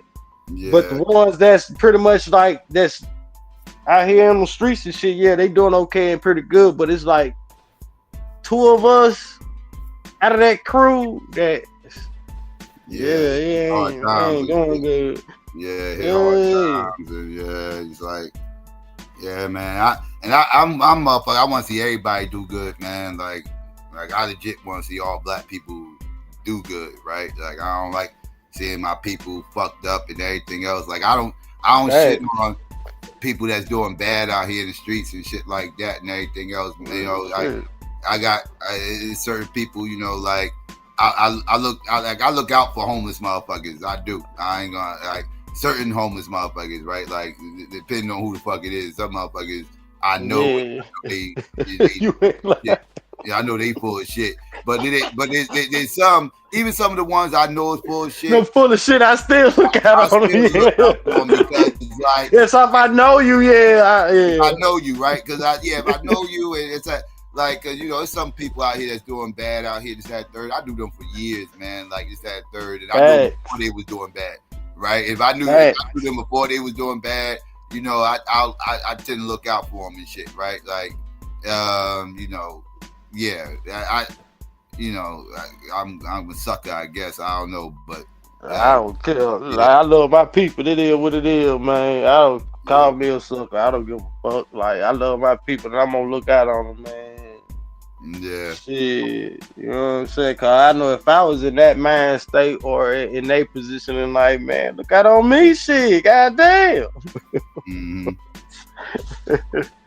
I'm just saying, shit. So yeah, man. Like, yeah, man. Look that at shit, that. though. This shoot at Jersey night, huh? Look at Truth up here. Shoot at Jersey. Lauren Hill is all New Jersey. What do you mean she's all New Jersey? You're right. Indirectly, you're right. Yeah, she was all New Jersey. Because all of New Jersey propped her up and got her where she needed to be. Let's not get it twisted.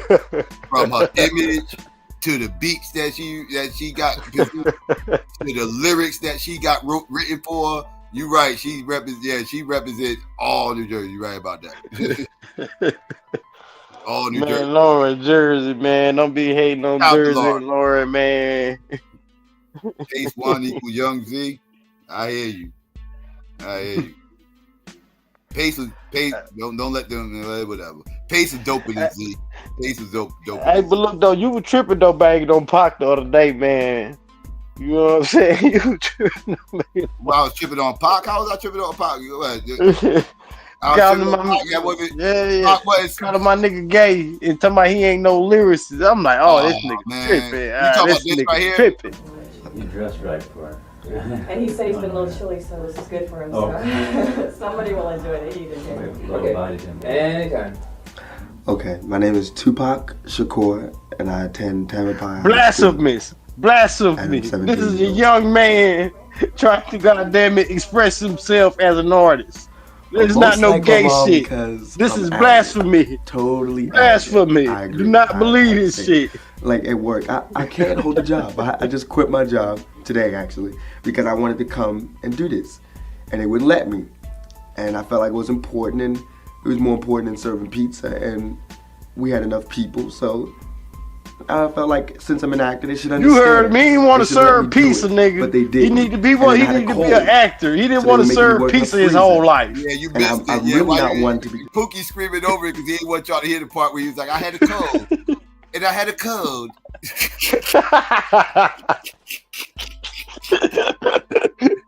Man, Why was he talking like that with them hand gestures though?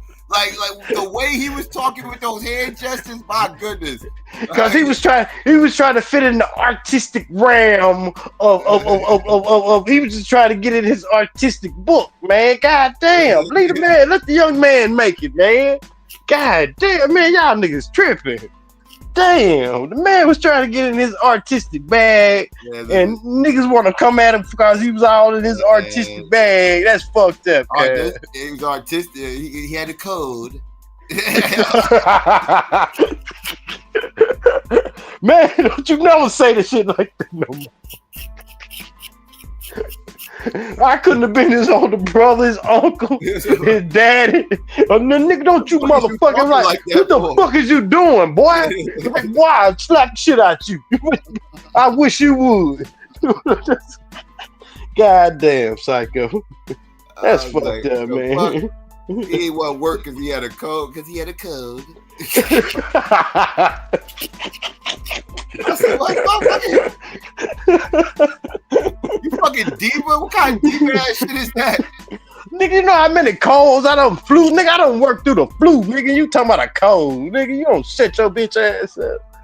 Like, chill out, though, man. Chill out, though, man. That ain't thug life, nigga. What the fuck is you bitching about a goddamn cold? A cold? You little ass. Man, you don't. Man, look here, boy. You know what I'm saying? Don't motherfucking embarrass me like now. If I'm his pops now, you know what I'm saying? I'm just saying. But I'm just saying though. But in his defense though, he was in his artistic bag though. You know, in his defense though. You know what I'm talking about? I'm just saying that. You know what I'm saying? He was in, you know, he had to go off his actor mode. He was in his take bag that day. That motherfucker. God damn, man. Yeah, I can't. That shit is undefensible. That video, yeah, you got him on that. You got him on that. But any other thing else, nigga, my nigga was not gay. My nigga wasn't motherfucking gay. Y'all niggas tripping. You know what I'm saying? Like real shit. You know what I'm saying? Like my nigga even like grabbed at his chest and shit. Like, oh no, what is you doing? He was over there clutching his pearls. It was sad. Oh yeah, doing that bullshit. Like, man, what is you doing? Like, boy, man, look here, man. I almost slapped that hot top off your head. What are you doing? You tripping. Don't do that. God damn it, man. Blame Biggie haters, dog. Blame the Biggie haters. I'd have let Pac live, but the Biggie haters wanted to keep popping off. And they need to shut they stupid asses up too, cause like the Biggie haters need to shut they dumb asses up too. That let me know Biggie haters don't know hip hop. You know what I'm saying? So like you can't be listening to no dumbass, weirdo ass motherfuckers like this because they don't know that shit. Yeah, they don't know nothing about no fucking man. Hey, they don't know shit about rap. Hey, they don't know shit about that either. Them motherfuckers is just they're motherfucking fans of certain people. They dick riders. Them motherfuckers are dick riders of certain people. Artistically, I fuck with both, right? Like I give Hell Pac, yeah. like you ever notice? I don't give Pac smoke about his music. I might disagree with people about how lyrical he was, but I don't say he's whack, right? Like you never heard. And I definitely disagree with your ass about that shit. But you never heard me call him garbage. You never heard me call him trash. Nah, I haven't. Yeah, because he got shit I fuck with. Like you know what I mean? Like I don't dislike. Yeah, and I've always heard you say like you fuck with his music. Right, like, I've always heard you say that. Yeah, my issues with him got to do with outside the studio, dumb shit he was doing outside the studio. Yeah, right. Which is most people from that East Coast area got his disagreements with Pac. Is this outside of the studio antics, which I can't even be mad at. I understand it. Yeah. Like hey, I even respect it to a degree because I have smoke for that shit too. You know what I'm saying? Like, motherfucker, like, you ain't gonna pop or bully me nowhere, motherfucker. You got me fucked up. I don't give a fuck who or what the fuck you is or come from. You know what I'm saying? And it is what it is. So, like, from that standpoint, hell yeah, I definitely understand and respect that shit. You know what I'm saying? Mm-hmm. But I also understood where he was coming from, too. I ain't gonna lie. Even though he was in the wrong to a certain extent. He was paranoid, dog. He was acting like he was on that spice. He was acting like he was on that spice and shit. Motherfucker was bugging out and shit. Like, yo, calm your happy ass down, man. I know you got West Coast over here who love you and shit. Calm the fuck down. You're doing too much. No, he knew he had everybody loving him. He knew he was the number one in the game, man. That motherfucker knew he had the fucking West Coast, the South, Midwest, and some of that East Coast too loving him, man. He just tried to weaponize that shit in his favor and benefit. You know what I'm saying? But it ultimately, turn around and bid him in, bid him. You know what I'm saying? Right. And he ended up losing his life behind it. But you know what I'm saying? But I get where he was coming from, though. I ain't gonna sit here and lie to you. After going through that type of situation, getting shot up, especially in the head and shit, like, that's a different type of feeling getting shot in the head, because you knowing a motherfucker tried to kill you. You know what I'm saying? And then you end up getting locked up and all that old type of shit. So, like, I get where he was coming from, but to blame everybody for it and just start it, he was doing too much. Yeah, them motherfuckers hating on us, man. Them motherfuckers biased. That's where all that East Coast bias shit came from. Before Tupac, talking that East Coast bias shit. It was none of that East Coast. I agree. Bias. He was the first one brave enough to point it out and call it out. But that shit is real. That East Coast bias shit. That shit real, man. Bias, I call preference, because that's what it was. It was a preference.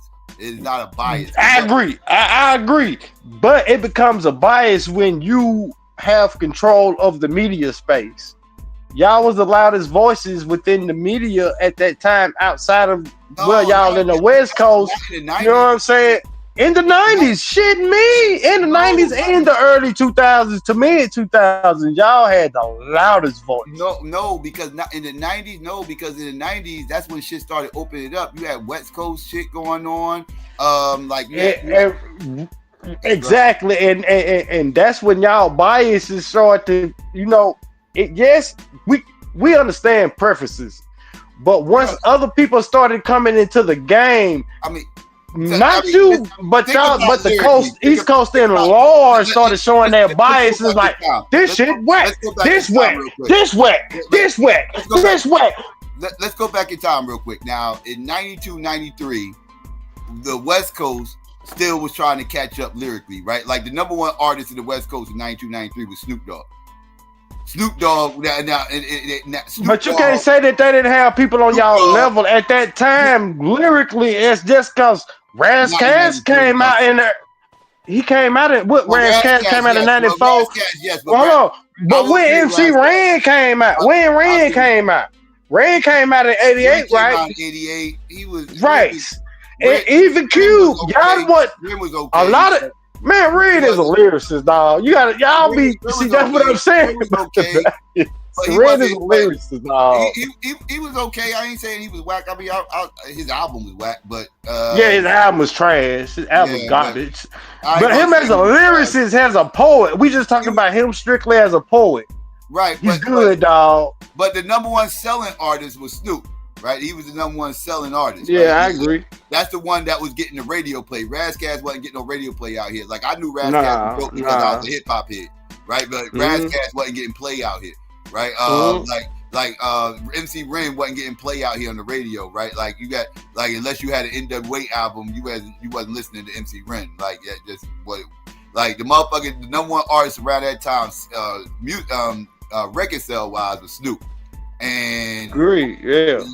And Snoop wasn't nowhere close. Even to this day, Snoop never graduated lyrically. Snoop still sounds the same as he did in 90. No, he regressed. He actually regressed. Yeah, that's what I was saying. Like he never got better than he was in the early days, right? He never. But you using Snoop as an example, but Snoop as an example kind of canceled out your point because Snoop, guess who Snoop was who in Snoop's crew? Corrupt. And lyrically, that New York shit is a lyrical masterpiece. I'm sorry, dog. From a lyrical standpoint, although I do know he's from Philly, Thank you. I was just about to but he's a West Coast representative, and he spent half of his time growing up over there. So I'm gonna have to say, he's kind of a product of them niggas too. Especially when you were. He grew up in Philly, then went to LA. He spent half his time as a child, like his early childhood. I would say he spent to his early teenagehood. I would say in Philly, but. He came into a man in LA. Yeah, he got down for a Los Angeles game as an early youth. I would say he spent most of his life on the West Coast, but he grew up in Philly. That's where he grew up at. He grew up in Philly. No. We're not talking about where he spent most of his life, but no, I'm talking about where he became a man. Like I would say, he spent about half of that in Philly and the other half in LA because he joined the LA gang as a youth. He was a teenager when he joined the 60s. He didn't join the 60s as a grown-ass man or, you know what I'm saying? Once he became a rapper, he was already a 60s when he met Snoop. And he met Snoop while he was still a fucking teenager. He moved, from his own words, he moved. He had family out there. So he was for his dad. Yeah, his dad. So that's why I say, pretty much like my dad. My dad is like half and half. He half from Hattiesburg and he half from Monroe. He moved from Monroe when he was a teenager and like his mid-teen, like 14, and he been here. And that's pretty much corrupt story from like he moved to Philly, from Philly to LA in his early teenagehood, and he's been there ever since. So I'm gonna have to say he's a Philly nigga / LA nigga. Now, what Pure Black and Unsunken want to say is exactly what I'm saying. Like like that's cool. You know, like E40 spits that shit that you fuck with. But you acknowledge he's not a lyrical dude. Same thing with Too Short. Too Short. I disagree. That Unsunken one fucks with, but he admits that he's not a lyrical dude. Like there's a difference between being lyrical and a motherfucker. Like you can like a motherfucker who's not lyrical, but a lyrical motherfucker is kind of like it's different. Like it's a different type. Like everybody that plays basketball in the NBA ain't a dunker, right? Everybody can't, like everybody's not like dunking ain't their forte, right? But they can be dumb nice, right? Like Steph Curry, right? Like when you think Steph Curry, you don't think about him dunking, right? You probably only seen him dunk about 3 or 4 times in your life, maybe, right? Like that's not his thing, right? That's not his forte, even though he can do it. That's not his forte. His forte is shooting threes, right? That's what he's good at, right? And that's kind of what I'm saying with the lyrical thing. Like everybody's not somebody you can put in the dunk contest, right? Like it's like the dunk contest motherfuckers are special, right? Like they can do all types of weird, crazy shit, right? That Steph Curry can't do, even though Steph Curry can dunk, right? Like he's a ball player. He's an NBA great Hall of Famer. That's kind of how I look at the lyricist stuff, like right, like they like the dunkers of hip hop or whatever. Like they're the ones who can slam dunk and do all the tricks and shit. Yeah. Like I understand the analogy here. I don't even knock the analogy because you know it's a good. You know what I'm saying? But I only disagree with it is because like when it comes to lyricism and basketball is a physical sport. So if you're making an analogy to something physical, comparing that and making that analogy with basketball, I don't have no room, too much hardly ever room to push back on it, but I got to have room to push back. I got a lot of room to push back on as far as this lyricism shit because this is an intellectual battle. Now, you know, a sunken one saying that, you know, Too Short isn't lyrical. I will have to agree because he's not going to come with too much complexities and analogies and you know, assemblies and all that. But when you say E40 isn't shit.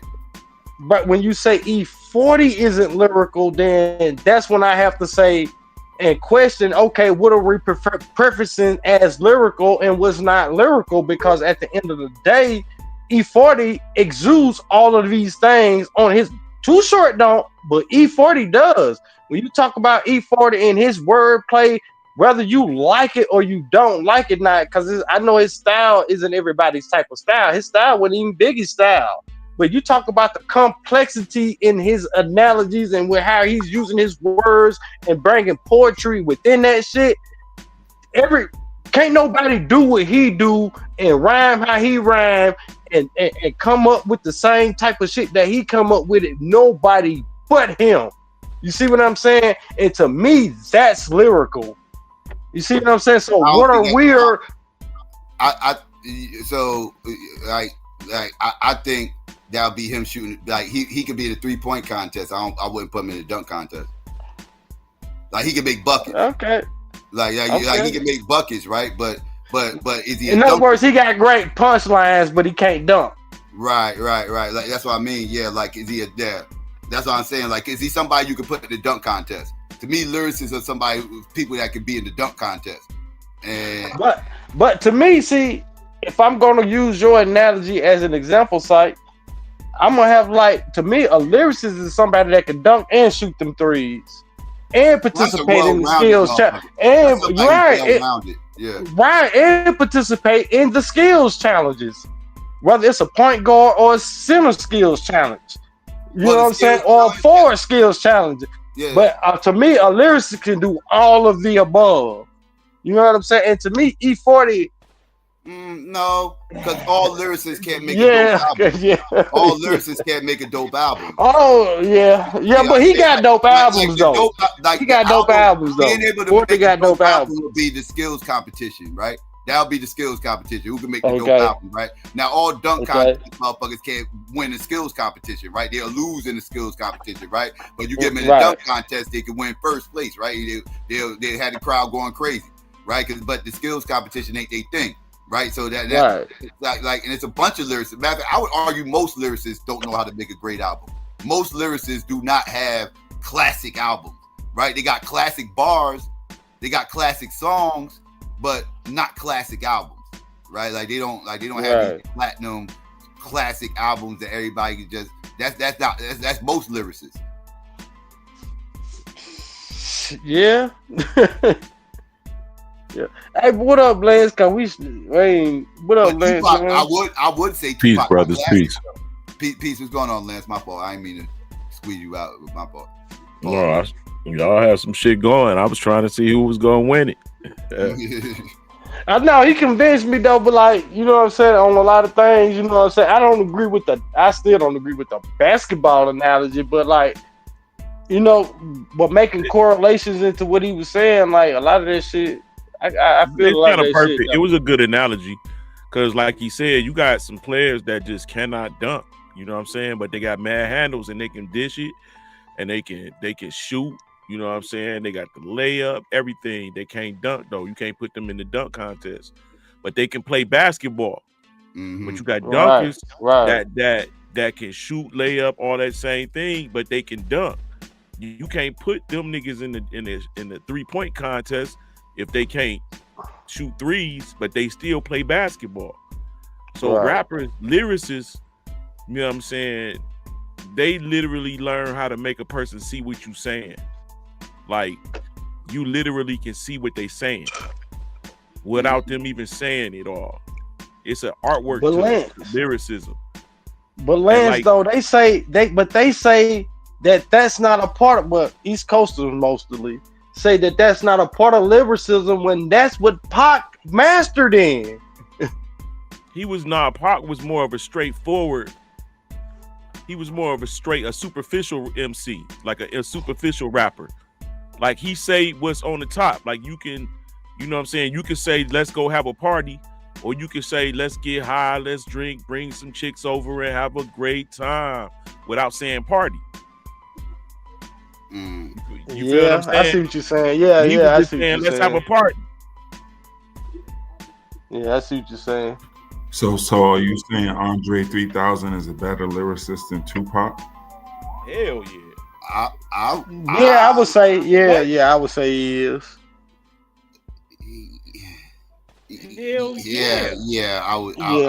I would reluctantly say that. You know what's weird? Not a better artist, even though I actually fuck with Tupac. I actually fuck with Tupac more than I fuck with Andre 3000. I really don't like Andre 3000. Like, Me either. No. I don't want you guys to run it. It was been stated and what's been clear.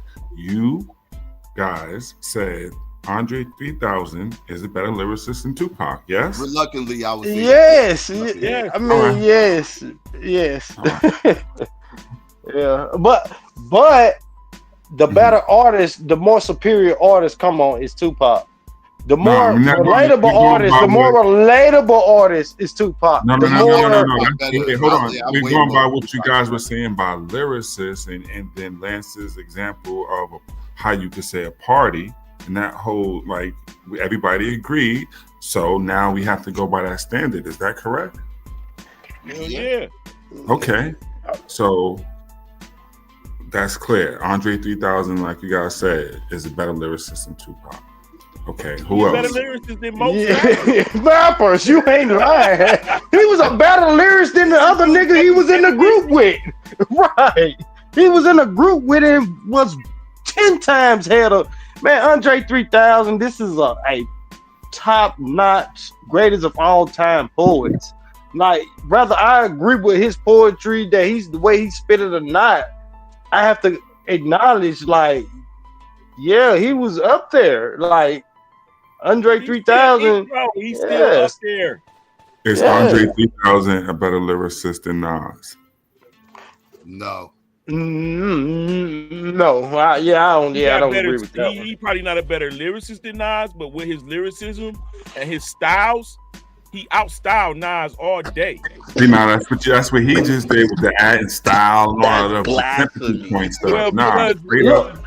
Question was, who was a better lyricist? I answered the question. I said, if it came down to lyricism, yes, that's what we asked. would probably be a better lyricist. Thank you. But That's all. when it comes down to the way Andre 3000 stylized his punchlines is different, bro. It's like it's more finesse. But to it. why are we comparing a rapper that was in a group that never really had no solo projects to stand on his own to be Man, like is you Andre, Andre like 3000, Andre, they made yes. a whole, he had a solo album and it went quite Yeah, that love. Yeah, that loves that speaker love box shit. If we're using that as that we're using love below. lyricism. This is all extra stuff you rappers love to add into this. We asking straight up lyricists. Let's get to the nitty. Don't add all the other stuff. That's what I'm saying. No. I'm saying even if we're using his one solo project, the love below. No, the question was lyricist, so you could use whatever. I know. I'm using his lyricism. I'm using his, but he don't have a huge body of project to prove to go up against somebody like Nas, who has huge body projects. Have you ever rode around in your car listening to Andre 3000?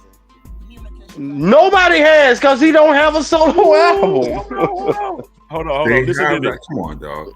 You can't listen to this. Just sign us up. Just for 1 second. Have you ever rode around in your car bumping Andre 3000? It's a yes or no question. Thank you. There we go. I love this. Just get to it. Have you rode around driving bumping Nas? Yes. Thank you. Y'all from the South, and I have done that. Yeah, I'm from. No, we can't end it like that's adding all the sympathy points to it. We getting straight up. Who's the better lyricist? They started it. They started. I don't want no dancing. No. Let's get straight to it. You heard that, Psycho? See, for me, that's the metric. The metric is, do you put him in your car? That's the relationship.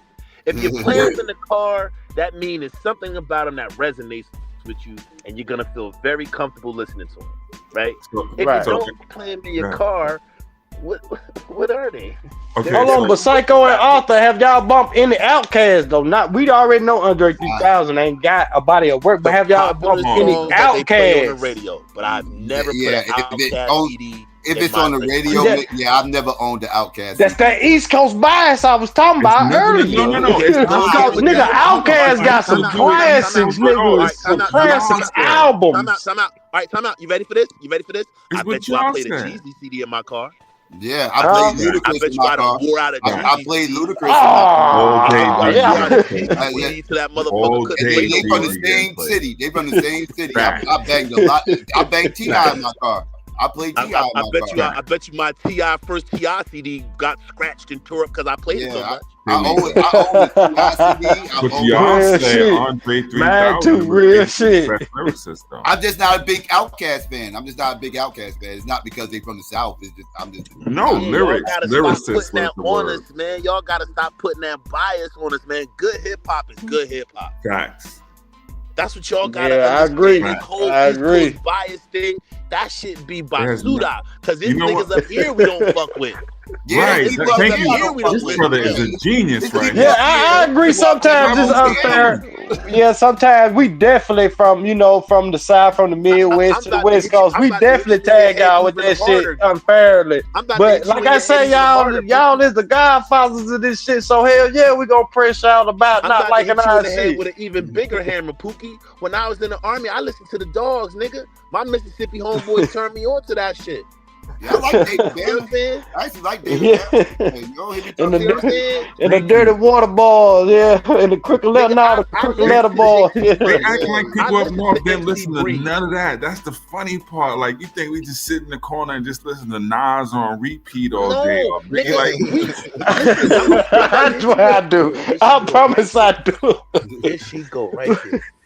And I'm about to hit you with another hammer for all you West Coast niggas that think we got a vibe. Hey, nigga, let me explain something to y'all. MC Ren was our favorite rapper. Facts. DOC was our favorite rapper. Facts. He got airplane. DOC from the South. We can't give. We're not giving them DOC.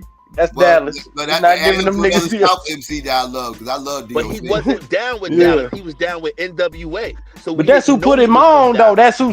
Yeah, that's true. He from Dallas. He from Dallas. You know what I'm saying? We found that out later. But prior to that, we thought he was down. How you going to deny DOC being in the West, but you claim Pac is the West? Because no, I claim Pac is Baltimore. That's a whole Baltimore ass nigga that moved to fucking. He is from Baltimore. like he was born in New York.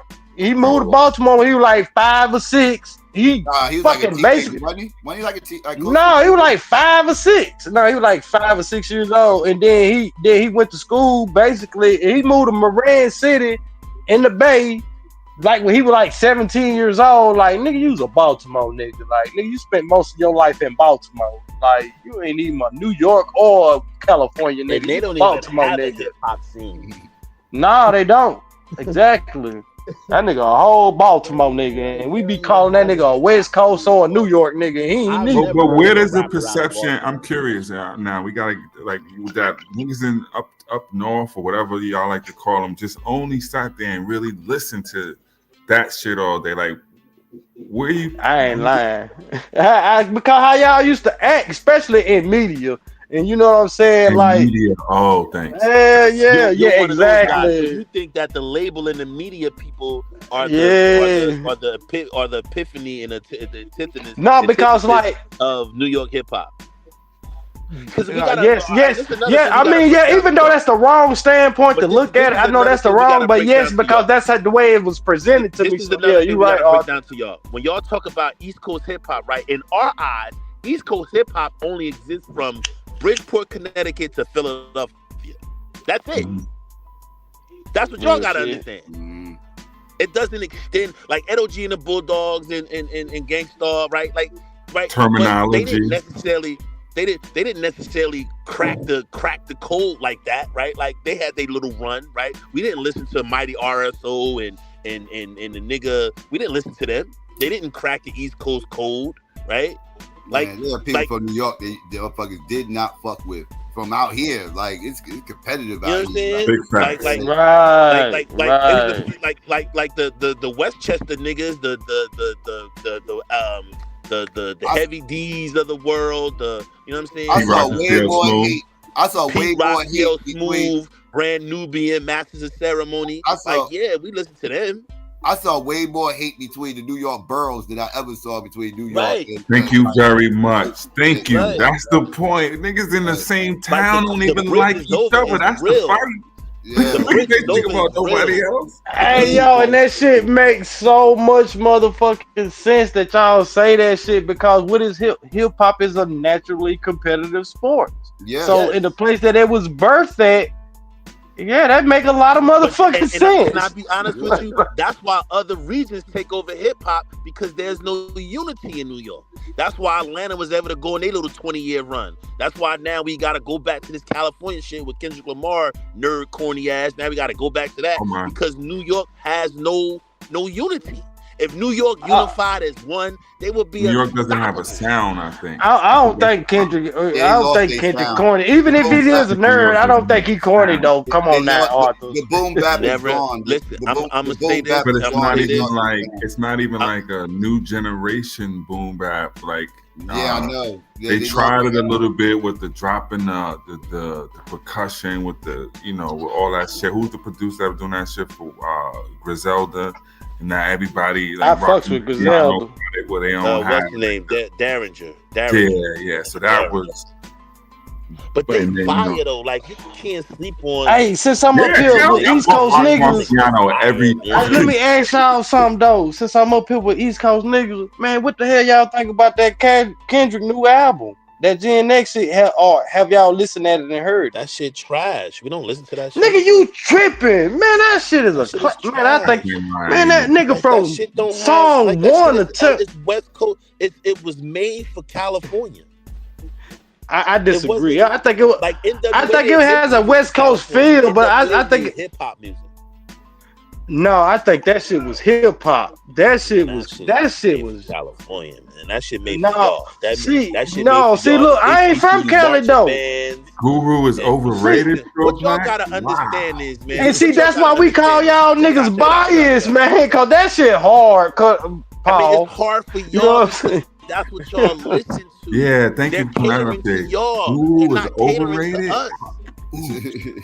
Man, y'all exactly. That's why we call you niggas biased. That's why we call you biased. That shit is biased. It's not even. Could East Coast dudes call this comment bias?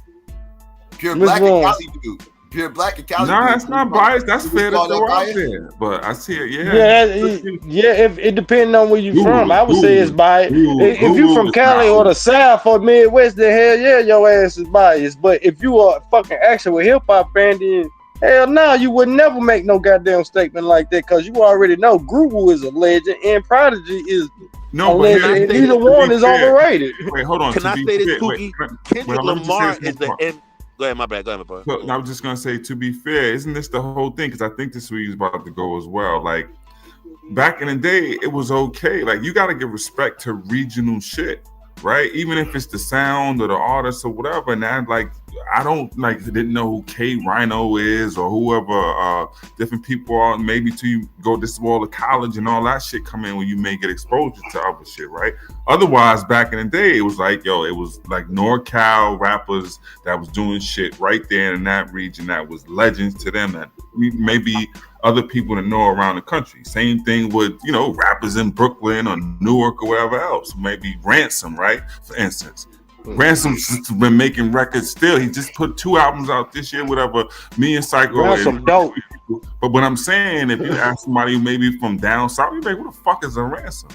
You get what I'm saying? I know Ransom, nigga. That nigga dope. The same thing with like dope, right? Unless you a hip hop that nigga Jersey. Right, the same thing with something like Lil Kiki, right? Lil Kiki is I know who he is. I listen to him, but you get what I'm trying to say? Like, that may not be all throughout the country or whatever. I love the Lil Baby. I love that nigga. That somebody had that nigga around New York hip hop. I love Lil Baby. That nigga, I got kids older than that nigga, but I love that nigga, right? So y'all gotta stop with this bias. Is it good hip hop? Is it? That's all. Is it? See, but I can't stand Lil Baby though. See, I can't stand Lil. I'm gonna say this. Listen, Kendrick Lamar is a fucking bona fide MC. I can't take that away from him. That motherfucker is a bona fide spitter. But I don't like that nigga music. I'm sorry, it's not for me. I don't. But he's outside of his first album. That he's not a spitter. Nah, I only liked his first album, that Good Kid, Mad City, and I liked his 680 mixtape. It was okay, but the Good Kid, Mad City to me gonna always be a classic. The Pimp a Butterfly, I thought it was trash. I never heard that shit before. I don't. I listen to all that shit. I don't know anything about his music, but anything I've heard him, like when he's rhyme, he can rhyme. I can't take that away from that young man. That young man can spit. He just don't spit what I'm trying. But like I was saying, but that Damn project, I thought it was good too. I thought it was pretty good. But his other albums after Damn, I didn't really too much like them. But this one right here, this sounded like he was in his hood bag. He went to West Side Bumpton and goddamn it got into his bag. You know what I'm saying? Check this out. Since Pure Black, I know he a Cali head and you are as well. Like y'all always trying to start this East Coast, West Coast. Like let's get to it. Pure Black said that NorCal MCs and rap is better than LA. Is that a fact? Let's leave East Coast out of the equation. Let's deal with California. Is that a fact? It depended on the time period. Yeah, we ain't dancing. We get a spotlight Cali. Is that a fact? There's nobody in Northern California that will fuck with the game, fuck with Snoop, fuck with NWA, fuck with T-Ren, fuck with the Alcoholics. What about the RBL posse, man? What about RBL posse, man? I disagree. The Alcoholics from the north. They from Northern Cali, ain't they? Yeah, I think Alcoholics, Souls and Mischief, Sophia, Planet 8. Yeah. Sure. Wait. Mr. Fab. You got what you call Casual, aka Smash Rockwell, in Higher Good. Yeah, right. You got Spice One. I mean, they got Spice. Yeah. Not to mention Pop from Northern Cali. The only nigga Northern California got to hold it down is the motherfucking Too Short. Outside of that, I don't know any of them. But Pop was a Northern Cali representative. He wasn't an LA representative. He represented the Bay. That's who Pop represented. He wasn't good when he came from the Bay. Shit, me. He wasn't Pop. Man, man, he dropped from Me Against the World while he was Bay representing. So you're To saying me, that's the greatest hip hop album of all time in my book. You know what I'm saying? I know everybody else book it maybe, but that one now, like, yeah, he was representing the Bay when that one dropped. And Strictly Like, for don't My get it Niggas twisted. and We fuck with Apocalypse MC and Hammer when Tupac he was came not. out back in the day. We fuck with Hammer. We fuck with Too Short. We fuck with E40. But what y'all gotta understand, man, Southern California rap, when them niggas first came out, that shit was a movement. That shit was a movement. I don't really know no Northern California movements. What? So Hieroglyphics had a little movement, son. I was there in the mid-90s. That's a fact. I was there too. I just don't remember that. Son. They was that's a fact. Digital Underground was from the Bay, and that's what. Yeah. That's who put out him. But they was one hit wonders. It's a difference. What? Nah. Not in the hood. They produced some hits. Not in the hood. They was around. Humpty was Humptying for a long Humpty time. After that, I don't. After Humpty was popping. After Humpty, name me another hit that Digital Underground had. I can't, but I saw him. Thank you.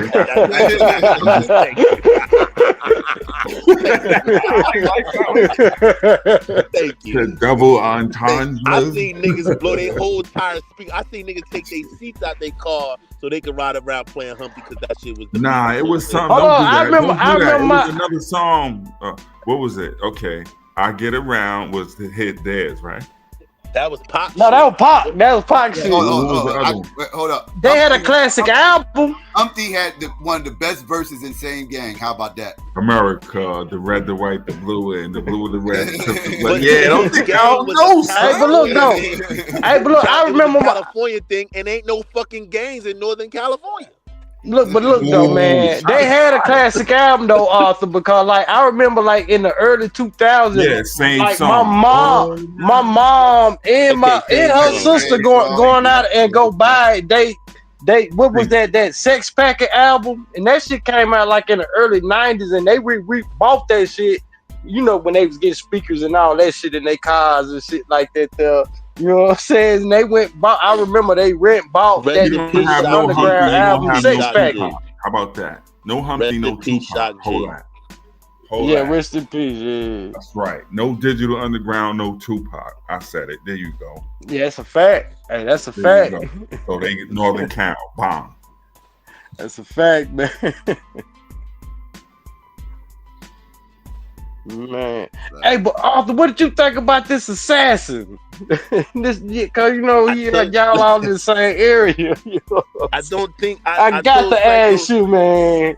I told Psycho the thing is right for me and him, like in what's name when he was on here, like that neighborhood is where they be at. The millionaires, that's where they got them. They building them skinny skyscrapers at. Like that's where they live at, right? Midtown Manhattan, New York, right? But my thing was this nigga had to be on the cut. Like this nigga, like to be able to bust a bitch in they back 6:45 in the morning. The lady got her coffee. Niggas was delivering packages, and nobody stopped to check on this nigga. No, it was New York to its heart. Like, you know what I'm saying?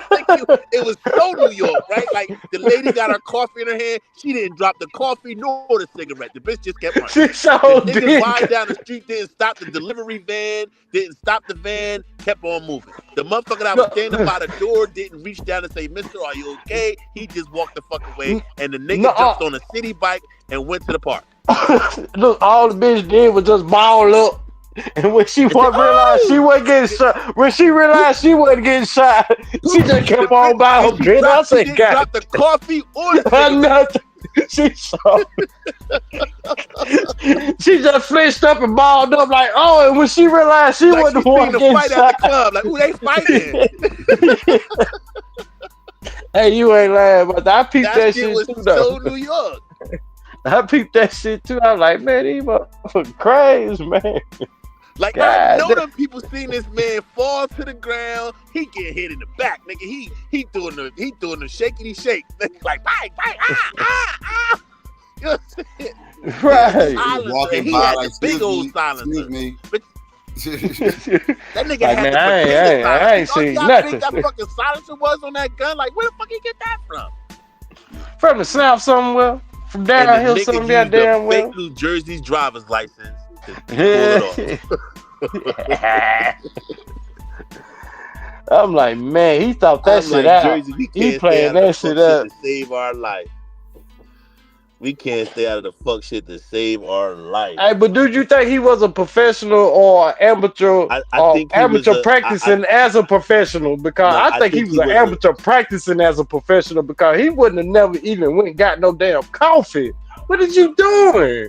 I think he was that nigga had that shit playing, bro. I think he was an army motherfucker or a veteran or something, and he went through some shit with healthcare, and he just either his mom, a kid, or somebody he loved really paid the price, and they did it, and he wanted them to know. And he set a precedence though, like he got them all shook. I said it earlier when I was on. He got them all shook. He set a precedent with something that people ain't even put into the equation, which is the hostel. And I ain't think about that shit. It's right by Century Park. I know exactly where this nigga was too. Yeah, that one with that sign that the lights don't never work on that motherfucker. It's like a hostel, and what happens is people just come in and just like that, you could get a room, rent a room. I was like, oh, this nigga. They already got it like this. He was either in town for 10 days already. And they got him like hopping around or whatever, but they couldn't figure out where he went once he got in Port Authority. Yo, and whoever he is, he's not afraid of prison. He's not afraid of prison. He's not afraid of doing life in prison. So he is a plant, obviously, bro. Look how y'all ain't seen how these motherfuckers move with the Sandy Hook and the motherfucking Boston. All of that shit is the same tactic, bro. It's to plant a motherfucking hostile threat to cause civil unrest in the future. Watch. I don't know. Yeah, you gonna have to lay that one out for me, Lance. I'm lost. I don't know if his action would cause civil unrest. I think his action caused a unification of people who've been done wrong by the fucking health industry. Like he got more people cheering him on than he got people poo-pooing what he did. And in true American fashion, the jacket that he wore and the book bag that he had has sold out in stores. Look it up. I swear to y'all, look up. And he was fresh though. Me pulling off a hit. That jacket was cold. He had no black and white sneakers on, and that backpack, nigga. That's a backpack. I know I would have rocked when I was in school, nigga. Those are the shits that the niggas who training to be Green Berets and Rangers, that's the shit they wear at night when they just training on their own. Real talk. You know, we back to all mask off. I don't care if you got COVID or not. They can be like, nope, all mask off. Not that. Yeah, but whoever he is, he's been tried and tested because he ain't afraid of prison. He know what he did. He has a conscience, but he has a conscience of justice. Like think about that. Think about how straight up you gotta be that you'll walk up on a motherfucker, you'll do the opposite, you'll build your observation post, you'll do your reconnaissance, because he had to do a lot of recon, yo. I remember them saying in the news he had got the like 2 weeks prior or something like that, and he had as soon as he got there, he started, he started casing the place as soon as he got there. Yeah. Like he had to know when the event was gonna happen, what time this guy was gonna show up to the event and all that. And to know to do it in the wintertime so he can wear a mask. Cause doing it in the summertime, him coming up and wearing that mask like that is gonna cause suspicion. So you know what I'm saying? He knew to do it also in the wintertime where he can wear that mask. He understood the foot traffic of the people, so he did recon. So he had some kind of military experience, some militia experience. Somewhere he understands these dynamics and catching your prey. Mm-hmm. Like it was like he did his deed. Dog, he did what he did with Rangers and Navy SEAL motherfuckers. This is what they do. Mm-hmm. This is what they do. And then he said that shit so calmly, like he done did that shit before a few times. So nobody has done that we know, or I've seen, put it that way, is the part about, okay, he know he gonna be on cameras in certain ways and that whole thing. for somebody, I was thinking about this. Think about this, Charlotte. Now, okay, take the bike and then dip into Central Park. If you've ever been in Central Park, or I'm sure people have seen it, and then think about it, you could just change up like you did. Poof, you could literally come out anywhere else like you did. Anywhere. Like you could literally come out on the other end of that shit and be in Harlem. All right? You would be at 110th Street in Harlem. That's where Central Park is. Or you could be back in Midtown, or you could be East lower side, Midtown. West side. Right, And you could be guess on what? Fifth No Ave. cameras everywhere. So when you change you up, could be on bam, Fifth you just Ave. come out. You can cut through the 80s and just walk back the other way. Right? But look, think about it. No cameras. So you could literally morph into whoever's come out on the other end, like, bam. That's the crazy part. I was like, yo, this nigga, like you said. I don't think people know how big Central Park is. Central Park is huge. Central Park. 59th Street. I know it's one of the biggest parks in the world. Yeah, Central Park is huge. And that guy only created 2 parks. He created Central Park, and he created a park where I live at called Cowwater Park in Trenton. Those are the only 2 parks he created in his life. Olmsted. Yep. Wow. Yep. But that's ill because he went. Hey, so let me ask y'all this: are y'all hoping he get away, or do you? Because I do. Not for me. I hope he went back to Russia. I hope he went back to Russia, Ukraine, or wherever he had an Eastern Bloc. Oh man, his pale I ass hope he face, get that away. nose, that motherfucker is one of his parents is Eastern European, and yeah, he definitely a fucking European. But you seen the reports they was calling him light skinned. Oh man, that blew my You mind. seen that shit? I say skinned dead. You know, I was light like, skinned dead. so now they identify black people as light skinned. So when they start doing that, Well, when did they start identifying? I'd never seen it. Yo, what the fuck is up with these foxes and coyotes? What the fuck is going on right now? I never seen it until now. Dog, what the fuck just happened? Yo, I'm going in the house. What the fuck just happened? You out there with Mother Nature. Dog, a better- fox and a coyote just ran down the fucking street, arm in arm. Crazy. Yeah, I don't win that house. I'm scary niggas from the city. I'm gone. Nigga, I live in Trenton. You mean to tell me the coyotes and foxes working together now? Because you know cats and dogs are working together too. The stray dogs and cats are working together. Last week, a nigga on Facebook posted it was a pack of them by his job where he live at, and they was just surrounding the deer. That's only maybe, that's like up the hill from where I'm at now. But it's,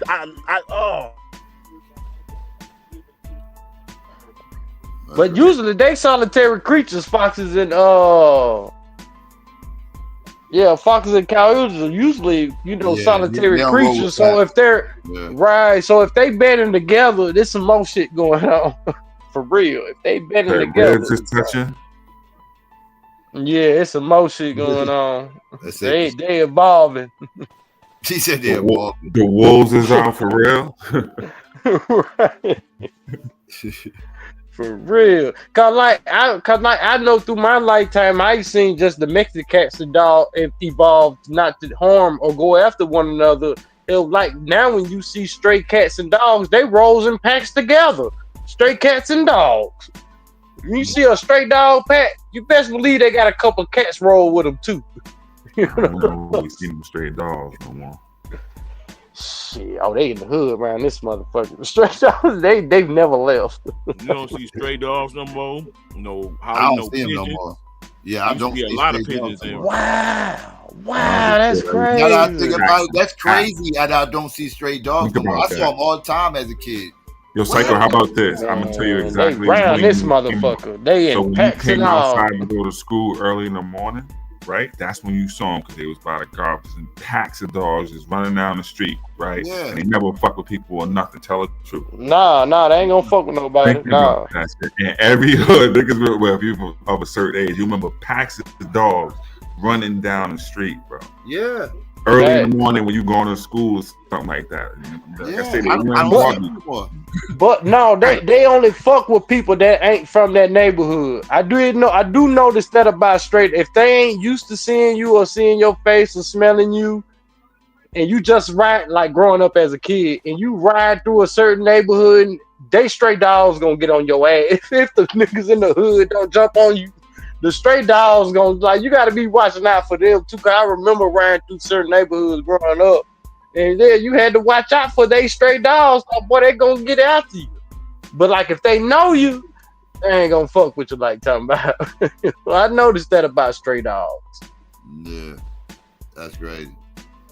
But yeah, I just noticed, like, what did it like? Did dog catchers like? Did they work overtime or something? Because I don't see stray dogs no more like that. No, That's what I'm saying, Psycho. What happened? That was the thing. Like I say, we didn't grow up in the same state, even, and I'm sure Lance might have seen it in Detroit in some fashion, right? And trains, like wherever it is, you think about that. Where them dogs going? But Lance say he don't see them no more in Detroit, and they all around. They never went nowhere from around this motherfucker. Yeah, stray dogs, rats, and pigeons is gone in the hood. Yeah, pigeons there. I don't see pigeons no more. We still got. I don't see it. Y'all need to borrow some. Y'all miss them? Yeah, yes. We need to borrow some, cause nigga, I started to think they was going extinct, cause I haven't seen a pigeon since I was a kid. We got them in abundance up this motherfucker. We cool on the pigeons. Even though I don't see as many as I used to, but that's only because hawks started coming down here. Hawks started coming down here. Oh yeah, now I see hawks all the time. Yeah. That toned it down a little bit, but we still got them though. They still out here. Oh yeah, we got plenty of hawks. They at abundance. Them motherfuckers at abundance. I seen a hawk grab a motherfucking bird out of the sky, put that motherfucker on top of the telephone pole, and pick that nigga feathers like it was snowing outside. Damn. And you know, in the hood, we don't get to see animal shit like that, so we all just stop and staring at the shit like you got National Geographic right in front of your face, right? That's facts. That's so falling from the sky like it's snow, nigga, and the whole hood like, hey, look at that shit. Oh shit, look at that shit, man. You see that shit? We had that motherfucker like a bunch of Neanderthals. That's just how it be, man. Everybody circle around the hawk and start looking, whipping out their phones and shit. Right. The pigeon and shit. Hey yo, I ain't gonna lie, birds of prey tight as a motherfucker though. Cause man, I remember one time a golden eagle came down this motherfucker in our hood, and boy, beautiful. You talking about on absolutely the internet beautiful. though the other day, and this shit was real. This motherfucking hawk scooped down and tried to pick this little girl up, nigga. He tried his best. You gotta watch out for that. Y'all just move. They was in South America somewhere though. He tried his best, like he was clawing her face. He was trying to get a grip. What if you live in don't be having all them the monkeys just be coming at?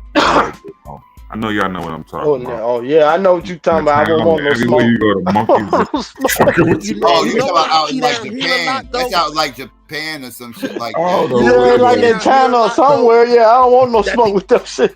You know what I feel like down here that be throwing me off?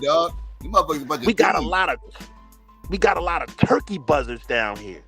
Turkey. Oh yeah, them vultures. I see a lot of fucking turkey buzzers down here. It was about we got a lot of them too. Spot last week.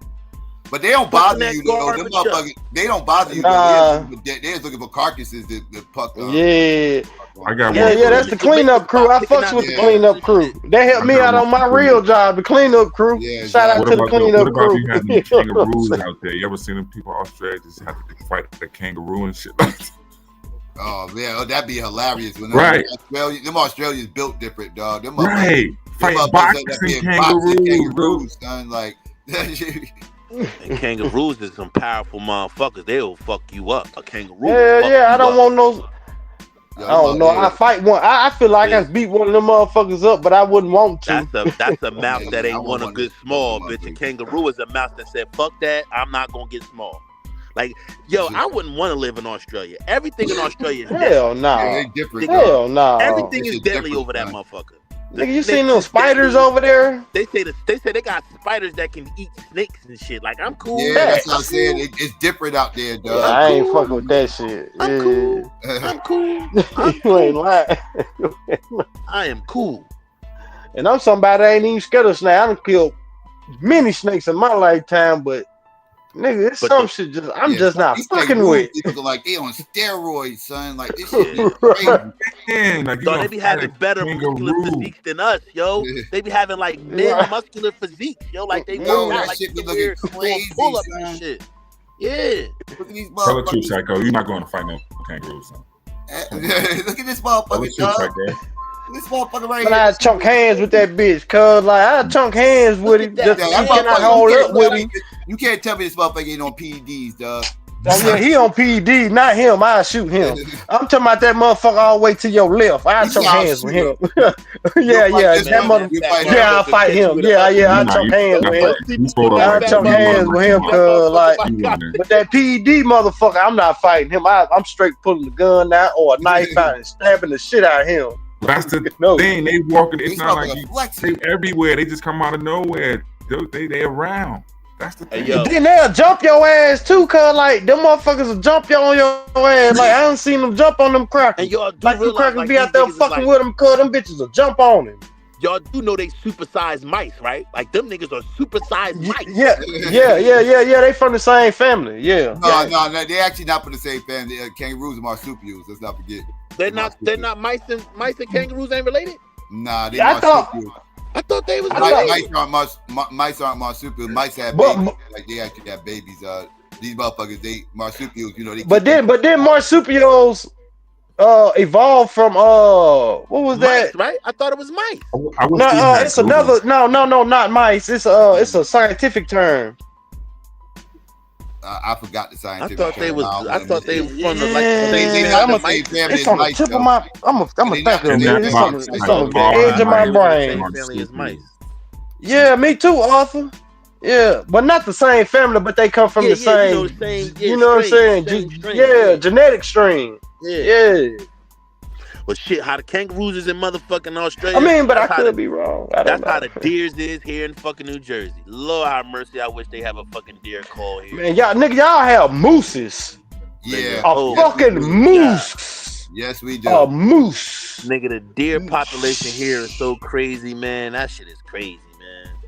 Them motherfuckers be in the middle of the street. Kangaroos are related to possums, not mice. Oh, possums? Okay. But I'm thinking possums. But possums and raccoons and it come from that same rodent family. Yes. Possums are actually marsupials. They marsupials too. They actually not they actually marsupials. Wow. Squirrels. I thought all of them was related. Squirrels. All of them. Oh wow. Psycho saying Now, squirrels are related to squirrels are rodents. You'll be right about squirrels. Right. And skunks. Or is a skunk a marsupial? No, skunks are badgers. No, the skunk is a badger. Skunks are related to badgers and weasels and shit. Weasel family, Those are two animals I that's don't the want to weasel fuck family. with. A badger and a wolverine. Keep them away. Those my two favorite animals. Keep the two favorite animals. Keep them over there. My two favorite animals is a honey badger and a wolverine, cause they ain't backing down from a motherfucking thing. Hey, but you know and what if else they is want fucking it, they going to get it. If they want it, they going to get it. You know what else is fucking up the cities on the East Coast? Fucking raccoons. Oh yeah, we got a lot of them. Raccoons, I done killed a lot of them motherfuckers too. City, they in the hoods now. Yeah, in the hood. Hell yeah. Who's been in the hood? Yeah. You remember I was telling you I was in the hood at work one day, goddamn Psycho, and the motherfucking raccoon way up in the tree. I just said, man, look up in that tree. And the motherfucking raccoon looking down at me, and I'm looking up at him. He looking down at me. I'm looking up at him. He looking down at me. And nigga, if I'd had a pistol, nigga, I'd have bust that bitch. Like that bitch was in a tree. A raccoon broke into my neighbor's attic and just lived up there with us for like 2-3 months, dog. Yep, that's And they ain't scared of your ass. And they got smoke for you if you run up on them. I bet you have babies in your shit too. They took the babies up there, but they been gone for a while though. Like we ain't heard them in a long time. They'll come back. That heat tore them up because we had a hot summer. That heat fucked them up. Yeah. That heat fucked them up. Yeah, them raccoons ain't nothing. Hey, a raccoon will beat the shit out of a big ass dog, let alone you. A raccoon. I believe raccoons are related to bears. Oddly enough. From the canine family, because a bear ain't nothing but a canine. A canis. Not quite. A canis from the canis family. I believe raccoons are in the bear family. I got to check again. Yeah, because that's dogs. Yeah, bears, dogs, all of them in the same group. But I thought raccoon was rolling. They set up North Jersey, the Delaware Water Gap. They said them crackers up there is running into the bears. Okay, and no, it's not raccoons. It's not raccoons that's related to bears. My fault. It's not them. Okay. They so raccoon ain't rodents. I'm looking. My fault. Go ahead, Arthur. No, I'm saying they saying about the Delaware Water Gap. They saying up in Sussex County that the people are like getting trucks and shit and catching the bears and running them over and killing them and shit on purpose.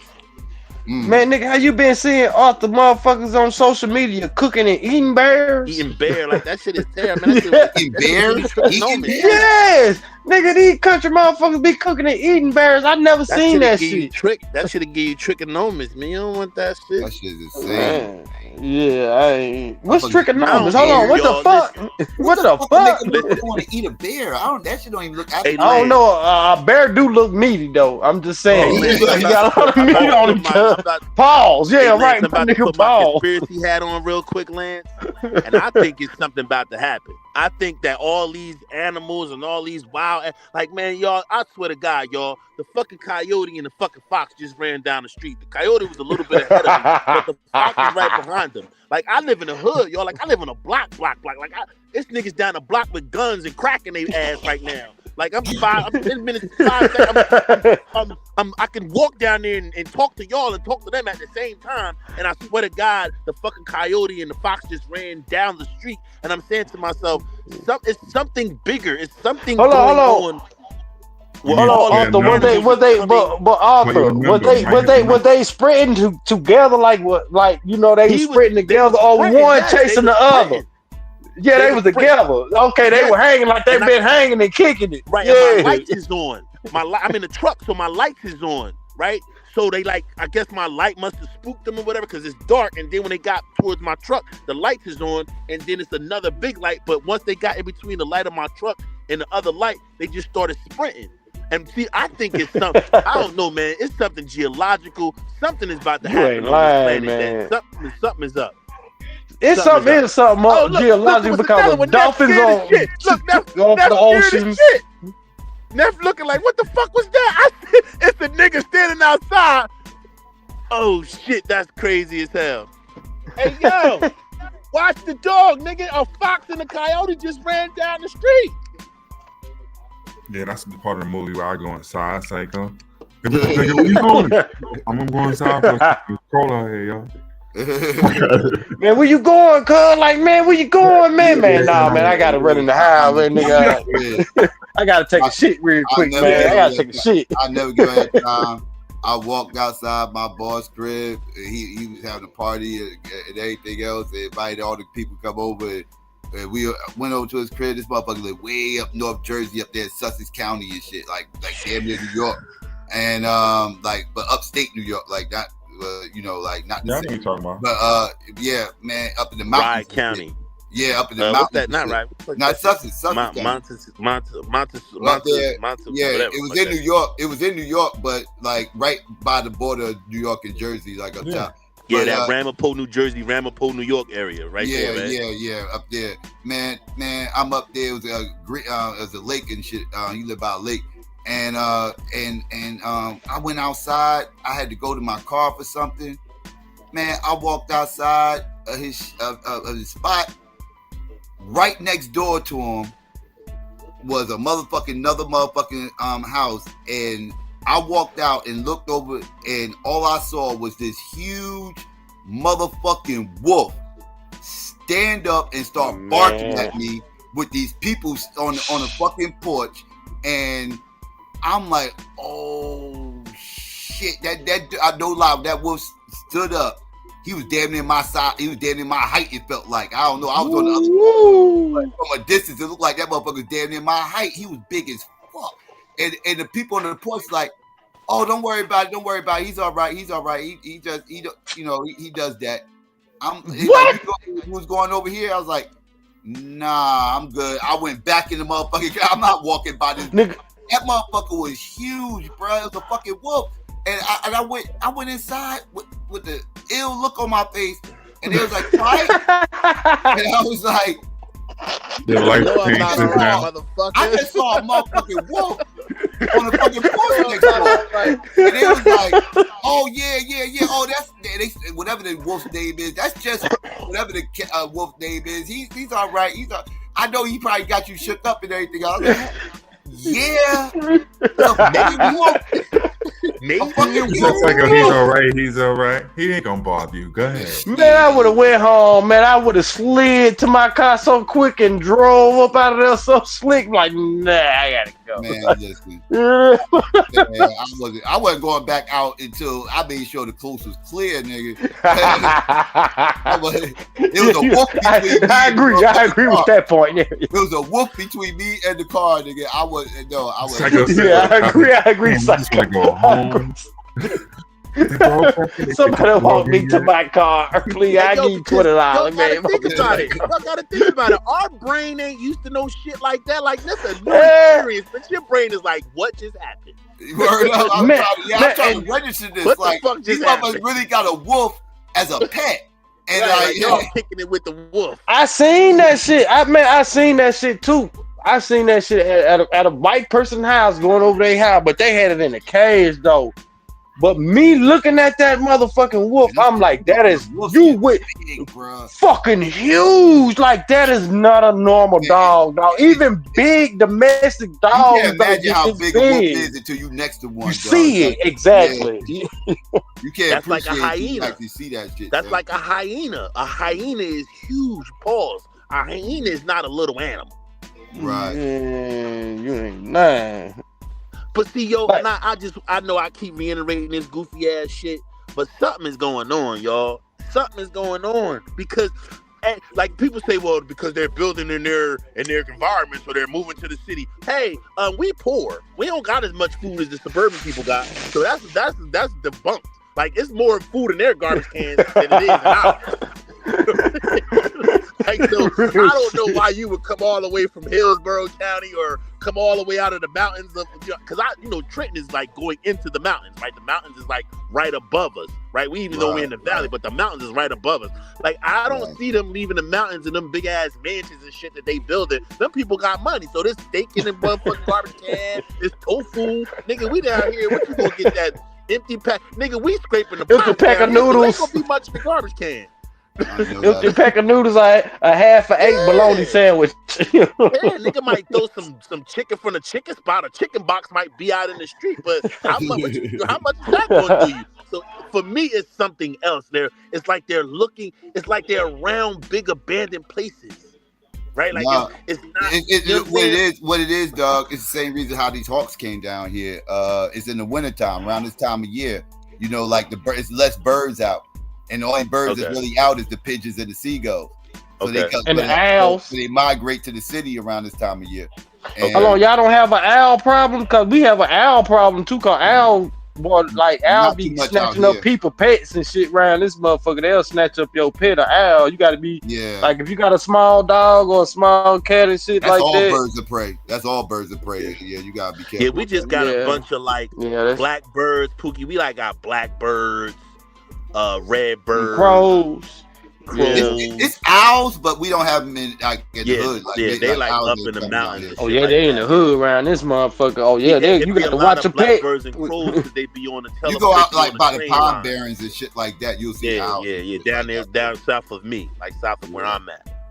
But like we have a lot of we have like a lot of we have a lot of shit that need the city, like the birds that need to be on the power lines to get warm and shit like that. Like we have those, we have those kinds. But I can say I've never really seen a lot of pigeons down here. Like pigeons are like northern Jersey, New York, but I can't say that we have a lot of pigeons down here in Central. Them city birds. I hadn't seen a pigeon in years. North birds. North pigeons, them some tough motherfuckers, dog. Them motherfuckers, they about that life. Let me tell you. Fuck with them. Oh, that's like the crows around here. Oh, they about that. Like man, run up on them. run up on them and play with them. Their head, bro. They got eyes. Yeah. You hear it's the blackbirds. It's the blackbirds and them big ass blackbirds here. Crows or ravens or both? Crows or raven, yeah, or both. Them motherfuckers don't give a fuck, nigga. They will peck your head, nigga. Crows They are will worse. take a hot dog out your social. hand. They Crows will are take it if social. you're eating something. They worse than the seagulls. Crows Like that's are why I social. don't like Crows going are like social Wildwood. animals, so Like they I don't worse. like They going to smart as Wildwood, fuck, Atlantic too. City, because them motherfuckers is rude. Them motherfucking birds, them seagulls, What? West Pelicans, Atlantic City and Wildwood, man, them motherfucking birds don't give a fuck. They don't give a fuck. You could be eating Now we got funnel cake. seagulls on the coast. We ain't got them up here in Hattiesburg, but they on the coast. They rude. You right. They We rude got as a seagulls motherfucker. up They here. Yeah, seagulls don't they give a fuck. disrespectful as a motherfucker. Seagulls don't Them and the crows. But let me tell you who run them motherfuckers. Who put them bitches in check and talking about and straight take they shit, run up on them, bully them, and they like 2 to 3 times smaller than them. Those little small brown singing birds. Man, they be like. Man, they be running them crows cause like I remember at my job, like we used to just sit out and just kind of bird watch and watch the crows and the, you know what I'm saying, the birds fight over food and shit. Man, when them little bitty small brown birds come around, I put that on. Them crows finna go up on the power lines or they finna go up in them trees and they gonna let the brown birds handle that shit. And one of them fly down, man, them brown birds on they ass immediately. You know what I'm saying? Them crows get up out of there. I'm like, damn, and they like 2 to 3 times smaller than a corner raven. Usually crows don't get punked because, like I said, they social. No, they don't. They don't. They don't play no games. But you they know what don't. else we have here In the that's other bird, oh yeah, buzzers and all that. Oh, they giving them smoke.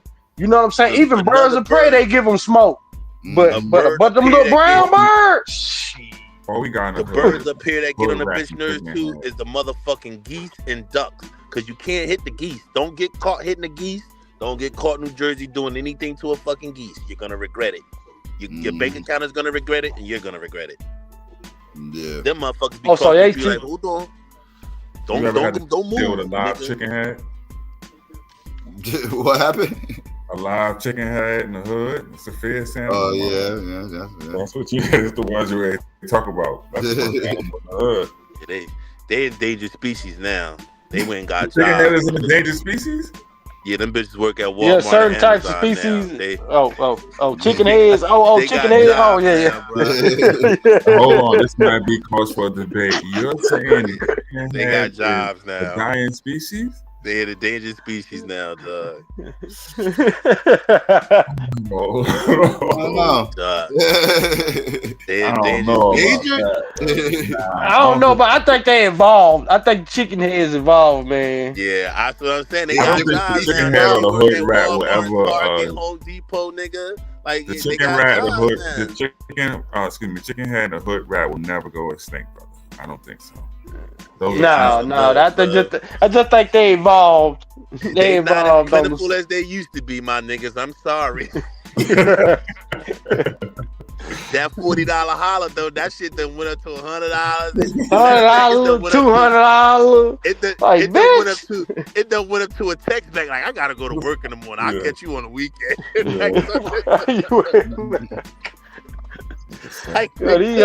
done went up. They done went up with inflation. You can't even go to a bitch crib 11 o'clock at night with a Dutch and a pint of Remy and a pint of fucking Hennessy and wake up and get breakfast no more, nigga. Like them days is over. Hey, that is facts, Arthur. Them bitches gotta go to work. Uber Eats I gotta get up early. Where you coming? You on your way? Word is life, Bookie. Word is life. You on your way? Man, I'm going to, and then the bitch will go to sleep on you, cuz. Like, real talk. Yo, man, you put these kids to bed early. Where the fuck is you at? You know I gotta get up. It could be 30 minutes. It could be 30 minutes late, cause that bitch really gonna be sleeping in the bed. Like she gonna get a whack. Well, she gonna get a whackest shit in the world. Then you like, you know what? I'll catch you tomorrow. She's like, all right. And then to wake up that next morning, texting you good morning, like bitch, you just didn't goddamn it, motherfucker, stand me up. Bitch, Like you know bitch. you know what you did last night, bitch. And then you in the Well, car, I told mad you, as come hell. on. Hey, look, and then you driving back to the crib, mad as hell, like, man, I gotta leave these bitches alone, man. I'm gonna get this. But I ain't doing this shit no more, man. They got me fucked up. Fuck that bitch. You ain't and 48 to 72 hours later, you calling that bitch back. What you doing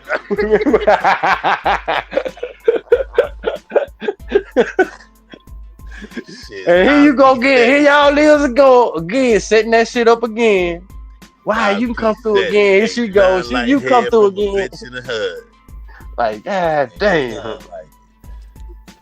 I miss them days though. I miss my hood rat chicken head hustle days, nigga. I miss them days. Even though you felt like a loser by 2 o'clock in the afternoon, in between that you felt like a pure team winner.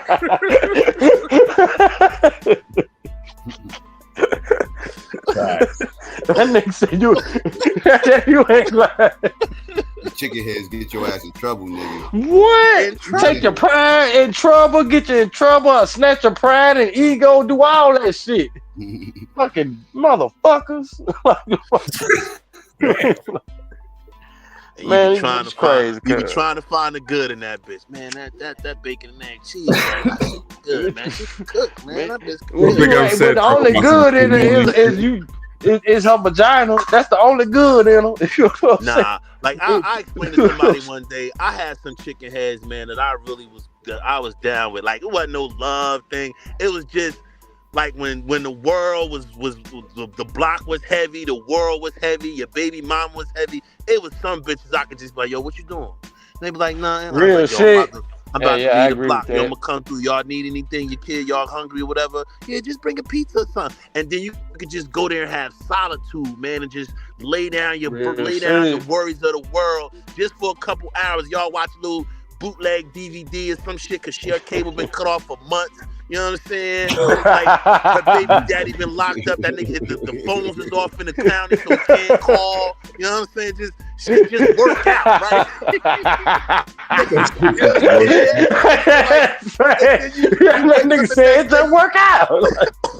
And then you wake up the next day ready for the world. Like, all right, I'm good now. Let's get it.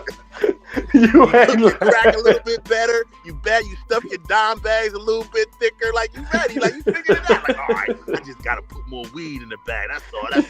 I'm going to get this. No, not more weed, more sticks and stems in the bag. I got to put more sticks and stems. In the hood, that gets you in trouble, Pookie. You don't want to have the rep that you put sticks in the bag. You don't want that.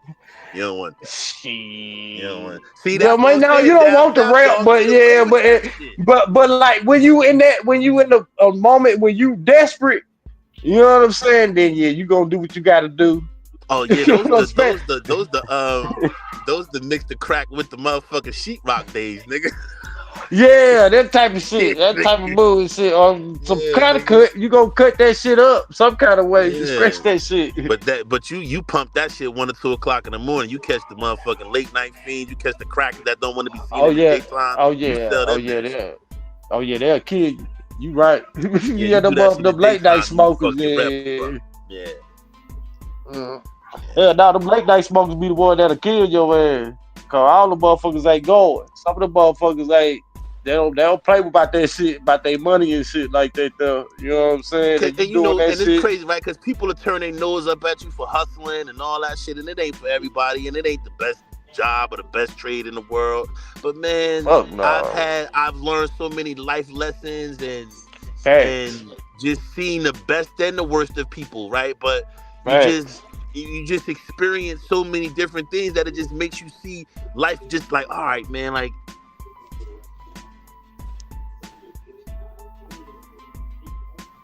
Did we lose him? I think we lost him. Might got a call, son. Yeah. Never sell no crack where you rest at. That's the type of rules you learn. Hey, that's a fact, though. I don't care if you want an ounce, tell them bounce. Tell them bounce. Yeah. Nigga, you come to my crib for an ounce. You come to my crib for an ounce. I'll be outside in 2 minutes. Give me a second. I'm coming outside, but now I ain't finna serve you at this residence. I'll meet you around the corner. Breaking Meet the me, meet me right up the street. You know what I'm saying? You know what I'm saying? Or meet me at this store, or you know what I'm saying? I mean, we had the block. Like, you know, up here in the Northeast, we got the blocks. So you ain't really gotta sell out your crib. Like, unless you can't be on the block. Unless niggas, you know what I mean? If you ain't got no block status. You know what I'm saying? But the niggas who get raided at the crib is the niggas who's pushing weight. Like, that was the thing up here. Like, niggas, and niggas had spots. You know what I mean? Niggas ain't really had a home. Like, niggas had, you know, the little skinny bitch he fucking, or the fat bitch that need love. You know what I mean? You hit it different places. Yeah, that you hold your way down there. Yeah. Yeah, you know what I'm saying? Because there's always that chick that work at motor vehicles that's a little on the heavier side. And you know what I mean? Long as you show her love, like, she'll let you keep your shit there. You know what I mean? Long as you ain't straight up. Hey, that's facts, though. You know what I'm saying? Hell, even if they ain't heavy, some chicks just like that shit. Like, I can't even explain it, like, because I'm not a woman, I don't know, but like, some women just feel like they need to be your savior in that moment while you doing what you doing. You know what I'm saying? Or be at least offer you some cover and shit like that, and they be willing. So whether it's the chubby chick or the most attractive chick, they all be like willing. None of the women that I had kids by was for that shit, right? But all the side bitches was for that shit. Like, all the bitches who knew we couldn't really be in a relationship, they was for my street shit. But the women who I had babies by and was in relationships with, they wasn't for that shit. Like, that's how I lost all of them. Like, nigga, you love the street more than you love me and these kids. Get the fuck out of here. But I think that's how we lose most of our women, even if they for that shit or not. Because but the like, ones who be like my BMs was for it, but they was still like, nah, nigga, you for the streets. Like, you yeah, like the ones who see me, like who ride through the hood and be like, hey, Buck, what's going on? Like, then, bitch, I can leave that half ounce under their porch, or I can leave that quarter pound in the backyard and shit like that. And they don't give a fuck. I just put it in the backyard. You can put it by the grill. You know what I'm saying? Ain't nobody gonna touch it. You are, you good? It's good here. And I don't fuck with that shit anyway. You know what I'm saying? Like, so. Rule number 3. Never trust nobody. I can't say that I ever went through no shit where bitch took my shit. I ain't ever went through no shit like that. I can't. Nigga, my niggas that I was hustling with hit the now them niggas. Yeah, exactly. Yeah, now that's who you gotta watch. I went and read up with. You know what I'm saying? He was more of a problem than any bitch I was fucking. Facts. That's the danger. You know what I'm saying? Them, they just happy you fucking with them, or most of them. You shit.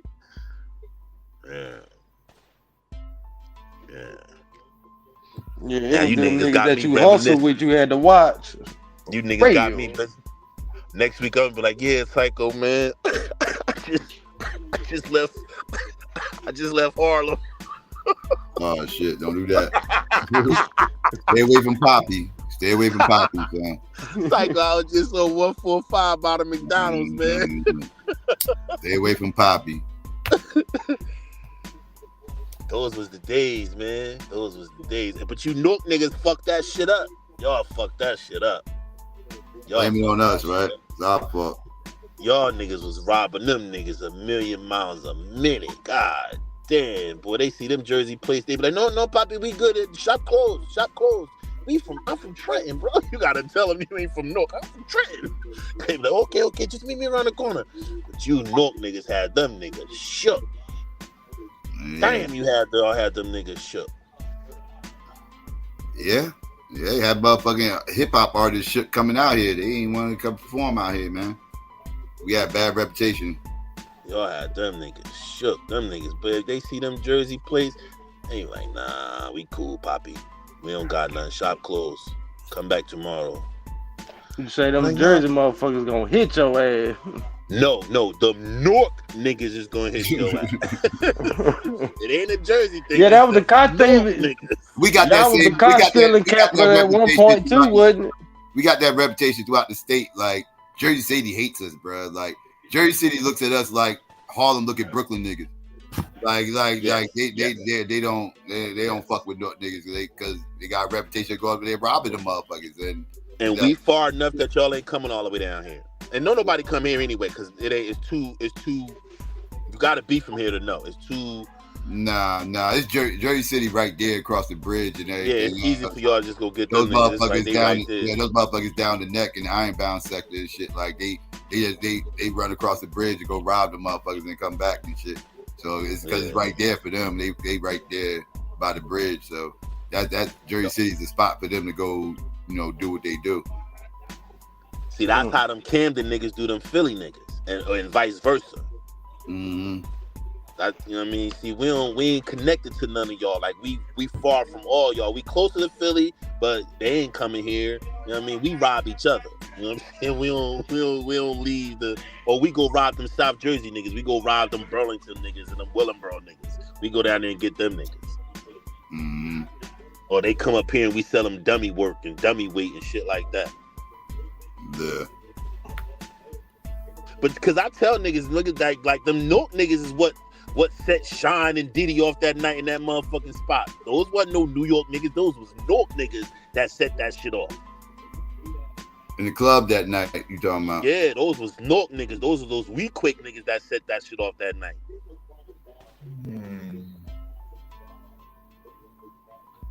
But damn, I ain't know that. Yeah, that wasn't no New York shit. That was North niggas saying we got money too, nigga. We rich too. Like we get money too. Didi said Camden scared the shit out of Camden right there by Philly. That shit is right on the other side of the bridge. Like as soon as you cross the bridge leaving Philly, you in Camden. So it's right there. Wilson Boulevard, nigga. Yeah. And right there. It was the murder capital of the world for a few years. Wow. Yeah. It was always it was top 10 right after Katrina. It was top 10 for damn that would have straight. I know. I think they replaced New Orleans right after Katrina, because when Katrina happened, I know they was like they had it before Katrina. They had it. Okay. I'm gonna tell you. It used to be them, Detroit, and Gary, Indiana used to trade out who was number one. Shit, no, it was New Orleans, Jackson, Canton, New Jersey, Detroit, and Gary, Indiana, like you said. Yeah, that's what I'm saying. They was all five of them would fight back and forth who would be number one. And they all had this same lit thing going. They all had outskirts of big cities. They always the outskirts of big cities. Mischief night shit. They all had that Devil's Night shit. That October that's everywhere. 30th. Yeah, Mystery Night. We got that out here too. Yeah. Well, not New Orleans, because New Orleans is, or Jackson, because those are the cities. You know what I'm saying? Or Detroit. But like Canton is an outskirt. You know what I'm saying? Gary is an outskirt city. As far as I understand it. So like, yeah, it was like half outskirt cities and half actual metropolitan cities. But all the cities in Jersey fucked up. Trenton, Camden, Atlantic City, Newark, Jersey City, Patterson. All the major cities in New Jersey is fucking off the chain. All of them. There is not one that's not off the chain. And like now, Trenton done took the place of like Camden and North, because Camden and North ain't wild no more. Trenton is down the wild motherfucking spot. They done turned Camden all the way around. Because I hadn't heard about Camden being the murder capital for the last few years. That's old shit. Yeah, with Camden. Yeah, that shit. What they did was they created a county police force. They took the shit out of control of the city and they made it a county police force, and them crackers shut that shit down. Well, that's a part of gentrification, man. Yeah, that's what I was about to say. Camden is the perfect spot for to make a Philadelphia suburb, and that's what they're gonna try to make out of that shit. They got the Sixers practice facility there. They got the water company that used to be in Philly. They built their shit there. They put an aquarium there. But the aquarium been there. Yeah, the aquarium's been there. I've been there. That was kind of like the beginning of the end. Once they put the aquarium there, that's when shit started changing. And they built that train line from Trenton to Camden for the aquarium. Yeah, I've been to the aquarium before, so yeah. They built that. Once they built that river line that take you from here to there, yeah, they started shutting that shit down. Yeah. But yeah, it's the perfect spot for us up, man. It's a Philadelphia suburb right there. And yeah, I could totally see them gentrifying the fuck out of that city. And it's money there. It's money there. Yeah. I mean, shit. They put the fucking concert thing there. They put that outdoor stadium, concert stadium there, and everything. Mm-hmm. That's why I seen Nas and what's the name last year? Nas and Raekwon and Nas and Wu-Tang last year. Yeah.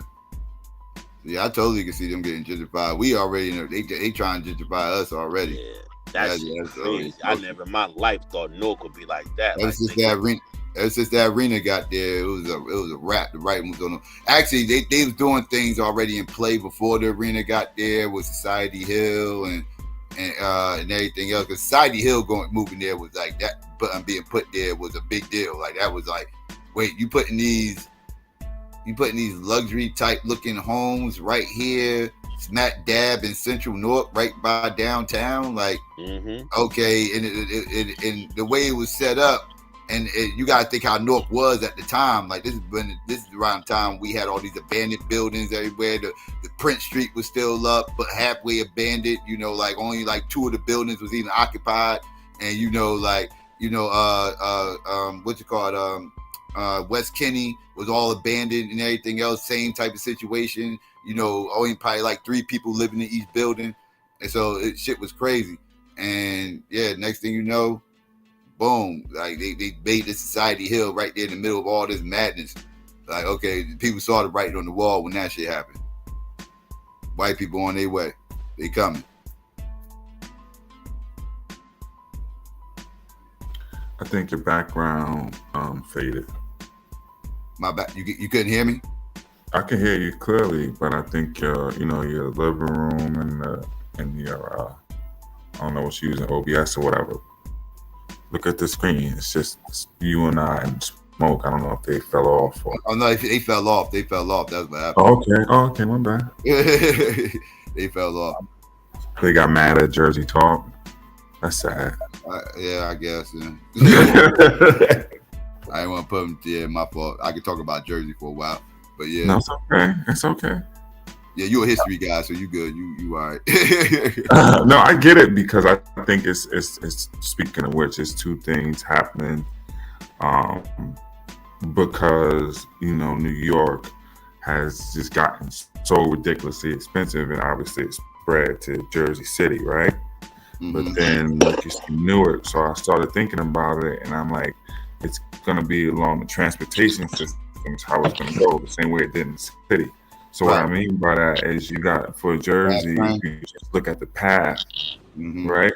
And then you look at how each stop is going, right? And then the last stop is Newark. So now they can take that train if they want to go in the city or whatever and do whatever and go back and forth, whatever. So everything in between is done. You see how already Jersey City is mostly Indian, right?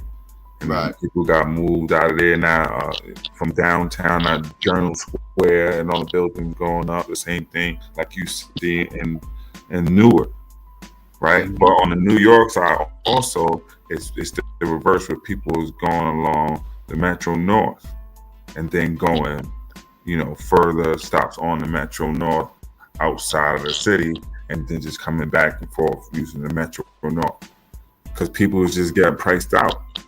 After, you know what I'm saying? It's gotten to a point literally like we're paying $3,000 for a 1-bedroom. You know what I'm saying? It's stupid. Hey yo, and they're trying to kind of bring them south down here. They're trying to make Trenton like a transit hub, like because Philly got crazy. I was living in Philly.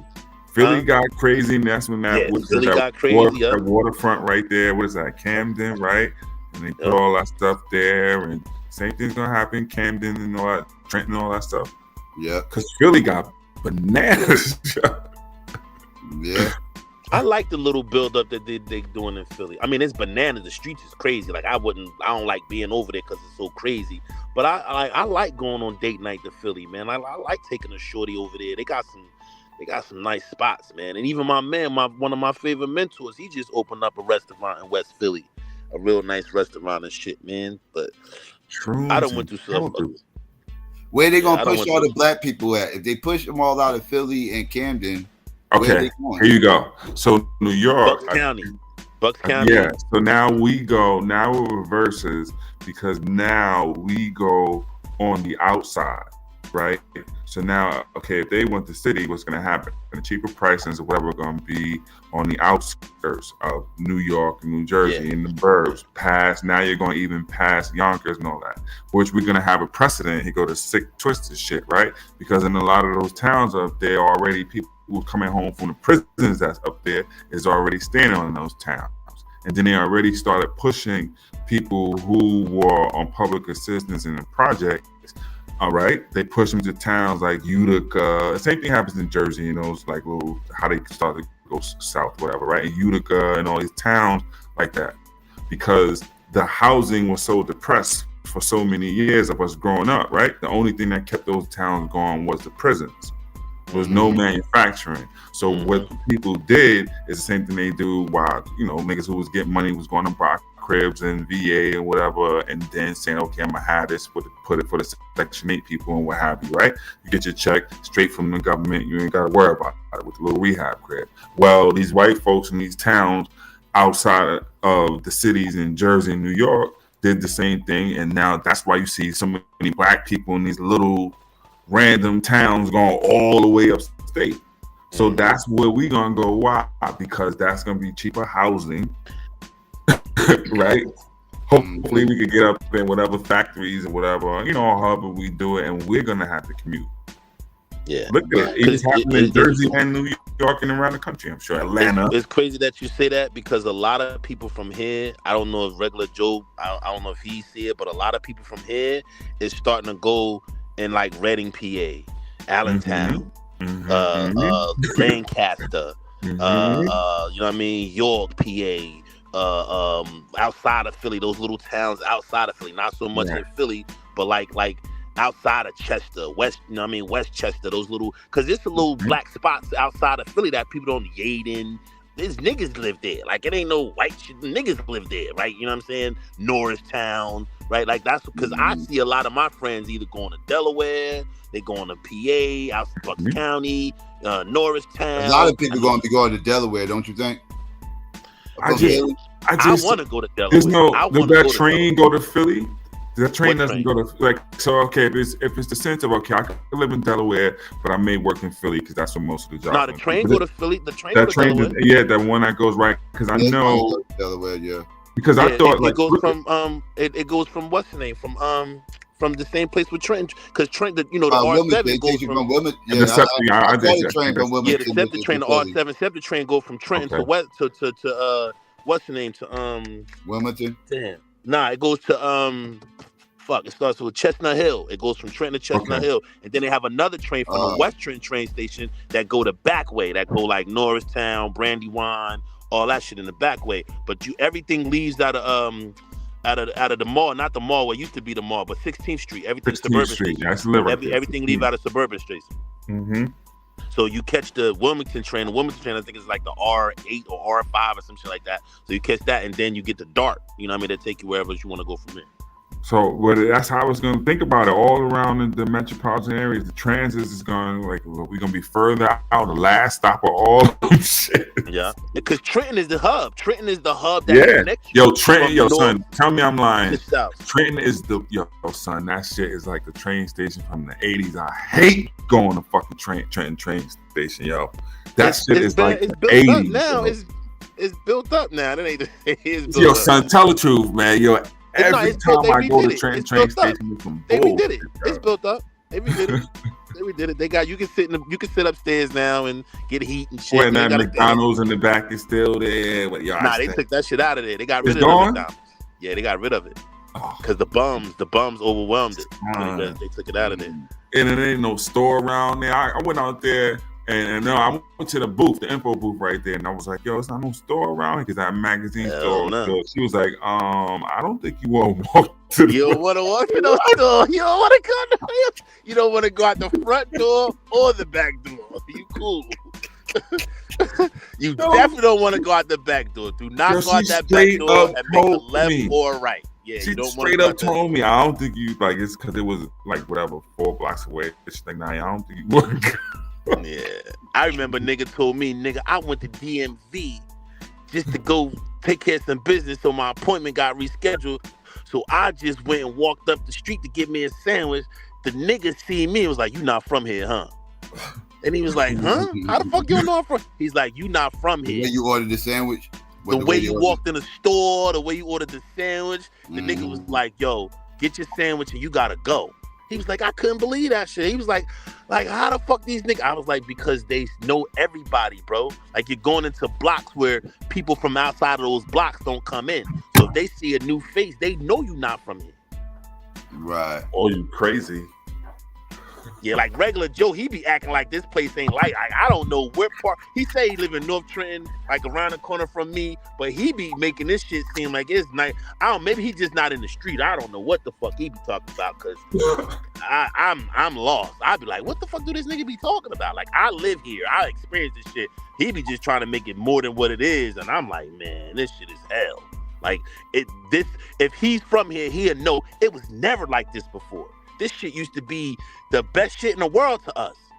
Downtown, the movie theaters, Heritage Day. Man, well, this shit is a ghost town now. And when 5 o'clock hit, the lights is just like somebody got a switch and they turn the motherfucking whole city off at 5 o'clock. When the state workers leave, the city is closed for business. Let me ask you something.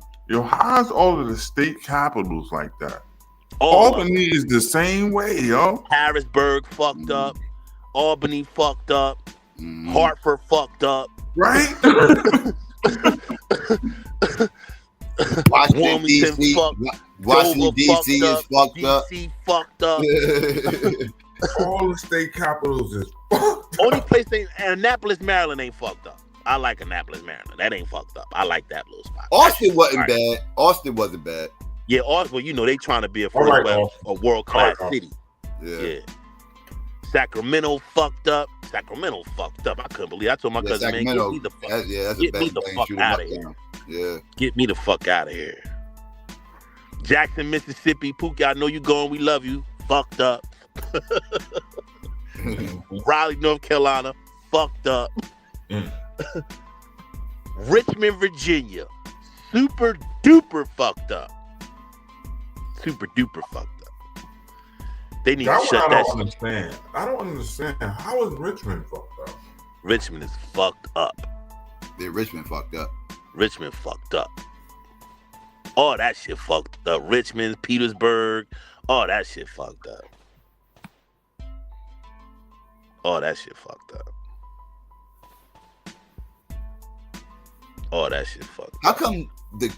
How come the state capitals are never the biggest cities? Like New York City is not the capital. Like Chicago is not the capital. Like Newark is not the capital. Like I think corruption is not the capital. I think corruption. They were corruption. Defense also. Corruption.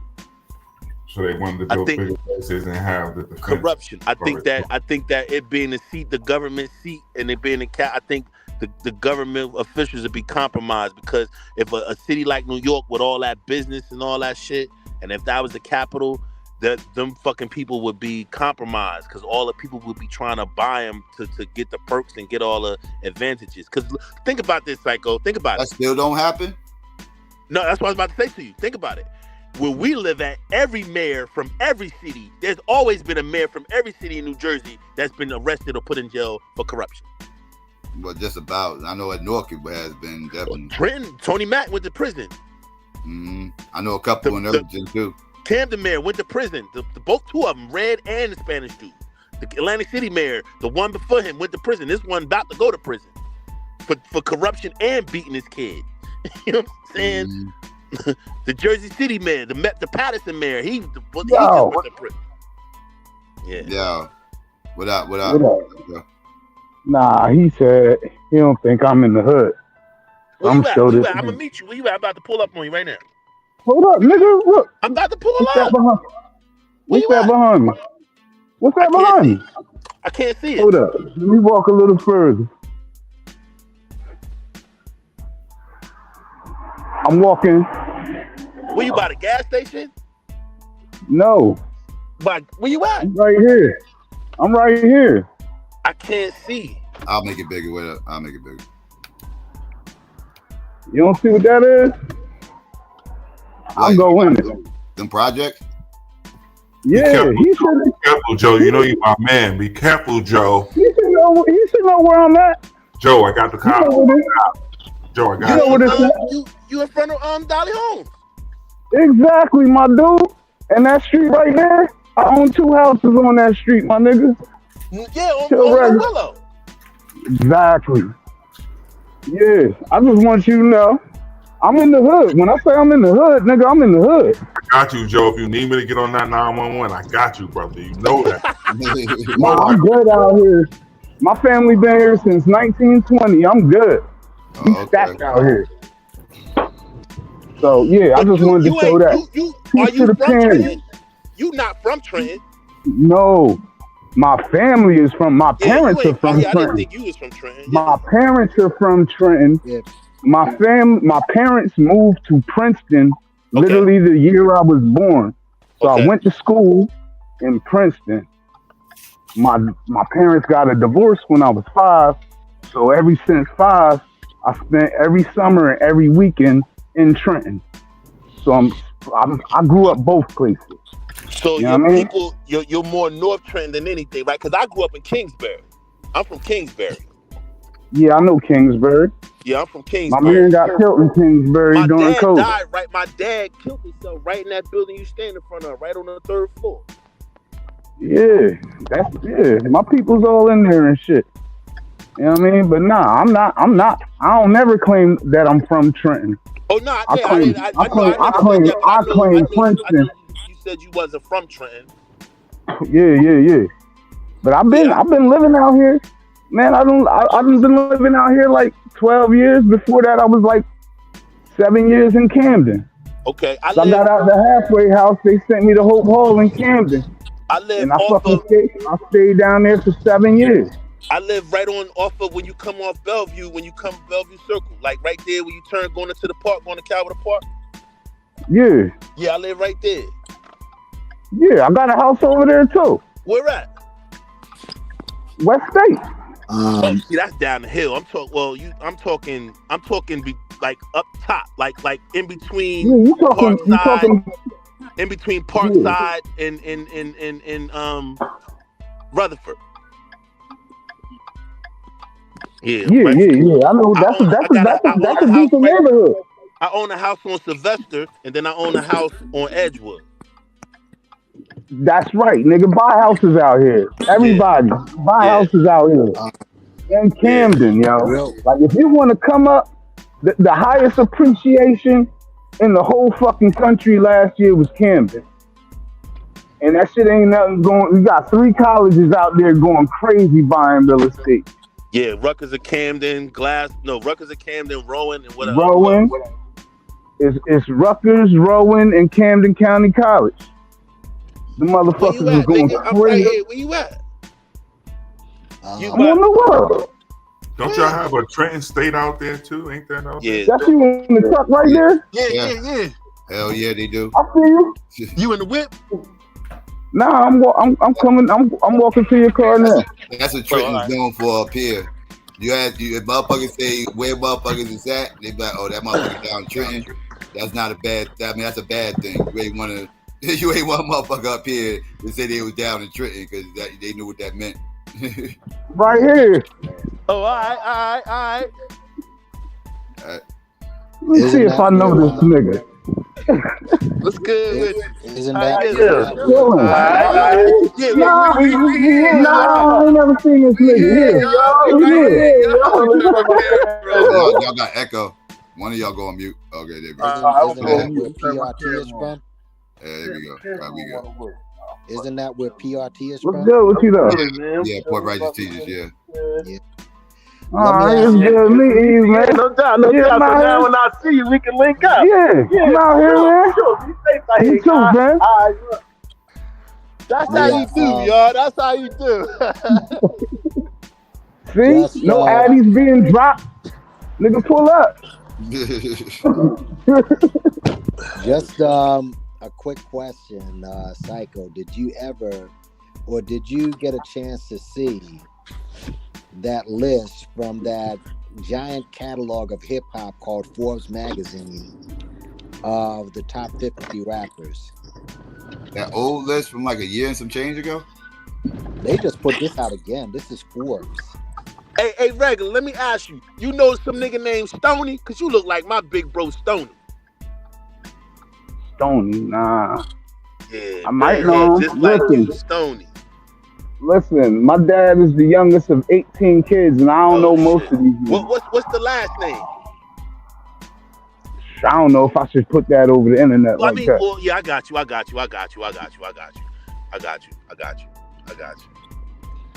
So you know how niggas is crazy. So this list they're putting around from Forbes, this is the old list. This is the old list? So this is the old list, because this is the old list. I seen it, and they nuts. Yeah, well, it's this is my first time. This is like, and of course, the number one guy, which shows you that these lists are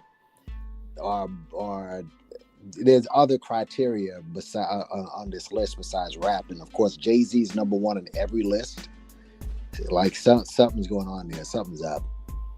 You know, where he's number one on every list. But this list right here, the list I saw, you wasn't number one. No, yeah, this list right. So this is a new one, and yeah, it's Biggie didn't make top 10. It's worse than the Billboard list. Let's put it like that. It's worse, you know, because what's her name? MIA. That's that Indian girl, right? Yeah, I think so. Yeah. Yeah, made Paper Planes. She's on this list. You know, I mean, Takeoff is on the list. Rock Marciano, he's somewhere down at 37. I mean, you know, I know you did a show on the hip hop list. This one right here is just, it's worse. I don't know how anybody in the 2010s and up is listed on the all-time list of hip hop. I don't get it. Yeah, the top. I mean, the top rappers for the most part.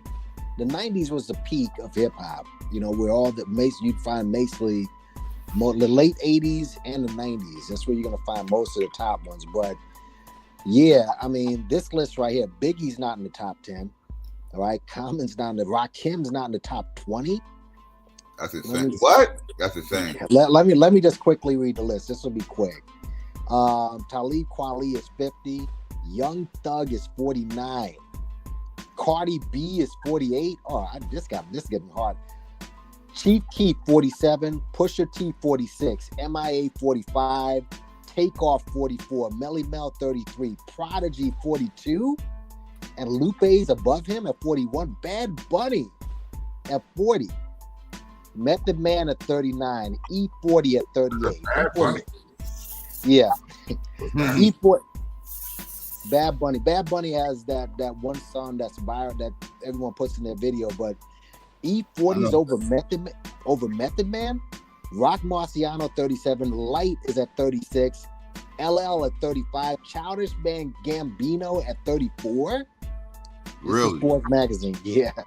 Future's 33, Buster at 32, Mos Def at 31. Queen Latifah 30, Dr. Dre, who's not a rapper, by the way. I wish people would stop doing this. Dr. Dre's on this fucking list? He's on 20. He's 29. Man, they disqualified. Nah. It's about right. Wouldn't these be Gen Z writers though? It makes sense. But it gets better. Bro, rapper? Hold on. This gets better. 28 is Lauryn Hill. Right. Juice WRLD is 27. Gen Z. Juice WRLD is on the list. Wait, nobody that grew up with us on the list. Yeah, nobody that grew up with us made this list. Nobody that grew up with us. Gen Z or like. How is Juice WRLD on the list? Because he battled Eminem. What are we talking about right now? I have no idea. MF Doom is 26. Cube is 25. 50 Cent is 24. He's not better than Cube. X is 23. Kane is 22. Rakim 21. All right. So that was just throw-ins right there. You could tell by the two people they put like back to back. Like they didn't want to disrespect that generation right here. They didn't want to disrespect that generation. 20-somethings did. Yeah, that generation don't get no respect, bro. But hold on. Here's the next 20. Common is 20. Ghostface is 19. Snoop is 18. They got Ghostface above Rakim and Big. Continue. Yeah. Well, Ghostface is who? Snoop Dogg is 18. He's not better than Ghost Ray. But look who's above all of them, though. Tyler, the Creator, at 17. Oh, fuck. Right. Who did I tell you wrote the list? Now it makes Hold on. A bunch of fruity 16, young people. 16 is Lil' Kim. All right. ASP Rocky is 15. Again. Chuck D is 14. Yeah. Chuck D is 14. Missy is 13. She should not be above. Missy is 13. Missy is above Big Dedicated Rakim. She's above Kim and Light and Latifah. Oh, fuck. All right. Big is 12. Andre 3000 is 11. Oh, shit. Eminem is 10. Nas is 9. Nicki over Nas. Nicki's 8. Kanye is 7. He should not be in the top 10. Makes perfect sense. Now, 6 is Drake. Oh, fuck. I was waiting for it. God damn. 5 is Pac. 4 is J. Cole. 3 is Weezy. Wait. J. Cole over Pac and Biggie is Yeah. Youngsters. 3 It is makes Weezy. sense. 2 is Kendrick. And 1, of course, they're gonna put number 1 as Jay. Oh, fuck. You understand? Listen. So obviously, like no G-Rap, no KRS. No this KRS. is hilarious, bro. No KRS. No KRS. No KRS. No. And even with the Billboard, with their top That's group, insulting. they didn't have Fat Boys. You know who else they didn't have on that Billboard group? They didn't have the Lost They didn't Boys. have Fat Boys? How many hits No. did the Lost Run Boys have? DMC wasn't on there either, was there? No, they was number they three. was group. They These was are number group. two. Those are groups. Run DMC was number 2. But how is the Lost Boys not on that list? God, You know what I mean? Rest in peace. Rest in peace, Creaky Ty. Creaky Ty. Creaky Ty. But that number group- 2. Arthur, number 2 was Kendrick. No, Yeah. in the group on the Billboard shit. On the Oh, the Billboard. group shit. Yeah. Okay, yeah. They had you look back, they had so many hits. And All right, they well, weren't this even is the mentioned. question Psycho. I had. I didn't hear no Slick Rick. I didn't hear Slick Rick at all No, Slick in that wasn't list. there. Nope. So I do you didn't hear guys no have Dana Dane. Was You Jada guys- Kiss on there? Psycho, do you have or no Jada. kids in their 20s? No. That's what I I'm do. saying. This If is you, right. So Forbes. if you have or This no is kids in their Forbes. 20s, doesn't that sound like their list? No, my Yeah, kids yeah, don't this even know definitely none sound of like, the this niggas. sound I'm like talking somebody about. who was born in like the mid-90s. Yeah, it's more of a 30-year-old than a 20-year-old. Yeah. But if it's the mid-90s, okay, they got. If you I ain't even say mid-90s. I'm gonna say Or it's born in 2000. 1990. I'm gonna say Somebody 1990. born in 2000 is 24 years old. They could have written or contributed to that. That's what I'm saying. How do you put Missy over Kim and Light and Latifah? Because You you know were what I a mean? little baby. Over Rakim. How do you put him over Rakim? Cole over all these motherfuckers, like Because I you were in your ain't even teens J. or Cole high hater, school but- listening to J. Cole. That's why. And not just that. And if they were born then, why did they put Melly Mel on the list? Because How you is have to put certain people, like, oh, my dad listened to them people. You have to put That's what why I listen to said you this. could tell that Rakim and Big Daddy was Right. always at 20 and 21. Thank you, 'Cause they bro. put them back to back, and you could tell it was like, oh wait, we forgot them. We gotta stick them somewhere. Where we stick them at? Let's put them Yeah, over but- here. I don't want to put them in my top 20. They can't be in my top 20, so I'll put them around the outskirts of the top 20, so that way they don't feel like, you know what I mean? It was just throwaways. Like, But we gotta put them how is- somewhere, so we just stick them here. How is Mia on the list when you only know her for like how many songs? Cardi B should be nowhere near this list. How is Like, Kool D not on the goddamn list? This is embarrassing. I know. And I'm gonna say something else. This wasn't black people that made that list. Probably not. Well, I mean, if this it, is no, Forbes. it could have been. It could have been a young black motherfucker who just don't respect or know about older music. Yeah. I hear them Negroes all the time, so it could have been a young black dude. Yeah, I'm looking at this.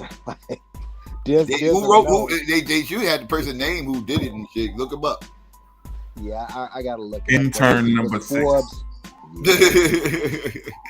but yeah, this Forbes greatest Word up. rappers. I know, but this Forbes greatest rappers. But someone made a comment in what I said. Who is Jay? You know, like who's Jay going down on to be number one on everybody's list? Which is That's the first list I ever heard with Jay number one. Most of the lists I heard was Pac. Let's see, He was- Eminem. Yeah, he was Eminem. number one on that Billboard list too.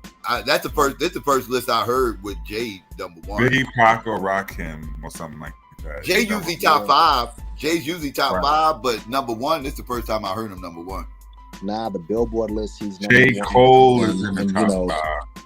Yeah, J. Cole. This is the Forbes list, and again, I don't know how is Forbes even making a list like this.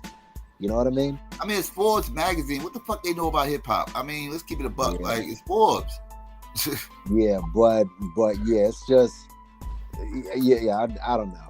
Like I said, Rakim and Big Daddy didn't even make it off record sales. They made it off their reputation. Like, they had a reputation, so they, like I said, they threw them in there just to throwaways because they reputation. But it wasn't because they know anything about their music or whatever. They heard they heard stories about how they was nice and everything else, so they just threw them on there. You could tell, you could just tell. But the people they put, and I know that it's relative when you make these lists and everything, but some of these people, they have no business on this list. ASP Rocky is the 15th greatest ever rapper. Like, come on, bro. That's a joke. He put him. That's a joke. He wouldn't even be on my top 50. He wouldn't even be in my top 50. You got He's that. also Rihanna's husband and in the top 3, so they have to include him. That's exactly. Just like how Dr. Dre is on the motherfucking list. Right. Stuff like that raises your status because, again, so I guess that's it. I mean, it's got to be that his face is everywhere with Rihanna. So obviously they put him at 15 though, bro. Like, come on, man. That's a joke. How is Juice on there? How is Juice WRLD on there? Juice WRLD. Man, I'm still stuck on the MIA shit. Yeah, I'm telling you, you don't like how many she had 2 songs really that I remember. And T.I.'s not on this list, by the way. T.I.'s not on the list. Luda's not on the list. Is Jada Kiss on there?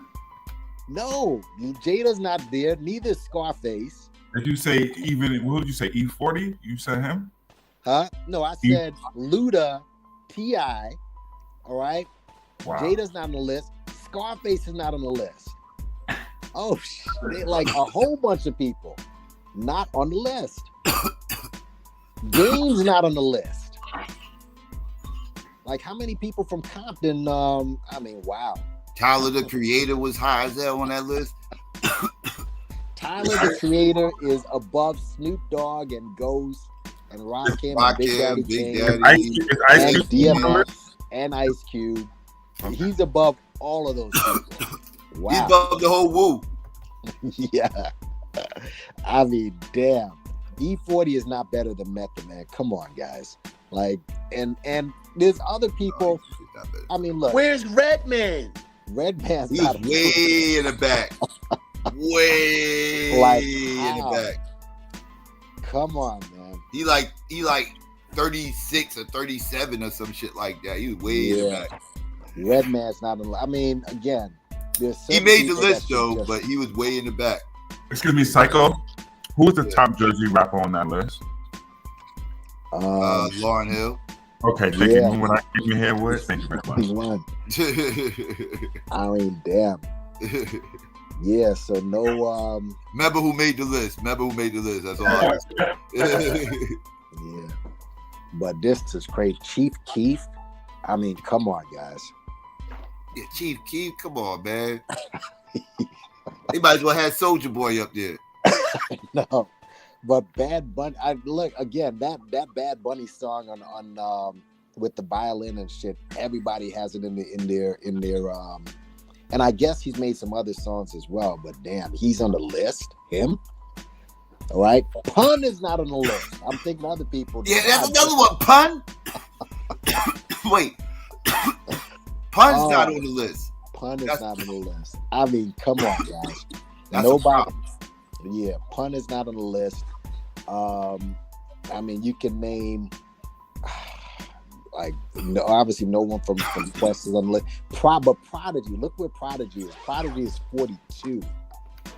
He's 42, and you got all these other guys. So Tyler's better than Snoop, Ghost, Common, Rakim, Kane, X, Cube, Lauren, Latifah, Buster, L, Light, Matt, Prodigy.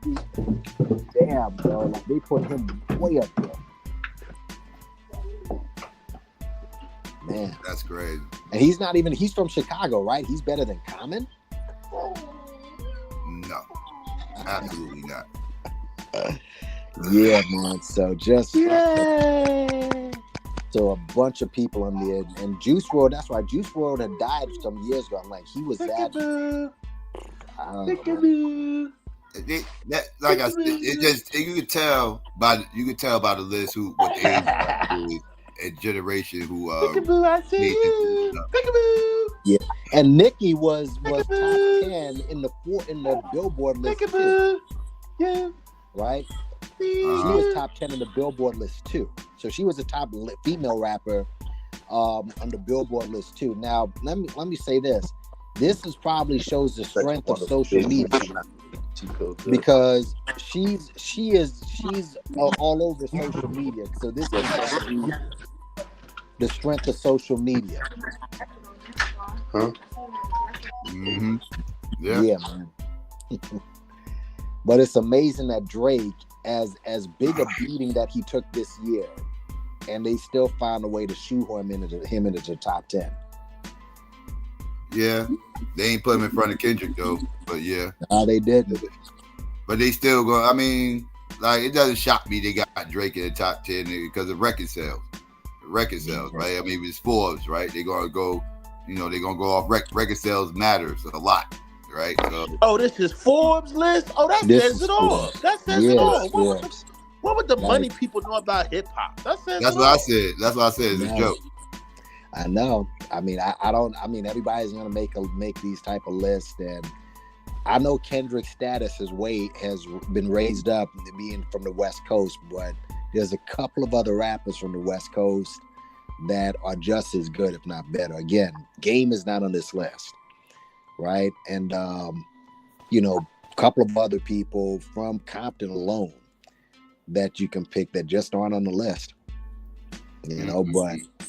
But damn, Rosé's not on the list. I mean, that's fine, but Rosé's better than a lot of people who've been put on this list. It's another thing. Miami wasn't represented at all. The South really wasn't represented like that. People sleep on Rick Ross. It was young niggas. That's what ran that shit. Like, if you made your mark in the 19 anythings, you ain't in that top 10. But besides Jay-Z, but that's because Jay-Z stayed relevant in the 2000s. And Nas is another one that stayed relevant in the 2000s. If you made your name, was AZ on the list? Jay-Z's number one. Yeah, he's number one. AZ, not Jay-Z. AZ. No, they're not. They don't. They haven't picked those guys because they're just not. I mean, Tretch is not on the list. Cool G Rap wasn't on the list. Big Pun wasn't on the list. Who else you said? Slick Rick, you said earlier. Yeah, he wasn't on the list. Jadakiss ain't on the list. Was Beanie Siegel on the list? I don't remember hearing Beanie either. Beanie's not on that list at all. No. Eve is not. Eve ain't on the list. Guru on the list? No. Nope. Cameron wasn't on the list. Michael, let me show you how it's for the youngsters as well. Correct me if I'm wrong, bro. You said Rock Marciano's on the list, right? Yes. And there you go, Psycho. You get it? That's younger people, bro. Rock Fire. I know. He's not really new, but he got bigger over the last, 5, 6, 7, 8 Fire though. Yeah. Rock Fire. That's my point. But all time, nobody from Harlem. All time. That's what I'm saying. All time. Not Gambino's on the list, bro. Not the best rappers of 2024, though. We are talking all time right now. Like, yeah, that's crazy. ASP Rocky from Harlem. You're saying he's the best rapper from Harlem? Seriously? Yeah, Childish Gambino being on the list you discredited it. You just have him on the list too. Yeah, another one. Yeah. Discredited. Why is he and there? The irony of ASAP Rocky being on the list, his mom named him after Rakim. She said she seen Rakim coming out of the leather store when she was pregnant. Said that's gonna be his name. Just imagine that. Unbelievable. Yeah, man. So like the list right here, but it's like nobody consulted this dude at all, or whoever made this list, and on like, this doesn't sound right. What about this person and that person and this person? It was a high school senior project. Probably. I mean, Talib Kweli, he has a podcast right now. So like, what else I said, man, this is weird. Heavy D's not a social presence, and the youngsters know about him. He's a rapper guy. Is Most Def on it? Most definitely. Yes, he is. Most Def. Really? Is right above Busta Rhymes. Yeah, he was there. 31. Oh my goodness. He's 31 after Busta, but Dr. Dre is Busta at 32, Most Def at 31, La at 30, and Dre at 29. And Laura. Think about this. Jada Kiss is top 5 dead or alive, and he ain't on the list. Well, it's really, to be honest with you, none of those 90 motherfuckers got DMX. I didn't hear him either. DMX. X is 23. Oh, DMX is on there. Okay, I'm about to say I don't know. Right above 50. But you said no T.I. With the lots, you really was 50 Cent make it? Did 50 Cent make it? I don't remember 50. 50 is 24. X is 23. Okay. But it's they really put a it back talk. to back. All right. It's really a talk that when you look at the locks, you know, as far as who the best is on that lock, they're all 3 different styles, but they're all pretty good. It's not just Jadakiss is not the lock as far as the best out of that group. Styles P has the best albums in that group. Said it. Yeah, but Styles has the best albums, but Jadakiss is the best rapper, y'all. Well, out of that group. Jadakiss ain't had one hot album. Name it. Not one, but he ain't the best rapper out of the crew. I mean, Jada is the best of all 3 of them. He showed that in verses. He is the transmission to that car.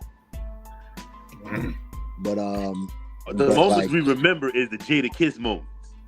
No. Okay. He definitely had the best moment of that verses. Like, that was like. Verses, yeah. Jada Kiss stole that verses was the best shit ever. Yeah. That one particular one, that shit was the best shit ever. Yeah, but I mean, there's so many people on Wu-Tang that you could have named. Ghostface does have probably has the best catalog. He has the biggest catalog out of all of them. And that's why I think he's the best of all of them. But you put them him niggas under in Philly the other night, man. My niggas said they tore that shit down. Yeah, they tore that shit down. But the fact that KRS is nowhere on this list. On the list, yeah, KRS another one. I forgot. Yeah, KRS not be on the list. That's crazy. He's nowhere on this list. Crazy that KRS is on the list. Was LL on the list? LL is 35. Oh, okay. I'm about to say they play him too. Right under Childish Gambino. Childish Gambino's 34. Future's 33. Oh shit! You know what I'm saying? I mean, Future got more status than LL. Future got more status than LL. I know y'all gonna get mad at me for this, but Childish Gambino ain't bad. He ain't bad, Top man. 50 all time. Yeah. Oh, I can't say that, but that motherfucker kind of nice. Yeah. I mean, they put him over, and and by the way, not to have KRS-One on the list makes your list irrelevant. It makes your list invalid. It invalidates your list not to have because KRS is arguably the best rapper of all time type shit.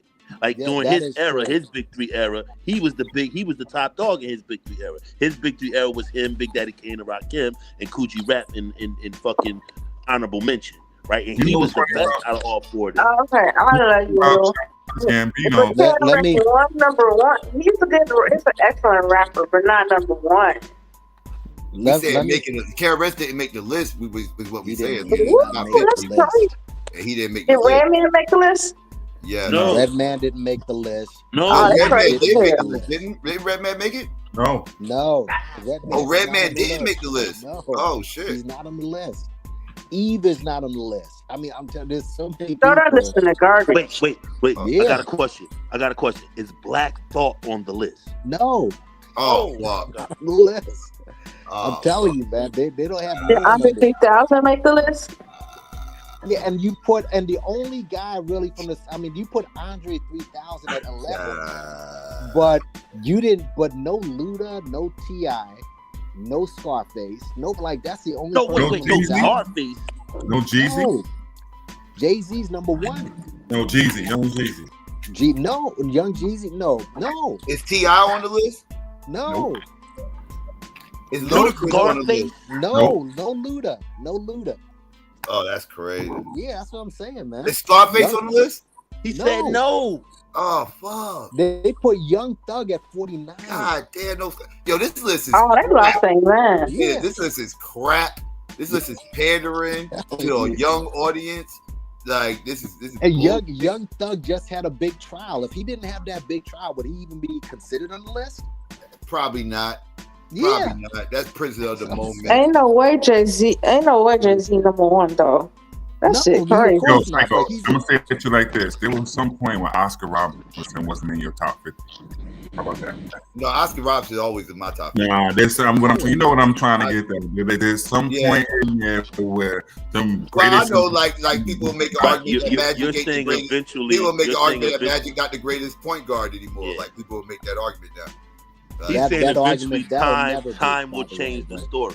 Yeah, man. And like there was one point when we was kids. Wait, hold on. Let's hit this last point. There was one point when we was kids. Curtis Blow might have been in that list, in our list. Right. Well, rap wasn't. Right, But and yeah. I get that, but we actually have validation, right? Like if somebody came up and said, "Okay, Steph Curry is the greatest point guard of all time," I say Magic, but somebody says Steph, they got an argument, right? Like I can't say that they're nuts for saying it, right? Like I can't say, "Oh well, you're just saying." Like they actually have a legit argument there, but when it comes to this shit, this hip hop shit right here, like Future and Brother Rakim and all this other like crazy shit like that, like Redman and Scarface and Pun. They're gonna tell you Future got more hits. And all these motherfuckers got being on the They're gonna list. tell you Future got more hits. They're gonna tell you Future sold more records. They're gonna tell you Future got more money. They're gonna use different metrics. That's what we get. They're gonna use different metrics. That's what we get to. Exactly. Like, if that's the case, if it's about record sales, to take Rakim and Big Daddy off the list too, because they sold. Now you got them. Then their parents gonna get mad if you kick them off the list. That's Here we go. See, so they got honorable mention picks all right. up. I agree with you, bro. And this is, and by the way, yeah, that's really what it comes to. Jay-Z is a billionaire. So obviously that he's number one. And as far as Steph Curry and Magic was stopped playing at 32. All right. And Steph is what, 36 right now? I don't think that's even an argument. But I'm just saying, I was using that as an example of, like people being replaced in people's all-time list in top fives or whatever the case may be. Like I was just using that as an example. Like with the Steph Magic argument, that you do got an argument there, right? Like it's an argument. Like it's not like an open and shut case. Like like Steph Curry fans got to say right now. Like so, it's not like back in the day, this wouldn't be a discussion to me. But now if they said it, they wanted to make that argument, they could make it. I still say Magic, but if they wanted to make that argument, the resume's there. But you said the game. I don't see the resume with this shit. You said the game. Did he say the game? Game is not there. Game not there, on there. now, right? No. Yeah, game wasn't there. Game is not on the list. Nope. Yeah, man. Game is not on the list. Cube is all the way down to 25. I mean, it's just the list again. No Luda. Easy E? Man. No Easy E, right? Huh? No Easy E, right? Well, Easy, I wouldn't put him on this list, but I'd rather have Easy E on the list than Dre. Yeah, or ASAP Rocky. Yeah, ASAP is not even the best from Harlem. Or I mean, I don't even know one ASAP Rocky song. I'm sorry. I mean, wait. No Tretch. No Tretch. No Tretch. No Black Rob. No Cam, obviously, or Mace. I mean, if you're talking about from Harlem, because obviously when you no Big L. No. Like if you're doing this list, then obviously you know a little bit about the background of these rappers, and you know that ASP Rocky is from Harlem. So it's like, okay, he's the best from Harlem, and that's the only person that you know that he's Rihanna's husband. That's all that matters. That's it. That's the only reason he's on that list. Yeah, that's crazy. Cardi Nobody know no ASAP Rocky song. Come on, y'all. Even a big hip hop. I can't name you one. Right. He had that song Problems. I mean, there's others that are better, that had more hits. Cardi B shouldn't. I mean, she should not be on this list, man. And Eve is not on here, or Yo-Yo if you're gonna do that. But then again, they're not current. So, or they're not on social media like that. Cardi B is. So because she's such a social media personality, then they got to stick her on the list. Ain't put her higher. I'm actually shocked they didn't put her higher. The way this list is, I'm shocked she wasn't higher. Yeah, Will Smith is not. Will Smith is better than some of these people that you put on there. I'd rather Will Smith than some of these motherfuckers. I ain't gonna even stunt you. I ain't even gonna stunt you. But Will don't belong there either. But I'd rather Will than some of them motherfuckers. That's how bad this list is. Yeah, the list is horrible. It's a brutal list, man, and I hope they don't do a crazy. No beef Eagle. No. Like, what is up with this? Like, they are tripping. No tripping. But they knew they were gonna annoy a few rap purists, you know, by putting this list. Yeah, like come on, man. I mean, Tyler the Creator. I'm just, again, these guys. The person who made this list had to know where these people are from, and you got to ask yourself, okay. Tyler's from Chicago. Common's from Chicago. Tyler's actually better than him. Yeah, I mean, it's crazy, bro. I'm sorry. I thought Tyler was from LA. No, Tyler from Chicago, I believe. Oh, okay. I'm sorry. If you're in your 20s, I don't respect your goddamn top 50 all-time list in hip-hop. I just don't respect that shit. Yeah, yo. I just don't respect it. Because your ear ain't good enough. Your ear ain't heard Your ear ain't good enough, and you ain't heard enough. You ain't heard enough to even make that type of list. You can make a list of who the best MCs of your era is, right? You can make a list of the best MCs of that current year, but a top 50 all-time list of a genre that predates you by like more than half your life. I'm sorry. I'm not. I mean, because it's like old boy said earlier. Like once upon a time, Curtis Blow was hot. But the name we always keep forgetting that really set it off was Run. Run is the one who really took it to where niggas, oh, she's spitting. Like, Run did that. Then come to everybody else. The LLs, the Big Daddy Kanes. And think about that. Like, LL is probably bigger than all of them. And he wasn't even in the top 5. Well, he was probably number 5 in the top 5 during his era. Speaking of LL, we didn't say. Well, he had Big Daddy Kane. LL had about a 3-year run where he was the best. I'm saying right, but about a 3-year run. I'll say. I'm talking about when his competition was high. When his competition was high, it was KRS, Big Daddy, Rakim. However order you put it. Yeah. Most people said KRS, Big Daddy, Rakim. Some people had Rakim over Big Rakim Daddy. Changed the game. Rakim changed the game in '86. A lot of people still thought L was better than Rakim in '86, but because Rakim was new to the scene. But Rakim opened everybody's eyes. By 88, people felt like Rakim was better by 88.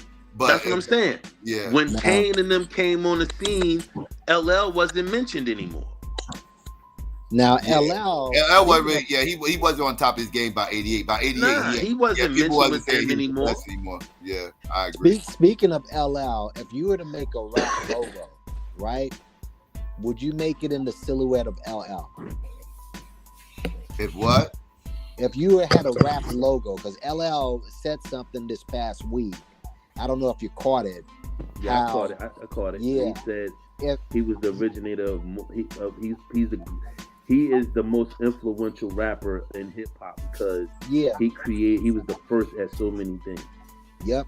If you had a rap logo, would LL be the silhouette of hip hop? That's a great question, and I would say hell fuck you. You'd make him a silhouette?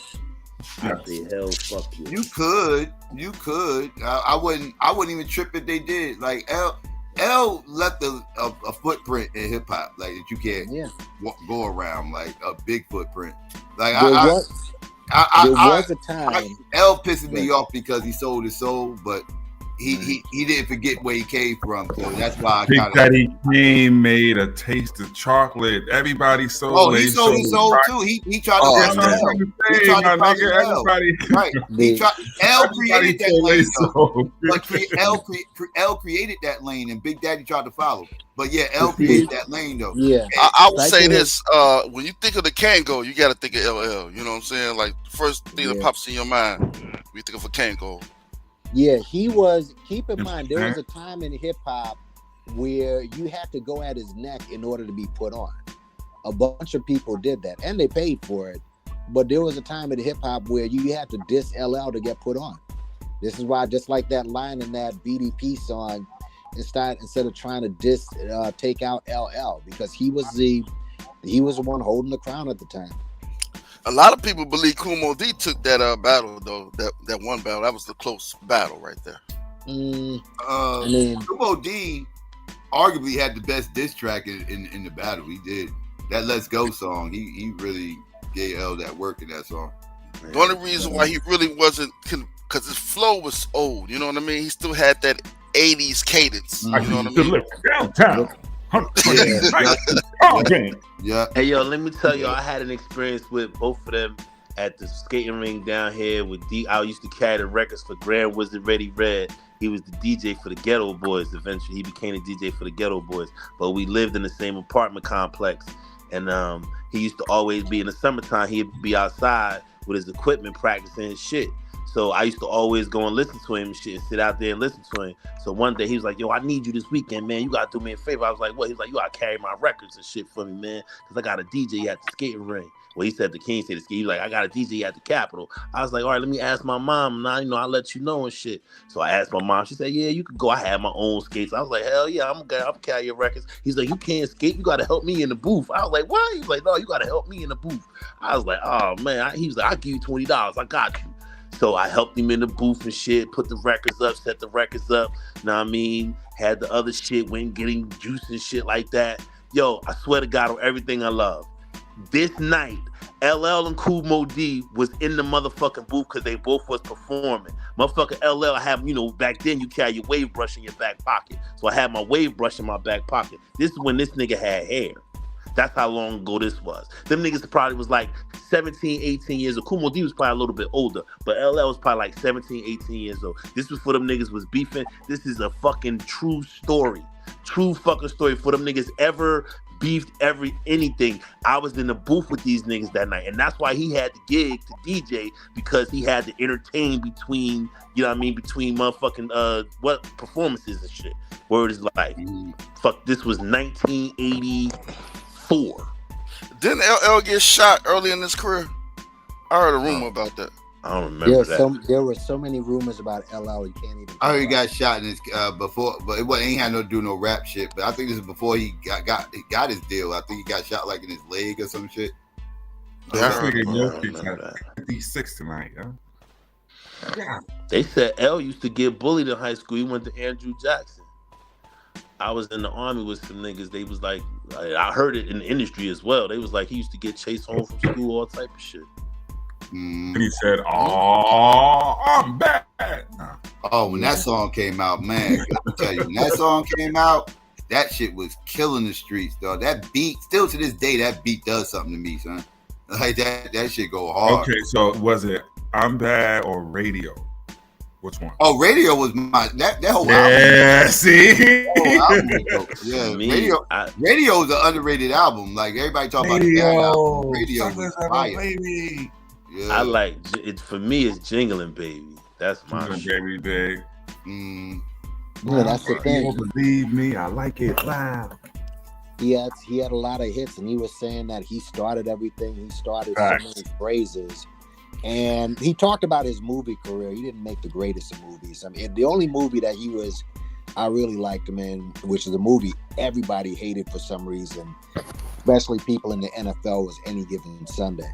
When that movie came killed out, that shit. Everybody from the NFL was dissing that movie for some reason. I love it because it was true. Because it was 1,000% true. Just like that show that used to be on ESPN, that NFL show. I forgot the name of that shit. Right. That shit was good as hell. They had a fucking damn. What was the name of that show on ESPN, man? With the football motherfuckers. They basically said in that movie that. No. It was a show on ESPN that was about football and shit. I heard he fought NFL Live. No. It was a show. It was a television show, not a commentator show. It was an actually show with actors and shit. You talking about that actors? Oh, you talking about the shit? That household show? The shit. Yeah, it was like it was. I know exactly what you're talking about. I can't remember the name of that shit no more. But it was like it was football. That shit lasted one season. It was about football, shit lasted right? because that shit was so true and so real and so what it was. The league wanted to take it out. That shit ain't come back. Right, the league wanted to take it down. That movie made the owners look really bad, sleazy. I heard him and Jamie Foxx got into a fight in that movie. He fucked Jamie Foxx up. Yeah, I heard. But the movie, when you think about it, it made the owners look like just soulless. And maybe that's why they hated it so much and why they were trashing like sports shows and everybody. They were saying, yeah, this movie is crap and blah, blah, blah. Like talking about people like hey, what's going on, y'all? That shit was super good. Yeah, the hood like any given Sunday. I got airplay in the hood. I don't know. Yeah. That shit was super good. good. Yeah, any given Sunday is a hood classic. Like people in the hood love that shit. Yeah, super good. It ain't do that great in the box office though, but it did good in the hood. It did good in the hood box office. Yeah. Right. And the soundtrack that was wasn't bad either. That was when Pacino was falling off and shit. He did great in that shit. He did great. His last good movie was Heat, and after that he just became a yelling sacker. I'm in the dark here. He did great in Any Given Sunday. He did great. It seemed like his acting chops got worse and worse over the years, man. I don't know, but it is what it is. Yeah, I just want to express my outrage. I just want to express my outrage that Kanye West isn't the #1 MC of all time. And by the way, Eazy-E's radio is better than LL's version of radio. Oh, you just can't. No, I'm just kidding. Yeah, I'm just kidding. You know I don't fucking know Kanye West, even though I'm from Chicago. So. But yeah, I was about to say, what just happened? but I can't. Truth called it out. Why don't we? Y'all don't remember? Hold on, Big Black. Y'all remember Eazy-E's version of radio? I'm on the radio. I know what you're talking about. That was actually not a bad song. I think I heard that. Man, I was an Eazy-E fan, man. Motherfuckers say what they want. I was an Eazy-E fan.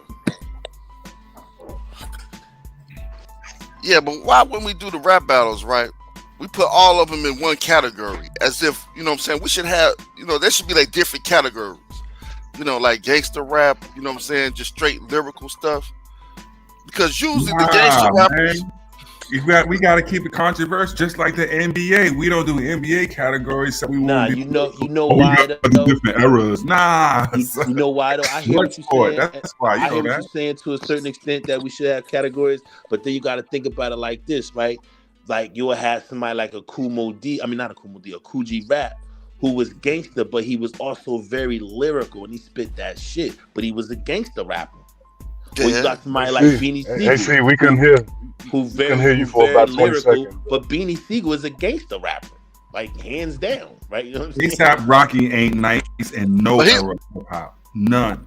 How about that? ASAP ain't bad. He ain't. And no era of hip hop he ain't on nobody's list, but he ain't bad. But see, you could put Cool G in both categories, though. You know what I mean? You can put him in both categories. Yeah. That's the only reason why categories. You can put Nas in both categories. Yep. Nah, Nas ain't no gangster. Nas is Nas. Where you putting Tyler the Creator? He is one of one. Like Jay-Z is one of one. Big is one of one. Where are you putting Tyler the Creator? These are the people who are on the hip hop giants, what they call that, Mount Everest or whatever. Whatever they call it. I don't even know a Tyler Creator song. So if I don't know your song, that means you shouldn't be on the list. Chief Keef, GOAT material. He's in the Even if I ain't a fan of your music, I should know. That's in the recency one of bias your category. hits. We call that the abstract category. You know what I'm saying? No, I'm talking about Tyler Creator. Yeah, Tyler Creator, Andre 3000. He go in that category a little bit. You know. Yeah. I think Andre is overrated. What about Childish I like some of Gambino? his What category is he? Abstract. Little Uzi Vert. Yeah, Little Uzi Vert. Casting category. But Andre, he got some lyrics though. He got some stuff in. I mean, he got some stuff that, but like, he just not. He ain't did enough for me to put him on these lists. Type of list. Wow. I think he overrated. Yeah. I'm gonna take the shots. That's He's overrated, bro. I think Andre 3000. First of all, he's not a. First of all, he's part of a group. So like that's that right there. You don't got no album. I'm not You saying don't that got he's your not own nice, album? but he ain't on what people talking about. He had a whole album. That Love Below. They came out with a double disc, so each one of them had their own He album. said they. Oh, okay. But it was like, but I still one don't disc call that a was solo Big album Boy, because one disc was I still don't call that a solo album because it was one unit sold as a double situation. So it's still not one. It's not a solo album. He joint ventured with somebody else. How many songs do he got with They just just full didn't 3 create verses songs by together. himself? Like, how many songs do we got with a full 3 That's verses just it. by itself? You know what I'm saying? He don't got no joint where it's just him and it ain't sold in concert with something else. It's just him Dolo on the rack. Listen, Biggie only had two albums now. Y'all want And to say both that? of We them got to get classics. on. I don't Both know of about them that. I think he's overhyped. I mean, I'm just me. That's just me. I mean, I know it's some New York bias stuff. You know what I'm saying? I like the unbelievable. What the hell Biggie got to do with this conversation? I'm saying he only had 2 albums though. He only had 2 albums. At least Wait. How you gonna say we biased when you just brought Biggie up when Biggie ain't got we did. Wait. No. What we gonna do is we gonna call y'all haters out. Yeah, we ain't biased. Y'all just haters.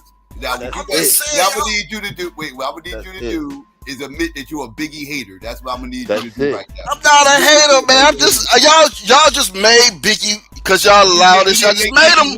We was talking about Andre 3000. Right, you. What I'm saying, he said. Wait, but here's the Psycho. I'm saying if y'all gonna say that about him, Andre, you gotta say that about Biggie. You gotta say it about Biggie. You gotta say about Biggie. So if we critique Andre 3000, you gotta we're biased. But if you critique Biggie, you're just responding. I'm just saying you gotta shift the blame. No, I'm just saying you gotta shift it everywhere. You gotta shift it everywhere. If Andre don't have enough work, a lot of work, Biggie don't have a lot of work. That's facts though. We didn't say he didn't have a lot of work. And stop trying to push y'all hate off. Yeah, and we didn't say he Biggie didn't have a lot only had he got 2 albums. No, wait. Y'all gonna stop pushing y'all East Coast hate off this East Coast bias. Y'all try to hide y'all East Coast hate behind this quote unquote East Coast bias. No. You're just a Biggie hater, and you just want. I'm not a Biggie hater, man. And now you trying to because you said we was biased because y'all is biased. How are we biased? Lou ain't even from New York. He's from Chicago, and he's the one who said Andre 3000 is overrated. But you started going in on Biggie. No, listen. I was just joking, but on the real though, I was just joking, Psycho. I was just joking. No, man. Listen, Psycho. Hear me out. Lou kept it in stack and said he an Andre 3000 hater. Just keep it in stack and say you a Biggie hater. Lou, you said you Andre 3000 hater? Now you need a I hoe. didn't say I was a hater, but I hate that motherfucker. Though. I don't like it. I ain't say it though. I just said it. No, all I said is, if he's gonna say, Andre doesn't have enough work to be considered the greatest, you gotta say that for Biggie. That's all I'm saying. That's not true. I said he's overrated. I didn't say to be considered the greatest. I said he's overrated. Big's not overrated. I was trying to push Andre on my side a little bit. Big proved who he was. In his short time in the game, Big proved who he was. He did his thing. Whether it was think about that. The fact that he had 2 albums and they world acclaim and people love it. That lets you know. I think Biggie got the best double CD in hip hop, right? You know what I'm saying? Like Ready to Die and Life After Death are good albums. They're great albums. Life After Death is a great album. Ready to Die before Life After Death came out was a great album. All them other doubles was trash. I wasn't playing that. I can see, you know. Come on, I wasn't playing that back to back. I'm just saying that Ready to Die. I wasn't playing that. Bro. I didn't like that. I like the. I'm a lyricist, so I look for I like Unbelievable. That was my shit. You know what I'm saying? Let me ask y'all this though. That Juicy shit got played. The fuck, I got tired of hearing Juicy, man. What's better than 10 Crack Commandments? That was alright. That got played too. That was right. Played. Oh, just all right. Just all right. That wasn't. I'm pro-black. What you want me to be? I love 10 Crack Commandments. I'm pro-black. I'm supposed to like that song. What's better than It's an old song. You ain't got it. What you say? What you say? You like? Yeah, you supposed to like it. Pro-black love. Was anybody from boot camp on that list? Hey, real quick. Was anybody from boot camp on the list? No. No boot camp. No. Crazy, man. You know boot camp wasn't on the list. And Redman and Scarface and them wasn't on the list. You know boot camp they had a shot in hell. Redman been taking a little bit of hate lately though, man. I ain't gonna lie. I was playing boot camp the other day. I forgot how fire boot camp was, man. God, man, I ran off. I just remember how like that who got the props when that shit landed. Man, I ran off about 10 songs between Buckshot, Smith and Wesson, and motherfucking Helter Skelter. I ran off about 10 fire ass joints. Fuck them down. Yeah, J. Rue's not on the list. J. Rue told an interesting. That got your open remix. Man, that's the best song to bump ever. That's the best song to bump ever in a cold Very rap. White sample. Yo, yeah. That shit was crazy. Yo, I had that on, and it's another remix. How many MCs must you miss? Murder MC. Nah, yes, the Murder MC. See, we murder MCs. What about what's that? With that, how many MCs must you diss? That song would say. Yeah. I think the body thinks the mind is crazy. Yeah, that shit cool. Smith and Wesson got fired too. It ain't just Buckshot. Smith and Wesson. Yeah, they had some fire. They got bangers too. That whole Helter Skelter got bangers. Yeah, that's shining. Helter Skelter slept on. Fire. MOP slept on like a motherfucker. Yeah, now they were lyrical as hell. Big Black, you got a lot of points for that statement, brother. God damn it, you are back in the family. God what about Fabulous? Fabulous ain't make the list. Some people don't like Fabulous. I fuck with that. I don't know about Fabulous, man. I fuck with that. That's when you got to get into the category. What do you think about Betty Rob? The category rap. You got to like. Yeah, I think Fab lyrical. Fab and AZ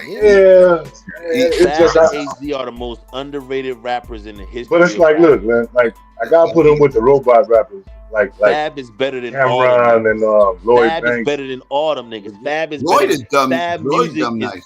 I think Lloyd might get him though. Is something. Fab music is an experience. You got like Fabulous music is a fucking experience. Everybody else shit is what it is, but Fab shit, his fire shit, that shit is an experience. That I did like that breed. Everybody else. Fab, I don't know. He rhymed too slow. When you for me, the robot type of rapper. Y'all like crazy. All the punchlines you can just. I mean, your delivery gotta be. If you rhyme like that, your delivery gotta be cold. Yo, crazy, so you more right now. Go listen to that. So style means a lot to you, Big Black, right? No, lyrics mean a lot. But if you gonna get by with, cause he really wasn't lyrical, man. Fabulous. Have you ever heard Fabulous wasn't lyrical? Now, if you don't like his, he had the worst spelling in it. If you don't like FABOLO, everybody want to hear all that shit. If you don't like his delivery, that's one thing. That's your preference. Take him like 8 minutes to spell his name. You just not listening. If you say he's not lyrical, you just not listening. Yeah, you. Okay. I mean, all the shit, all the stuff on the radio when I listened to it, it didn't make me want to go buy the album as a hip hop fan. None of the soul tapes. You must say you only none of the Friday freestyle. That's why your opinion. Yeah. No, but I'm saying for me to buy, listen, Psycho. For me to buy your album, show me something. Just show me something. You know what I'm saying? Like something. Albums, and that's when you was coming up, did y'all have mixtapes? Did y'all have mixtapes? Yeah, that's what by I'm you? saying. That's what you missing out, Black. It's not about albums. It's about his mixtape. Y'all didn't have mixtapes by you? Yeah, that's Them what you missing those out fabulous mixtapes wasn't by us like that. No, Yeah, it wasn't see, that's fabulous. what you missing I'm talking out about at. like, see, that's what I mean. You ain't have Mix downs, like yeah. We had mix downs, like the DJ mix them up. Yeah. No. We're talking about his mixtapes alone. Now I know DJ mixing them up. His mixtapes. No, I'm saying I'm talking about he didn't have any mixtapes. Like he didn't have like DJ Clue. You don't got his Clue freestyle. You don't got his. So how much y'all hearing this underground stuff? Because I wasn't getting to his. I didn't get to his underground stuff. Yeah. So that's where you missed. They weren't reaching out here like that. Yeah. So that's where you. You had to like his R&B stuff to get to buy his album. That's why I said you got to be connected. All you going off of is the radio shit. Yeah, that's what I didn't like the radio stuff. He had too many songs with other women. DJs, man. Like those mixtapes and those two DJs. Like I'm sure it landed in Chicago, but like those things is like rare though. Like especially like if all I heard was radio shit, it's a lot of artists I wouldn't like. If all I heard was radio shit, right. For the longest time, I didn't like Luda because I hated his radio shit, and all I heard was his radio. Y'all hear? And then my man his album one day, and after I heard his album, I became a fan and shit. But I had to get album to do it. Did y'all hear the first NWA underground tape with Fat Girl on My Jock and all that type of shit? The very first I heard joint, some of it. I ain't all of it. I heard some of it. You saw the very first NWA joint when they had the Mexican on their motherfucking group. Yeah. You know NWA had a Mexican in their group, right? Yeah. You talking about the original NWA? What's his name? Bitch. The original NWA had a Mexican in the group. Yes, before his name was Egyptian something. The album they had before Straight Outta Compton, there was a Mexican. Right. In the group. Yeah. I just remember the one song. Fat Girl. Now, was the mixtape bootlegs? No. Okay. Oh yeah. It depends. Someone was. Yeah. They was putting. Yeah, I mean they was bootlegs to be sold, but they wasn't bootleg. They were bootlegging people's songs. Yeah, they were bootlegs, but they wasn't a bootleg. You know what I mean? It wasn't like he was bootlegging it, but they were bootleg. But that was the thing. His mixtape, like though he got a thing called the Soul Tape series 1, 2, and 3. Just go listen to it. Just you talking like Fab's mixtape? See, no. What I'm saying is, by the time they reached Chicago, right, the bootleg man got him. No, he was on a Clue mixtape too. Yeah, these were different. Yeah, he was on Clue mixtapes back then. Yeah, Clue. He really was on a Clue mixtape. Back then, he was a part of it. Him, Paul Kane. Clue was the one that was him, Paul Kane, Red Cafe. Yeah, Joe Button. Like, you don't remember and Paul Kane and Ransom and Hitchcock. Yeah, hey, Black. 18. You know Too Short. Too Short got a bunch of mixtapes ain't nobody heard that's not from Oakland. So like, yeah, you like stuff don't get around. Like, I mean, it gets around, but it take a while though. All the short I heard, he might have, but all the short stuff I heard, it was wild. Like when I first heard Method Man, I heard that before I heard any of the Wu stuff. The first original Method Man song, METHOD, like it had a couple of different bars in there. I didn't even know who Method Man was. I was just skipping that shit.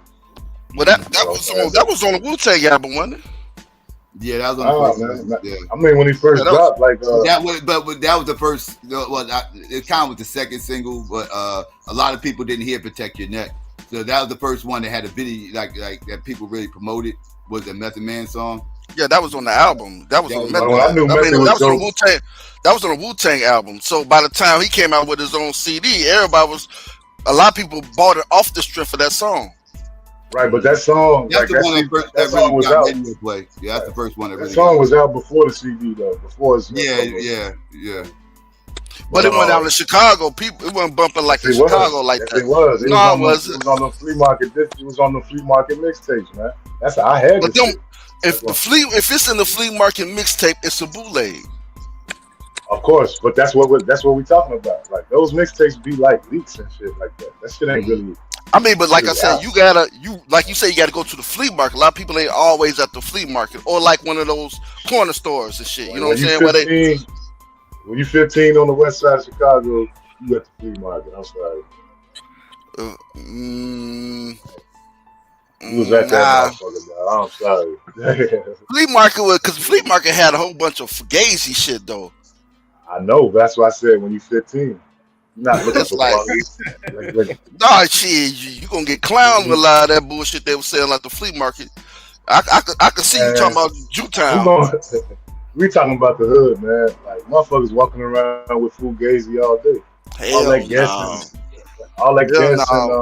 You come to the back shit, in my day. Guessing Louis shit. You come to school with some fake guess, some fake jabot. You gonna get cooked. Half the hood wearing fake Jordans nowadays. That's what I'm trying to tell them. Well, that's the new stuff. They talk about, but I'm talking. No, you back in the '90s. If you came to high school with some fake stuff, you gonna get cooked.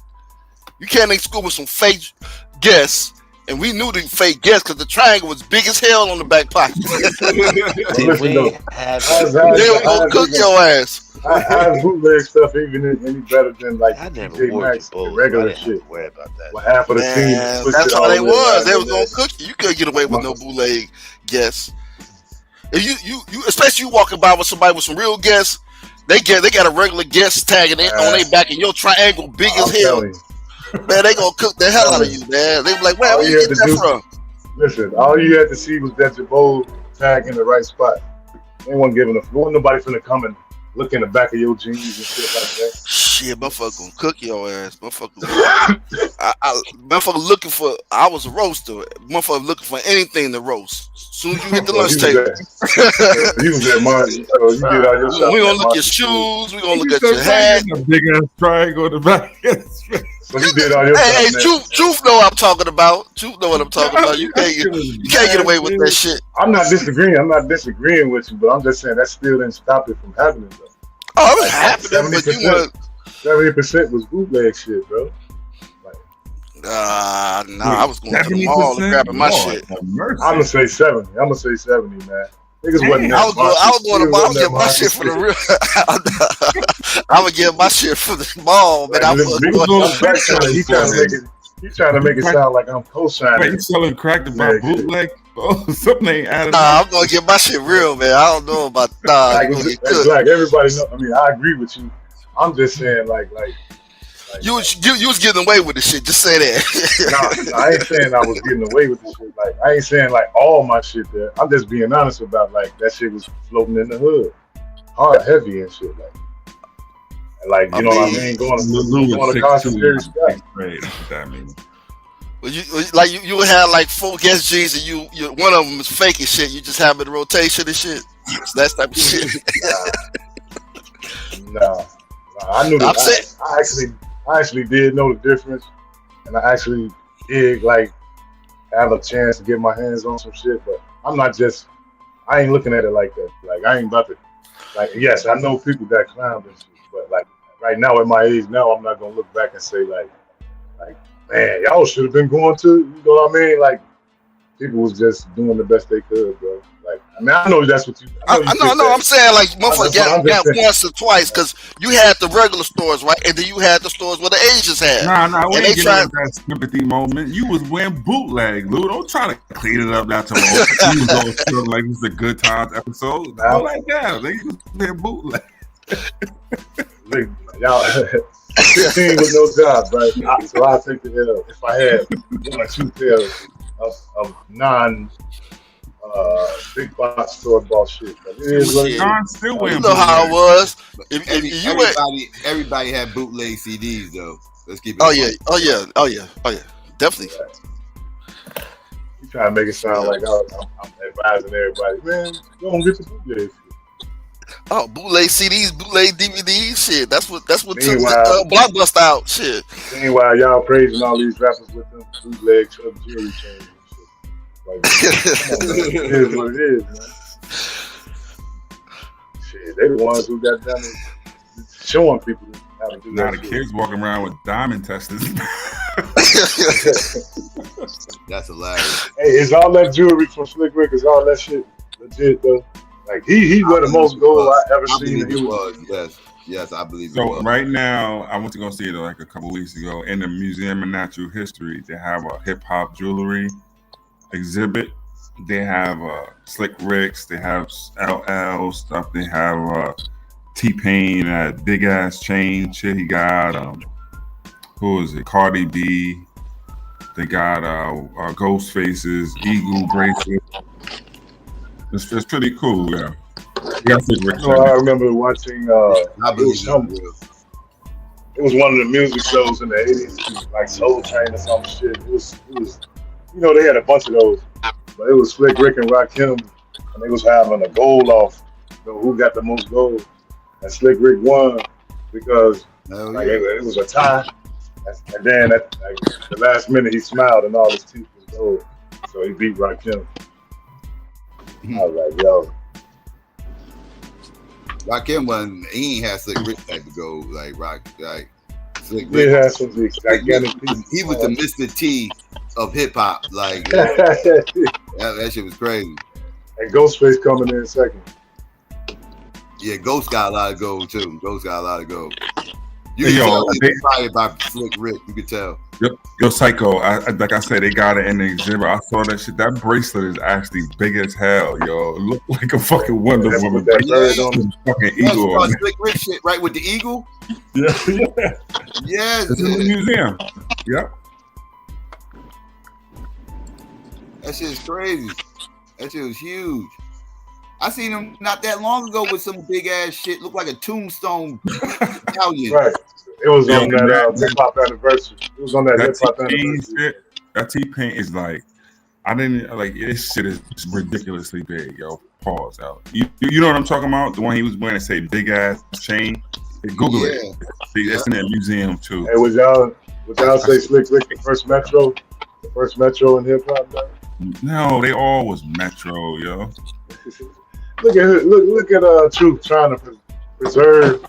Andre Harrell was in his New York with Mr. Hyde, and they wore suits and started doing all that. Then they was wearing suits with the gold chains and all that craziness. Yo, if we played the drinking game for every time y'all said New York bias, we be fucked up right now. We be on the board drunk. I got some more New York cats out here. No, New Jersey you ain't gonna let that Drake shit go, boy. Damn, bro. All right, Arthur, we accept him, bro. He black, man. Fuck it, Drake black. That's what Arthur want us to say. That's what we ain't fucking. You a Drake guy, Big Black?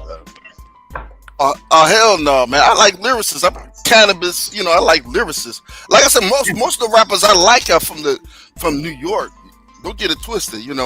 I'm when I was growing up, I was more East Coast heavy than West Coast heavy. Put it like that. Me too. I like shit to KS1. I mean, I had X-Clan albums, Public Enemy. So I'm heavy on East Coast. To the east, to the east, my brother. Yeah, I was heavy on them. Matter of fact, they was like, they was ahead of their time. As far as like the stuff they was talking on. Out of here, wasn't they, Psycho? Sorry, bro. What you say, though? I said they was trying to get KRS up out of here, wasn't it? Oh yeah, they was beefing with Chris.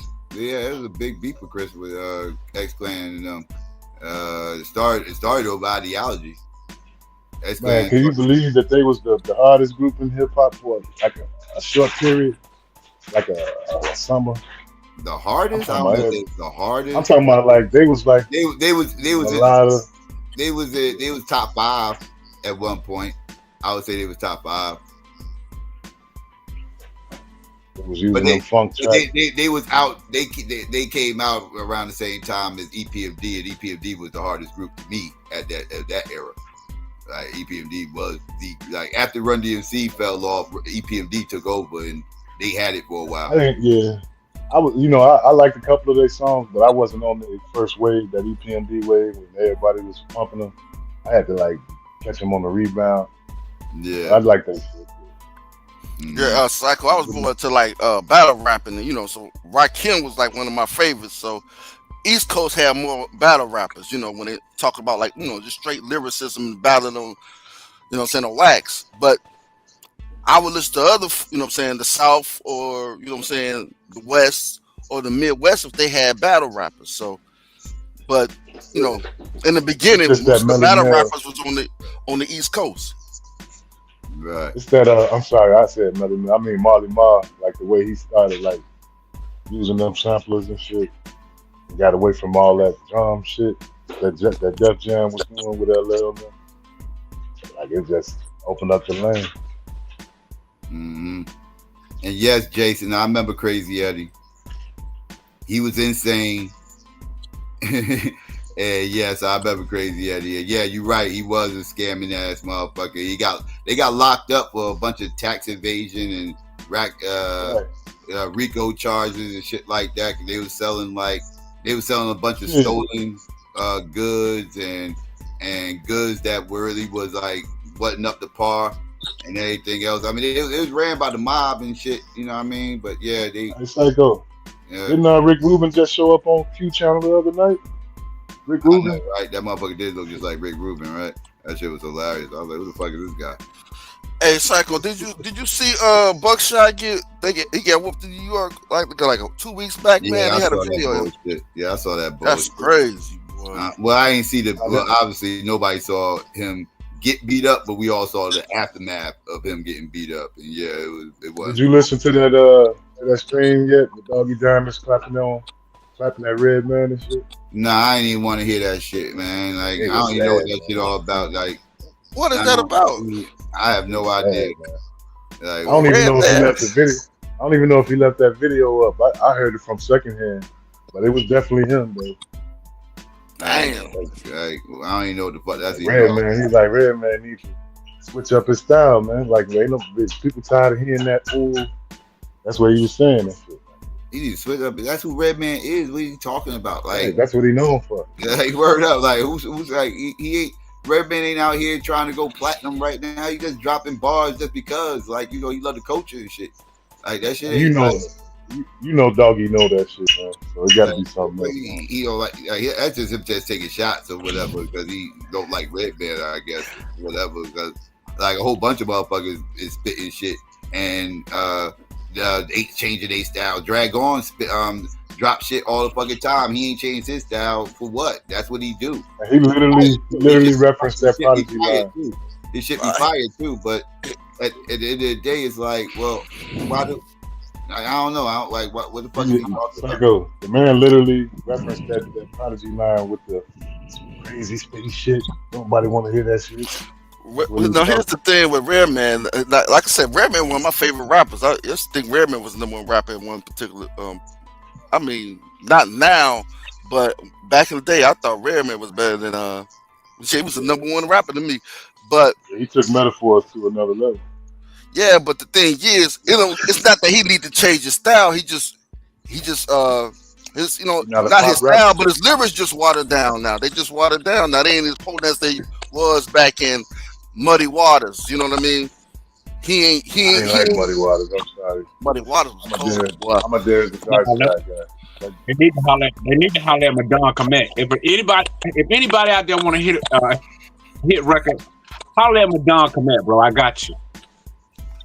But to me, he was at his prime at Muddy Waters. At least you got to put out something potent. Like even if like KRS-One, every time he seems to put out an album every year. At least he puts out something decent. Did you hear that last Ice Cube song? This last video? Nah. We go to my ego. Because what's his name? I saw, his cousin review it, and he trashed. I'm like, it can't be that bad, and it was brutal. It's almost like he just went up there and just, I don't know. I mean, he just didn't pay attention to the flow or how it sounded or nothing. You know what I mean? Mm-hmm. So at least put out some decent. See, when like a lot of rappers get older, you know what I'm saying? Especially if they stop rapping for a minute and then get back in it, their lyrics ain't as potent as they used to. Like I say, it's not his style. KRS-One is. Oh yeah, but KRS-One probably rap every day. He type that, he got how many albums that cat probably over like 20 albums. Yeah, I think more than that. It's close to 20. I think it's over 20. I counted not too long ago. I think it's over 20. Yeah. But you know how rappers sometimes take a break, like 4 or 5 year break to come back in.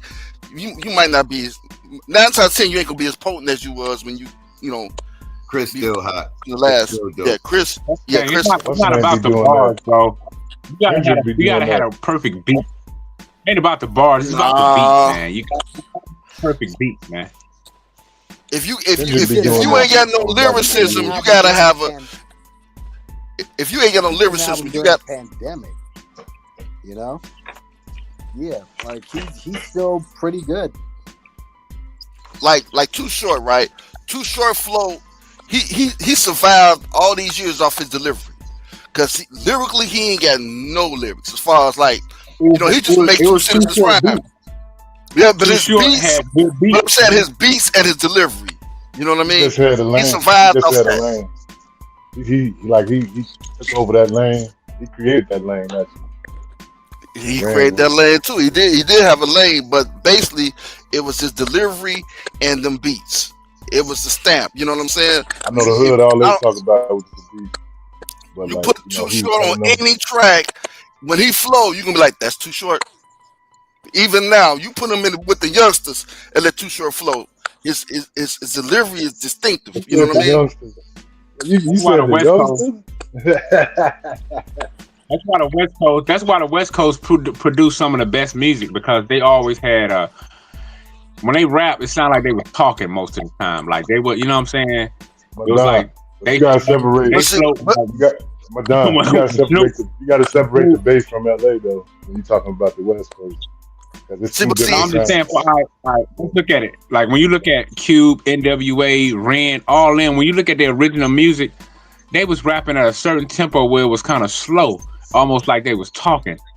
You know what I mean? And to me, some reason that shit. Now hold on, because I'm gonna tell you somebody that had a cold delivery, but was more lyrical. Eric Sherman. Eric Sherman had a slow flow. You know what I mean?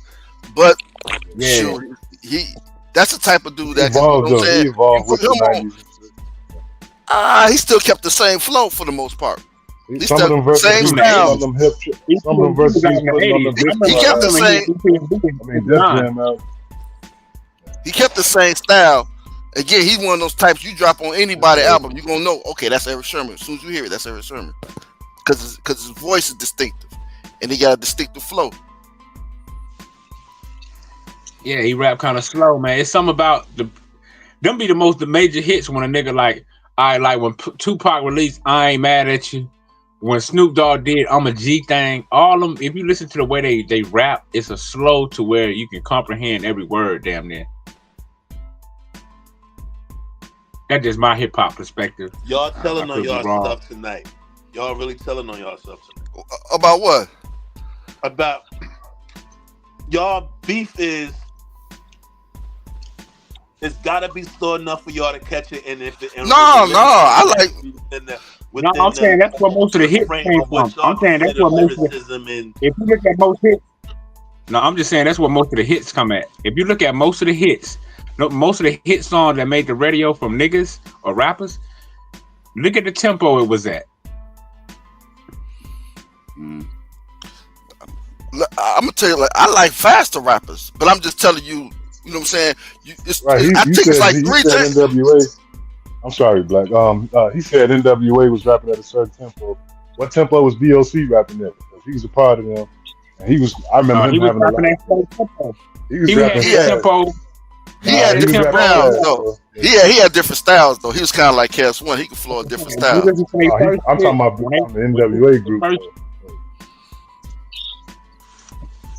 I'm just saying, if you listen to how they talk, DOC was a hybrid. They like they were just talking to you walking down the street, damn near.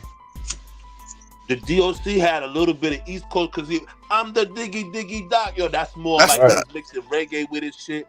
And then he flows ridiculous. That's the East Coast though, man. That's he was reggae. A hybrid. Come on, one of the flows at that time, dude. And that's why we loved him on the East Coast. We loved the DOC. Yeah, DOC got mad love out here. That took us out of here. We was out of here. He got love in Chicago too. He got love in Chicago too. But he didn't sound East Coast. He sounded West Coast. He sound West Coast.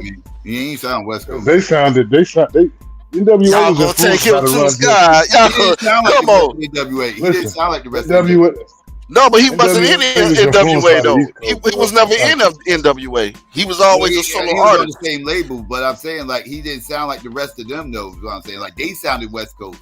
He didn't sound Definitely West didn't Coast. sound like the rest of them. No, they was on gangsta rap.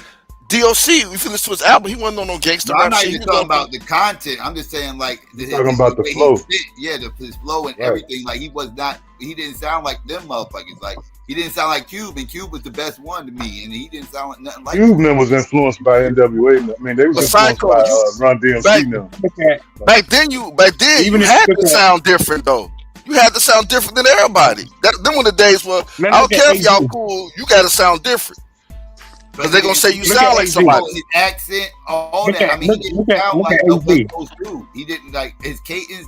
Like he didn't sound like a West Coast dude. Like if he wasn't in videos with Dre and NWA, I would have never known he was from the West Coast. Right. If he came out and he presented himself as something else and never had the Black Raiders hat and didn't have Dre and all that in the background and all that shit, I wouldn't have known he was from the West Coast. I give you that, but I wouldn't know he was from. I wouldn't say directly he was from the East Coast just because he came out with that. Because when he came out, no, nobody sounded like that. When he came out with Funky Enough, hybrid. That's why I'm calling him a hybrid. Hybrid from what? He wasn't sound like the East Coast. No, a I wasn't no hybrid. big He fan just of had Funky Enough like anyway. you just said. He was I was something more of a nobody fan had of the heard formula. before. So he blended all the styles together and made his shit. And that's what he was, a hybrid. There has been no one like him since him. Think about that. Nah, it was. And he had that fast. He knew how to twist too. He could I tongue put like twist. this: when he came out, I didn't know where he was from, but I couldn't say he from East Coast. Now I'll tell you, like let's say DOS Effects. Even they came out with some different shit that blew everybody's mind. You dig what I'm saying? But they still had that East Coast flavor. When they came out with that shit, motherfucker were like, God damn. Had that West Coast But Black, you gotta remember though. Black, you gotta remember it wasn't. No, I give you that, Psycho. But you still couldn't say, okay, we didn't know where he came from until we seeing the video when he's and then actually in that song when he talking about Dr. Dre, that gave it away. You know what I mean? But his style about the was West Coast, right? Like they was like the LA Dream Team. Have you ever heard them? It sound like Houdini. It's like they didn't really like that. They was getting influenced like everybody else was from the East Coast. That's why you know what I'm saying? Like they didn't really have everybody's no influenced from the East Coast on that level because hip hop come from the East Coast. You know what I mean? So that's a given. But when I heard DOC, I didn't know where he came from until I heard him mention Dre in his song with that Funky Enough because nobody was rapping like that. The only person that was rapping close to that, and you could say he probably got that from was KRS-One because KRS-One was mixing in the reggae with his shit. Oh, that's what you're talking about. Now he was KRS-One was mixing the reggae. He was going back and forth with the reggae, hip hop, reggae stuff. But you know, that was the only one that was doing it, flipping it like that. No, Kool Moe D was flipping rhymes, man. If you go back to his old shit, I'm just talking about going back and forth with the reggae. I'm talking about going back and forth with the lyricism, mixing it with the reggae, going back and forth. Black, you making my point for me, dog. You saying what I was saying. Like, That's the East Coast thing. Mixing reggae with hip hop was the East Coast thing, though. I give you that. I give you that. I give you that. Made Yeah. him a hybrid. I said that. You ain't give it to me. I said the same fucking thing. No, but I'm saying like when I heard him, all I'm saying is when I heard him, I didn't know where he came from until he said Dre. He didn't sound. I got you. Because that whole flow, remember, that whole flow was kind of like, see, it sounded like it's just a Jamaican rapper, to be honest with you. And when you got the album, he you know, that was just one style on his album. He wasn't rapping like that throughout the whole album at all. That was the only song that he was rapping like that. That's it. In the it wasn't the only song, but it was his whole album. His whole album didn't sound like that. I agree. Man, DOC had multiple styles. Man. The formula was fire. The formula was fire. The grand finale. Yeah, he had a whole bunch of shit on there. His whole album was dope. That whole album was classic. Yeah. But yeah, if you look at AZ, right? Like AZ, some of AZ best songs had a slow tempo, like Life's a Bitch, Sugar Hill was a little fast, up tempo. Okay, he got the lyrics was kind of. I think he took that And song. when you look and at the one like, song he had on the firm, that more money, more murder, more homicide. You catch that body, nigga, better. You know what I'm saying? Some of those pop songs, man. Hey, Psycho, they love that shit more than we do, my nigga. Well, I mean, come on, man. I ain't never heard none of your shit. Most of the songs, they love that shit more than we do. I ain't never heard none of your shit. Man. Like I said, man, hip hop started on the East Coast, so yeah, we gon', you know what I'm saying. I was more to the East Coast. Some people went more to the West Coast because of the gangsterism. I'm gonna be real, you know what I mean. But I like lyricism, so even though you had that gangster flavor in there, I'm more into like lyric battle. So I was leaning more to the East Coast as far as battle rap. Trying to set it off, man. I ain't taking that bait, man. You know, don't say nothing bad about New York, man. No, but you know, but they y'all did start it, so yeah, we would listen to it. Yeah, come on, man. In the late '80s, '90s, most of the shit you gonna listen to from the East Coast. Why do all the New Yorkers hate Jordan though? That's what I be trying to figure out. They got a hate for Jordan. I don't know what it be, man. Man, because Jordan was dunking all over you. You know what I'm saying? What? New York motherfuckers hate Jordan. That's cat. That's cat. I be seeing them, man. They be like, bro. We was walking on them in the '90s, man. I thought y'all hated the '90s, man. Well, real quick. I got to debunk this real quick. They like Bernard King. Understand, Lou, you have to understand something. I live in Jersey, right? My whole life, raised in Jersey. I remember the whole Jordan era, his whole career, right? I've seen his whole career. I hate Michael Jordan, right? I never ran into a Chicago dude in my life until 2000 and something. And Jordan was retired. And so it's a reason why I hate Michael Jordan. It's because all these Negroes out here with Jordan fans. Like, Jordan fans Chicago, bro. Let me tell you. I promise you, it might have been more Jordan fans out here than in fucking Chicago. Let me tell you. Okay. It wasn't, man. Bruh, it was serious, bruh. I'm telling you. Listen, yo, they still argue about that shit on Facebook and saying we'll live nowhere near Chicago. It was disgusting, bruh. Everybody. I bet y'all got all types of. It was like the cow bitches, like. No matter where you go, you can find a cow bitch fan in this country. I don't give a fuck where you go in this country. You're gonna find a cow bitch fan, right? I don't give a fuck where you at. Yeah, like, you could be out in Maine somewhere. You're gonna find a cow bitch fan. You go out to Oregon, you're gonna find a cow bitch fan. You go down in motherfucking Idaho, you're gonna find a cow bitch fan. There's nowhere you're gonna go on the planet you ain't gonna find. That's how Jordan fans was. I don't give a fuck where you went. You was gonna find a Jordan fan. I don't give a fuck. Jordan fans was not isolated in Chicago. Trust me when I tell you. Right. It was love, Psycho. You know how love. You know how love it was to be a preteen to teen 3 times a week, go home and watch Jordan shit on motherfuckers because you got, you know what I'm saying, you watch some local games and shit. It was love, man. They started liking them. I mean, they liked him up until he won championships. When he started winning championships, that's when they started hating on him and shit. Oh, I know. It's when the league started babying him and carrying him and shit. You know what it was? Lou, it's when Pippen dunked on Ewing and shit with his nuts all in his mouth and stepped all around him and shit. I actually love that play. Niggas back. Charles Smith missed that layup. Starks got them niggas back. I'm not even a Knicks fan. I'm a Nets fan, so that didn't bother me none. Shit. Starks did here get a mean dunk on Horace Grant, and Jordan was in the background. I saw that though. You can't jump at I'm that. a Knicks fan. Fuck it. But that shit though. I don't remember that shit. All I know is he You don't remember John Starks dunking on Jordan and Grant? It was really Grant, but Jordan was in the pit. We went past Jordan. Nah, man. Jordan was in the air. He was in the air. He remembered Jordan, bro. But he directly yoked on Horace Grant. He remember that shit. I remember that shit. But I remember him dunking on you too. Come on, is there ever gonna be a dunk that's nastier than that dunk, man? Black remember that shit too. I like Jordan's dunk better than Pippen's because he went baseline on 3 niggas and yoked on the whole team. I like Stark shit better than all of them. Nah, that was a nice one though. But I'm just talking about a straight one-on-one dunk. Well, how Pippen dunked on, you know what I'm saying? He leaned in on him. You wouldn't jump chest to chest. It was crazy. But that dunk Jordan got, the one they showed in Boomerang, when Eddie Murphy was trying to get at Vince Robert Carter probably got the coldest dunk of all time when he dunked on that 7-footer, when he jumped over the 7-footer in the Olympics. I think Vince Carter probably got that was like the coldest shit ever. That was insane. Vince a bad motherfucker. That was insane. This verse is crazy. Yeah. This motherfucker jumped over a fucking 7-footer. At first, I thought I was seeing things. I was like, he didn't jump over him. Did he? Maybe my man moved to the side or something.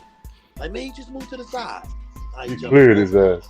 He almost knocked Kevin Garnett. Hey, though, look, though, y'all New York fans, y'all ain't gonna like this, but y'all ain't gonna like this, but Mark Jackson did get dunked on by a white boy, nasty, by Tom Chambers. Oh, you thought Tom Chambers jumped over his. Then they jumped over his head. He had his knee in his throat. That was. Oh, I can't forget about Shaq. When Shaq dunked on, who was that? Sean Bradley? Or who was that? And he threw the ball at Shaq. When Shaq dunked on him and pushed him in the crowd. Dudley. Damn, that was Dudley. That was Chris Dudley, yeah. Yeah, that was Dudley. That's right. Yeah, that was Dudley. That was harsh, bro. Nigga Shaq. That nigga Shaq pushed that nigga and walked away like, hey, yo, that was the illest shit ever, bro. One of the illest shit. That's who they changed the rules for. That's who the NBA changed the rules for, Shaq. Who had better handles, Penny or Tim? You said they changed the rules? How did they change the rules for Shaq? Yeah, they stopped calling offensive foul. They just let him just drop his shoulder every time. They wasn't doing that at first, man. You don't remember that, Psycho? Nah, I remember them motherfuckers calling that. Man, bro. Shaq was at first, like Shaq first, I'd say like 8 years.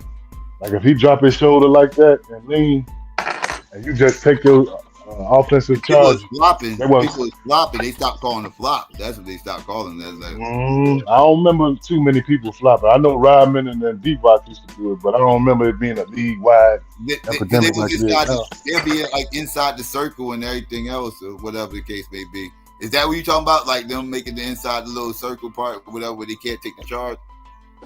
No, I ain't talking about that. I'm talking about Shaq dropping his shoulder every time, and they not saying shit, man.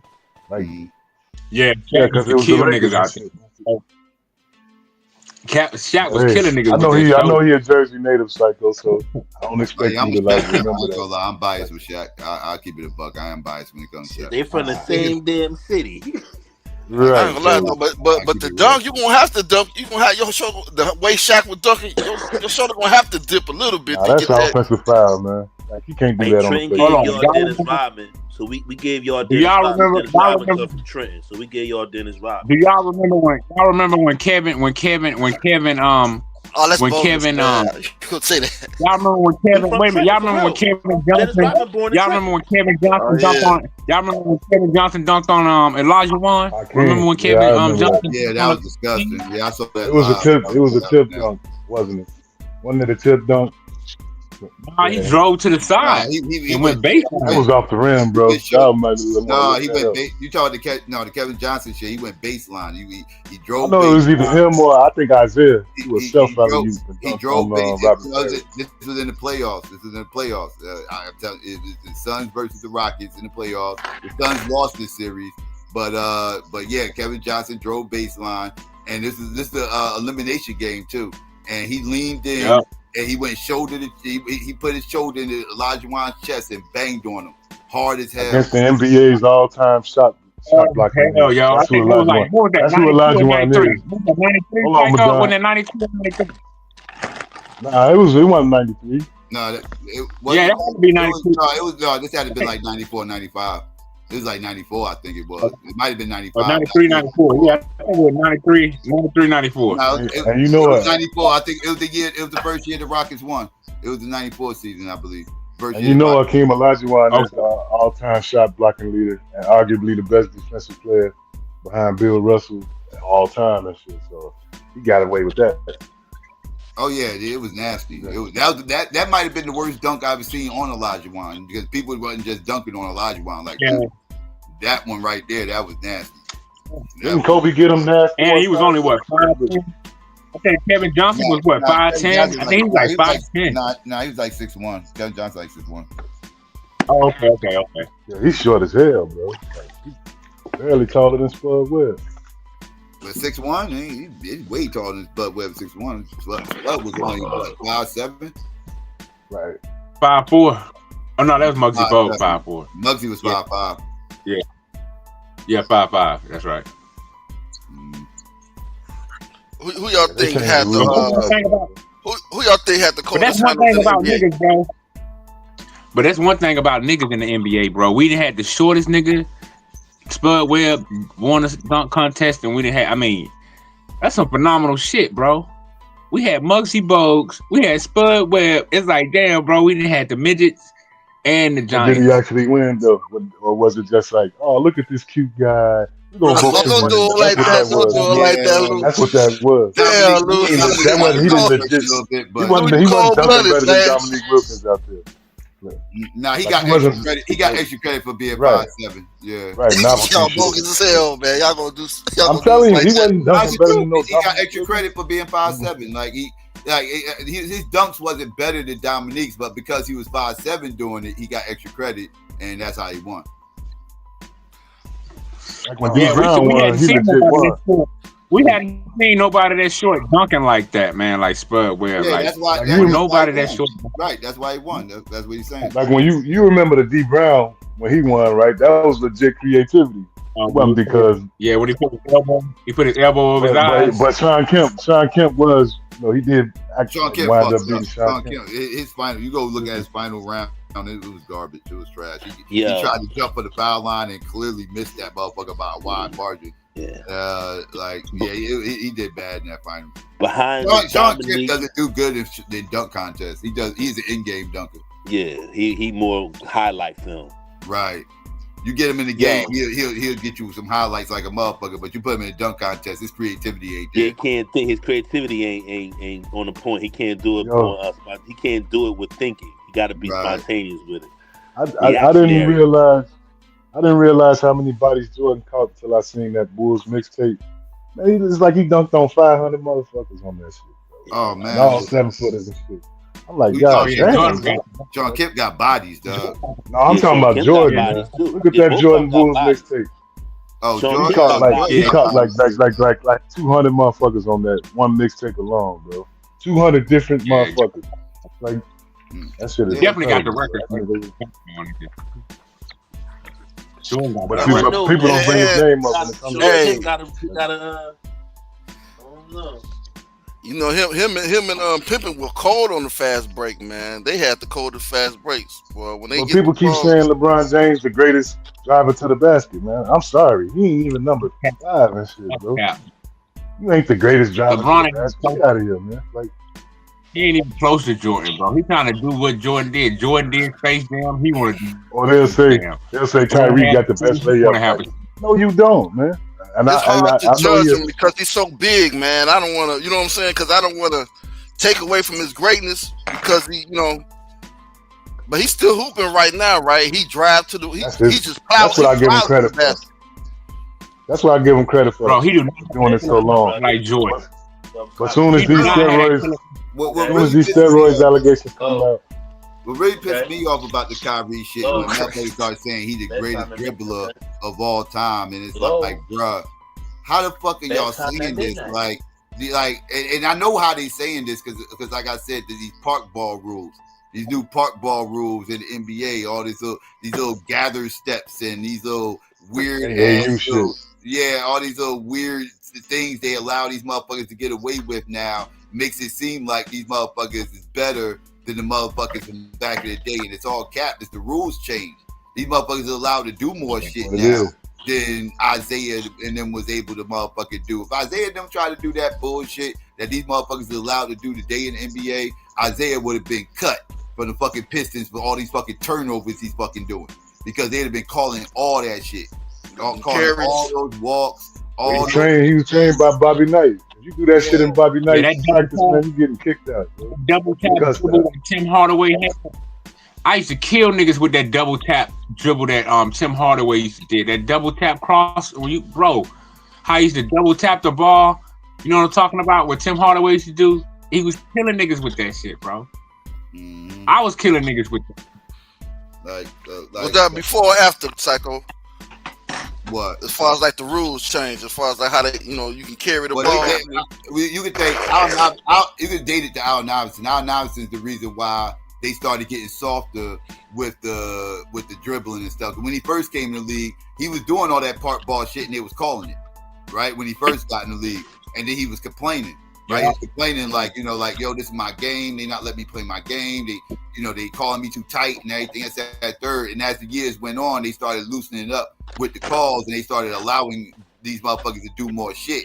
And as time now, they doing all this and one park ball shit that motherfuckers was never allowed to do before. Now this shit is legal, and they doing it in the games, and everybody's like, oh my God, I never seen that in the NBA before. He's the greatest dribbler of all time. Like, wait, what? Like, what are you talking about? Like, nobody's ever done that before. You never seen them motherfuckers do that before until this motherfucker. Like, that's because the rules changed, motherfucker. Like, what are we talking about? Like, that shit be driving me nuts. Hearing motherfuckers praise Kyrie as the greatest ball handler of all time. What has he done that Isaiah has never done? That shit always fuck me up. Like, show me what the fuck he's done that Isaiah can't do. Can't nobody show me.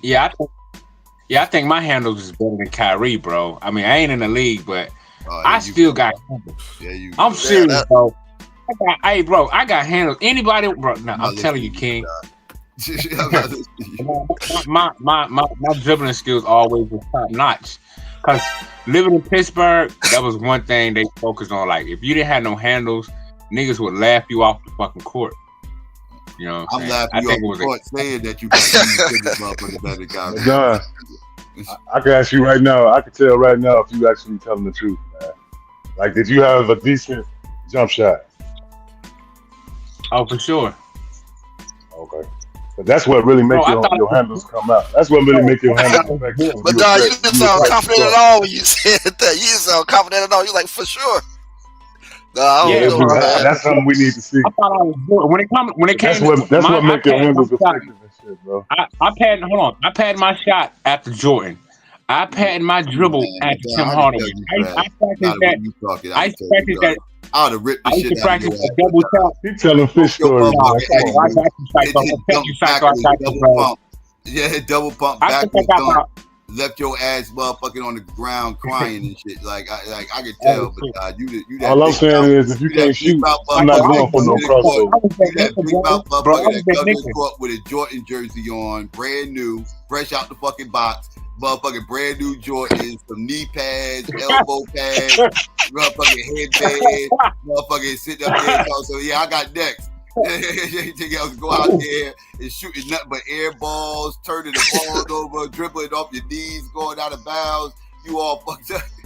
You that motherfucker, I can tell. I padded my jump shot. I padded my jump shot after Jordan. I padded my dribble skills after Tim Hardaway. I used to practice that double tap crossover. I practiced that every day, bro. My handles are still nice. I be rocking young niggas. Shoot, I'm not going for your crossover, bro. I probably got over 800 pair of ankles in my pocket, bro. Snapping ankles, man. You snapping ankles on the court. I mean, we call it how many ankles you. At the end of the day, when I was growing up in middle school in Pittsburgh, we used to count how many ankles you had in your pockets. Like, if you broke 5 niggas' ankles that day, you had 5 pair of ankles in your pockets. You know, I mean, I used to average about 10 a day. You couldn't get above the rim, my guy? You couldn't get above the rim? Oh, yeah, I was dunking that. Oh, I can show you pictures. I was dunking at 5'9". I was the first nigga in my school dunking at 5'9", my nigga, in regulation. I love to see this. You had some crazy. Yeah, man. I used to take my workout regimen after XyayX because XyayX grew up not far from me. So I used to, when it comes to jumping, running, catching bricks, that's why jumping over. That's why I don't tell hoop stories, man. We were jumping over head. Anybody from the South know hedge bushes. We used to jump over hedge bushes, and I think that's where a lot of my athleticism came from. Yeah, all the phenoms do be coming from the South. I ain't gonna even lie. Like Bo Jacksons and Jordan and people like that. That's phenoms in the game. They come from rural areas. We used to run on rocks. When I was growing up, we ran on red dirt and rocks barefooted, my nigga. You know what I'm saying? But yeah, I still got hooped. This nigga been a You ain't about to get me into telling no fish stories. I grew up, it was number dirt roads in the 80s in Alabama. When I grew up in the 80s in Alabama, it was number dirt roads, red dirt, and humid heat. You know what I'm saying? That's it. Been a slave of all American basketball. Yeah, we played in the dust. Yeah, we played in the dust where every pair of socks you had, you didn't have to throw them away because the red clay had to turn them red from hooping in the dust. Wait a minute, you playing in socks in the dirt? That's terrible, man. Nah, like what happens is when you play on the red dirt, right? When you play in the red dirt in the South, every time you bounce the ball or kick your feet, the red dust go into your socks. Okay, I got you. Yeah. Yeah, I played on a dirt court before down south and shit, busting my cousins them ass paws on a dirt court. That was different, but yeah. Yeah, them with the days, man. Them with the days. I think that's what helped my handles too. And when I got in the 9th grade, I ordered those jump soles, not the ones that's already made with the thing. That's what helped me too. I ordered the jump soles, the one you put your shoe in. Yeah, that shit don't work, man. That shit worked like a Mexican. Nigga, that shit worked like a Mexican, bro. You gotta get on that lift machine, bro. You better get on that lift machine. Them jump soles, bro. Every day after school, I used to run around my neighborhood. I was a crazy nigga growing up in school. I used to wear my jump soles to school. Niggas like, what the fuck this nigga got on his feet? I'm walking to class, every class. Bro, them jump soles help, bro. I ain't gonna lie, bro. They keep that shit work like a Mexican. I bullshit you. What about those shoes that like they keep your heel from touching the ground? Like they keep you on your tippy toes? I didn't have those. That was a form of jump soles. I didn't have those. I had the ones you put your shoe in, it fit your shoe, and you had the 2 scraps on the top and the scraps where you scrapping on the bottom. I used to hoop in them. I used to be hooping them in gym. I had guys so used to them. I was schooling niggas in the jump soles. I know if you're hooping just off this one question, man. What do y'all do when you go in a gym and there's too much dust on the floor? Shit, we sweep that motherfucker. See that Psycho? Psycho know what happens. What's the culture from hoopers when they play in dusty floors? Man, all I got is wipe your shoe. Wipe your shoe. Wipe the bottom of your shoe. You're doing it all day too. All day long. I couldn't we had to sweep the floor. See, I'm talking about after you sweep the floor. That motherfucker still dusty. Nah, you gotta mop that motherfucker, dog. You gotta mop. If you don't mop the floor, it's still gonna be dusty. You can wipe your feet all day. So you can wipe them all day. You still gonna bring your own. Sound like you gotta mop the. We gotta mop the floor, wet mop the floor, and then let it dry. Then you can play on it regularly. Yeah, best way to do it is just. I wouldn't play if the floor was too dusty. If the floor was too dusty, just wipe your shoes with vinegar. That shit ain't coming back. Man, shit, I wasn't playing. Me and my nigga, bro, we wouldn't play. It was a couple of me and my homie.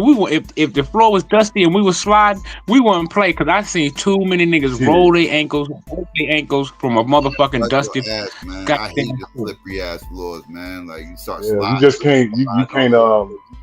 You can't be like coming to quick stops and shit like that. You just got your game. Got to be phone booth. You gotta have phone booth game. Comfortable driving to the basket and trying to jump and shit and slipping and you hurt yourself, man. Hey, I go back in the day. What you say, Chris? I used to dunk on Psycho. No, that never happened. Yeah, it did. Shit. Hell no, that wouldn't have happened. I should ride my motherfucking defense. That wouldn't happen. Psycho, you smashing old people, now, man. smashing people shit against the backboard. And I had hops too. I ain't got those hops now. You'll get me now though. That's why I wouldn't play you. You'll get it off on me now. Yeah, that's when I beat you, man. You don't always had long arms. I'll play you in a game of horse. I'll play you in a game of horse, but all that I might even play 1-on-1, no dunking. But I'll kick you. Nah, man, Psycho, I suck. Chris, I'm trash. Okay, all right. When I mean trash, the days are over. Yeah. I can't. I don't think Chris was. Chris, you sound like you probably weightlifted or threw the javelin or something. or you know. I did track and field and football, and I was good at tennis. That's what I ran track too, man. I used to run cross country in Pittsburgh. I ran cross country. I did the high jump. Niggas was hating because when I went back to Pittsburgh.